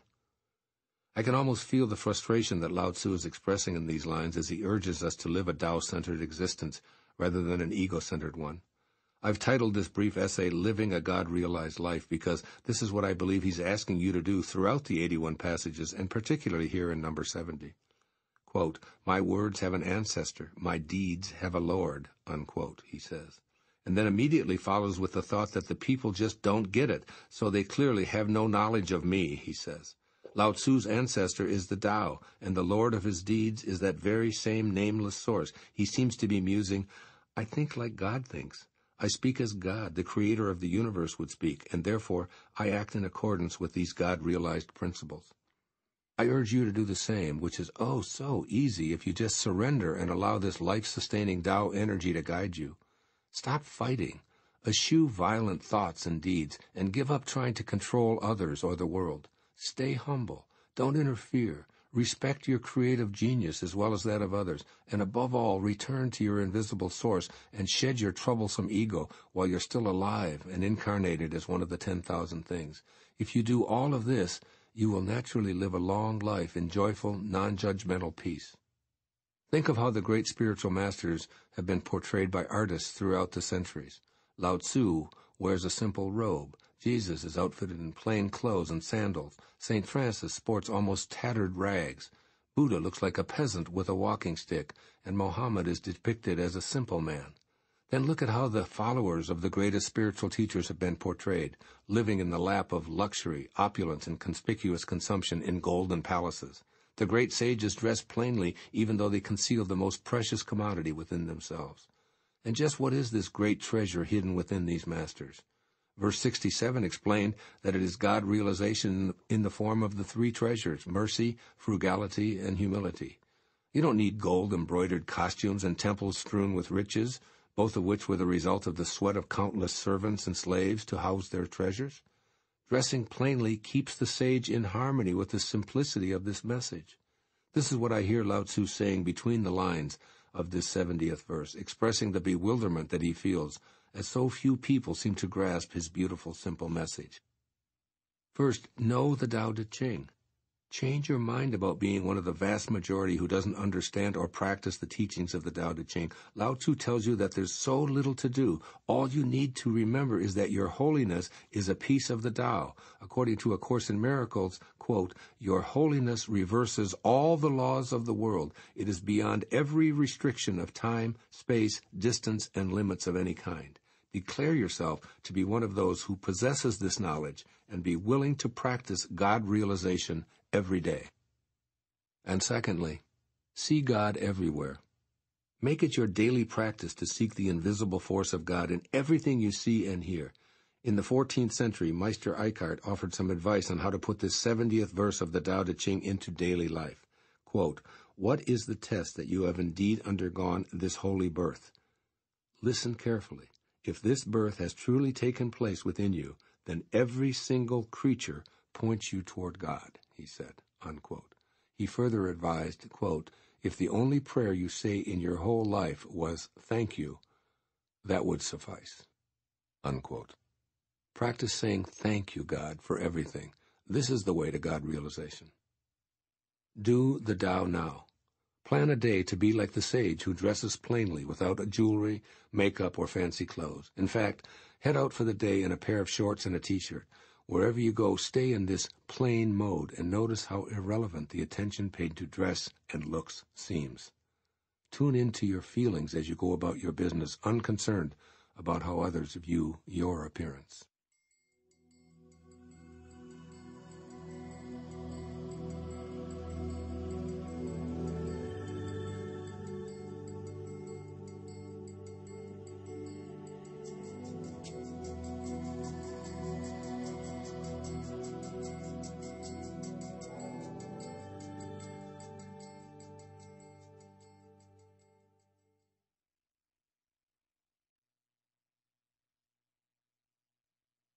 The 71st verse of the Tao Te Ching. Quote, "Knowing ignorance is strength. Ignoring knowledge is sickness. Only when we are sick of our sickness shall we cease to be sick. The sage is not sick, but is sick of sickness. This is the secret of health." Unquote. Living without sickness. There's quite a paradox present in this passage, which has been expressed throughout my many readings of the Tao Te Ching as variations on "only when your sickness becomes sick will your sickness disappear." Lao-tzu seems to be saying that one must actually become ill in order to avoid illness.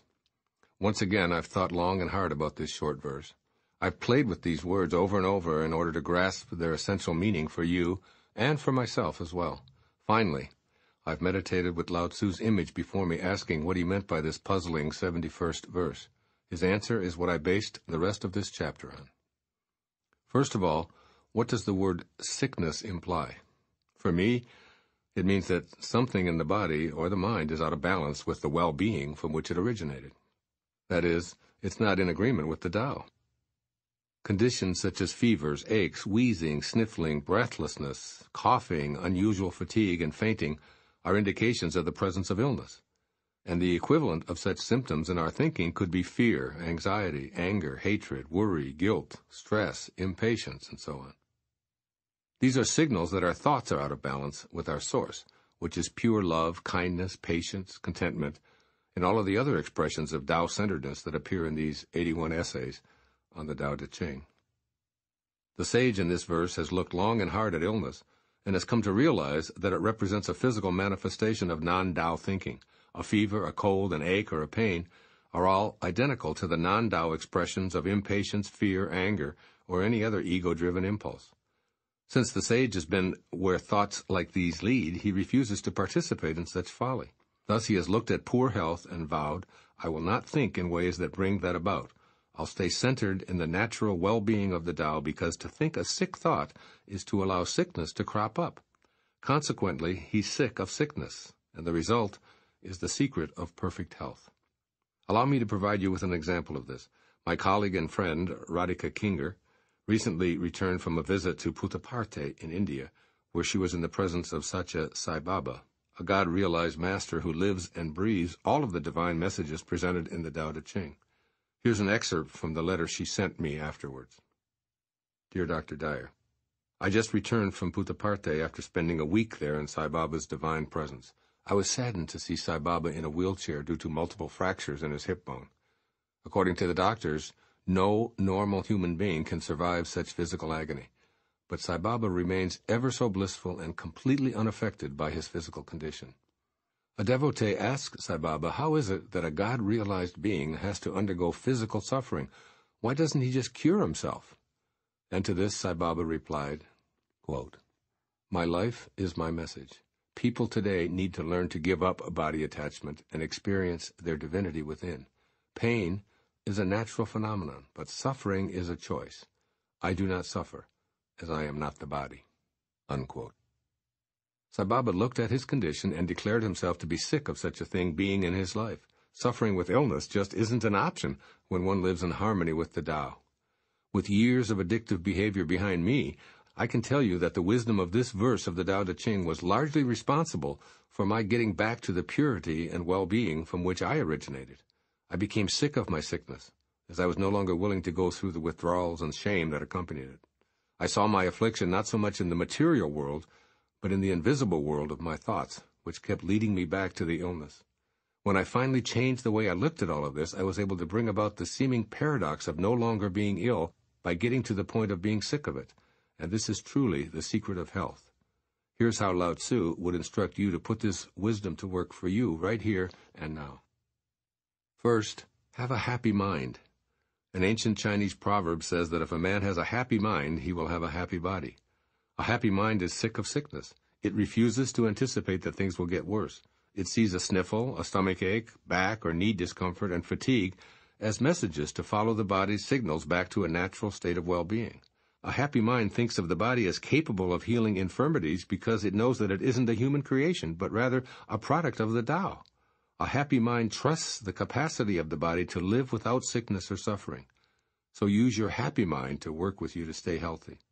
And secondly, examine your habits. What daily habits distance you from your natural state of well-being? Any addictions, no matter how serious or minor they might seem, are beckoning you to be totally fed up with them. Get sick of being weakened by destructive pursuits. You know what they are, and you know when you habitually let yourself become ill from food, alcohol, or drugs, or from the guilt and the shame that results after a binge. Remember that ignoring knowledge is sickness, and examine your fixations, vowing not to ignore your awareness of what they are. Do the Tao now. Dedicate a day to really listening to and trusting the messages from your body, and then listen to what your mind tells you about those signals. Introduce your mind to the possibility that the body is signaling a request that you can grant, such as a nap or a walk along the beach, for instance. Cultivate the Tao-centered happy mind, which will not entertain sickness thoughts at all. The 72nd verse of the Tao Te Ching. Quote, "When people lack a sense of awe, there will be disaster. When people do not fear worldly power, a greater power will arrive. Do not limit the view of yourself. Do not despise the conditions of your birth. Do not resist the natural course of your life. In this way, you will never weary of this world. Therefore the sage knows himself, but makes no show of himself, loves himself, but does not exalt himself. He prefers what is within to what is without." Unquote. Living with awe and acceptance. This verse of the Tao Te Ching alerts you to two components that work together for a harmonious life: a sense of awe and total acceptance. Without these combined forces, you're unlikely to see the presence of the Tao. As I wrote about this verse, I found myself reading from St. John of the Cross, a 16th century mystical poet who lived a life of awe. I've reproduced a few of his lines to give you an idea of how this feeling manifested in a divinely spiritual man. Quote, "My beloved is the mountains, and lonely wooded valleys, strange islands, and resounding rivers, the whistling of love-stirring breezes, the tranquil night, at the time of rising dawn, silent music, sounding solitude, the supper that refreshes and deepens love." Unquote. On the morning that I sat there in my sacred space on Maui, feeling an urgency that actually feels like the rapture in St. John of the Cross's words, I sensed the presence of Lao-tzu urging me to hurry up so that he may convey to you what he means by having a sense of awe. It is so profound as to usher into your life a timeless awareness of the arrival of a greater power. I feel that power right now in my beautiful surroundings. The sound of minor birds fill the air as the ocean rolls in undulating waves, much like the heartbeat of our planet. The colors are absolutely breathtaking. The bright blue sky, the shimmering green palm trees, seagrass and ficus plants, the dreamy oranges and purples mixing in the distant clouds, and topping it all off, a rainbow that appears to be connecting the nearby island of Lanai with my front window. When words appear on my blank sheets of paper, I'm awash with bewildering waves of pleasure at how I'm being used by an invisible source. I know that I'll soon be in the ocean, propelling myself along the shoreline, looking down at the creatures playfully moving about in the salty water, and wondering where they sleep. How do they get there? How can they breathe without air? Do they ever stop moving? Will they be here after I'm gone? And then I'll emerge from the ocean and walk along the sand, feeling the sun on my body and questioning how it stays up there, how we keep moving around it while spinning once every 24 hours, why the ocean doesn't tip upside down while the whole planet is turning over and over, and if the stars and the universe itself will ever end. The reason it's crucial to have a sense of awe is because it helps loosen the ego's hold on your thinking. You can then know that there's something great and enduring that animates all of existence. Being in awe of that something staves off disasters because you have no fear of worldly conditions. You're kept grounded in the otherworldly power that manifests a trillion miracles a second, all of which are oblivious to your ego. The 72nd verse of the Tao Te Ching also asks you to accept yourself and your individual concerns. With 3 very emphatic suggestions, Lao-tzu tells you to avoid self-limits, accept your body as a perfect creation, and allow your life to unfold in accordance with its own nature. I love the metaphor of nature as a guide to sage-like acceptance. In fact, throughout these 81 verses, Lao-tzu emphasizes being in harmony with the natural world, telling you that's where you connect with the Tao. As Meister Eckhart, a 13th century Catholic monk and scholar, put it, quote, God created all things in such a way that they are not outside himself, as ignorant people falsely imagine. Rather, all creatures flow outward, but nonetheless remain within God, unquote. And in the book of John in the New Testament, the Bible advises you, quote, to stay joined to me, and I will stay joined to you. Just as a branch cannot produce fruit unless it stays joined to the vine, you cannot produce fruit unless you stay joined to me. I am the vine, and you are the branches. That's John 15, verse 4 and 5. Learn about the Tao by being in perfect harmony with the environment. Think of trees which endure rain, snow, cold, and wind, and when the harsh times arrive, they wait with the forbearance of being true to their inner selves. As Deng Ming Dao writes in 365 Tao Daily Meditation, speaking of the trees, quote, they stand and they wait, the power of their growth apparently dormant, but inside, a burgeoning is building imperceptibly. Neither bad fortune nor good fortune will alter what they are. We should be the same way, unquote. In order to do so, we must accept ourselves as being a part of the 10,000 things. And we must love that same burgeoning, imperceptible inner nature that will bear fruit. Or, as Lao-tzu concludes this verse, he prefers what is within to what is without. Love yourself, make no show of yourself, and quietly remain in awe and acceptance. Here are some suggestions on how to make this your reality. First, see the miraculous in everything. Change your view of the world to one of awe and bewilderment. Rather than looking for miracles, shift to seeing everything as miraculous. By being in a state of awe, you won't be able to mentally experience boredom or disappointment. Try seeing the invisible Tao flowing through and supporting everyone and everything. A rainstorm becomes a miraculous event. The lightning, a fascinating display of electrical fireworks. The thunder, a booming reminder of the invisible power of nature. Live the mystery by beginning to perceive what average eyes fail to notice. And secondly, focus on loving the life you have now in the body that you've got. Tell yourself that you love everything about the physical shell you've incarnated into. Affirm, my body is perfect, born at precisely the right time, and this is the perfect age now. I accept myself as I am. I accept my role in the perfection of this universe at this time. I surrender to the natural course of my body's destiny. See your body through the eyes of totally accepting thoughts, and as Lao-tzu says, quote, in this way you will never weary of this world, unquote. Do the Tao now. List 5 natural occurrences in your daily life that you've been taking for granted. Then spend some contemplative time allowing each into your consciousness. The sky, some flowers, a tree in your yard, the moon, the sun, the fog, the grass, a spider web, a crab hole, a lake, a shrub, a cricket, your dog, anything that occurs naturally. Let yourself radically appreciate the miracle you hadn't been noticing. Write, draw, or photograph some observations that you've gleaned from this new perspective of awe and bewilderment. The 73rd verse of the Tao Te Ching. Quote, "Bold action against others leads to death. Bold action in harmony with the Tao leads to life. Both of these things sometimes benefit and sometimes injure. It is heaven's way to conquer without striving. It does not speak, yet it is answered.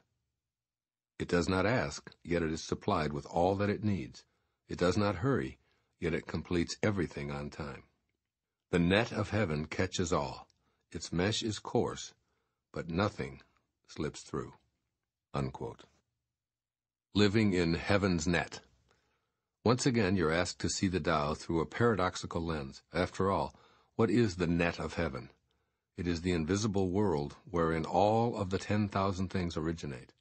And while it appears to have many openings or ways to escape the inevitability of the intentions of the Tao, no one and no thing can exist beyond whatever the Tao orchestrates.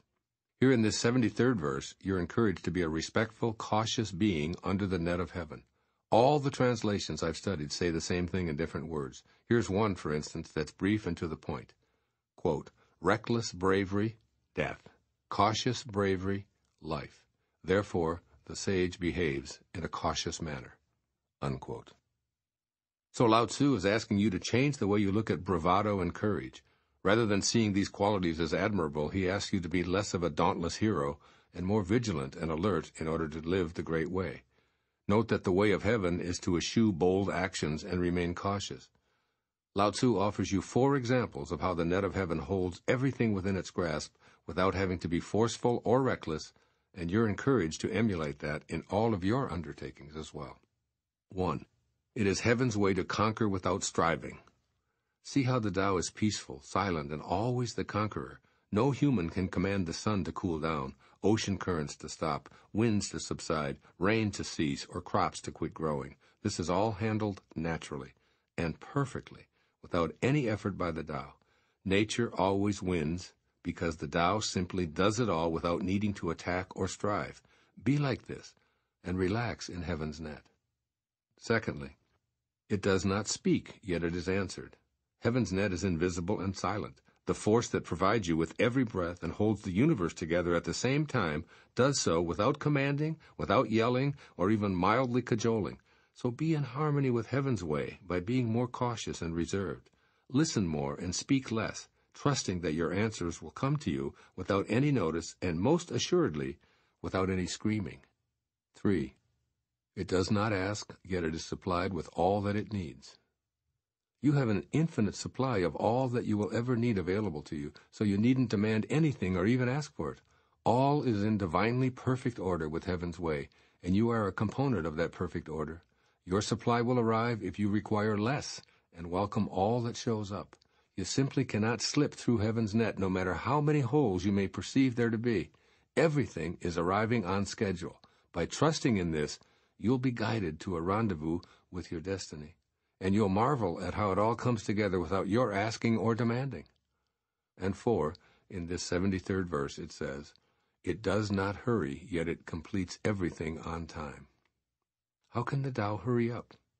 Imagine giving such a request to heaven. I'm tired of winter and insist that you bring me spring flowers in the middle of these long freezing nights. I want my potatoes today, even though I only planted the seeds yesterday. Hurry up, I insist.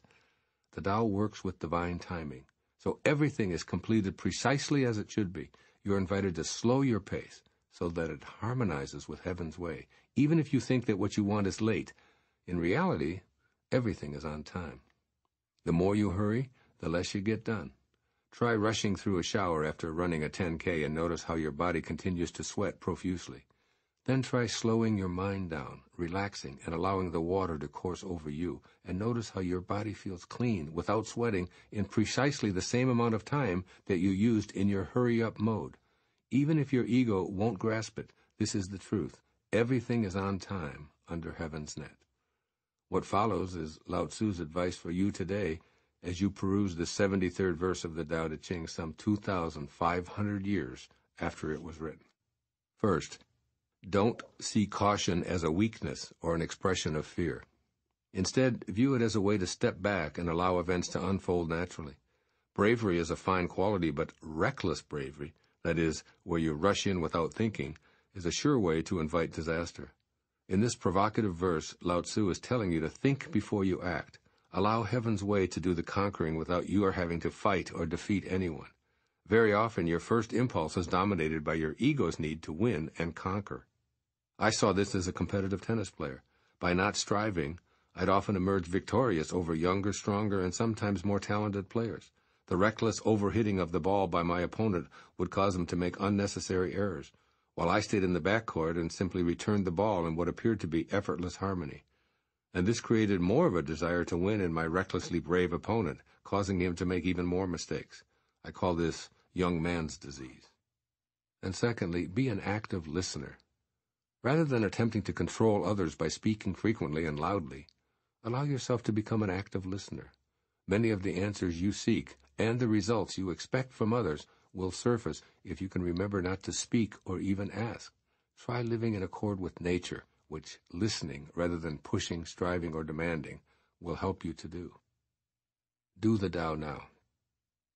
I decided to go for a 1-hour non-action walk after writing this chapter of the 73rd verse, to simply observe how everything under the net of heaven is working perfectly. I noticed the silent sun nourishing the land and providing light for us all.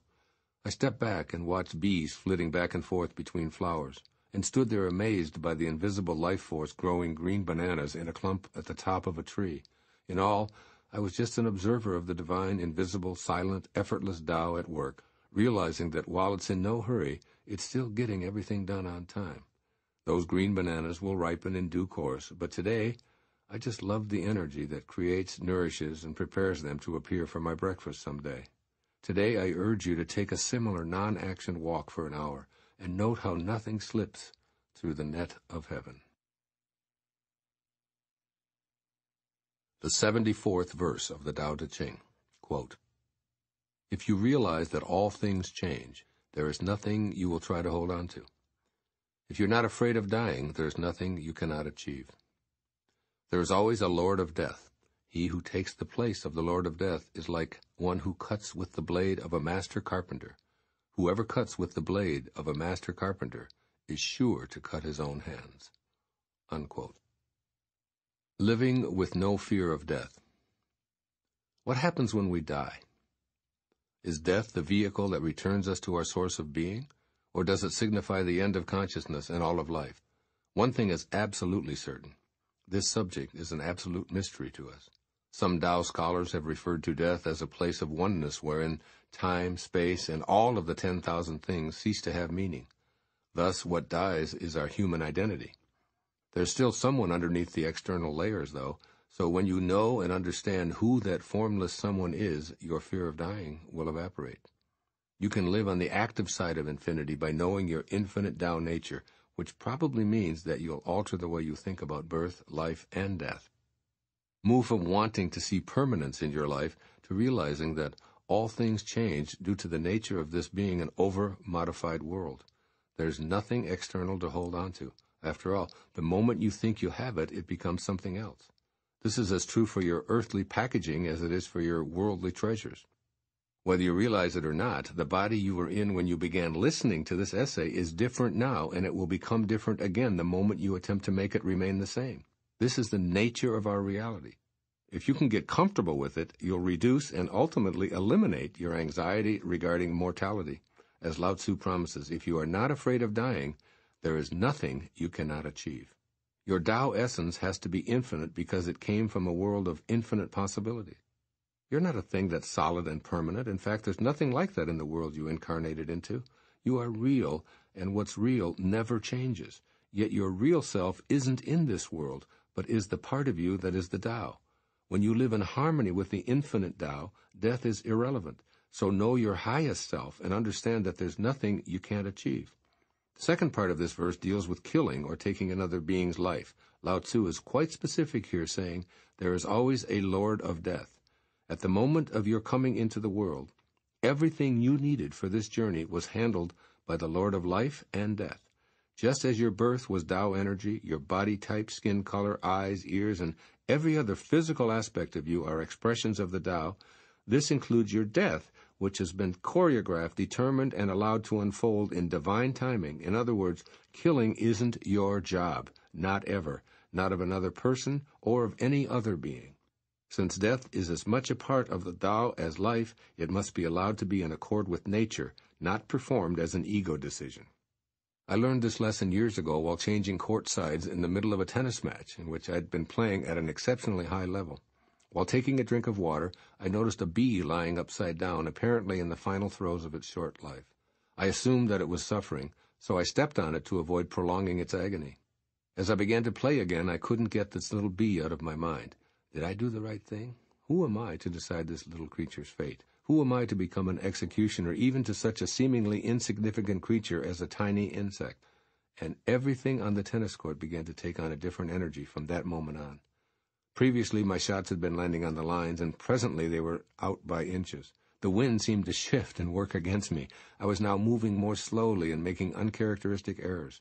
Ultimately, what looked like a sure victory turned into a complete letdown and an embarrassing defeat because my role as the well-intentioned murderer of a small bee had been occupying my mind so completely. I've since changed the way I see death, and I no longer deliberately kill anything. I've decided that it's not my job to decide another's death ever since my day of awakening with that tiny little bee. Even if that bee only had a few minutes of life remaining, it is the job of the Lord of Death, or the Great Tao, to make that determination, not mine. I just spoke with my dear friend Lauren, who's in the throes of watching her cat, who's been with her for 19 years, get ready to pass on. She asked for my advice about having Sweet Pea euthanized to avoid prolonging her suffering. After I read her this verse and told her my own experience with that tiny bee, Lauren elected to hold Sweet Pea in her lap until death claimed her. A reverence for life as a form of the Tao helps us all to realize that we're not in charge of death decisions. Lao-tzu's legacy is summed up magnificently in the words of T.S. Eliot from his poem, Little Gidding. Quote, "We shall not cease from exploration, and the end of all our exploring will be to arrive where we started and know the place for the first time." Unquote. This is death, nothing to fear, nothing to do. This is what I believe Lao-tzu is saying to you in this profound verse of the Tao Te Ching. First, discontinue fearing your death. It makes as much sense to think about your death in fearful terms as it does to perceive the color of your eyes in such a way. The Tao is in it all, birth, life, and death. Reread the T.S. Eliot quote, as well as the 40th verse of the Tao Te Ching, which I titled Living by Returning and Yielding. By returning in death, you'll know the Tao, for perhaps the first time. Examine the ways you kill. Make a decision that you're no longer going to serve in the capacity of executioner, including even the smallest and seemingly most insignificant creatures, and then act on it. Live this principle by allowing the Lord of life and death to decide when the return trip is to be made. Don't make this a crusade. Just make your own commitment to exist in harmony with the Tao. And by all means, don't impose your beliefs on others, for non-interference is one of the major positions of the Tao Te Ching. Do the Tao now. During meditation, practice dying while still alive.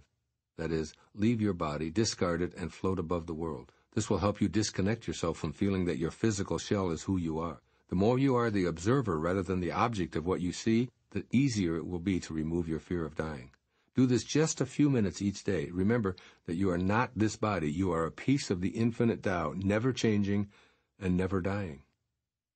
This excerpt from Neale Donald Walsh's Communion with God elaborates on this thought. Quote, "Which snowflake is the most magnificent?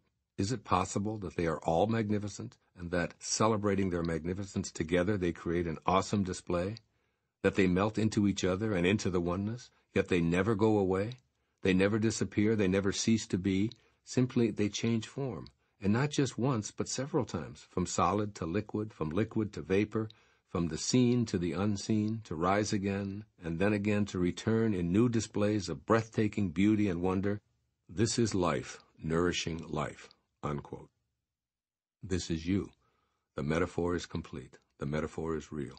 You will make this real in your experience when you simply decide it is true and act that way. See the beauty and the wonder of all whose lives you touch, for you are each wondrous indeed, yet no one more wondrous than another.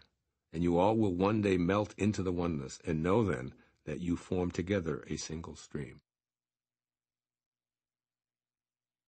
The 75th verse of the Tao Te Ching. Quote, "When taxes are too high, people go hungry. When the government is too intrusive, people lose their spirit. Act for the people's benefit. Trust them. Leave them alone." Unquote. Living by demanding little. This verse was intended to help the ruling classes and the nobility manage the realm.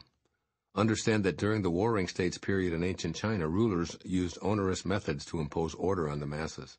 They tended to keep all of the tax money that was collected from the people for themselves, flaunting their good fortune in the faces of the impoverished. Those who were overtaxed and overburdened would lose their spirit and sense of loyalty, and ultimately rebel against the laws imposed upon them. This book that you're listening to right now isn't intended as a social commentary to enlighten political leaders who take advantage of their positions, although I'd certainly invite any of them to take heed of Lao-tzu's advice. Rather, I wrote this book to help you apply the inherent wisdom in each of the 81 verses of the Tao Te Ching. So you're invited to change the way you look at assisting others to stay inspired and have contented and peaceful lives. You may believe that demanding more from those in your charge, such as your children or co-workers, creates more productivity. But Lao-tzu suggests the opposite is true. Demand little, he advises, and even leave people alone as much as possible. And the imposition of excessive taxation on the masses can have an analogous component for you to consider when it comes to how you treat those you're responsible for leading. Government officials often vote to raise more and more money for pet projects and even their own personal benefits simply because they have the authority to do so. Since they're in charge of lawmaking, they write rules that allow them to be abusive toward the very people who pay their salaries and provide them with all of their benefits. In virtually all cases, those who are being taxed to provide luxurious lifestyle perks receive far less in the way of benefits than those who are the recipients of that tax. In other words, the rule makers and others in power are using their positions to take advantage of ordinary people. When this becomes too prevalent, those ordinary people become restless and disruptive. With scant respect for authority, as Lao-tzu puts it, people lose their spirit. Rather than demanding more because you're older, bigger, richer, or more powerful, leave those you're in charge of alone whenever feasible, trusting in their inherent wisdom to do the right thing. Overbearing, taxing authorities create rebellion and chaos, and you'll create the same unless you check your inclinations to reverse yourself by being less demanding instead of more. I've practiced this approach to leadership my entire adult life by keeping the number of people who work for me and require my supervision to an absolute minimum. My demands on my manager, secretary, all-purpose assistant are few and far between, and she's been my sole employee for 3 decades. I allow her to negotiate contracts, to make all arrangements for speaking events, and to manage my very large business with an absence of demands from me. I don't tell her what time to come to work, what to wear, or how to talk to people, and my reward for being a boss with minimal demands is someone who's fiercely loyal, who can be depended on to do the right thing, who loves her job, and who is indispensable to me. I behave the same way toward my editor, who has also been with me for 30-plus years. I write from my heart, allowing the words to flow onto the page, and then I send it to her. I trust this woman implicitly and allow her to do whatever she incarnated to do with no demands from me. My reward for being non-intrusive is to have my books beautifully and professionally polished. My editor and I also enjoy a loving, peaceful relationship, with both of us content and proud of the work we were destined to produce. While what I'm describing may seem impossible to you, it can absolutely be attained when you trust in the Tao to manage all of the details of both your professional and personal life. The following is what Lao-tzu urges you to take from this 75th verse of the Tao Te Ching, which was originally intended for leaders of countries, but is applicable to everyone in a supervisory or parental role. First, don't overtax yourself. Lao-tzu's reminder that excessive taxation will lead to a loss of spirit applies to you as well. If you weigh yourself down with excessive demands, you'll wear yourself out or develop symptoms of depression, anxiety, worry, heart disease, or any number of physical ailments. Give yourself a break from self-imposed pressures that burden you, allowing yourself plenty of free time to commune with nature, to play with your children, to read, to see a movie, or to just do nothing. And secondly, trust those you're entrusted to lead. Don't continually monitor those you're responsible for raising or supervising. Instead, develop a trust in your less experienced charges. They must be allowed to use their own minds, for they also have a destiny to fulfill that's orchestrated by the Tao. So demand less and encourage more, and as much as you can, allowing them to pursue their own excellence and happiness. Your trust will lead to their trusting themselves and the wisdom that created them. Do the Tao now. Take a break from all that occupies your mind, including your responsibilities. Even if it's only for 15 minutes, clear your mind, empty your demands file, and allow yourself the freedom that comes with being less exacting. When you complete this, do the same with your children or someone who reports to you at work. Put your arm around them and ask them to go for a brief walk, just doing nothing but being together in nature. Then let them return to their responsibilities at their own pace. If you're thinking that your child or employee needs an imperious overseer, perhaps they've become that way because you haven't trusted them to be self-reliant. The 76th verse of the Tao Te Ching. A man is born gentle and weak. At his death, he is hard and stiff. All things, including the grass and trees, are soft and pliable in life, dry and brittle in death. Stiffness is thus a companion of death. Flexibility, a companion of life. An army that cannot yield will be defeated. A tree that cannot bend will crack in the wind. The hard and stiff will be broken. The soft and supple will prevail. Living by bending. The thing I love most about studying the Tao Te Ching is its impeccable adherence to finding the great way by closely studying nature. In this passage, Lao-tzu asks us to change the way we look at the concept of strength by noticing how the most solid and durable things in the natural world tend to be soft, gentle, and even weak. If we see strength as being hard, inflexible, and unyielding, he invites us to change that perception. Life, according to Lao-tzu, is defined as soft and pliable. Some of my fondest memories of my 8 children came from watching their flexible, newly born bodies in awe. I could lay them on my lap and easily place their feet in their mouths or even behind their necks. They were perfect yoga masters at the tender age of only a few months or even days. When they were toddlers, I watched in amazement, often holding my breath as they bumped their heads, ran into walls without looking, and took what appeared to be nasty falls. Yet lo and behold, they'd shake it right off. What would have surely resulted in a broken hip or arm for an older person was hardly noticed by these limber youngsters. By the same token, an older tree that's getting close to death will become hard, brittle, and susceptible to fire and harsh winds. Since the tree can't bend, a strong gust can blow it right over. As it ages, the wood becomes weaker simply because it's inflexible. Its rigidity, which some think of as strength, has actually turned it into a weak organism. Similarly, at the moment of death, all creatures go into rigor mortis, which is complete stiffness and, of course, a total absence of strength. Being pliable and able to bend goes beyond the aging process that all bodies are destined to experience. Thus, Lao-tzu encourages you to apply this principle to your thought processes and behaviors. You're reminded that rigidity and hardness accompany death, while pliability and even weakness are the companions of life. You may have been taught that strength is measured by how hard you are in your thinking or how inflexible you are in your opinions, and that weakness is associated with those who bend. But when confronted with any stressful situation, keep in mind that being stiff won't get you very far, whereas being flexible will carry you through. Change the way you think about strength, not just as it relates to those in positions of power, but for yourself as well. There's a lot to be said for what we're conditioned to think of as weak. Begin to see that strength is weakness and weakness is strength, just another of the Tao Te Ching's fascinating paradoxes. Here's what Lao-tzu urges you to consider as you apply the lessons of this oft-quoted 76th verse. First, be strong by bending. Be willing to be like palm trees in the midst of hurricane-force winds. Their so-called weakness somehow gives them the strength to survive devastating storms. The same is true for the way you relate to others, so listen more. Allow your viewpoints to be challenged and bend when necessary, knowing that you're actually choosing strength. The more you think in rigid ways, refraining from considering other points of view, the more you're liable to break.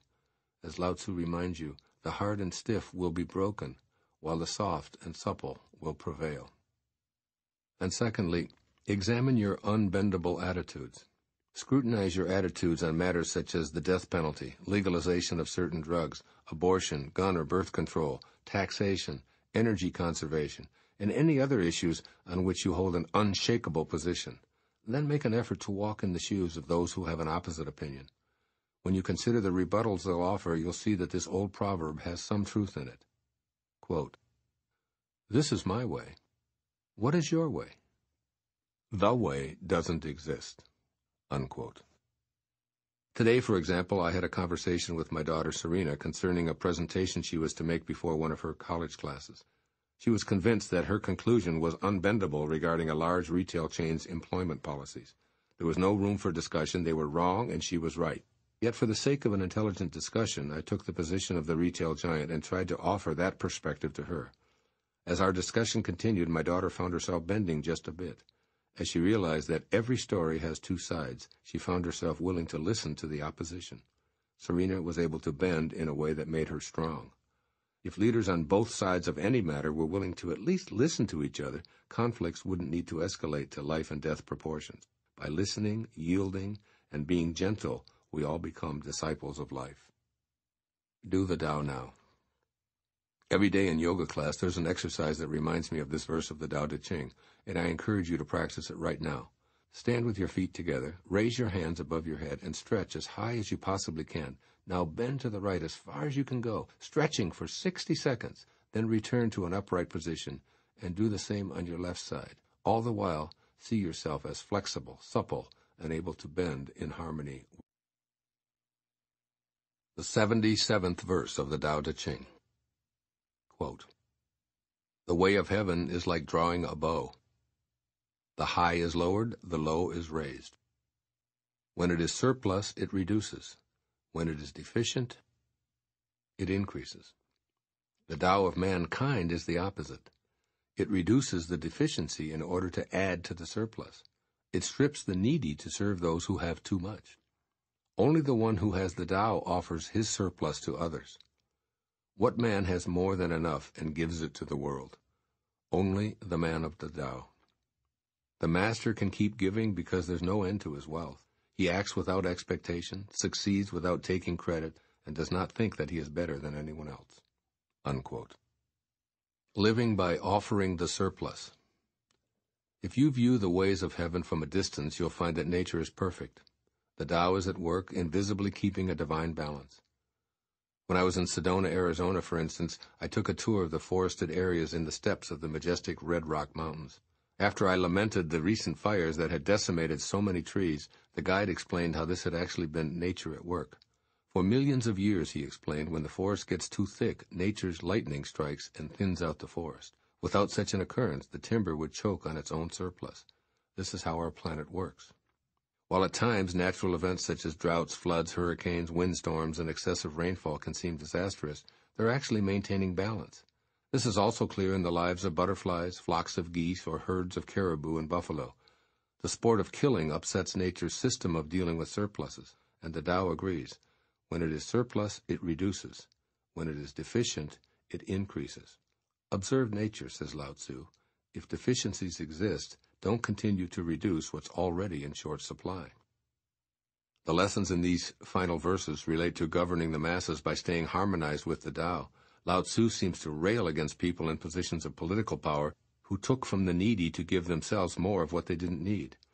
In today's world, we can see evidence of this practice in a myriad of ways, but especially in lawmakers voting themselves benefits to be paid for by everyone else. They give themselves 95% retirement packages, medical insurance for life, limousines, private parking places on public lands, and free first-class travel, even as they strip the needy and serve those who have too much. And in countries where starvation is rampant, it's not unusual to see large amounts of food and supplies stacked on docks while people die from malnourishment because government representatives think they're above all of that. This 77th verse of the Tao Te Ching suggests thinking about the surpluses we can put back into circulation to decrease deficiencies that exist elsewhere in our world. Lao-tzu asks you and me both to put the wisdom of this verse to work in our personal lives by seeing what we have but don't need as an opportunity to be Tao people. Lao-tzu isn't asking our government, political leaders, or captains of industry, but us personally. Quote, "What man has more than enough and gives it to the world?" Unquote. The answer is only the man or woman of the Tao.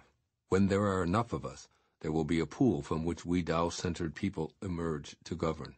Then we'll put into place the way of living offered in this verse. It's fairly simple to understand a surplus of money or possessions, but the word actually symbolizes much more. For example, there's the surplus of joy you feel that you can offer to yourself and your family. Then there's the excess of intellectual prowess, talent, compassion, health, strength, and kindness you can share with the world. Whenever you see deficiencies in joy, abundance, educational opportunities, perfect health, or sobriety, make your own surpluses available. Lao-tzu urges you to look at what's deficient and be an instrument of increasing, rather than a collector of more, which marginalizes and divides the oneness that is all of life. Practice these new ways of being that are more aligned with the way of the Tao. First and foremost, reduce surplus. Reduce what's in excess in your life and then offer it where it can be utilized. Begin with your stuff, clothing, furniture, tools, equipment, radios, cameras, or anything that you have too much of.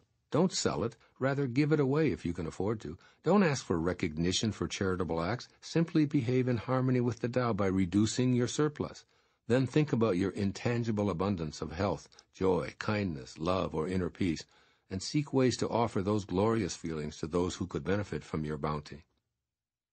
And second, be an instrument of increasing. Just as nature fills voids by maintaining the cyclical balance necessary to our world, be an instrument of increasing where you observe deficiencies. Practice giving by dedicating a portion of your earnings to be used to ease deficits, for as Lao-tzu points out, the master can keep giving because there's no end to his wealth. If you can't offer money to those who are less fortunate, say a silent blessing for them. Offer a prayer when you hear an ambulance or police car siren. Look for opportunities to fill the empty spaces in other people's lives with money, things, or loving energy in the form of kindness, compassion, joy, and forgiving. Do the Tao now. Plan a day when you make a point of getting rid of some of your surplus, making sure that you part with something that's useful elsewhere. Look around for things you don't need or use. For instance, I just glanced up from my writing space and spotted some legal pads, 3 DVDs, and a toaster that I haven't used in 6 months. If you can scan the room right now where you are, I'm positive you'll see things that you could easily categorize as surplus. So schedule a time to put some of your excess into circulation. You can pick up those things in your line of vision at this moment and drop them off where they'll be welcome today. Be a man or a woman of the Tao. The 78th verse of the Tao Te Ching. Quote, "Nothing in the world is softer and weaker than water. But for attacking the hard, the unyielding, nothing can surpass it. There is nothing like it. The weak overcomes the strong, the soft surpasses the hard. In all the world there is no one who does not know this, but no one can master the practice. Therefore the master remains serene in the midst of sorrow. Evil cannot enter his heart. Because he has given up helping, he is people's greatest help. True words appear paradoxical." Unquote. Living like water. In researching, studying, and putting into practice the 81 verses of the Tao Te Ching, I've been struck by the many references Lao-tzu makes to water in its various forms: the sea, rain, fog, mist, snow, and rivers and streams.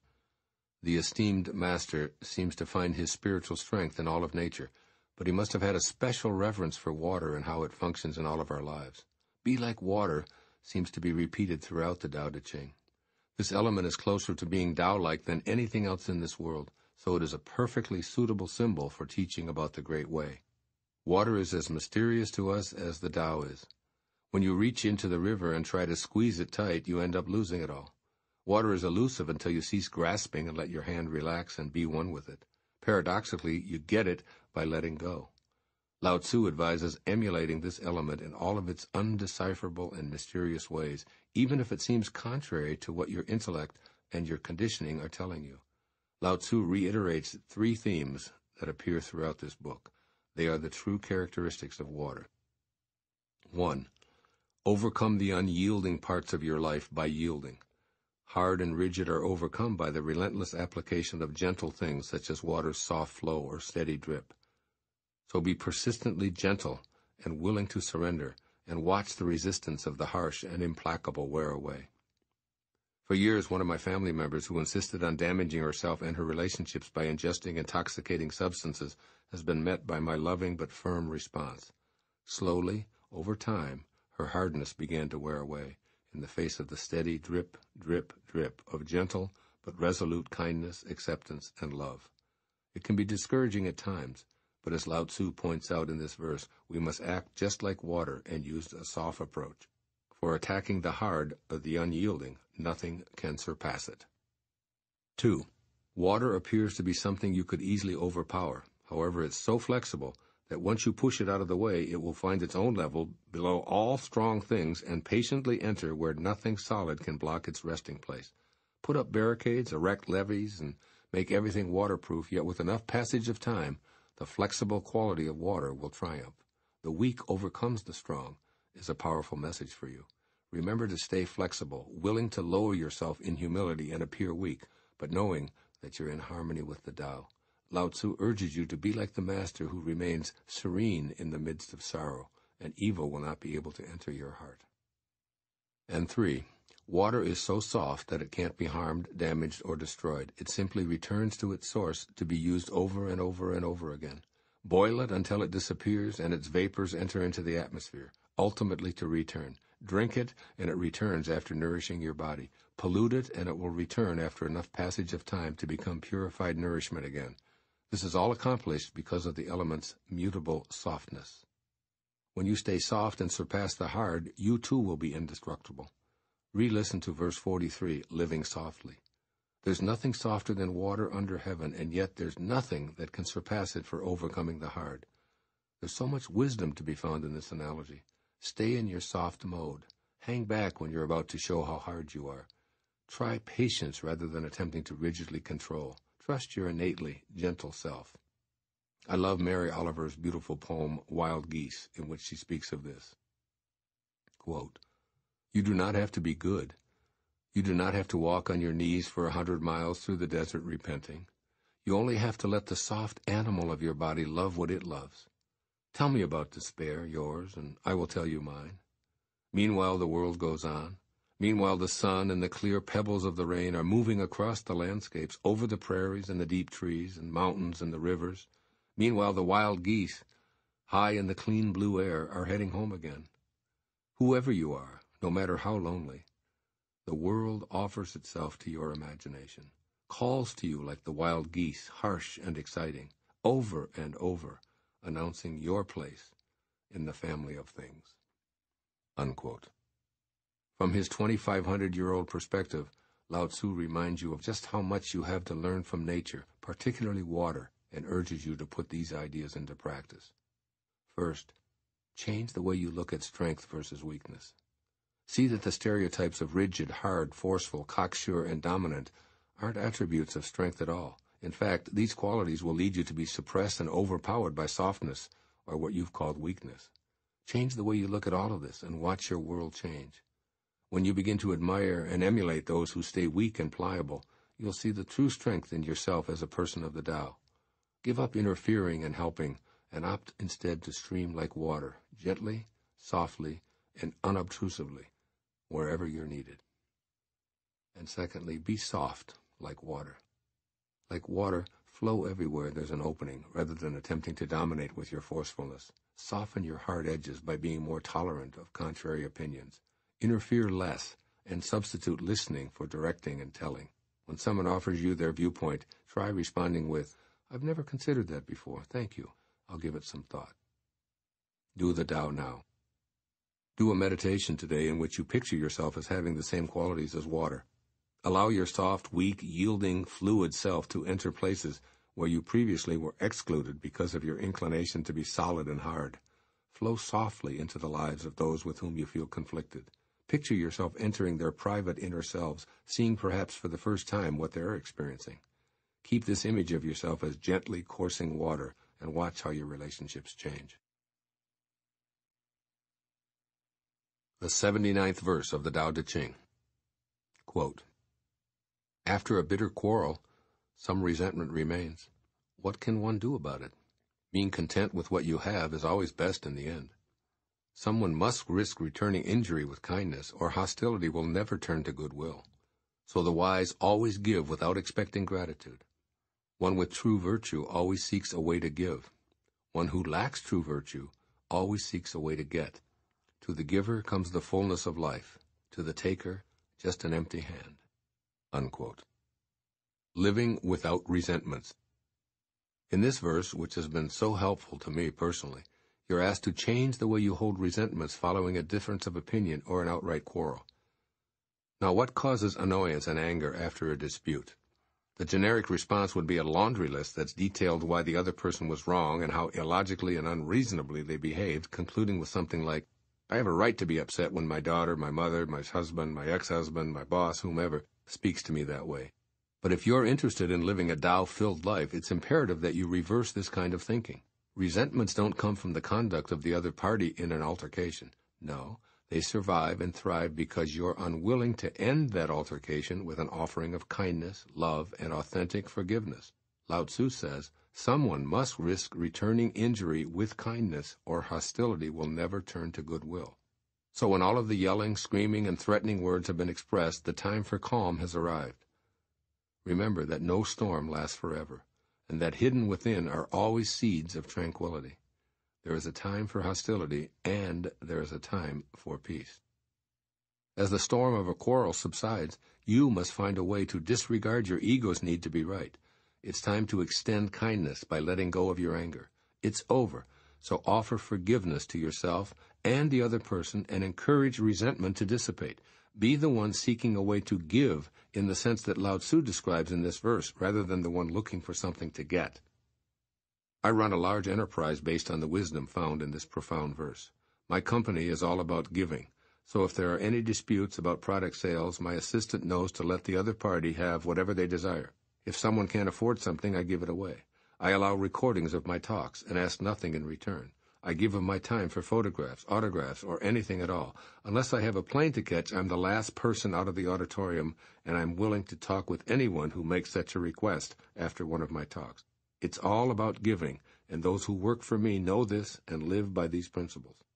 When I asked an outsider to be a part of my speaking tour not long ago, I encountered a man who was a tremendously gifted musician and an entertainer, yet was living in scarcity. Despite his enormous talent, abundance just wasn't flowing into his life. After a few of our speaking dates, I noticed his inclination to be a taker rather than a giver. He consistently looked for ways to make more money on the side, excluding everyone else who was working to provide a service to those who attended the lecture. I had a long discussion with this man about how his profiteering rather than offering was blocking the flow of abundance into his life, and I encouraged him to trust in the wisdom that Lao-tzu provides. The point here is that this was an opportunity for both of us to proceed on the tour without any resentments. Regardless of anyone else's attitude, if you live with true virtue, you'll seek a way to give. This truth completely aligns with the Tao. After all, the creator of life is always giving, never taking. So change the way you think about scarcity and resentment, and begin to truly feel the question, how may I serve? The universe will seem to respond, finally you got it. You're acting like me. I'll keep that flow coming into your life in ways that will astound and delight you. As Lao-tzu says, quote, to the giver comes the fullness of life, to the taker, just an empty hand. Unquote. Here's what Lao-tzu encourages you to do to make the wisdom of the 79th verse your reality. First, end on love no matter what. Picture yourself at the termination of a quarrel or major dispute. Rather than acting with old patterns of residual anger, revenge, and hurt, visualize offering kindness, love, and forgiveness. Do this right now by sending out these true virtue thoughts to any resentments you're currently carrying. Make this your standard response to any future altercations. I end on love, no matter what. And secondly, practice giving. In the midst of arguments or disagreements, practice giving rather than taking before you exit the fracas. Offer the Tao treasures of real virtues by presenting kindness rather than a put-down, or a sign of respect instead of proving someone else wrong. Giving involves leaving the ego behind. While it wants to win and show its superiority by being contrary and disrespectful, your Tao nature wants to be at peace and live in harmony. You can reduce your quarreling time to almost zero if you practice this procedure. Do the Tao now. Silently recite the following words from the prayer of St. Francis. Quote, "Where there is injury, let me bring pardon." Unquote. Be a giver of forgiveness, as he teaches. Bring love to hate, light to darkness, and pardon to injury. Read these words daily, for they'll help you overcome your ego's demands and know the fullness of life. The 80th verse of the Tao Te Ching. Quote, "Imagine a small country with few people. They have weapons and do not employ them. They enjoy the labor of their hands and do not waste time inventing labor-saving machines. They take death seriously and do not travel far. Since they dearly love their homes, they are not interested in travel. Although they have boats and carriages, no one uses them. They are content with healthy food, pleased with useful clothing, satisfied in snug homes, and protective of their way of life. Although they live within sight of their neighbors, and crowing cocks and barking dogs can be heard across the way, they leave each other in peace while they grow old and die." Unquote. Living your own utopia. This second-to-last verse of the Tao Te Ching might have been titled KISS, that is, keep it simple, stupid. Here, Lao-tzu makes a case for an ideal society where conflict isn't a problem, harmonizing with nature is practiced, and weapons may be present but are never used. The ancient Chinese master seems to say that staying close to nature and taking pleasure in the basics of life are more satisfying than pursuing technological equipment and fancy carriages. He advises readers to keep close to the land, work with their hands, and not compete with neighboring villages. While it's clear that the world has changed dramatically over the past 2,500 years, the advice in this 80th verse offers wisdom for the 21st century and beyond. Imagine a world where weapons are vestiges of the past, displayed in museums to illustrate and warn the populace about an absurdly violent history. You'd begin to see the conflicts on this planet exhibited from the perspective of human beings as tiny microbes living on the same body, equally dependent on it and on one another for survival, yet killing each other and destroying their host anyway. War would simply seem senselessly destructive. When we look at the conflicts that have taken place throughout history, we cannot help but see that the hatred and rivalries in ancient and modern times make no sense. Why won't or can't people share the land and live together peacefully? What seems so important that it's necessary to kill each other over it? Even in fairly recent times, those individuals who were so hated that we tried to decimate them have become our allies. So what was all the killing about? Why haven't we learned to live in harmony with the life-giving Tao? The answers to these questions are obviously complex, but unfortunately, they continue to need to be asked. This verse doesn't negate an effort by you to create ways to live your utopia. Instead, it's offering you an escape from the vicious cycle of hatred, murder, war, and subsequent cooperation before the next cycle of violence erupts. You can return to the basics of a peaceful existence by choosing to live simply and placing less effort on needing to conquer anyone. When you see the inclination toward creating more war machines, vote instead for candidates who support peaceful ways for dealing with conflict. Your personal choices also align you with the tranquil nature of the Tao. You can opt to do without some of the new technology some or even all of the time. You can choose to write by hand and feel your connection to your source as the words flow through your heart onto the paper. You can choose to walk rather than drive as often as possible. You can choose to compute numbers without a calculator and remember phone numbers as a way of personalizing your connections. You can choose to swim or bicycle for exercise in lieu of using machines.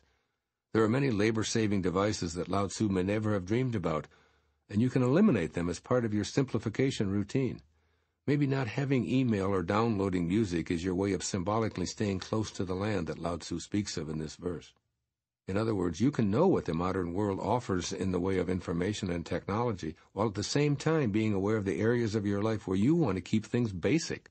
Recognize when you're feeling the effects of information overload, too many gadgets or overcomplication, and switch to a natural environment that pleases you for whatever amount of time you choose.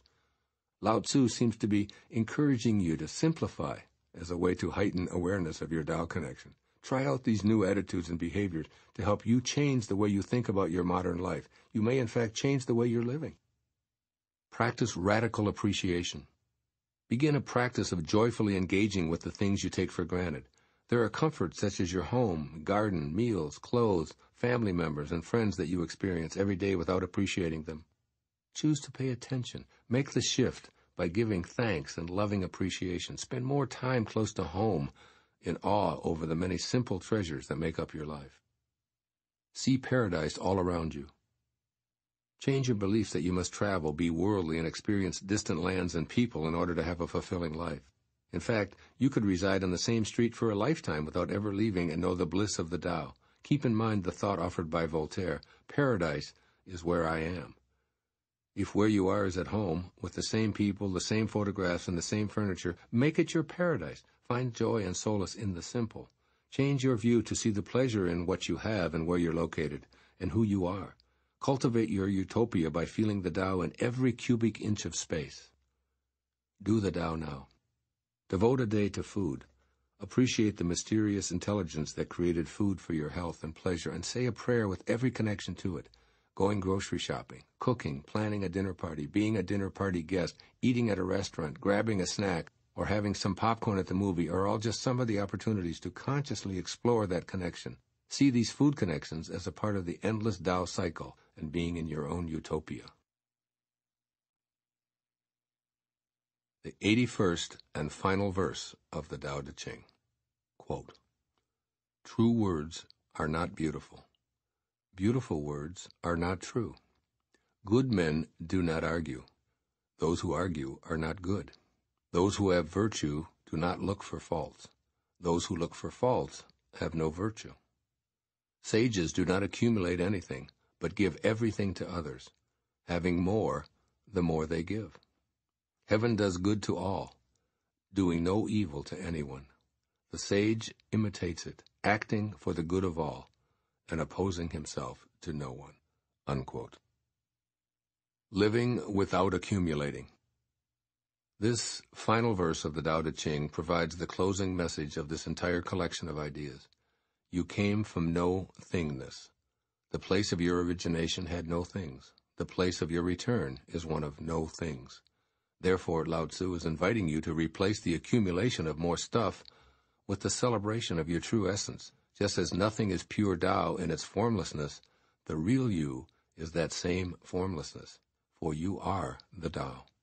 The Tao Te Ching attempts to attract you to a way of being that recognizes nothingness as the Tao. You could call it a God-realized way of being. In this final essay, I've chosen to propose that you access your non-being Tao self by living without accumulating. This means giving more, arguing less, and releasing your attachment to everything in the world of the 10,000 things. Ultimately, living this way even means letting go of your attachment to your life and your body.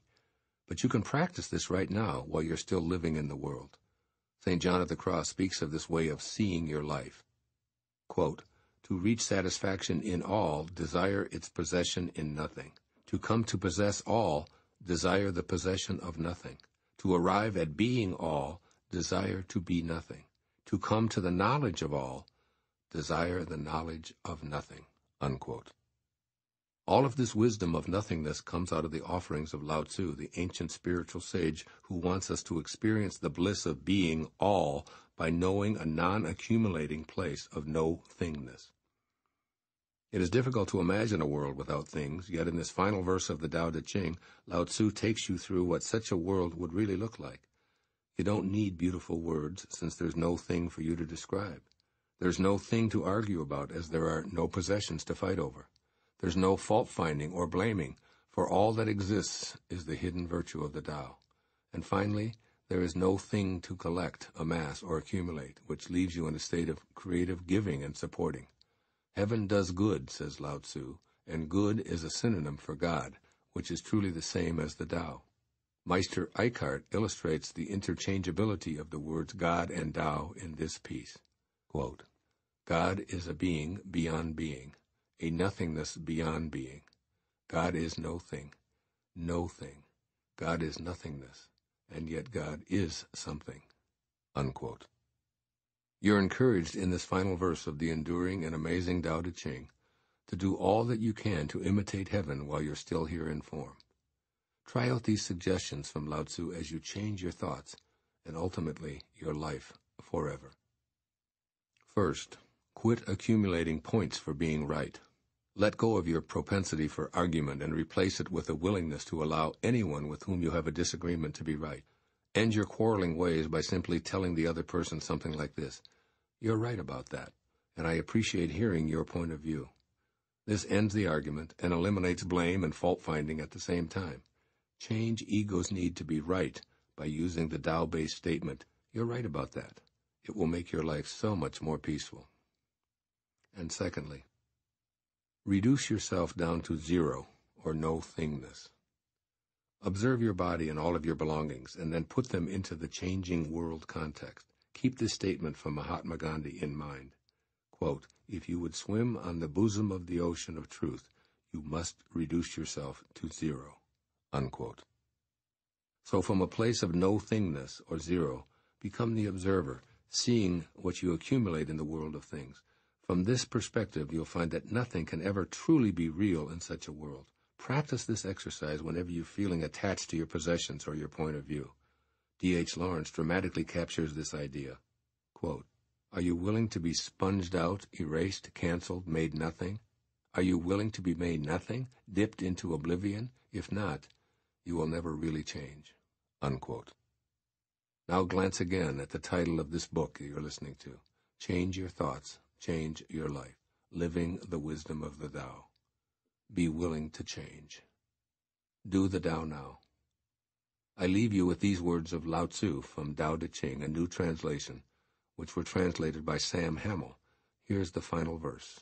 Quote, "The sage does not hoard, and thereby bestows. The more he lives for others, the greater his life. The more he gives to others, the greater his abundance." Unquote. Copy these words by hand, study them, and put them into practice at least once each day. You will energize the flow of the Tao in your life, in this world of 10,000 things. Namaste.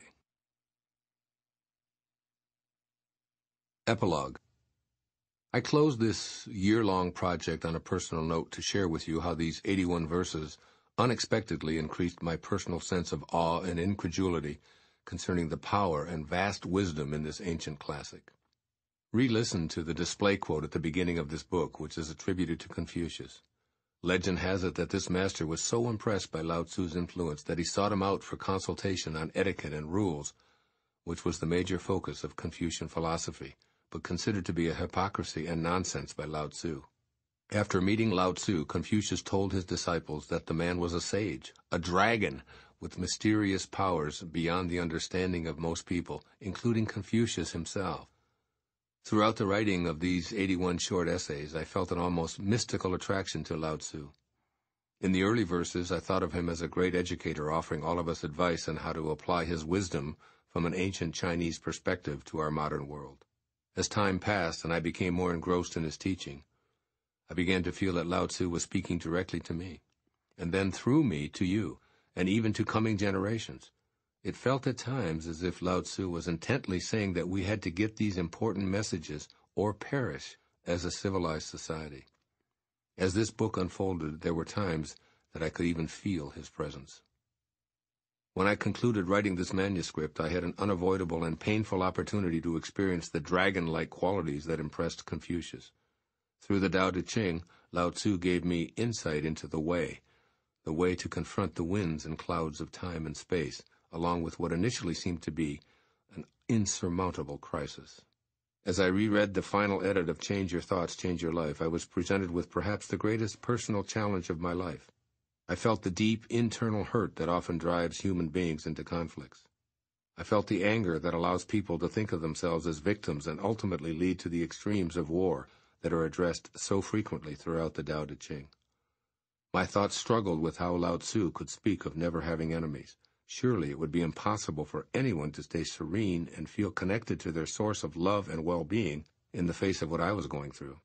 What good fortune could be hidden in this misfortune that seemed to emerge out of nowhere for no justifiable reason? Was I now to be the designated teacher for bad men? On and on went the questions within me as I read each verse.